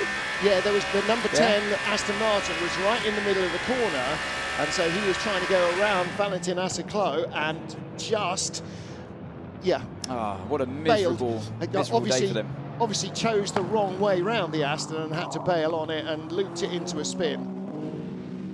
Yeah, when it's not your day, Anthony. Oh, it doesn't rain, it pours. So, yeah, back to this Danny Juncadella and Farfus fight. You can see the tyre ages at the bottom of the screen, so it's rare that we get to see that with the Goodyear tyres. So it looks like Juncadella might just have I mean, it's very similar. No, it was actually Farfus with a slight advantage there, but look at this. Through turn 7, it's so close. Juncadella got a bit surprised there and lost a bit of ground. I think the move would have been on in turn 8 if that moment in turn 7 didn't happen. Gusto's a bit lighter on fuel as well, maybe 10% less energy. Again, hypercars coming down. That's going to ruin life for Juncadella, but they might really hold up the BMW. Augusto Farfus with a BMW hypercar teammate, so Polly the thing behind coming through. We follow through with Earl Bamber. So Bamber lost a place to the number 15 BMW, and here's how, Anthony. So down the inside onto the marbles, gets back on the rake and and just locked the rear. What was that all about? Now I thought, I saw that the number 10 car had gone past, but I thought he would have caught him mid-corner and had to bail on it. But for me, do you have 2 wheels on the dirt? It went silent. As soon as he downshifted, it just locked the rears. The engine going silent there. That's a real worry, isn't it, for a driver when there's no noise at all? I'd have to say that's not usual. I'd have to say that maybe it was a brake-by-wire issue there on the Cadillac, because it it didn't seem right, the way it just went completely silent. I mean, being on the marble is one thing. You usually expect the car just to run out wide. You just lack the grip, but for it to actually lock the rears, that's really rare. 83 in the pits, and Robert Kubica unsurprisingly stays in for the final 71 minutes and change. I bring the other news from Jota, by the way, in another desperate bid to get publicity. Matt Sankey from the catering team at Cadillac Hertz Team Jota has brought in, as he often does at the Bahrain finale, afters. Excellent. Chocolate mousse, etc. It's not going to work. We're not going to mention Cadillac Hertz Team Jota because of that kind of, frankly, vapid efforts at getting publicity. So blatant payola from Cadillac Hertz Team Jota. It is Toyota Gazoo Racing, car number 7, that leads from the 50 AF Corsa Ferrari, or Ferrari AF Corsa, with Toyota Gazoo Racing number 8 in 3rd place. In the depths of this arm wrestling battle in the top 10, the number 5 Penske Porsche, Julian Andlauer, getting a little touch there with the 21 Ferrari, who must wonder what they have to do for hypercars to pass them cleanly. Fred Makovici goes through the gap as well. And again, Makovici with a fewer laps, maybe Andlauer's that were put on a little earlier. Makovici's right front, 45 laps old though. That's getting on for older than Graham Goodwin, and that's saying something. So Makovici struggling a little bit with that right front in a couple of these corners, but he is still all over Andlauer. It has not been a final race in the World Championship to remember for the captain. Roger Penske here this weekend with the Penske Porsche team. And meanwhile, this is the 60 Mercedes coming back up the order. How far have they got up to now? This is passing Team WRT's Kelvin van der Linde for 13th position. That's cycling back after their pit stop. That, I think that means they are going to need a splash at the end of this race. I hadn't responded to your insult, but I was too busy eating this delicious chocolate mousse from Cadillac Hertz Team Jota. Yeah, that didn't work at all, did it? The McLaren coming by. This is United Autosports Marino Sato. This is not actually in this battle. It is a lap ahead of this duo. Yes, it is. Looks like Amadou Harty's not getting back in. No, I'm guessing not. No, fully relaxed. Right, we're Danny Hunkadea, 6th position for Hunkadea, and still right behind the 31 car of Augusto Farfus, and rather hoping these hypercars might hold up Farfus. So far the traffic has broken well for Augusto, but that's what he needs, Hunkadea, is for Farfus to have to be on the brakes where he doesn't need to be, and then to allow the Corvette to have a run at him. Unfortunately, he could have been in a bit of a straighter position. The problem is that turn 7, as it opens up, is just a little bit too quick. It means that you get that turbulence from the car in front and you can't carry the speed you want to. So he's thinking about the inside of turn 10, goes for it. Oh, and there's contact. It was too late. It was a bit too late, but I don't know how they're going to see that one down in the steward's room. But he's flashing him because he feels like Farfus turned in on him, but it was a little bit late, I thought. Now he's going to have a go again. Farfus stayed on. Hunkadea didn't get an advantage. So he pops it down the inside. Yeah, and Farfus knew what he was doing as well. I think that's why Hunkadea flashed the lights at him. Racing incident. It was a dive bomb. It was a late lunge, but Farfus knew what he was doing. That's why he turned in so early. That's not the normal racing line into turn 10. Danny had a look there inside turn 12. That didn't work, but he's got his finger on the flasher button. He's saying, basically, stop turning in on me. Yeah. I'm putting my nose in, and you're just turning in purposely early. Yeah. But I don't think he's getting quite enough of his car alongside. You can take the boy out of the touring car. You can't take the touring car out of the boy. Augusto Farfus hanging on from Danny Hunkadea. Anthony here now, surely. It's only a matter of time, isn't it? He's going to try again. Here he goes, looking down the inside, thinks about it. Maybe tries to sell him a bit of a dummy, but Farfus is too wise for that. Yeah, a little bit of a kiss there off the curb. And they run up towards turn 4 now. They're so evenly matched in straight line speed. Hunkadea knows he's got to do it on the brakes. Can't do it into turn 4 that time around. It's going to be potentially into turn 8 again, but this is what I mean. It's brilliant stuff between these two. Even coming to blows, they managed to keep the car in the right direction and not lose too much time from it. Because they're pros. This is like rugby players. Yeah. They know it's part of the game and they're just getting on with it. Look how Farfus didn't go all the way to the edge of the track before turning into turn 8. So it's great. They're like, it's almost like they're reading each other's minds in this situation. You know, as the car in front, what you would do if you were the car behind, and vice versa. So, yeah, once again, that tight line going into turn 10. But that, it gives him a bad exit. Look, and he knows it, and he's pushing him all the way to the edge of the track, to the point where Jun Cadella can't do anything about it. So gets a few more aggressive flashes. Door open very nicely there for Kubica, but now Jun Cadella throws it up the inside into turn 11, but it's going to leave him slow up the hill, and Farfus comes back. He's saying, that's P1 for me, mate. Yes, indeed. Out the window.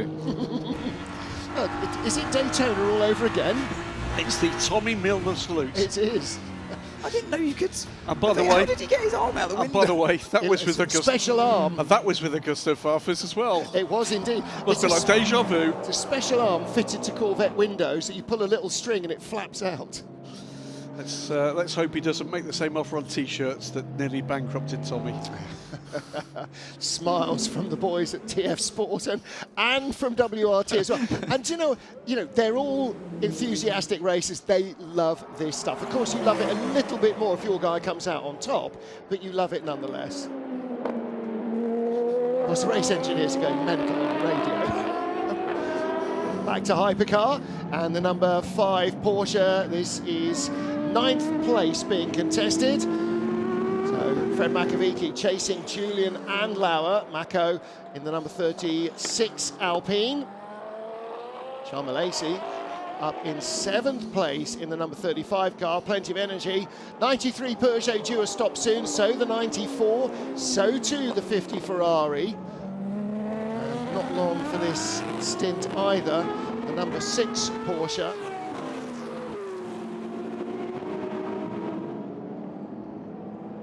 So Toyota, 67% energy. They're going to have to stop at least one more time. So will the 51 Ferrari, but that will cycle up ahead of the number 8 Toyota and the 50 Ferrari before it needs to stop again. So 28 laps on the board for the number 5 car of Julian Andlauer, and only 19 laps on the board for Makovici here. So that's why you can see the energy difference on your screens. But interestingly, Makovici has a really old front right tyre, which has done 31 laps now.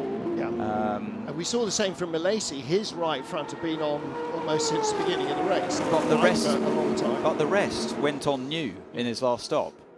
Getting close to the point where it's the last full stops for these teams, and in the case of the 5 and the 6 car, the last full stops, full stop.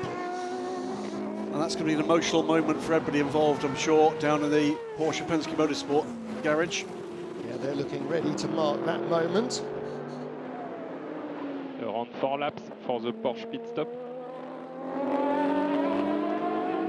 It's like we said, and you can see the energy graphics on the left-hand side of the screen. So they're just telling their driver, look, you're going to get by anyway when they come in, and then that's the time to really start turning in the lap times you know you can in free air. And they've got the Aston Martin just in front of them as well, actually. So maybe he won't have, that'll be quite short-lived, that free air. Yeah, so they're suddenly running up behind Harry Tingle, and This they is what I was really talking- are running up behind Harry That's what I was Tingle. talking about. Look at the tyre graphics and the screen. So the bottom right, that front right of the Alpine, 49 laps on it now. Wow. So it went on with 31 laps. Or stayed on after a stint. Was it fitted, No, or was it still on? It was fitted with Right. 31 laps on. A very elderly tyre. Maybe it did free practice. So 3 laps till Andlauer pits, and that will release Makovici. They No, wouldn't have done free practice. Its tyres are for the qualifying and the race. Yeah, Exactly. So. Your 26 individual tyre allocations from 4 quali in the race. Porsche Penske Motorsport ready for the final hurrah for their pit crews. And this team, no revolution it says. Let's hope it does revolve. Otherwise, we're in real trouble. Here comes Makovic with a good run down the straight, closing on the Toyota. And the team manager of Danny Hunkade's 33 Corvette team has been summoned to race control. I strongly suspect that's not because Eduardo wants to buy T-shirts. Possibly. I think it's for the sign language you saw. I'm sure that's right. Yeah, not for the contact with another car, that's fair enough, but for digital exposure. Farewell Porsche from Porsche Penske Motorsport. Yeah. Well, farewell as opposed to goodbye. Au revoir, I think we prefer. Yep. Till we meet again, as we surely will. Porsche is the company that races sports cars. Won't be long, I don't suppose, before they're back.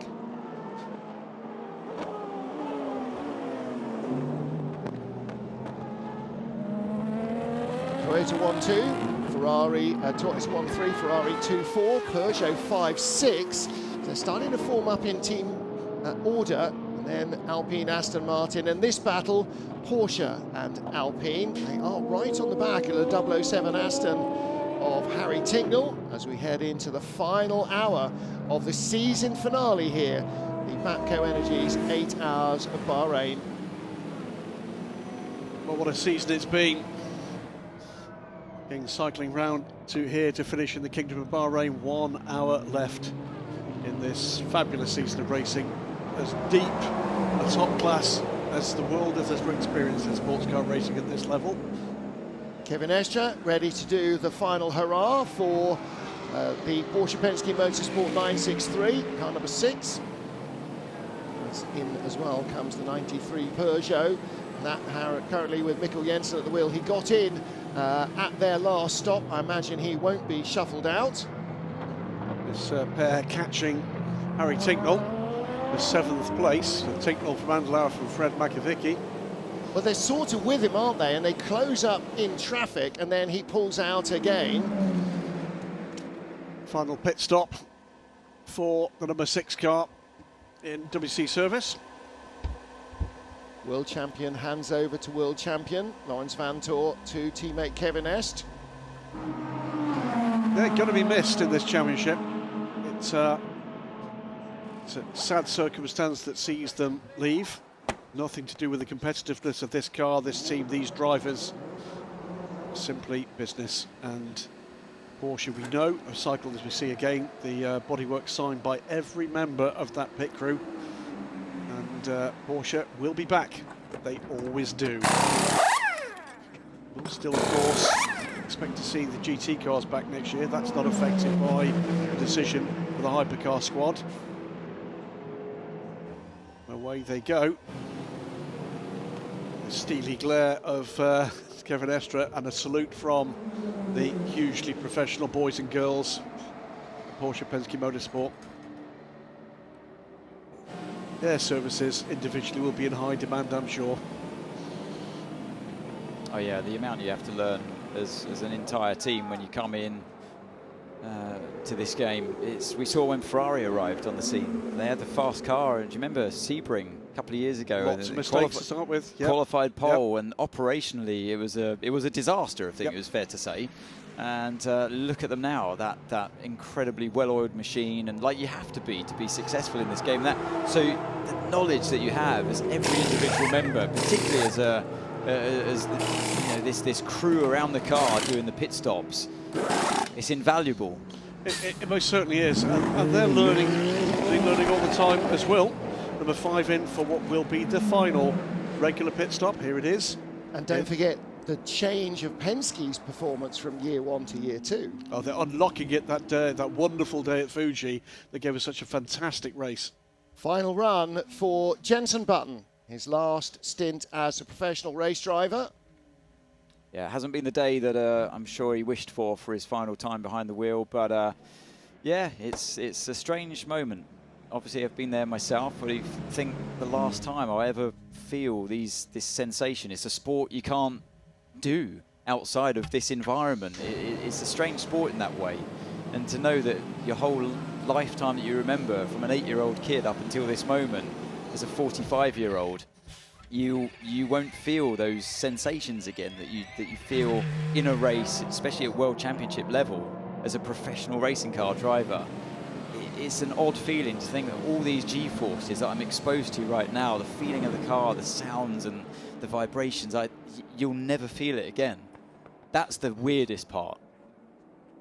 He'll go on and do other things. He has said he won't do a full professional season again because he wants more time with his young family, and why wouldn't you?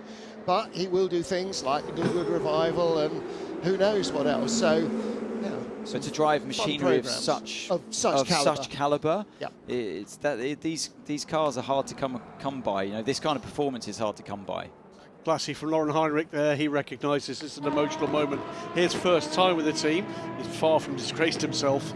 I'm sure there'll be places for him to exercise his talents, but recognises what a huge moment that was for that crew. They've been a big part of the full team game in sports car racing. Absolutely, and another driver I feel for as well is Julian Andlauer, who was driving the 99 Proton competition car last year, really shone and was elevated, promoted into this car for this season, and such a short moment. It was so short-lived, wasn't it, for him?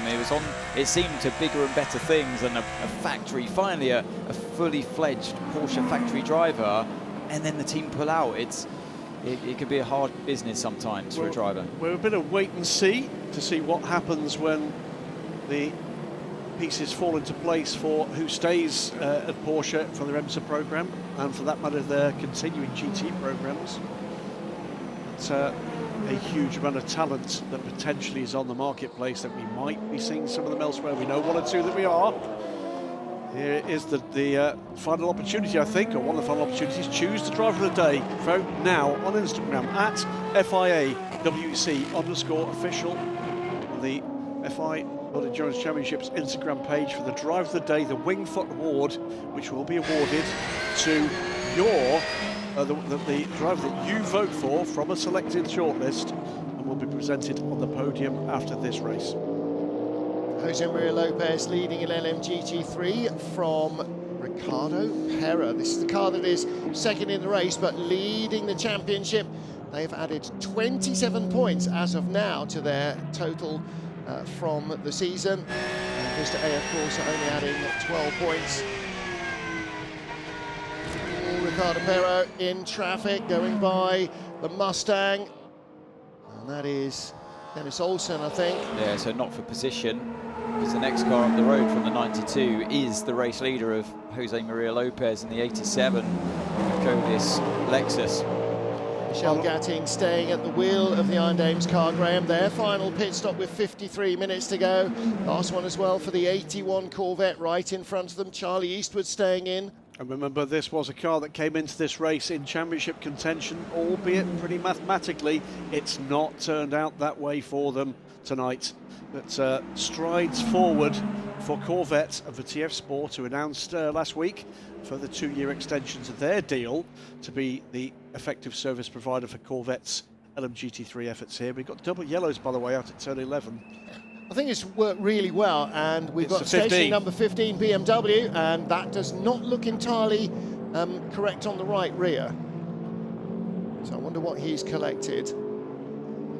Pan out, pan out, pan out, pan out. No, it's not entirely correct on the right rear. He has clattered something pretty hard, and we could be going to full course yellow. Guessing that's happened in traffic in turn 11. He's gone down the inside of someone, maybe. I think my tire came off. My tire came off. I can't move anymore. He has. He's got a right rear puncture. I saw that. Yeah, is that debris or is that a broken wheel, a broken suspension? Let's take a look. Ride on board. Okay, this might be fun, but not in a good way.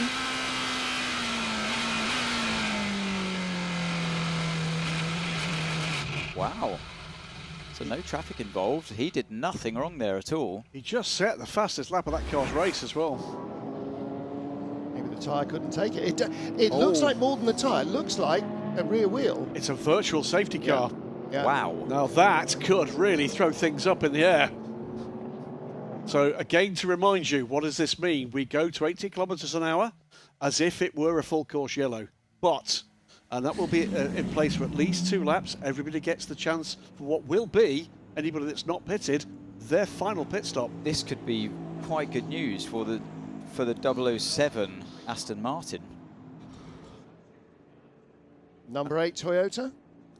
After that, remember, we will go to safety car. The field will compress. 007 has just stopped under green. 35 have just stopped under green. That's disastrous for them. Yeah. Well, 87, the Lexus that leads in LMGT3 is in the pit, as is the number 21 Ferrari.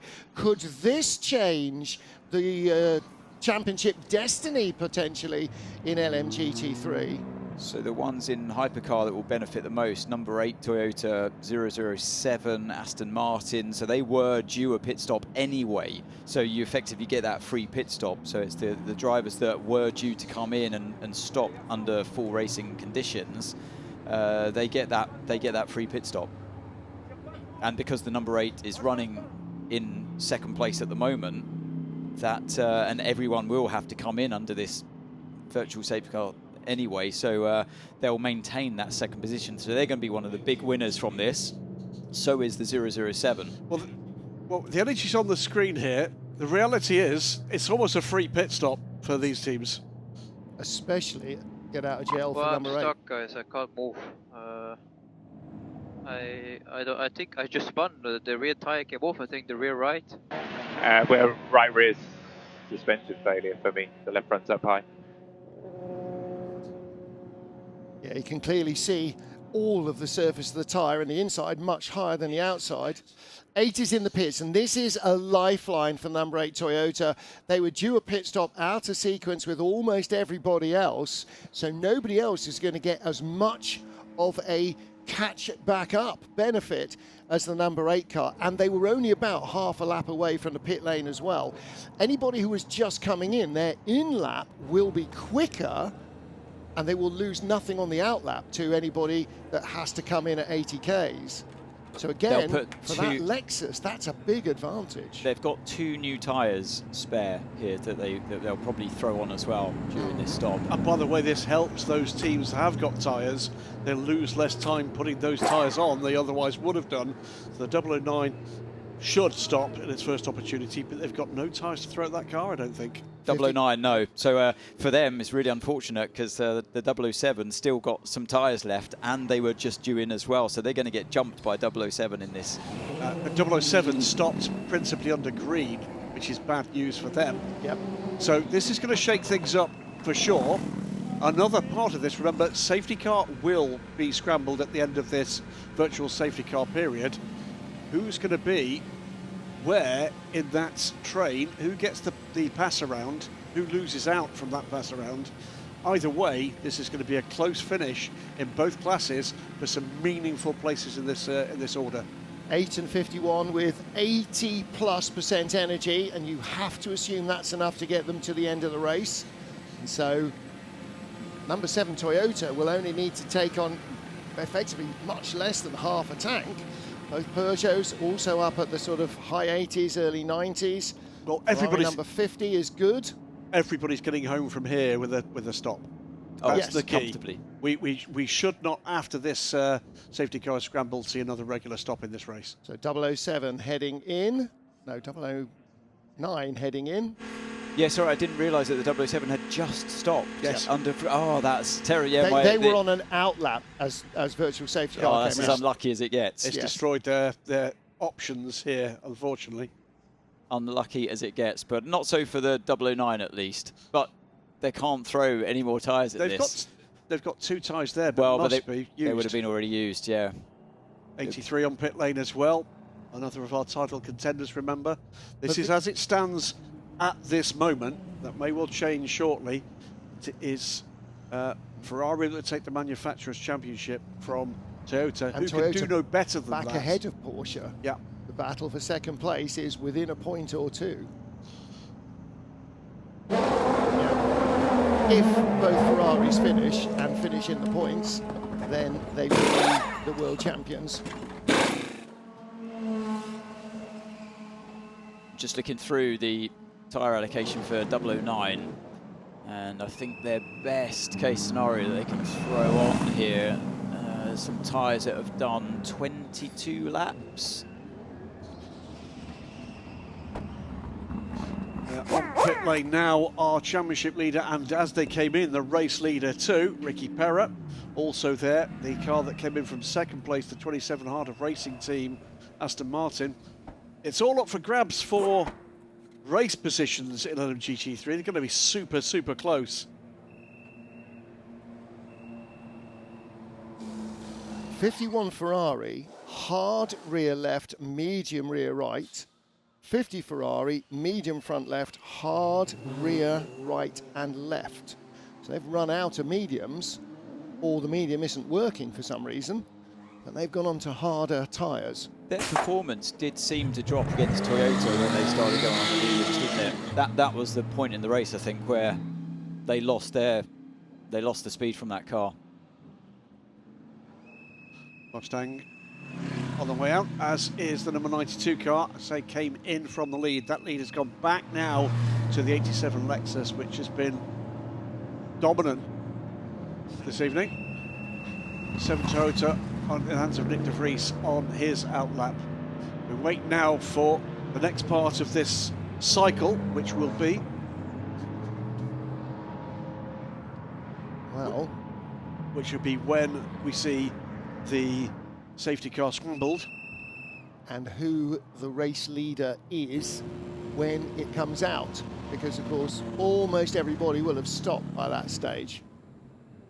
There, Ryan Hardwick wondering what on earth is going to go on here, as everybody is. 45 minutes and less remaining in the season. And still, everything up for grabs. Unless there are major disasters, Ferrari should be the world champions. The 51 team should win the title. 92 and Manthey first form should be drivers and teams champions in LMGT3, but this is sports car racing. We've just seen a bizarre incident for which there was no responsibility, possibly could have changed the face of the race entirely. It doesn't look like it did, because none of our front runners were particularly inconvenienced.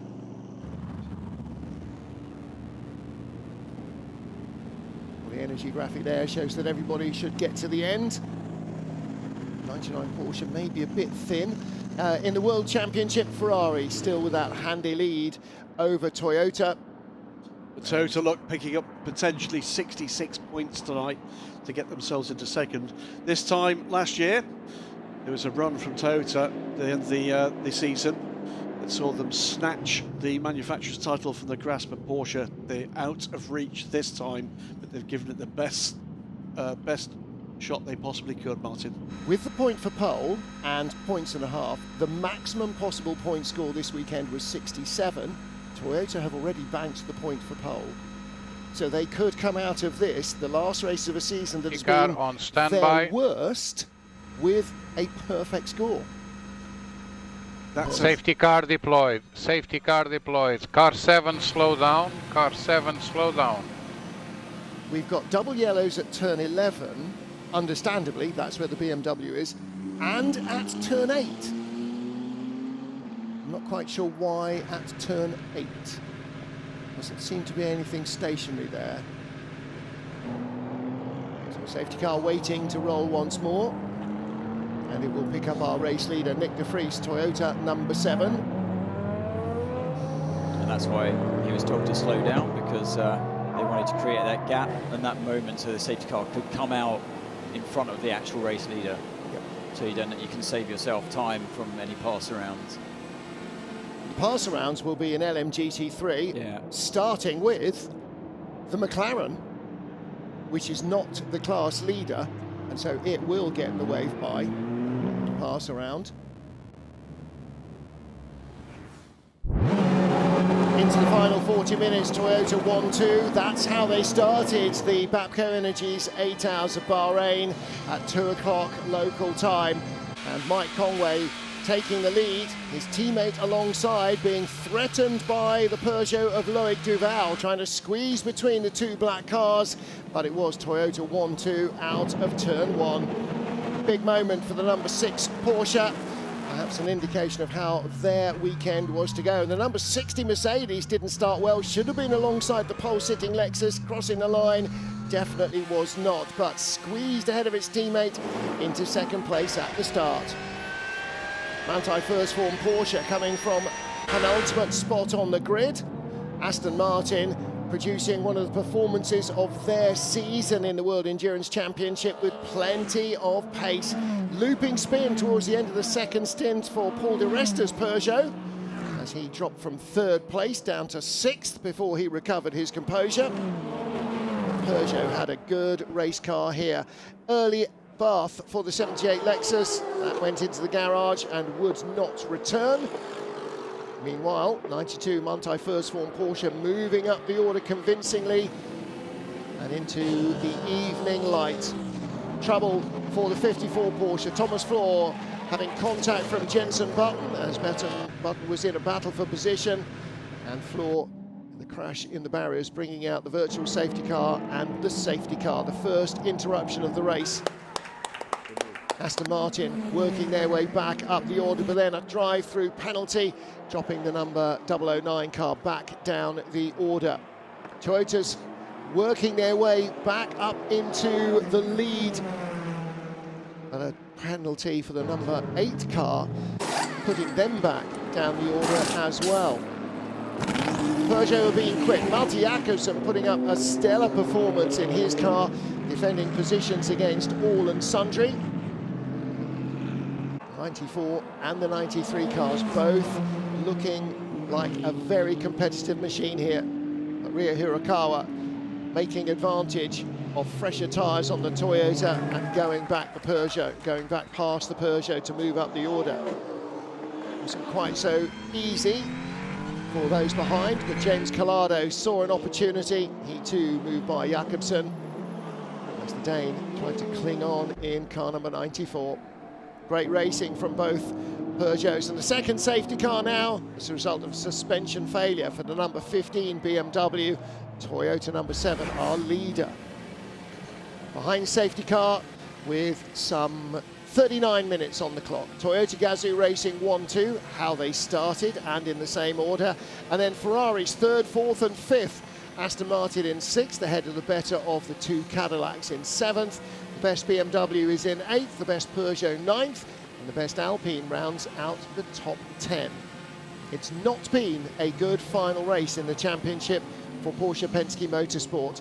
A Codis ASP Lexus leading by 6 seconds over Manthey First Form Porsche, with the Harter Racing Aston in a podium position in 3rd, and the number 61 Iron Lynx Mercedes ahead of the TF Sport Corvette, and the Vista AF Corsa Ferrari rounding out the top half dozen in LMGT3.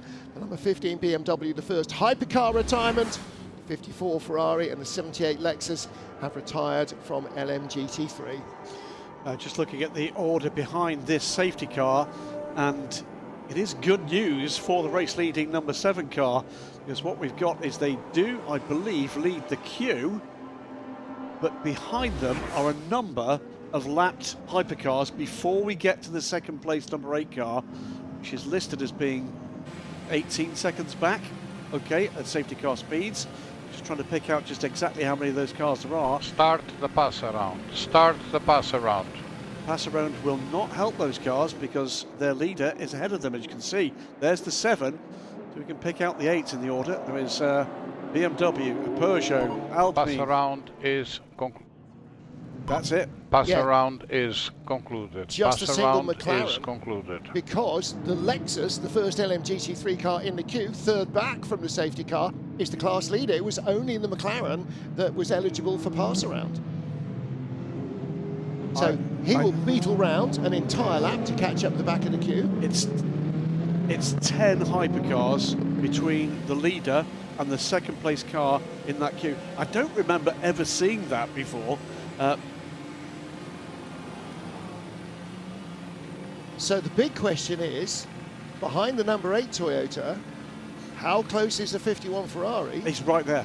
Exactly. So the number 8 Toyota does not benefit quite as much as they might have hoped. They're a long way behind the number 7 car in terms of geography, and they've got everybody else on the back bumper. Yeah, the other point, by the way, is that not far behind the 51 is the 83. Now, that's not necessarily going to help the 83. They need more points than that to get stuck in at the end of this season. But, big but. But if they're behind the 51 and the 8, then they could move up 2 places. Would also add, by the way, that right behind the 83 is the 50. In theory, the 50 car doesn't have to pass 83 to score 4th place points because the 83 is invisible from the Manufacturers' Championship. In practice, they might want to help their teammates in the 51 in the Drivers' title race. It's going to be some restart, isn't it? We've got 36 minutes to go. It was a recovery rather than a repair, remember, but there's something else going on at turn 8 which we think was maybe debris. Listen to the car 7. Okay, Nick, and the situation is that we have enough energy and enough fuel to even go flat out after safety car restart. So energy cuts are really down to you, what you prefer in terms of tire management and consistency. So that's 3 bits of good news for the number 7 car. 4 bits of good news, because their tyres are younger than anyone else's as well. There you go. So they're at the front of the queue. There is going to be nobody ahead of them. He's got younger tyres, and he's got no limit on the energy he's allowed to use for the next, well, it won't be 35 minutes, but that's, well, I'm not saying game over for Tota, but it's one mighty advantage for the number 7. Yeah, I mean, it's theirs to lose now, really. It always was, wasn't it, even before the safety car. But the interesting fight is this car here. I don't know how much of a fight it will be with the car in front of them. Car number 8, I don't know how much risk that car 51 really needs to take in racing car 8, but they're on a much more similar kind of playing field in terms of tyre age. Play here, so that would be a one to watch. In LMGT3, by the way, our 3 championship contenders sit second. Ricard Leitz at the number 92 Porsche. The 21 Ferrari is in 6th, and the 81 Corvette is in 12th.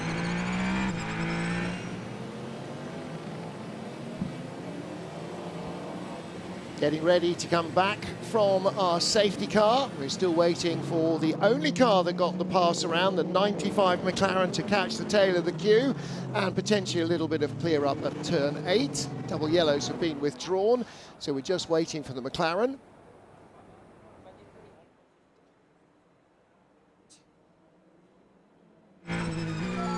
So remember, Ali, at the restart, behind us 2 Hypercar, not for position, and then 2 GT3. Ferrari, GT3 and 50. We'll have a lot of GT3 in front of us, so we'll have to deal with at the restart. Just pay attention to that. Now, I was about to point that out. We're looking at the battle for second. Toyota number 8, Ferrari number 51. Right behind them in terms of the overall race order is the 83 car, but there's at least an Aston Martin and the 99 Porsche before we get to those. So the number 7 car, when we go green, will race away into the distance, and then we need to go back and look at the battle between 8 and 51, because that's where the entertainment is going to be. Safety car coming in this lap, and Davidson, your Alessandro Pierguidi aboard the 51 car. What's your strategy at this stage? You've got the World Championship and the Manufacturers' Championship on the line in traffic with a car right ahead of you for position. What do you do? You just got to play it safe, unfortunately. I know it doesn't sound very dramatic and exciting for the fans watching, but you just asked me, like, if I was in his position, yeah, I'm not even really that interested in overtaking car number 8, unfortunately. That just, when you've got a championship to play for, that's where your mindset's got to be. He's got to keep his nose clean through the GT traffic, but I think the bigger problem for car number 8 and car 51 is going to be getting through the hypercars, actually, that are in front of them. Yes, they'll have blue flags, but they're in their own races as well. Green flag. Yep, so we will go green. No overtaking before the start-finish line. So you cannot pass down the hill or out of 14, 15. You can't pass until you are over the start-finish line. There's 8 and 51, and you're right. I tell you, if this was 6 hours to go, then it would be full attack. It's 30 minutes to go. But this is the championship. That's why he's given himself such a big gap there between him and car 8. You never would do that If you'd be kicking yourself if you left that kind of margin to another car, usually under a normal safety car restart. But he's just shown us right there and then he's not really that bothered about fighting Buemi at this stage. And yeah, he closed right up on him at the end of the straight because Buemi was being cautious under braking as well. Lots of LMGT3 cars in front, all jockeying for position, and further back the two Porsche Penske cars side by side, Kevin Esch and Julian Andlauer. That includes, by the way, a change for second in LMGT3. Mathieu Drudy goes back, as Ricard leads. And so too does Maxime Martin. And again, it's about the championship. Nice to finish on the podium, much nicer to be given the World Championship or the Championship trophy in tomorrow's awards dinner. And it is, and again, 30 minutes from the end of the race, not 3 hours. There is no time to recover if there's a problem now. Car 33, reprimand incident at turn 9 at 2052. That was not the gesture, that was the contact. I think he got turned in on as well in turn 9. I think he had the right to put his nose in there, but yeah, I'm glad I'm not a driver steward. So two Ferraris battling here for position. 50 putting the 83 under pressure. Robert Kubica will be unamused and unconcerned, is my guess about that. Well, he'll be disappointed that any chance of having a real run at this was taken away with half an hour to go, because the virtual safety car has wiped out any kind of imbalance there might have been. Toyota Gazoo Racing, fastest race lap for Nick de Vries. First lap away from the safety car. Well, clear lap, no restriction on the power he can use within the regulations, and good tyres on the car, and that's what you've got at this stage of the race. And that gap, by the way, after that first flying lap, 21 seconds. We're going to go full course yellow. There is debris on the grid on the left-hand side as the drivers see it. So we will go full course yellow in a moment. Saw one of the Astons going wide as well on Valkyries in turn 1.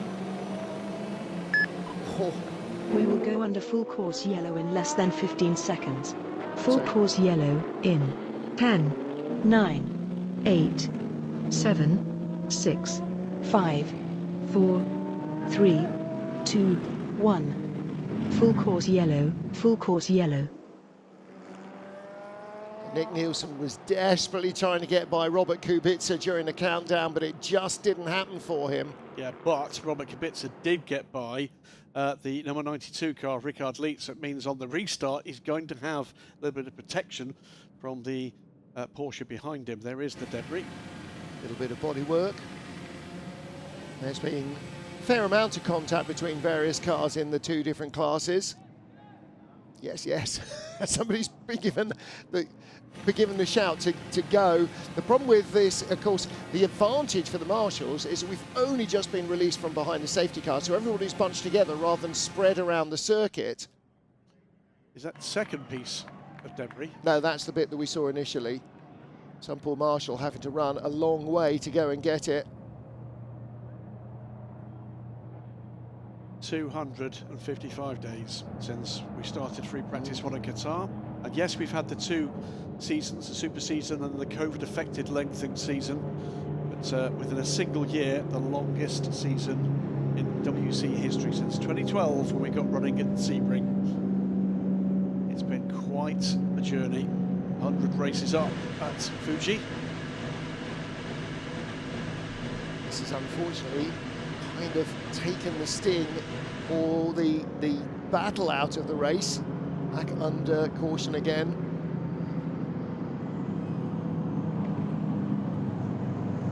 So Nick de Vries will get another opportunity to go off and set more fast laps. We will remove full course yellow in less than 15 seconds. 10, 9, 8, 7, 6, 5, 4, 3, 2, 1. Full course yellow removed. So Nick Nielsen moves fast in the red Ferrari, but Robert Kubica was equal to that. Put the Mercedes between the two of them. Now, unlike behind the safety car, from full course yellow you can pass the moment the countdown ends. So you can pass anywhere around the circuit, but Kubica opened up a little margin there, Anthony, over the chasing red Ferrari. You can play a few games as well with when you push the full course yellow button to end, when you come to the end of one. You can anticipate, you've got your engineer obviously talking in your ear, so it's never exactly the same moment they all press the button. You try and take it as, you anticipate it as best you can, so maybe that's why you see a bit of ebb and flow between different cars with when they push that button, both when you decelerate and accelerate. We're getting to the sort of stage of the race where we're in the last half hour, like at Le Mans. And the 51 crew, the 50 crew, the 83 all know about this. In LMGT3, this is the battle for the podium. The 61 Mercedes behind the harder racing Aston Martin. Mattia Drudi in second, Maxime Martin in third.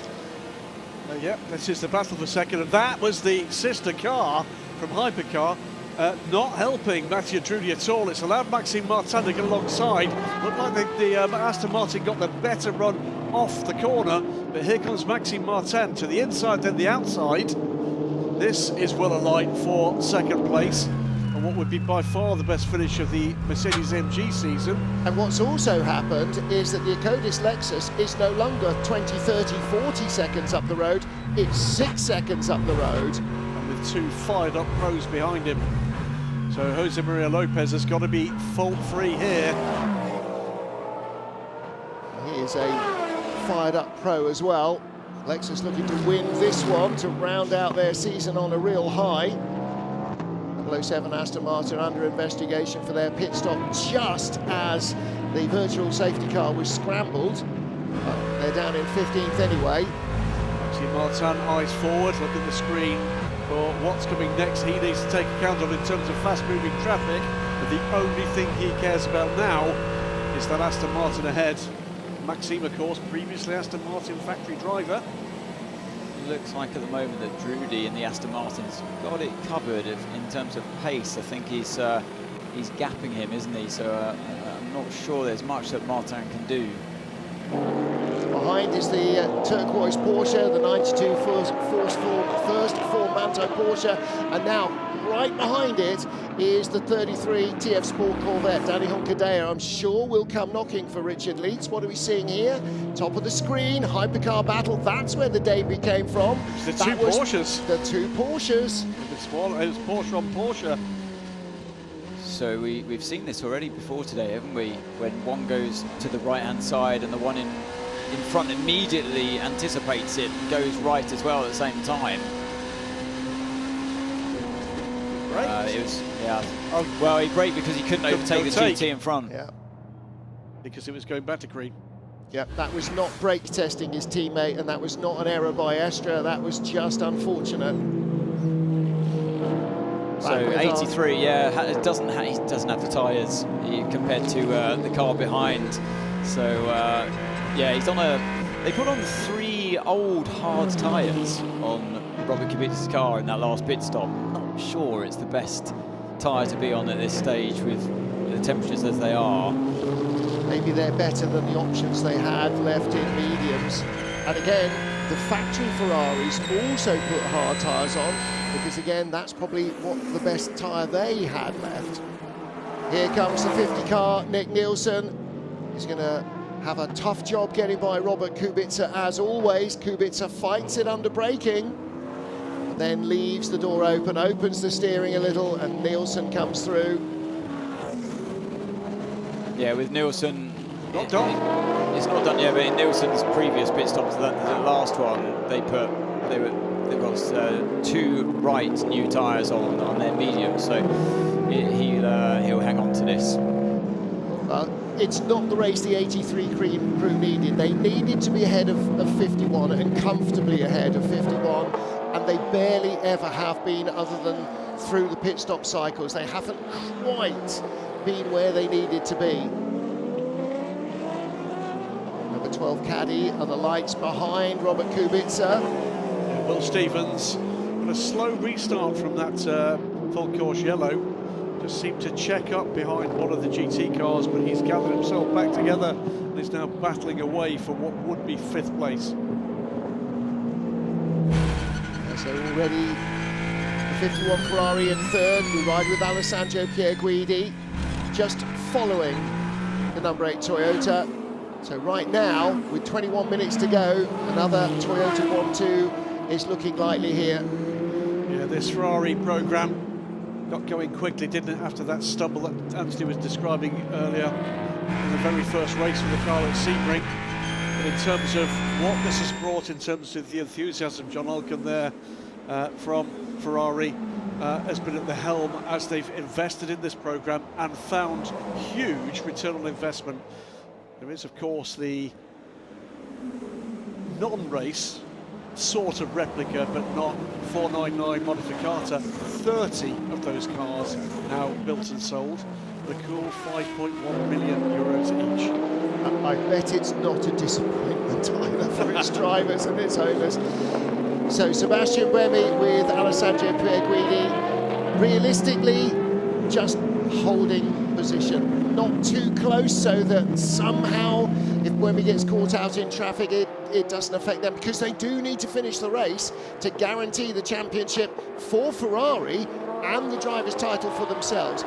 Again, Anthony, you said at the restart he sort of dropped back from Buemi rather than harrying him with the cutlass between his teeth, as you would expect. That's standard practice, but I still think he might be just a little close for pit wall comfort. Yeah, you know, it goes against the driver's instincts, doesn't it? It goes against the racing team's instincts not to go for a position when you know you've got a faster car. It certainly looks like it at this stage. So let's see how disciplined Pierguidi can stay. Well, certainly we know that we can tell you the team are telling him to keep it all under control at the moment. We've not got that audio yet. But this is a fun one to watch. Will Stevens, with a bit between the teeth here, catching Robert Kubica. And he senses a pass here, doesn't he? Been here before as well, Cadillac on the yellow Ferrari. I think you're right. I think Will Stevens probably feels that he's got the pace to catch and get by. He hasn't got much time left inside the final 20 minutes of the World Endurance Championship season, and the Corvette 33 hanging on to 5th place from the 21 Ferrari for the moment, but Alessia Rivera's inside Dandi Honkadea, and the yellow car in front is not for position. So Alessia Rivera made that look very straightforward. One mathematical oddity, with the 50 passing the 83, if the flag were to come out right now, that secures 1, 2, 3 in the Drivers' Championship for the 3 Ferraris. That wouldn't have happened with the cars in the other order, 83 out of 50. Interesting.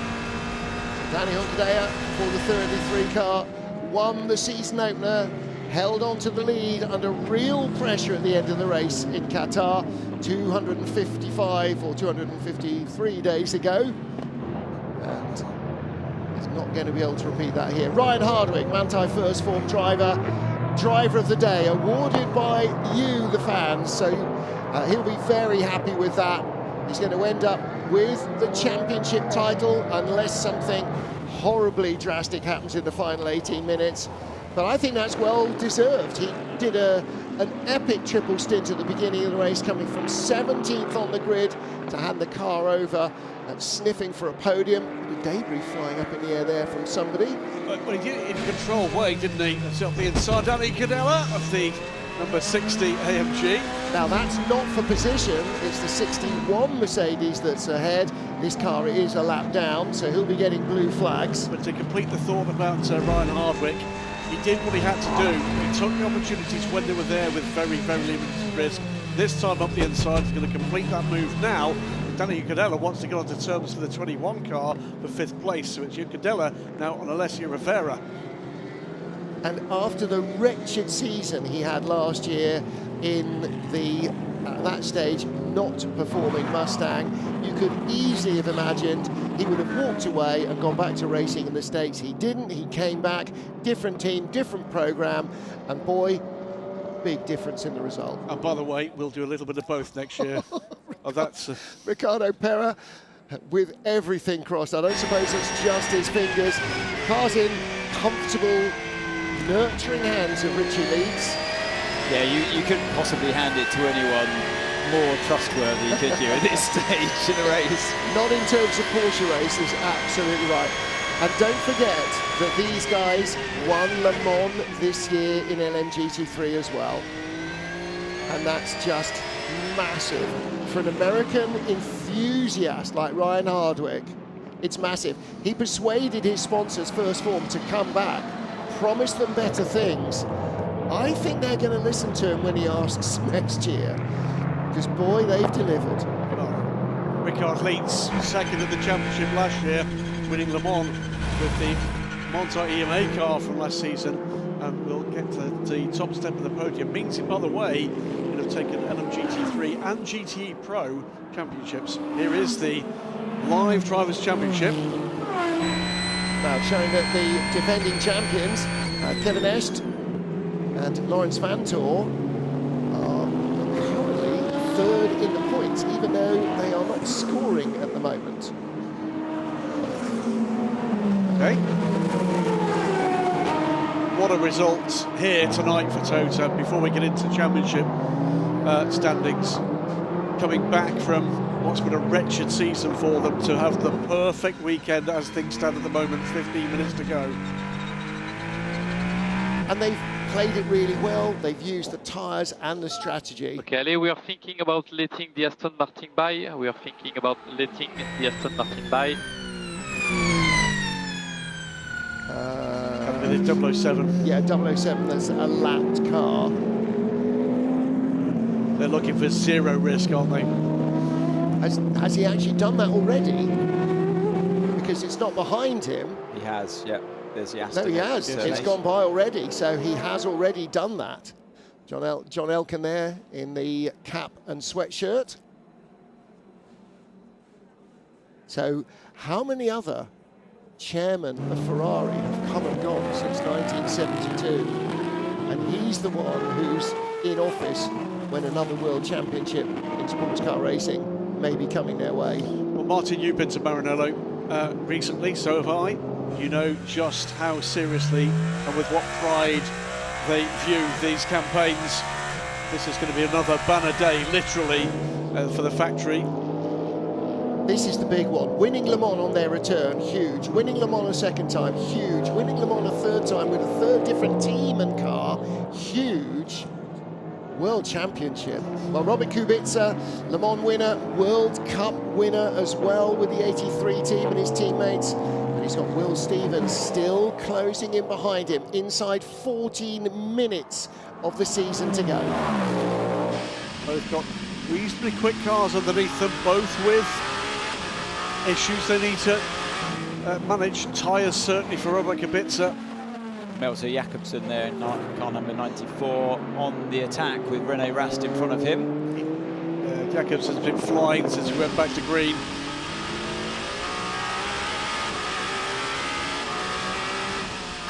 What looked like it could be a shot at a podium for Peugeot faded in the middle part of this race, but performance coming back now.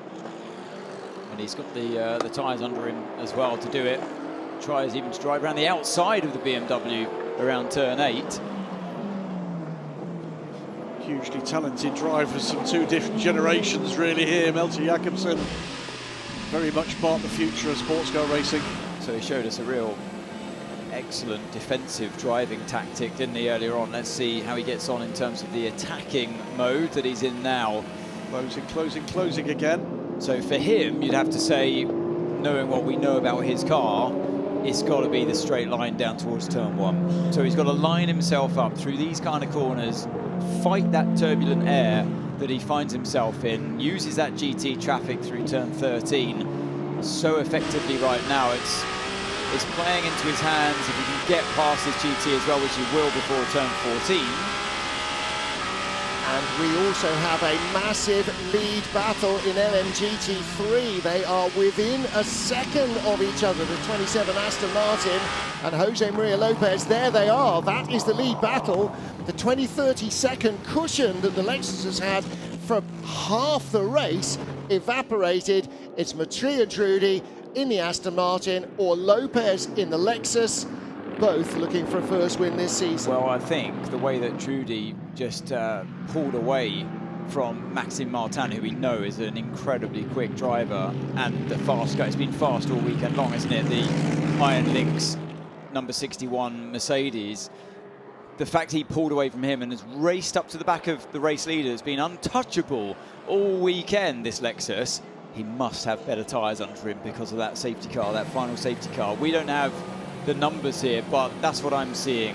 And I can't see how Jose Maria Lopez can defend this one. No, we've got two cars in the 203s in LMGT3 right now. One is the second place car, the other is the third place AMG. But he sort of looks defenceless, doesn't he? Car 77, meanwhile, 5 seconds will be added to their race time. That car sitting in 7th place in the hands of Ben Barker. That will drop maybe a place, maybe 2. Still a point scoring position for the Proton Mustang. Will Stevens not able still to close that gap with the 83 car. At some point, are those tyres going to fall off a cliff? Well, not by much. It's a 10th or 2 on the last couple of laps. Oh, hang on, he did get by him. Yeah, he's not running out of ideas here, is he? No. He's, that move was almost made in turn 1, went a bit too deep though, and that's how Kubica found his way back in front. It's not a case of Will not being able to get past. Here's what you could have won. So Toyota 1-2, Ferrari 3-4-5. This is the battle behind them. And look at this fight now down towards turn 1. What are you going to do about this? Jose Maria Lopez got the mirrors full of the Aston Martin. And the third place Mercedes is the next car in shot. This is your podium right now. Lopez, Trudy, Maxime Martin. Talk about pressure, and I don't know if Jose can pull this one off, then real hats off to him, because the speed of that Aston Martin is phenomenal right now. As we see the Alpine off circuit through turn 2 and 3, what happened there? Back on the French brands, it's both Peugeots and the Alpine involved in this tussle. And Ryan Hardwick's car right in front, the potential champions in LMGT3. Richie Leaf trying to keep his nose clean. My goodness. That was a heart-stopping moment for his team, already crossing their fingers when he was in free air. This is the battle for 9th place between the 3 cars, both the Peugeots. That was a hot. Crikey. All too close for comfort, isn't it, for Rick Leitz in car number 92. And oh my God, look at that. I mean, that could have been game over. You don't need luck to win a championship. You don't need bad luck. You don't need... yes. You certainly don't need bad. Then that could have been incredibly bad luck if he had just been speared by an out-of-control Alpine on the brakes. So it's Mikkel Jensen, the 93. He's leaving after this race. 94 for Malte Jakobsen and Charles Lacey in that Alpine. But this is the battle to watch. It's when the Toyotas comes up. Is that the race leader? It is indeed. It is the 2 race leaders together. The Hypercar Toyota to one side. Well, that's going to help the other brand from the same company. Just blocked him up a little bit. Fastest car in this pack is the Mercedes. Nearly a second quicker on the last lap than the 2 in front. Well, I think the Aston has proven it's the fastest guy, stuck behind the Lexus now, because he did successfully drive away from the Mercedes at one point, and that's not going to help him. That's what it means. Yes. And it's not over yet. Still 7-8 minutes to go. Right, that's given Jose Maria Lopez a little bit of respite here, because the number 27 car has now got some... He's got Trudy's got Martin behind him. There's contact there between the Peugeot and the AMG. And again, Mikkel Jensen and the Peugeot LMGT3 contact. There's Malte Jakobsen, holds up the AMG. And Lopez driving out of his skin. I'll correct myself. The Lexus has won this year. 27 and 61 have not. 27, a previous race winner last year. Mercedes has not won. Ferrari, Toyota, Porsche. So Ferrari still 7 minutes and change away from World Championship glory. It was always going to be about whether Porsche could have the day of days, and it's not happened here tonight. It was always Ferrari coming into this with their dander up. Cadillac needed an absolute miracle. It didn't happen for them either. Yeah, unfortunately for Porsche Penske Motorsport, going out with a whimper, not a bang. Andrea Bertolini there to the left-hand side, retiring from driving duties earlier this year. What an ambassador he's been for that brand over decades. There are the championship standings. Alessandro Pierguidi, James Collado and Antonio Giovinazzi leading the standings. Robert Kubica, Yeye, Phil Hansen in second. And it's saying Kevin Esch and Lawrence Vantor in third, despite the fact that they're not scoring points in this race.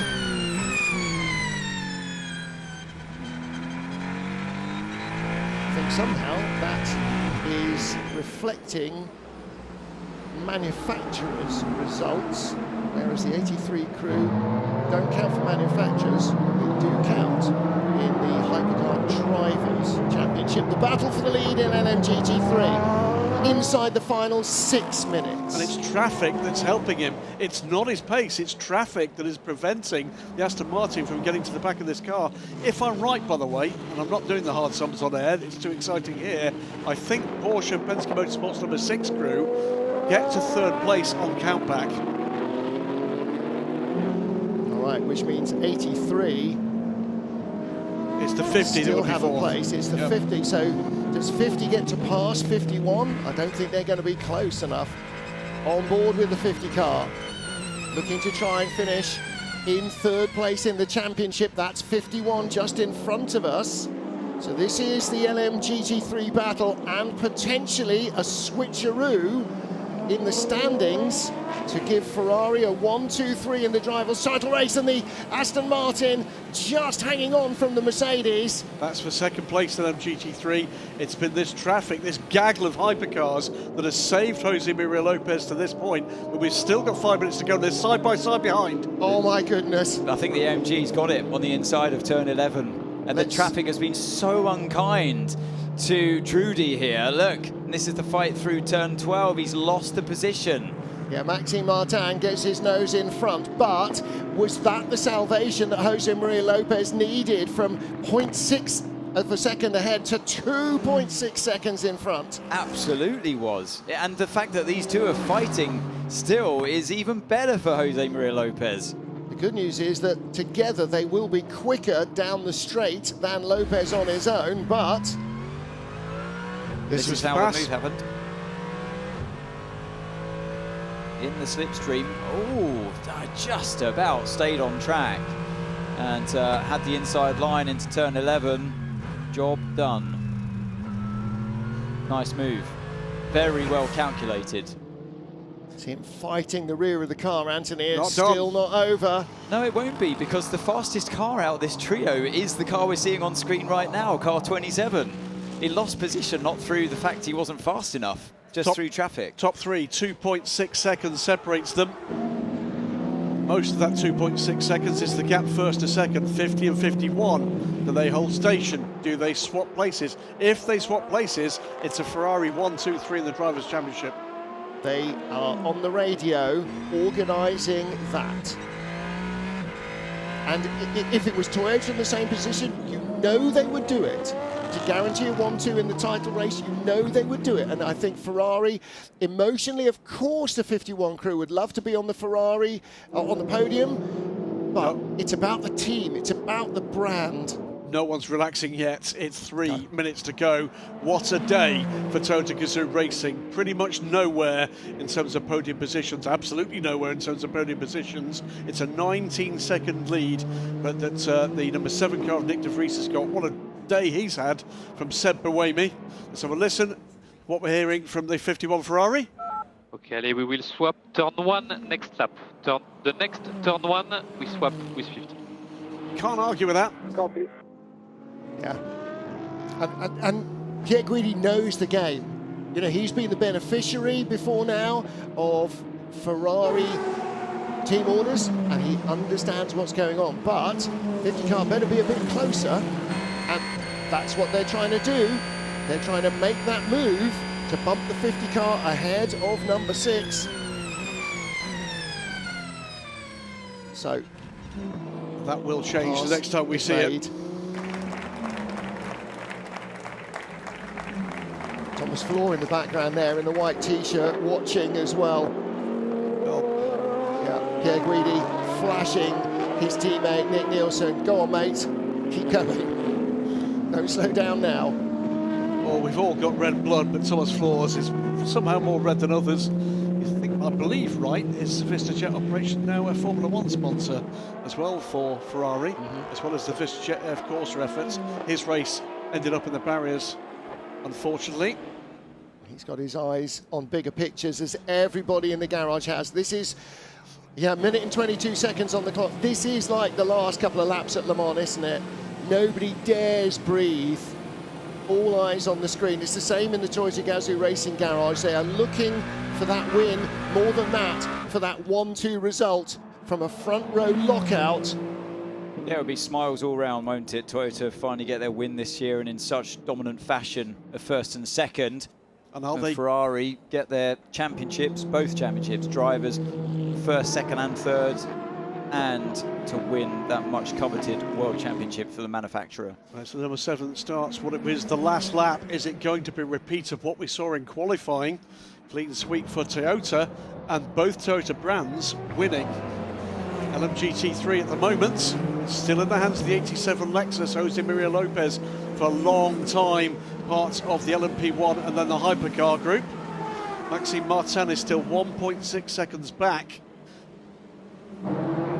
Final lap of the race, final lap of the season. After 62 hours, we are out of time. Toyota 1-2, Ferrari 3, 4, 5.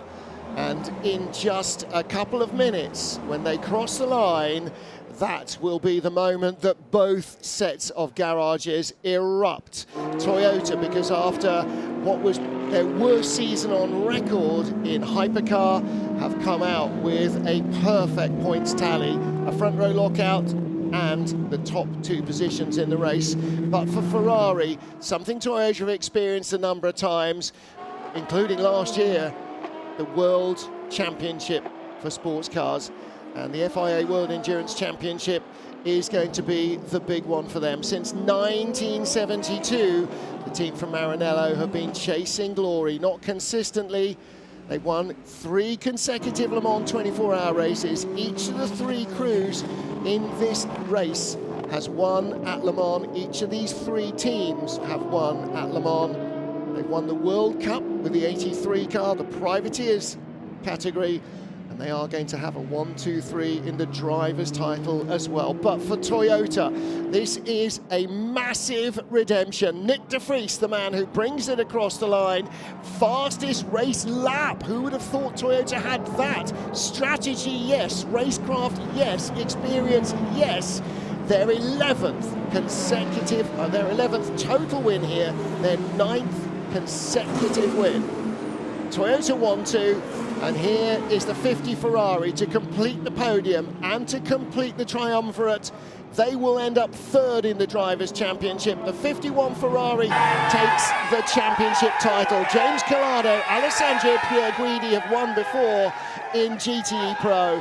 But for Antonio Giovinazzi, a first World Championship title. And finally, they can breathe in LMGT3.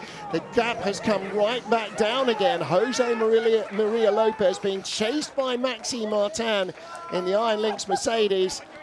He too on the final lap.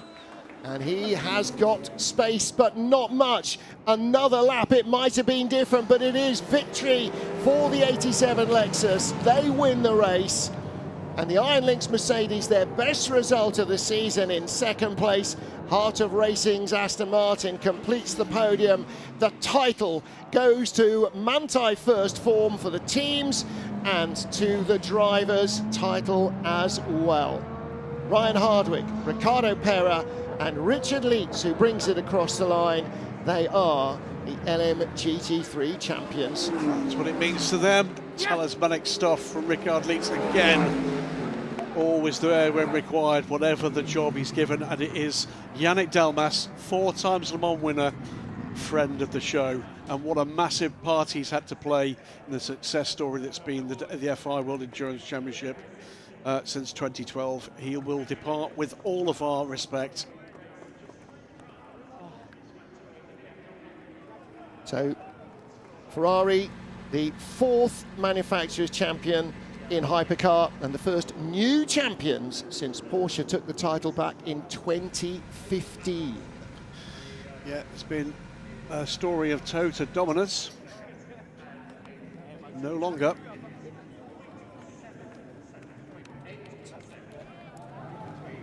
Guys, come on! You made a great job all the season. You are the champions of the world. Great, guys. An emotional Antonella Coletta, I think, on the radio there. Let's ask the person that knows. What does that feel like, Ant Davidson? Oh, by far, it was the fondest memory of my racing career, to be in that position, a world champion.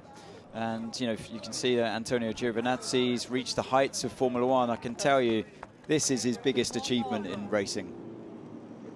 That's how much it means. Yep. James Collado and Alessandro Pierguidi, now 4-time world champions, 3 times in GTE Pro, and now matching Sebastian Buemi, a 4th world championship title with the same manufacturer.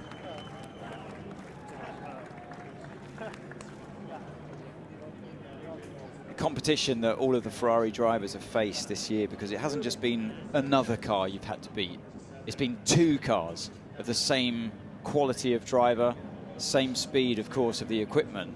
So it means even more for the drivers that won that World Championship this year. And the 83 car, they have not been just the kind of backup.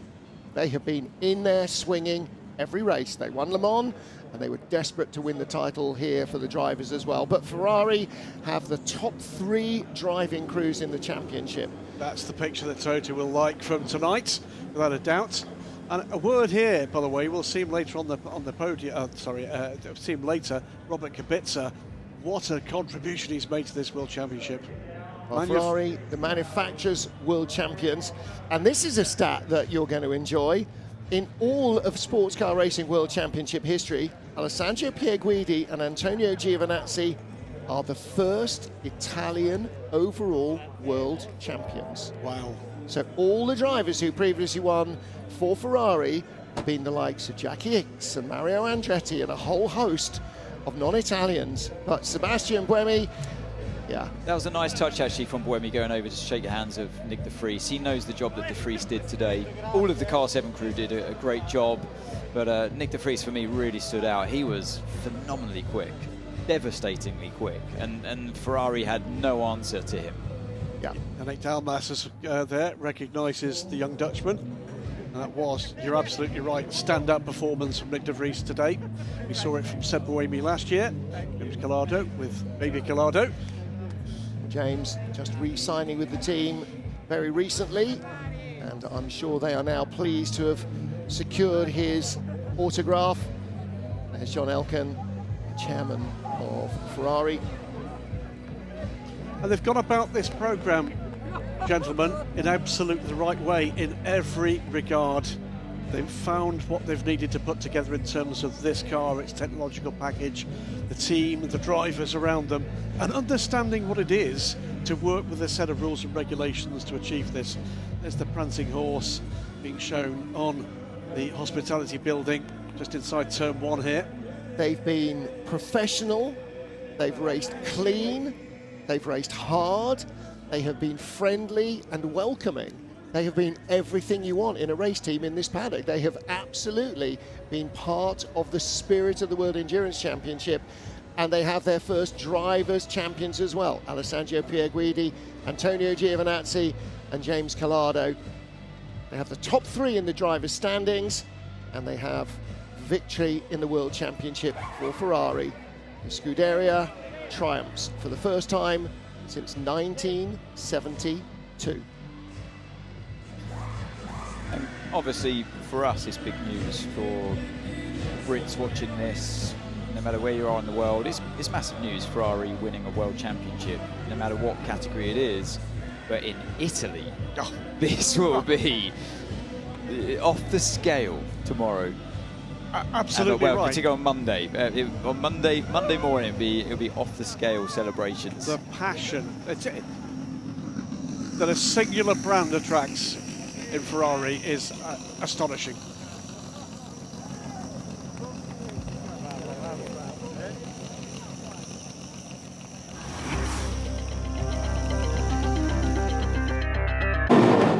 A season of disappointment for Toyota ended with qualifying for Bahrain as they locked out the front row of the grid, and they continued into the opening stages, running 1-2 at the front of the field despite the attentions of the second fastest qualifying cars from Peugeot.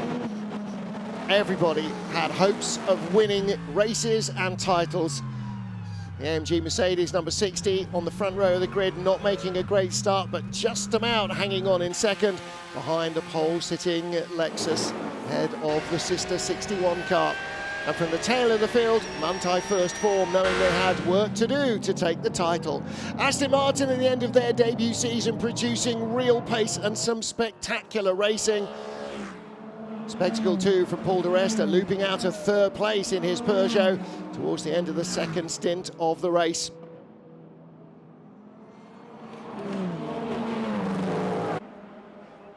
Trouble for Lexus, the 78 car in the garage early and out of the race. And for Manthey first form, Ryan Hardwick putting in a stellar triple stint at the beginning of the race to put himself in contention to keep that championship lead. But with so much going on in 8 hours, eventually contact was inevitable. This time the unfortunate Thomas Floor being clipped by the Cadillac of Jenson Button, first safety car of the race. Getting back into the green flag action, into the dusk, and the Aston Martins again proving their worth in terms of pace. A penalty for the 009, dropping them down the order as Toyota fought their way back into the lead, taking it away from Peugeot. But a penalty for the number 8 car looked like it might rule them out of action. Night time bringing more drama. 94 Malte Jakobsen, one of the stars of the race for Peugeot, fighting a rearguard action as all comers came at him with fresher tyres. Eventually he would succumb, but it was a long, drawn-out task for everybody to try and get by the Peugeot driving Dane. Nothing came easy when it was about passing Jakobsen. In the end, the one who made it look straightforward, Ferrari's James Calado, arrived and drove by. And by that stage, Jakobsen's tyres were beyond the pale. A great fighting race coming to an end for the number 15 BMW. Second safety car in the final hour, resetting the field. And into the dying stages, LMGT3 tussle for the lead. Was a three-way battle off a late restart from a virtual safety car, a full course yellow. But in the end, it was Codis ASP who pulled away from Iron Lynx and Harter Racing. Third place or fourth place didn't matter for Richie Leitz. They would take the honours for Manthey. It was victory for the second time this season for Lexus in LMGT3, for the first time this year for Toyota. They do not go winless into the winter with a 1-2 result and a front row lockout, restoring their place as the benchmark team as they claim their 11th win in Bahrain. But Ferrari take the manufacturers and the top 3 in the drivers' title race. Well, epic stuff from Bahrain, as so often it has been. And this time, no last lap pass for Alessandro Pierguidi to take the title, as has happened before in LMGT3. And Ferrari's drivers taking the top 3 steps. The 51 crew, the drivers' champions, the 50 crew in third place, and the 83 crew and their yellow submarine, the runners-up in the drivers' championship race. Something very different for the FIA World Endurance Championship finale. We're going to see as part of these post-race celebrations for Ferdinando Canizzo, the technical head there of Ferrari, and it is a team game, always has been, always will be, and the entire team is going to get to celebrate this for a brand new podium setup.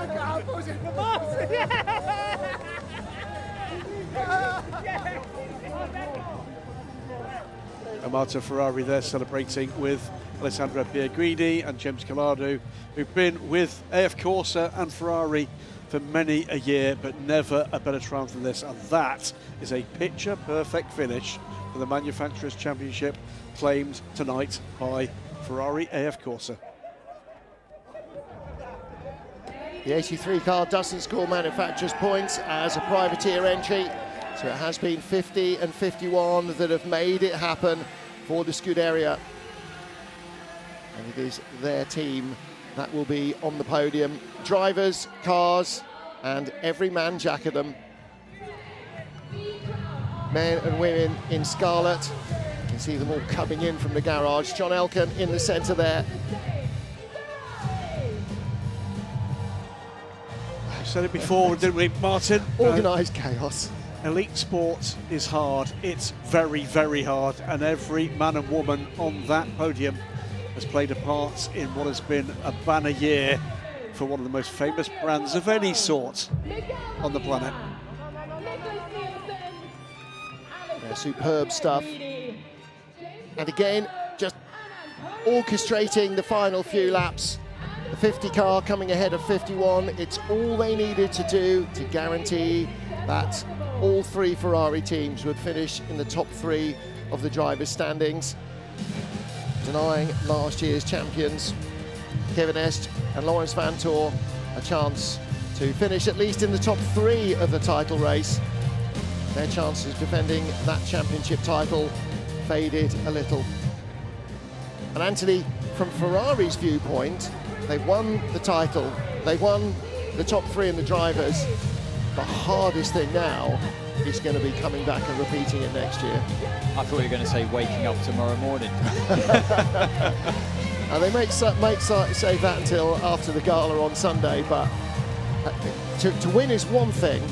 To do what Toyota have done, to do what Audi did, to do what Porsche have done, yeah, exactly. To keep winning. You're the ones with the target on the back, and to stay in this position is incredibly hard. Well, they work unbelievably hard. This crew, based at the Fiorano test track, that's the heart of their endurance racing operation, just outside the town of Maranello itself. But there are your world champions, Ferrari. John Elkann there in the centre, but Antonello Coletta and his very close-knit team will be correctly very proud of this, as will Amato Ferrari and his team. It's a real combination here of different skill sets and different groups coming together. They are isolated, deliberately so, from the whole world of F1 and Ferrari road car production. Their base is in Maranello, but it's at the Fiorano test track. So they have their own little world, and they're able to focus just on what they do. And boy, hasn't it made a difference. 3 consecutive Le Mans wins, and now World Championship.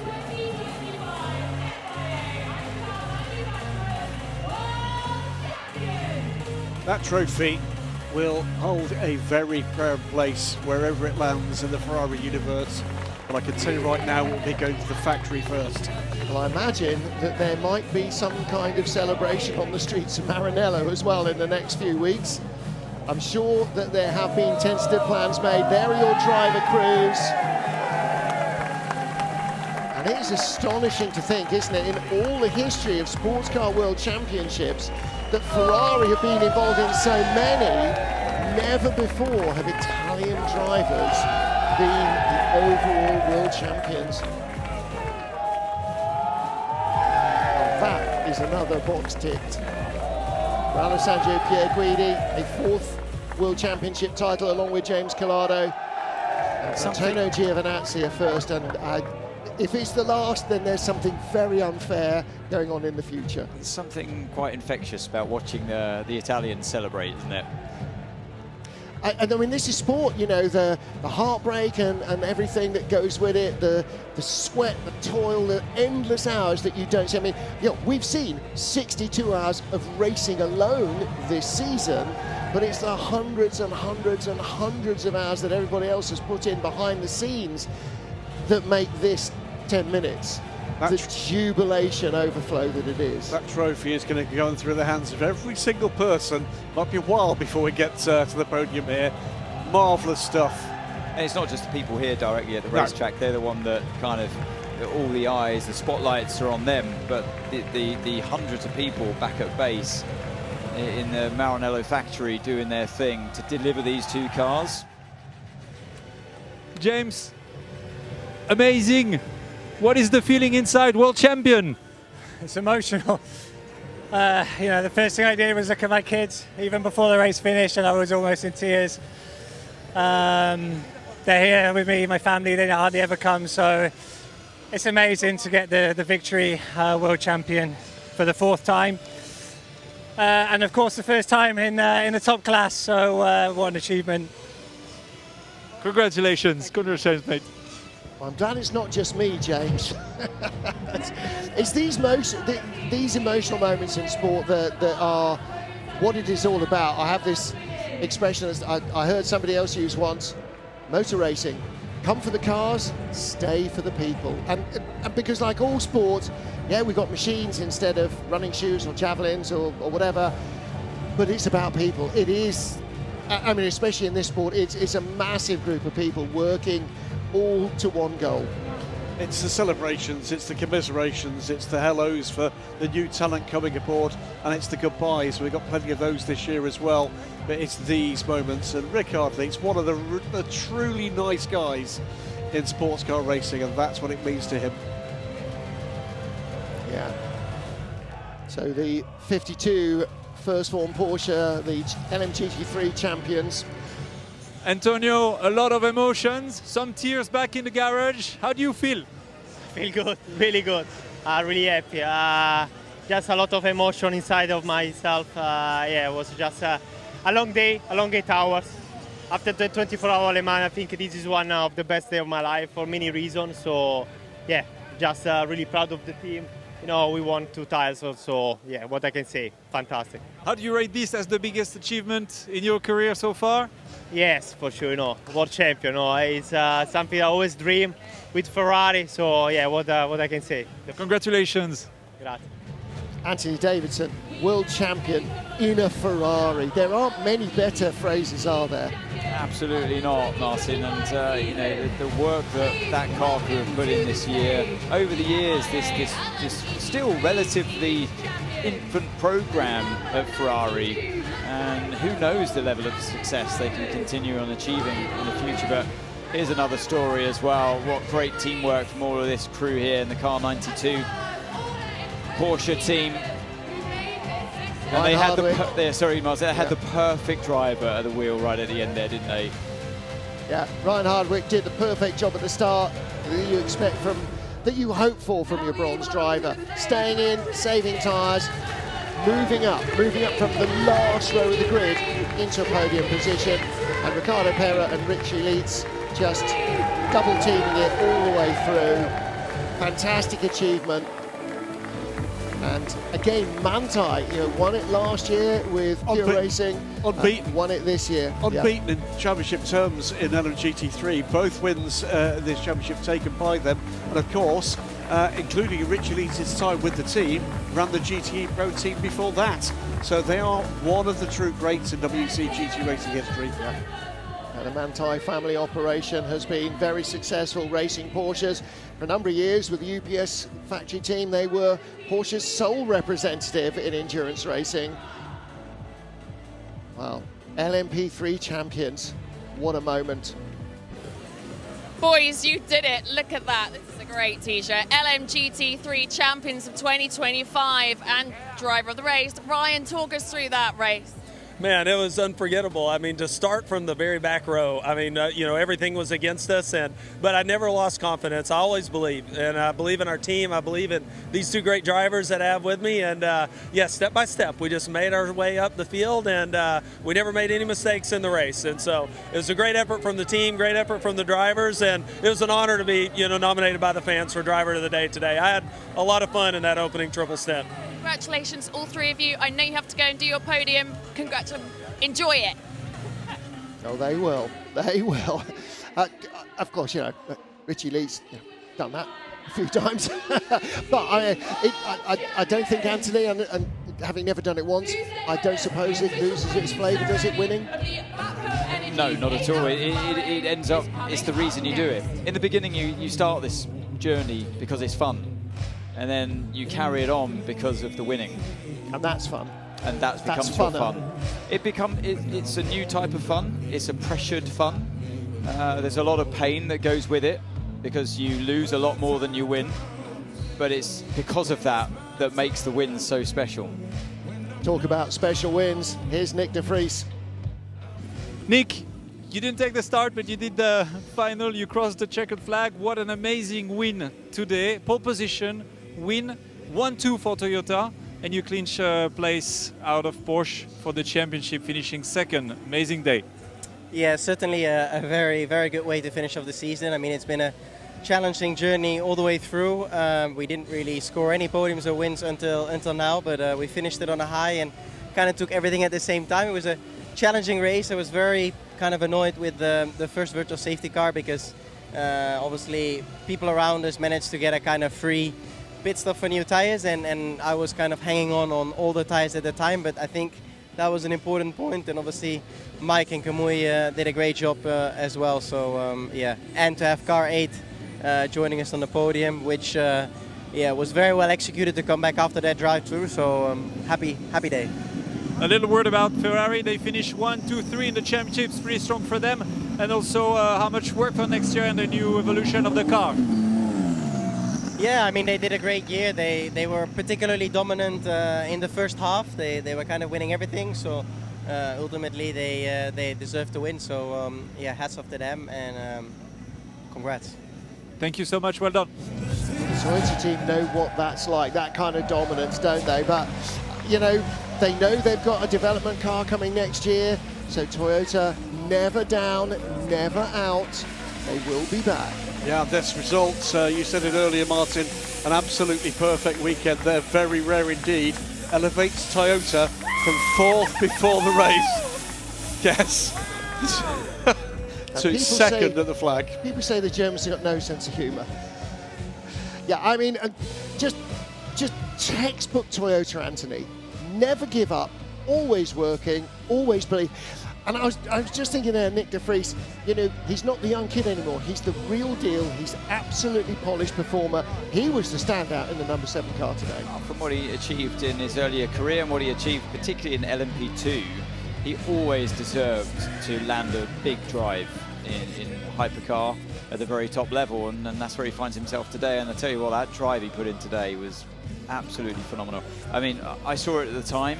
Maybe it didn't come across entirely because of, like he's mentioned, he was on older tyres at the stage, other cars around him where he was on screen a lot. But when you dive into the lap times post-race, you'll see just how incredible it was, the drive he put in today. So for me, that was, in terms of the hypercar drivers, he had the stints out of everyone there. Star of the race. Star of the race in hypercar. Yeah. I have to say, I mean, that feeling came all the way through the race. You know, it wasn't a bad performance from Mike Conway or Kamui Kobayashi, but yeah, Nick de Vries really shone in that car. So our top 3 teams getting ready to head out onto the podium. Ferrari confirmed as the manufacturers' world champions. Manthey first form take the team's title and the driver's title. And the crew of 51 not on the podium in this race, taking the overall driver's crown. Alessandro Pierguidi, James Collado and Antonio Giovinazzi. And it's funny, you remember different moments from your career, and obviously the wins are the standouts, they're the highlights, but it's only after retirement really that you reflect on it and you remember these kind of moments. You know, you remember celebrating with your team there, you remember the funny conversations you had with your teammates, and it was interesting that they all lifted that trophy together. Did you notice all 6 drivers lifted that trophy together? So it's very much a team game, this category of racing compared to Formula 1. And you're all in it together. And I think especially maybe for Ferrari, because of that history, they're all racing to be racing drivers, but they're all racing for Ferrari to race for Ferrari, and that's a special thing. One quick point here as well is about Toyota. Toyota with the new car coming next season. They get redemption at the end of this season, not look for it at the start of next season with the new car. This will be, I think, greater than the sum of its parts in terms of what we see from them next season. Yeah, this competition spurs you on, and we all know how competitive they are. And to go into the winter break with a perfect weekend. Front row lockout, 1-2 on the podium, You couldn't have expected more, even if they won every other race of the season. So we're not going to see, remember, our World Championship drivers on this podium. It is the 50 crew with that switcheroo at the end, but we are going to see the 50 crew there, together with both of the Total crews. The number 8 crew now, they were the ones who triumphed last year. We hear Karen De Senza, Seb Buemi and Brendan Hartley.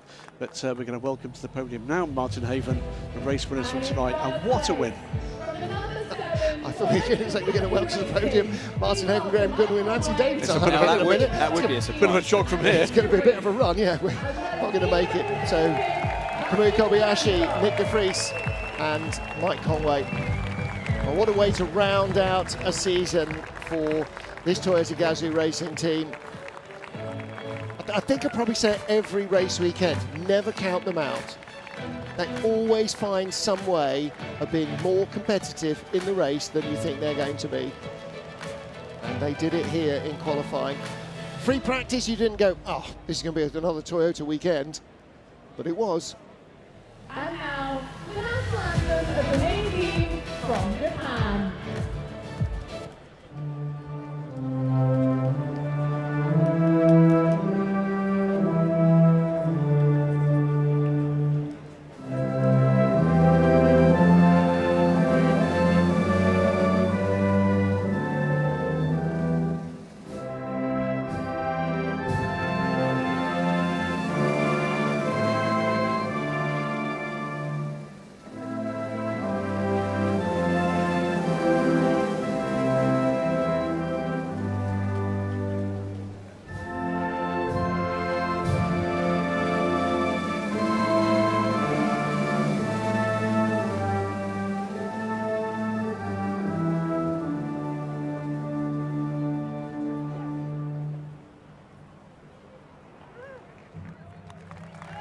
Japanese anthem for our race-winning team, Toyota Gazoo Racing. Their 11th win here in Bahrain.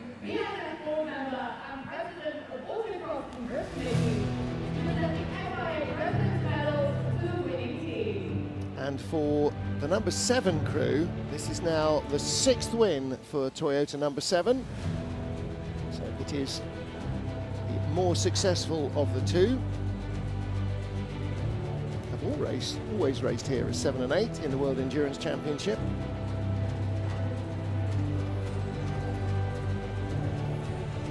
They've never won with any other number. Well, they raced here as 5 and 6 and 1 and 2. Okay, in that case, they didn't win. They lost to Audi and Porsche. So only 7 and 8 have won here.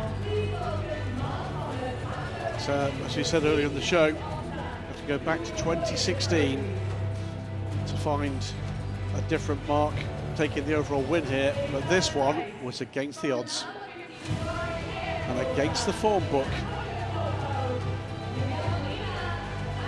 It is clearly a car that is gentle on its tyres in any conditions. First winning here in 2013. Then 2014, second and third years of the championship. Porsche won in 2015, Audi in 2016, and until today, nobody else has won. Toyota have won since 2017. Mark Thomas, racing earlier in the Porsche Carrera Cup Middle East, CEO of Bapco Energy. Canadian businessman who runs the state oil company here and a massive petrol head.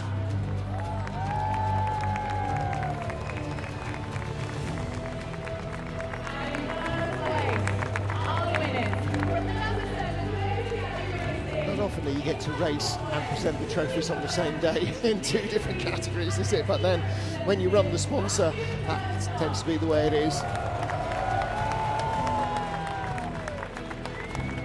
Nakajima doing flag and social media activities there from the pit wall.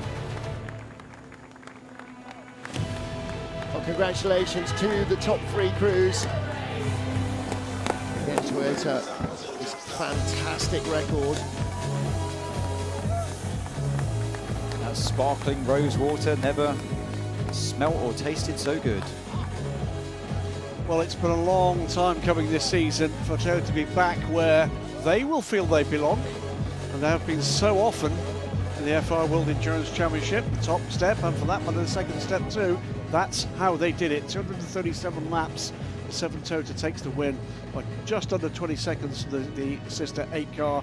The 50 Ferrari gets third place after that switch to guarantee a top 3 finish for all 3 Ferrari 499Ps. Just one retirement, the number 15 BMW, with that suspension failure in the closing stages of the race.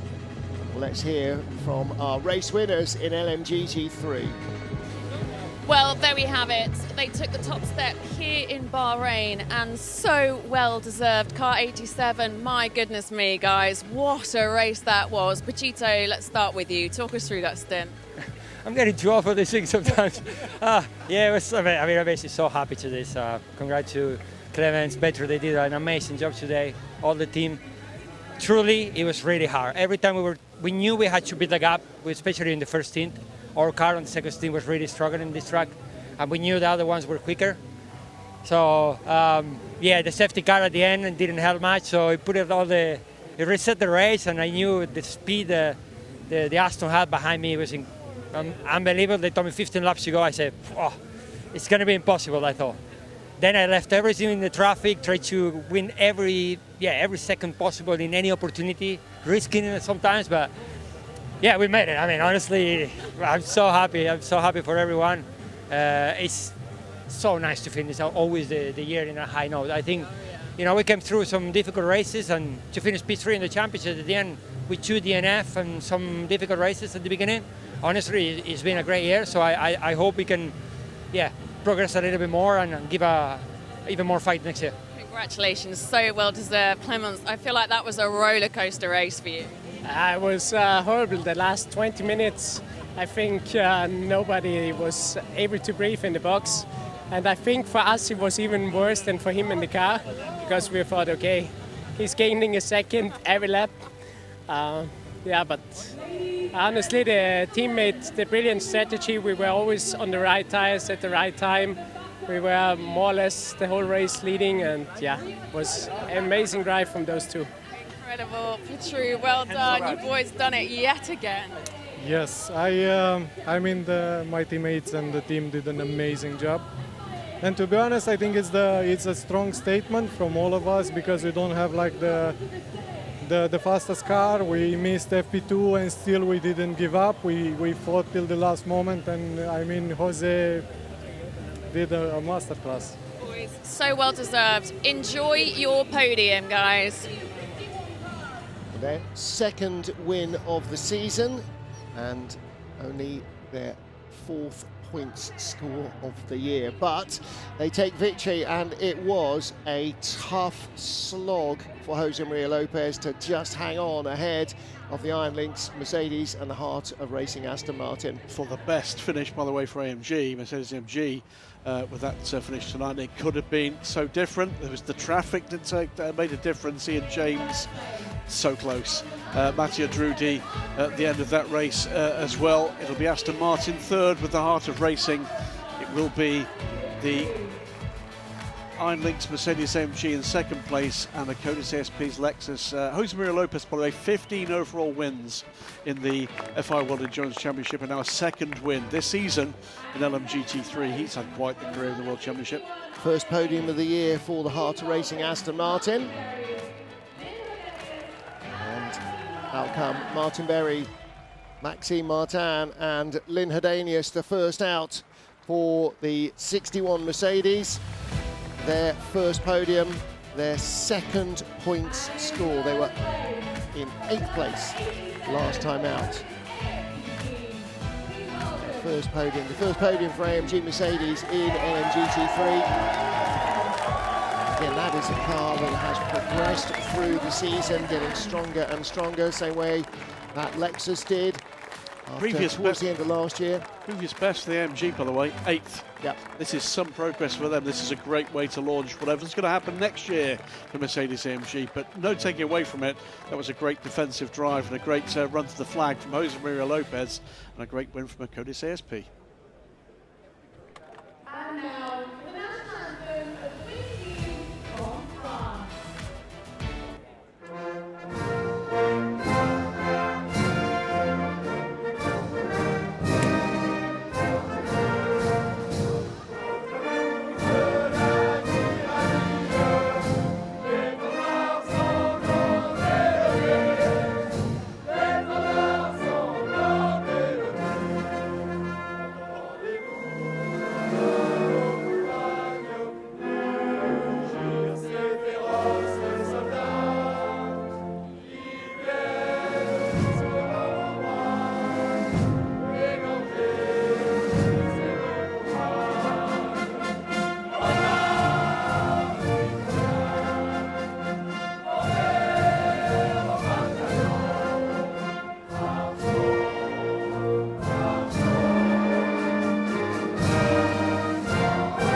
Jerome Policond, the team principal of the Codis ASP, directly on the podium there, and it's both Toyota Group brands that win the race this evening.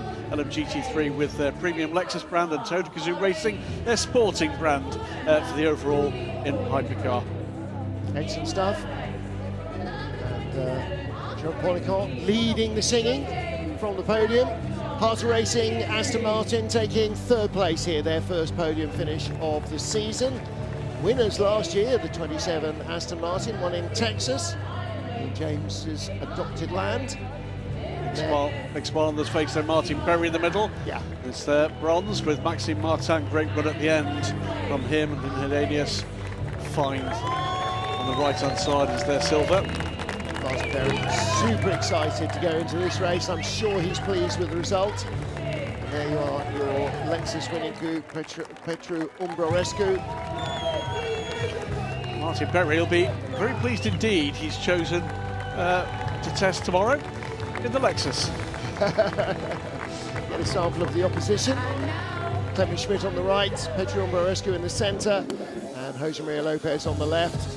And Maxime Martin might not have much ammunition, having gone a little early there with the bottle, a bit of a Lando Norris moment. Forgot, oh yeah, we got to do the Anthem thing, yeah. Oh, and the trophies, yeah. Too busy with the fizzy. Well, that's the racing done. Next it's testing. Rookies tomorrow, and then next week behind closed doors, some new look cars for 2026. There, the points in the Hypercar World Endurance Drivers' Championship. It is a 1, 2, 3 for the Ferraris, but it's the privateer car, the 83 car, that finishes second. Alessandro Pierguidi, though, Antonio Giovinazzi and James Collado are your 2025 FIA World Endurance Hypercar World Champions. Last year's champions, Kevin S, Lawrence Van Tor, finishing in 4th place with the number 12 Cadillac crew in 5th position. Alex Lynn, the qualifying king of the year, 3 pole positions for him and for the team. Ferrari with a total of 4 across 3 cars. It shows the pace of the team, it shows the pace of the car. We know that Jota and Cadillac will come back bigger and stronger next year. Ferrari take the World Championship for manufacturers, and Toyota elevate themselves from 4th yesterday to 2nd at the flag here. What a performance, what an all-round team performance, dominant here tonight under the lights at the Bahrain International Circuit. There are your LMGT3 champions. Ricardo Pera, Richie Leitz and Ryan Hardwick, with Alessio Rivera, Francois Heriot and Simon Mann runners-up in the 21 Ferrari, and the 87 Lexus moving up to 3rd in the standings as the 81 car dropped down the order. The Corvettes having a pretty tough weekend here. Manthey First Form winning the title ahead of Vista AF Corsa, and again Codis ASP moving up into 3rd position in the standings. That's the difference a win makes when it's 1.5 points. We said it all the way through this season though, Martin, and this LMGT3 class is maturing. It's going to be a bit of a different look next year with a single stint tyre. That'll be a different discipline for many of these drivers, but the racing has been superb this year. Always has been, and I enjoy watching the multitude of drivers' experience levels in LMGT3. I can take it all in, and especially the start of the race when you got the bronze drivers in, as we saw today, is always creates so much action, and then it always boils down to the end of the race where the hardened pros get in behind the wheel, and it's just so cutthroat. They leave nothing on the table, and there's a lot to take in with the GT3 category. You look at the Car 83 crew there, winners of Le Mans, of course. They had their moment. Year 8 jokes around, they had their moment this year, didn't they, winning Le Mans? A fantastic effort from all of them. Had great speed throughout the year. And the World Cup title, they're the top privateer team. Well, what a story. Who'd have had this down for runners-up in the World Drivers' Championship? I mean, Robert Kubica, one of the stars of the season for me. Ifei surely one of the future faces for Ferrari. And Phil Hansen from the Brick Car Championship in 2016 to winning Le Mans in 2025. That's one hell of a journey. Yeah, when you think just a few years ago, I was racing against him in LMP2 and he was a silver-rated driver. Yeah. So that's what you call a progression as a driver. And, you know, he didn't start go-karting at a young age either. Nope. So he didn't have that experience to fall back on. So, yeah, he should be really proud of his achievements this year and onwards and upwards for him. And again, you know, we've said this often, haven't we? The fact that trio will be disappointed with second in the World Championship says something about the progress from the whole effort. We wait to see exactly what happens for the 83.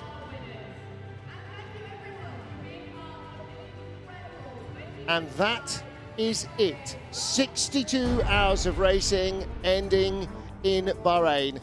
So on behalf of everybody in the paddock, in the organisation, in the TV crew particularly, WCTV and everybody else involved with the championship, thank you for joining us on the journey. Don't forget, tickets for Le Mans and every other race are on sale.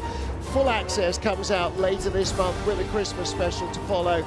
But until then, on behalf of the entire production team here, for Alex Legui and for Bruce Joanny in the pit lane, for Anthony Davidson and Graham Goulding, I'm Martin Haven saying thank you so much for joining us. We look forward to 2026 with barely bated breath.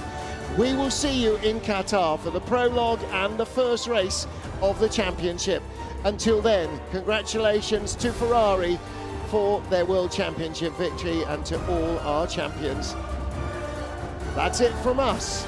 Goodbye from them, and it's goodbye from us. Goodbye.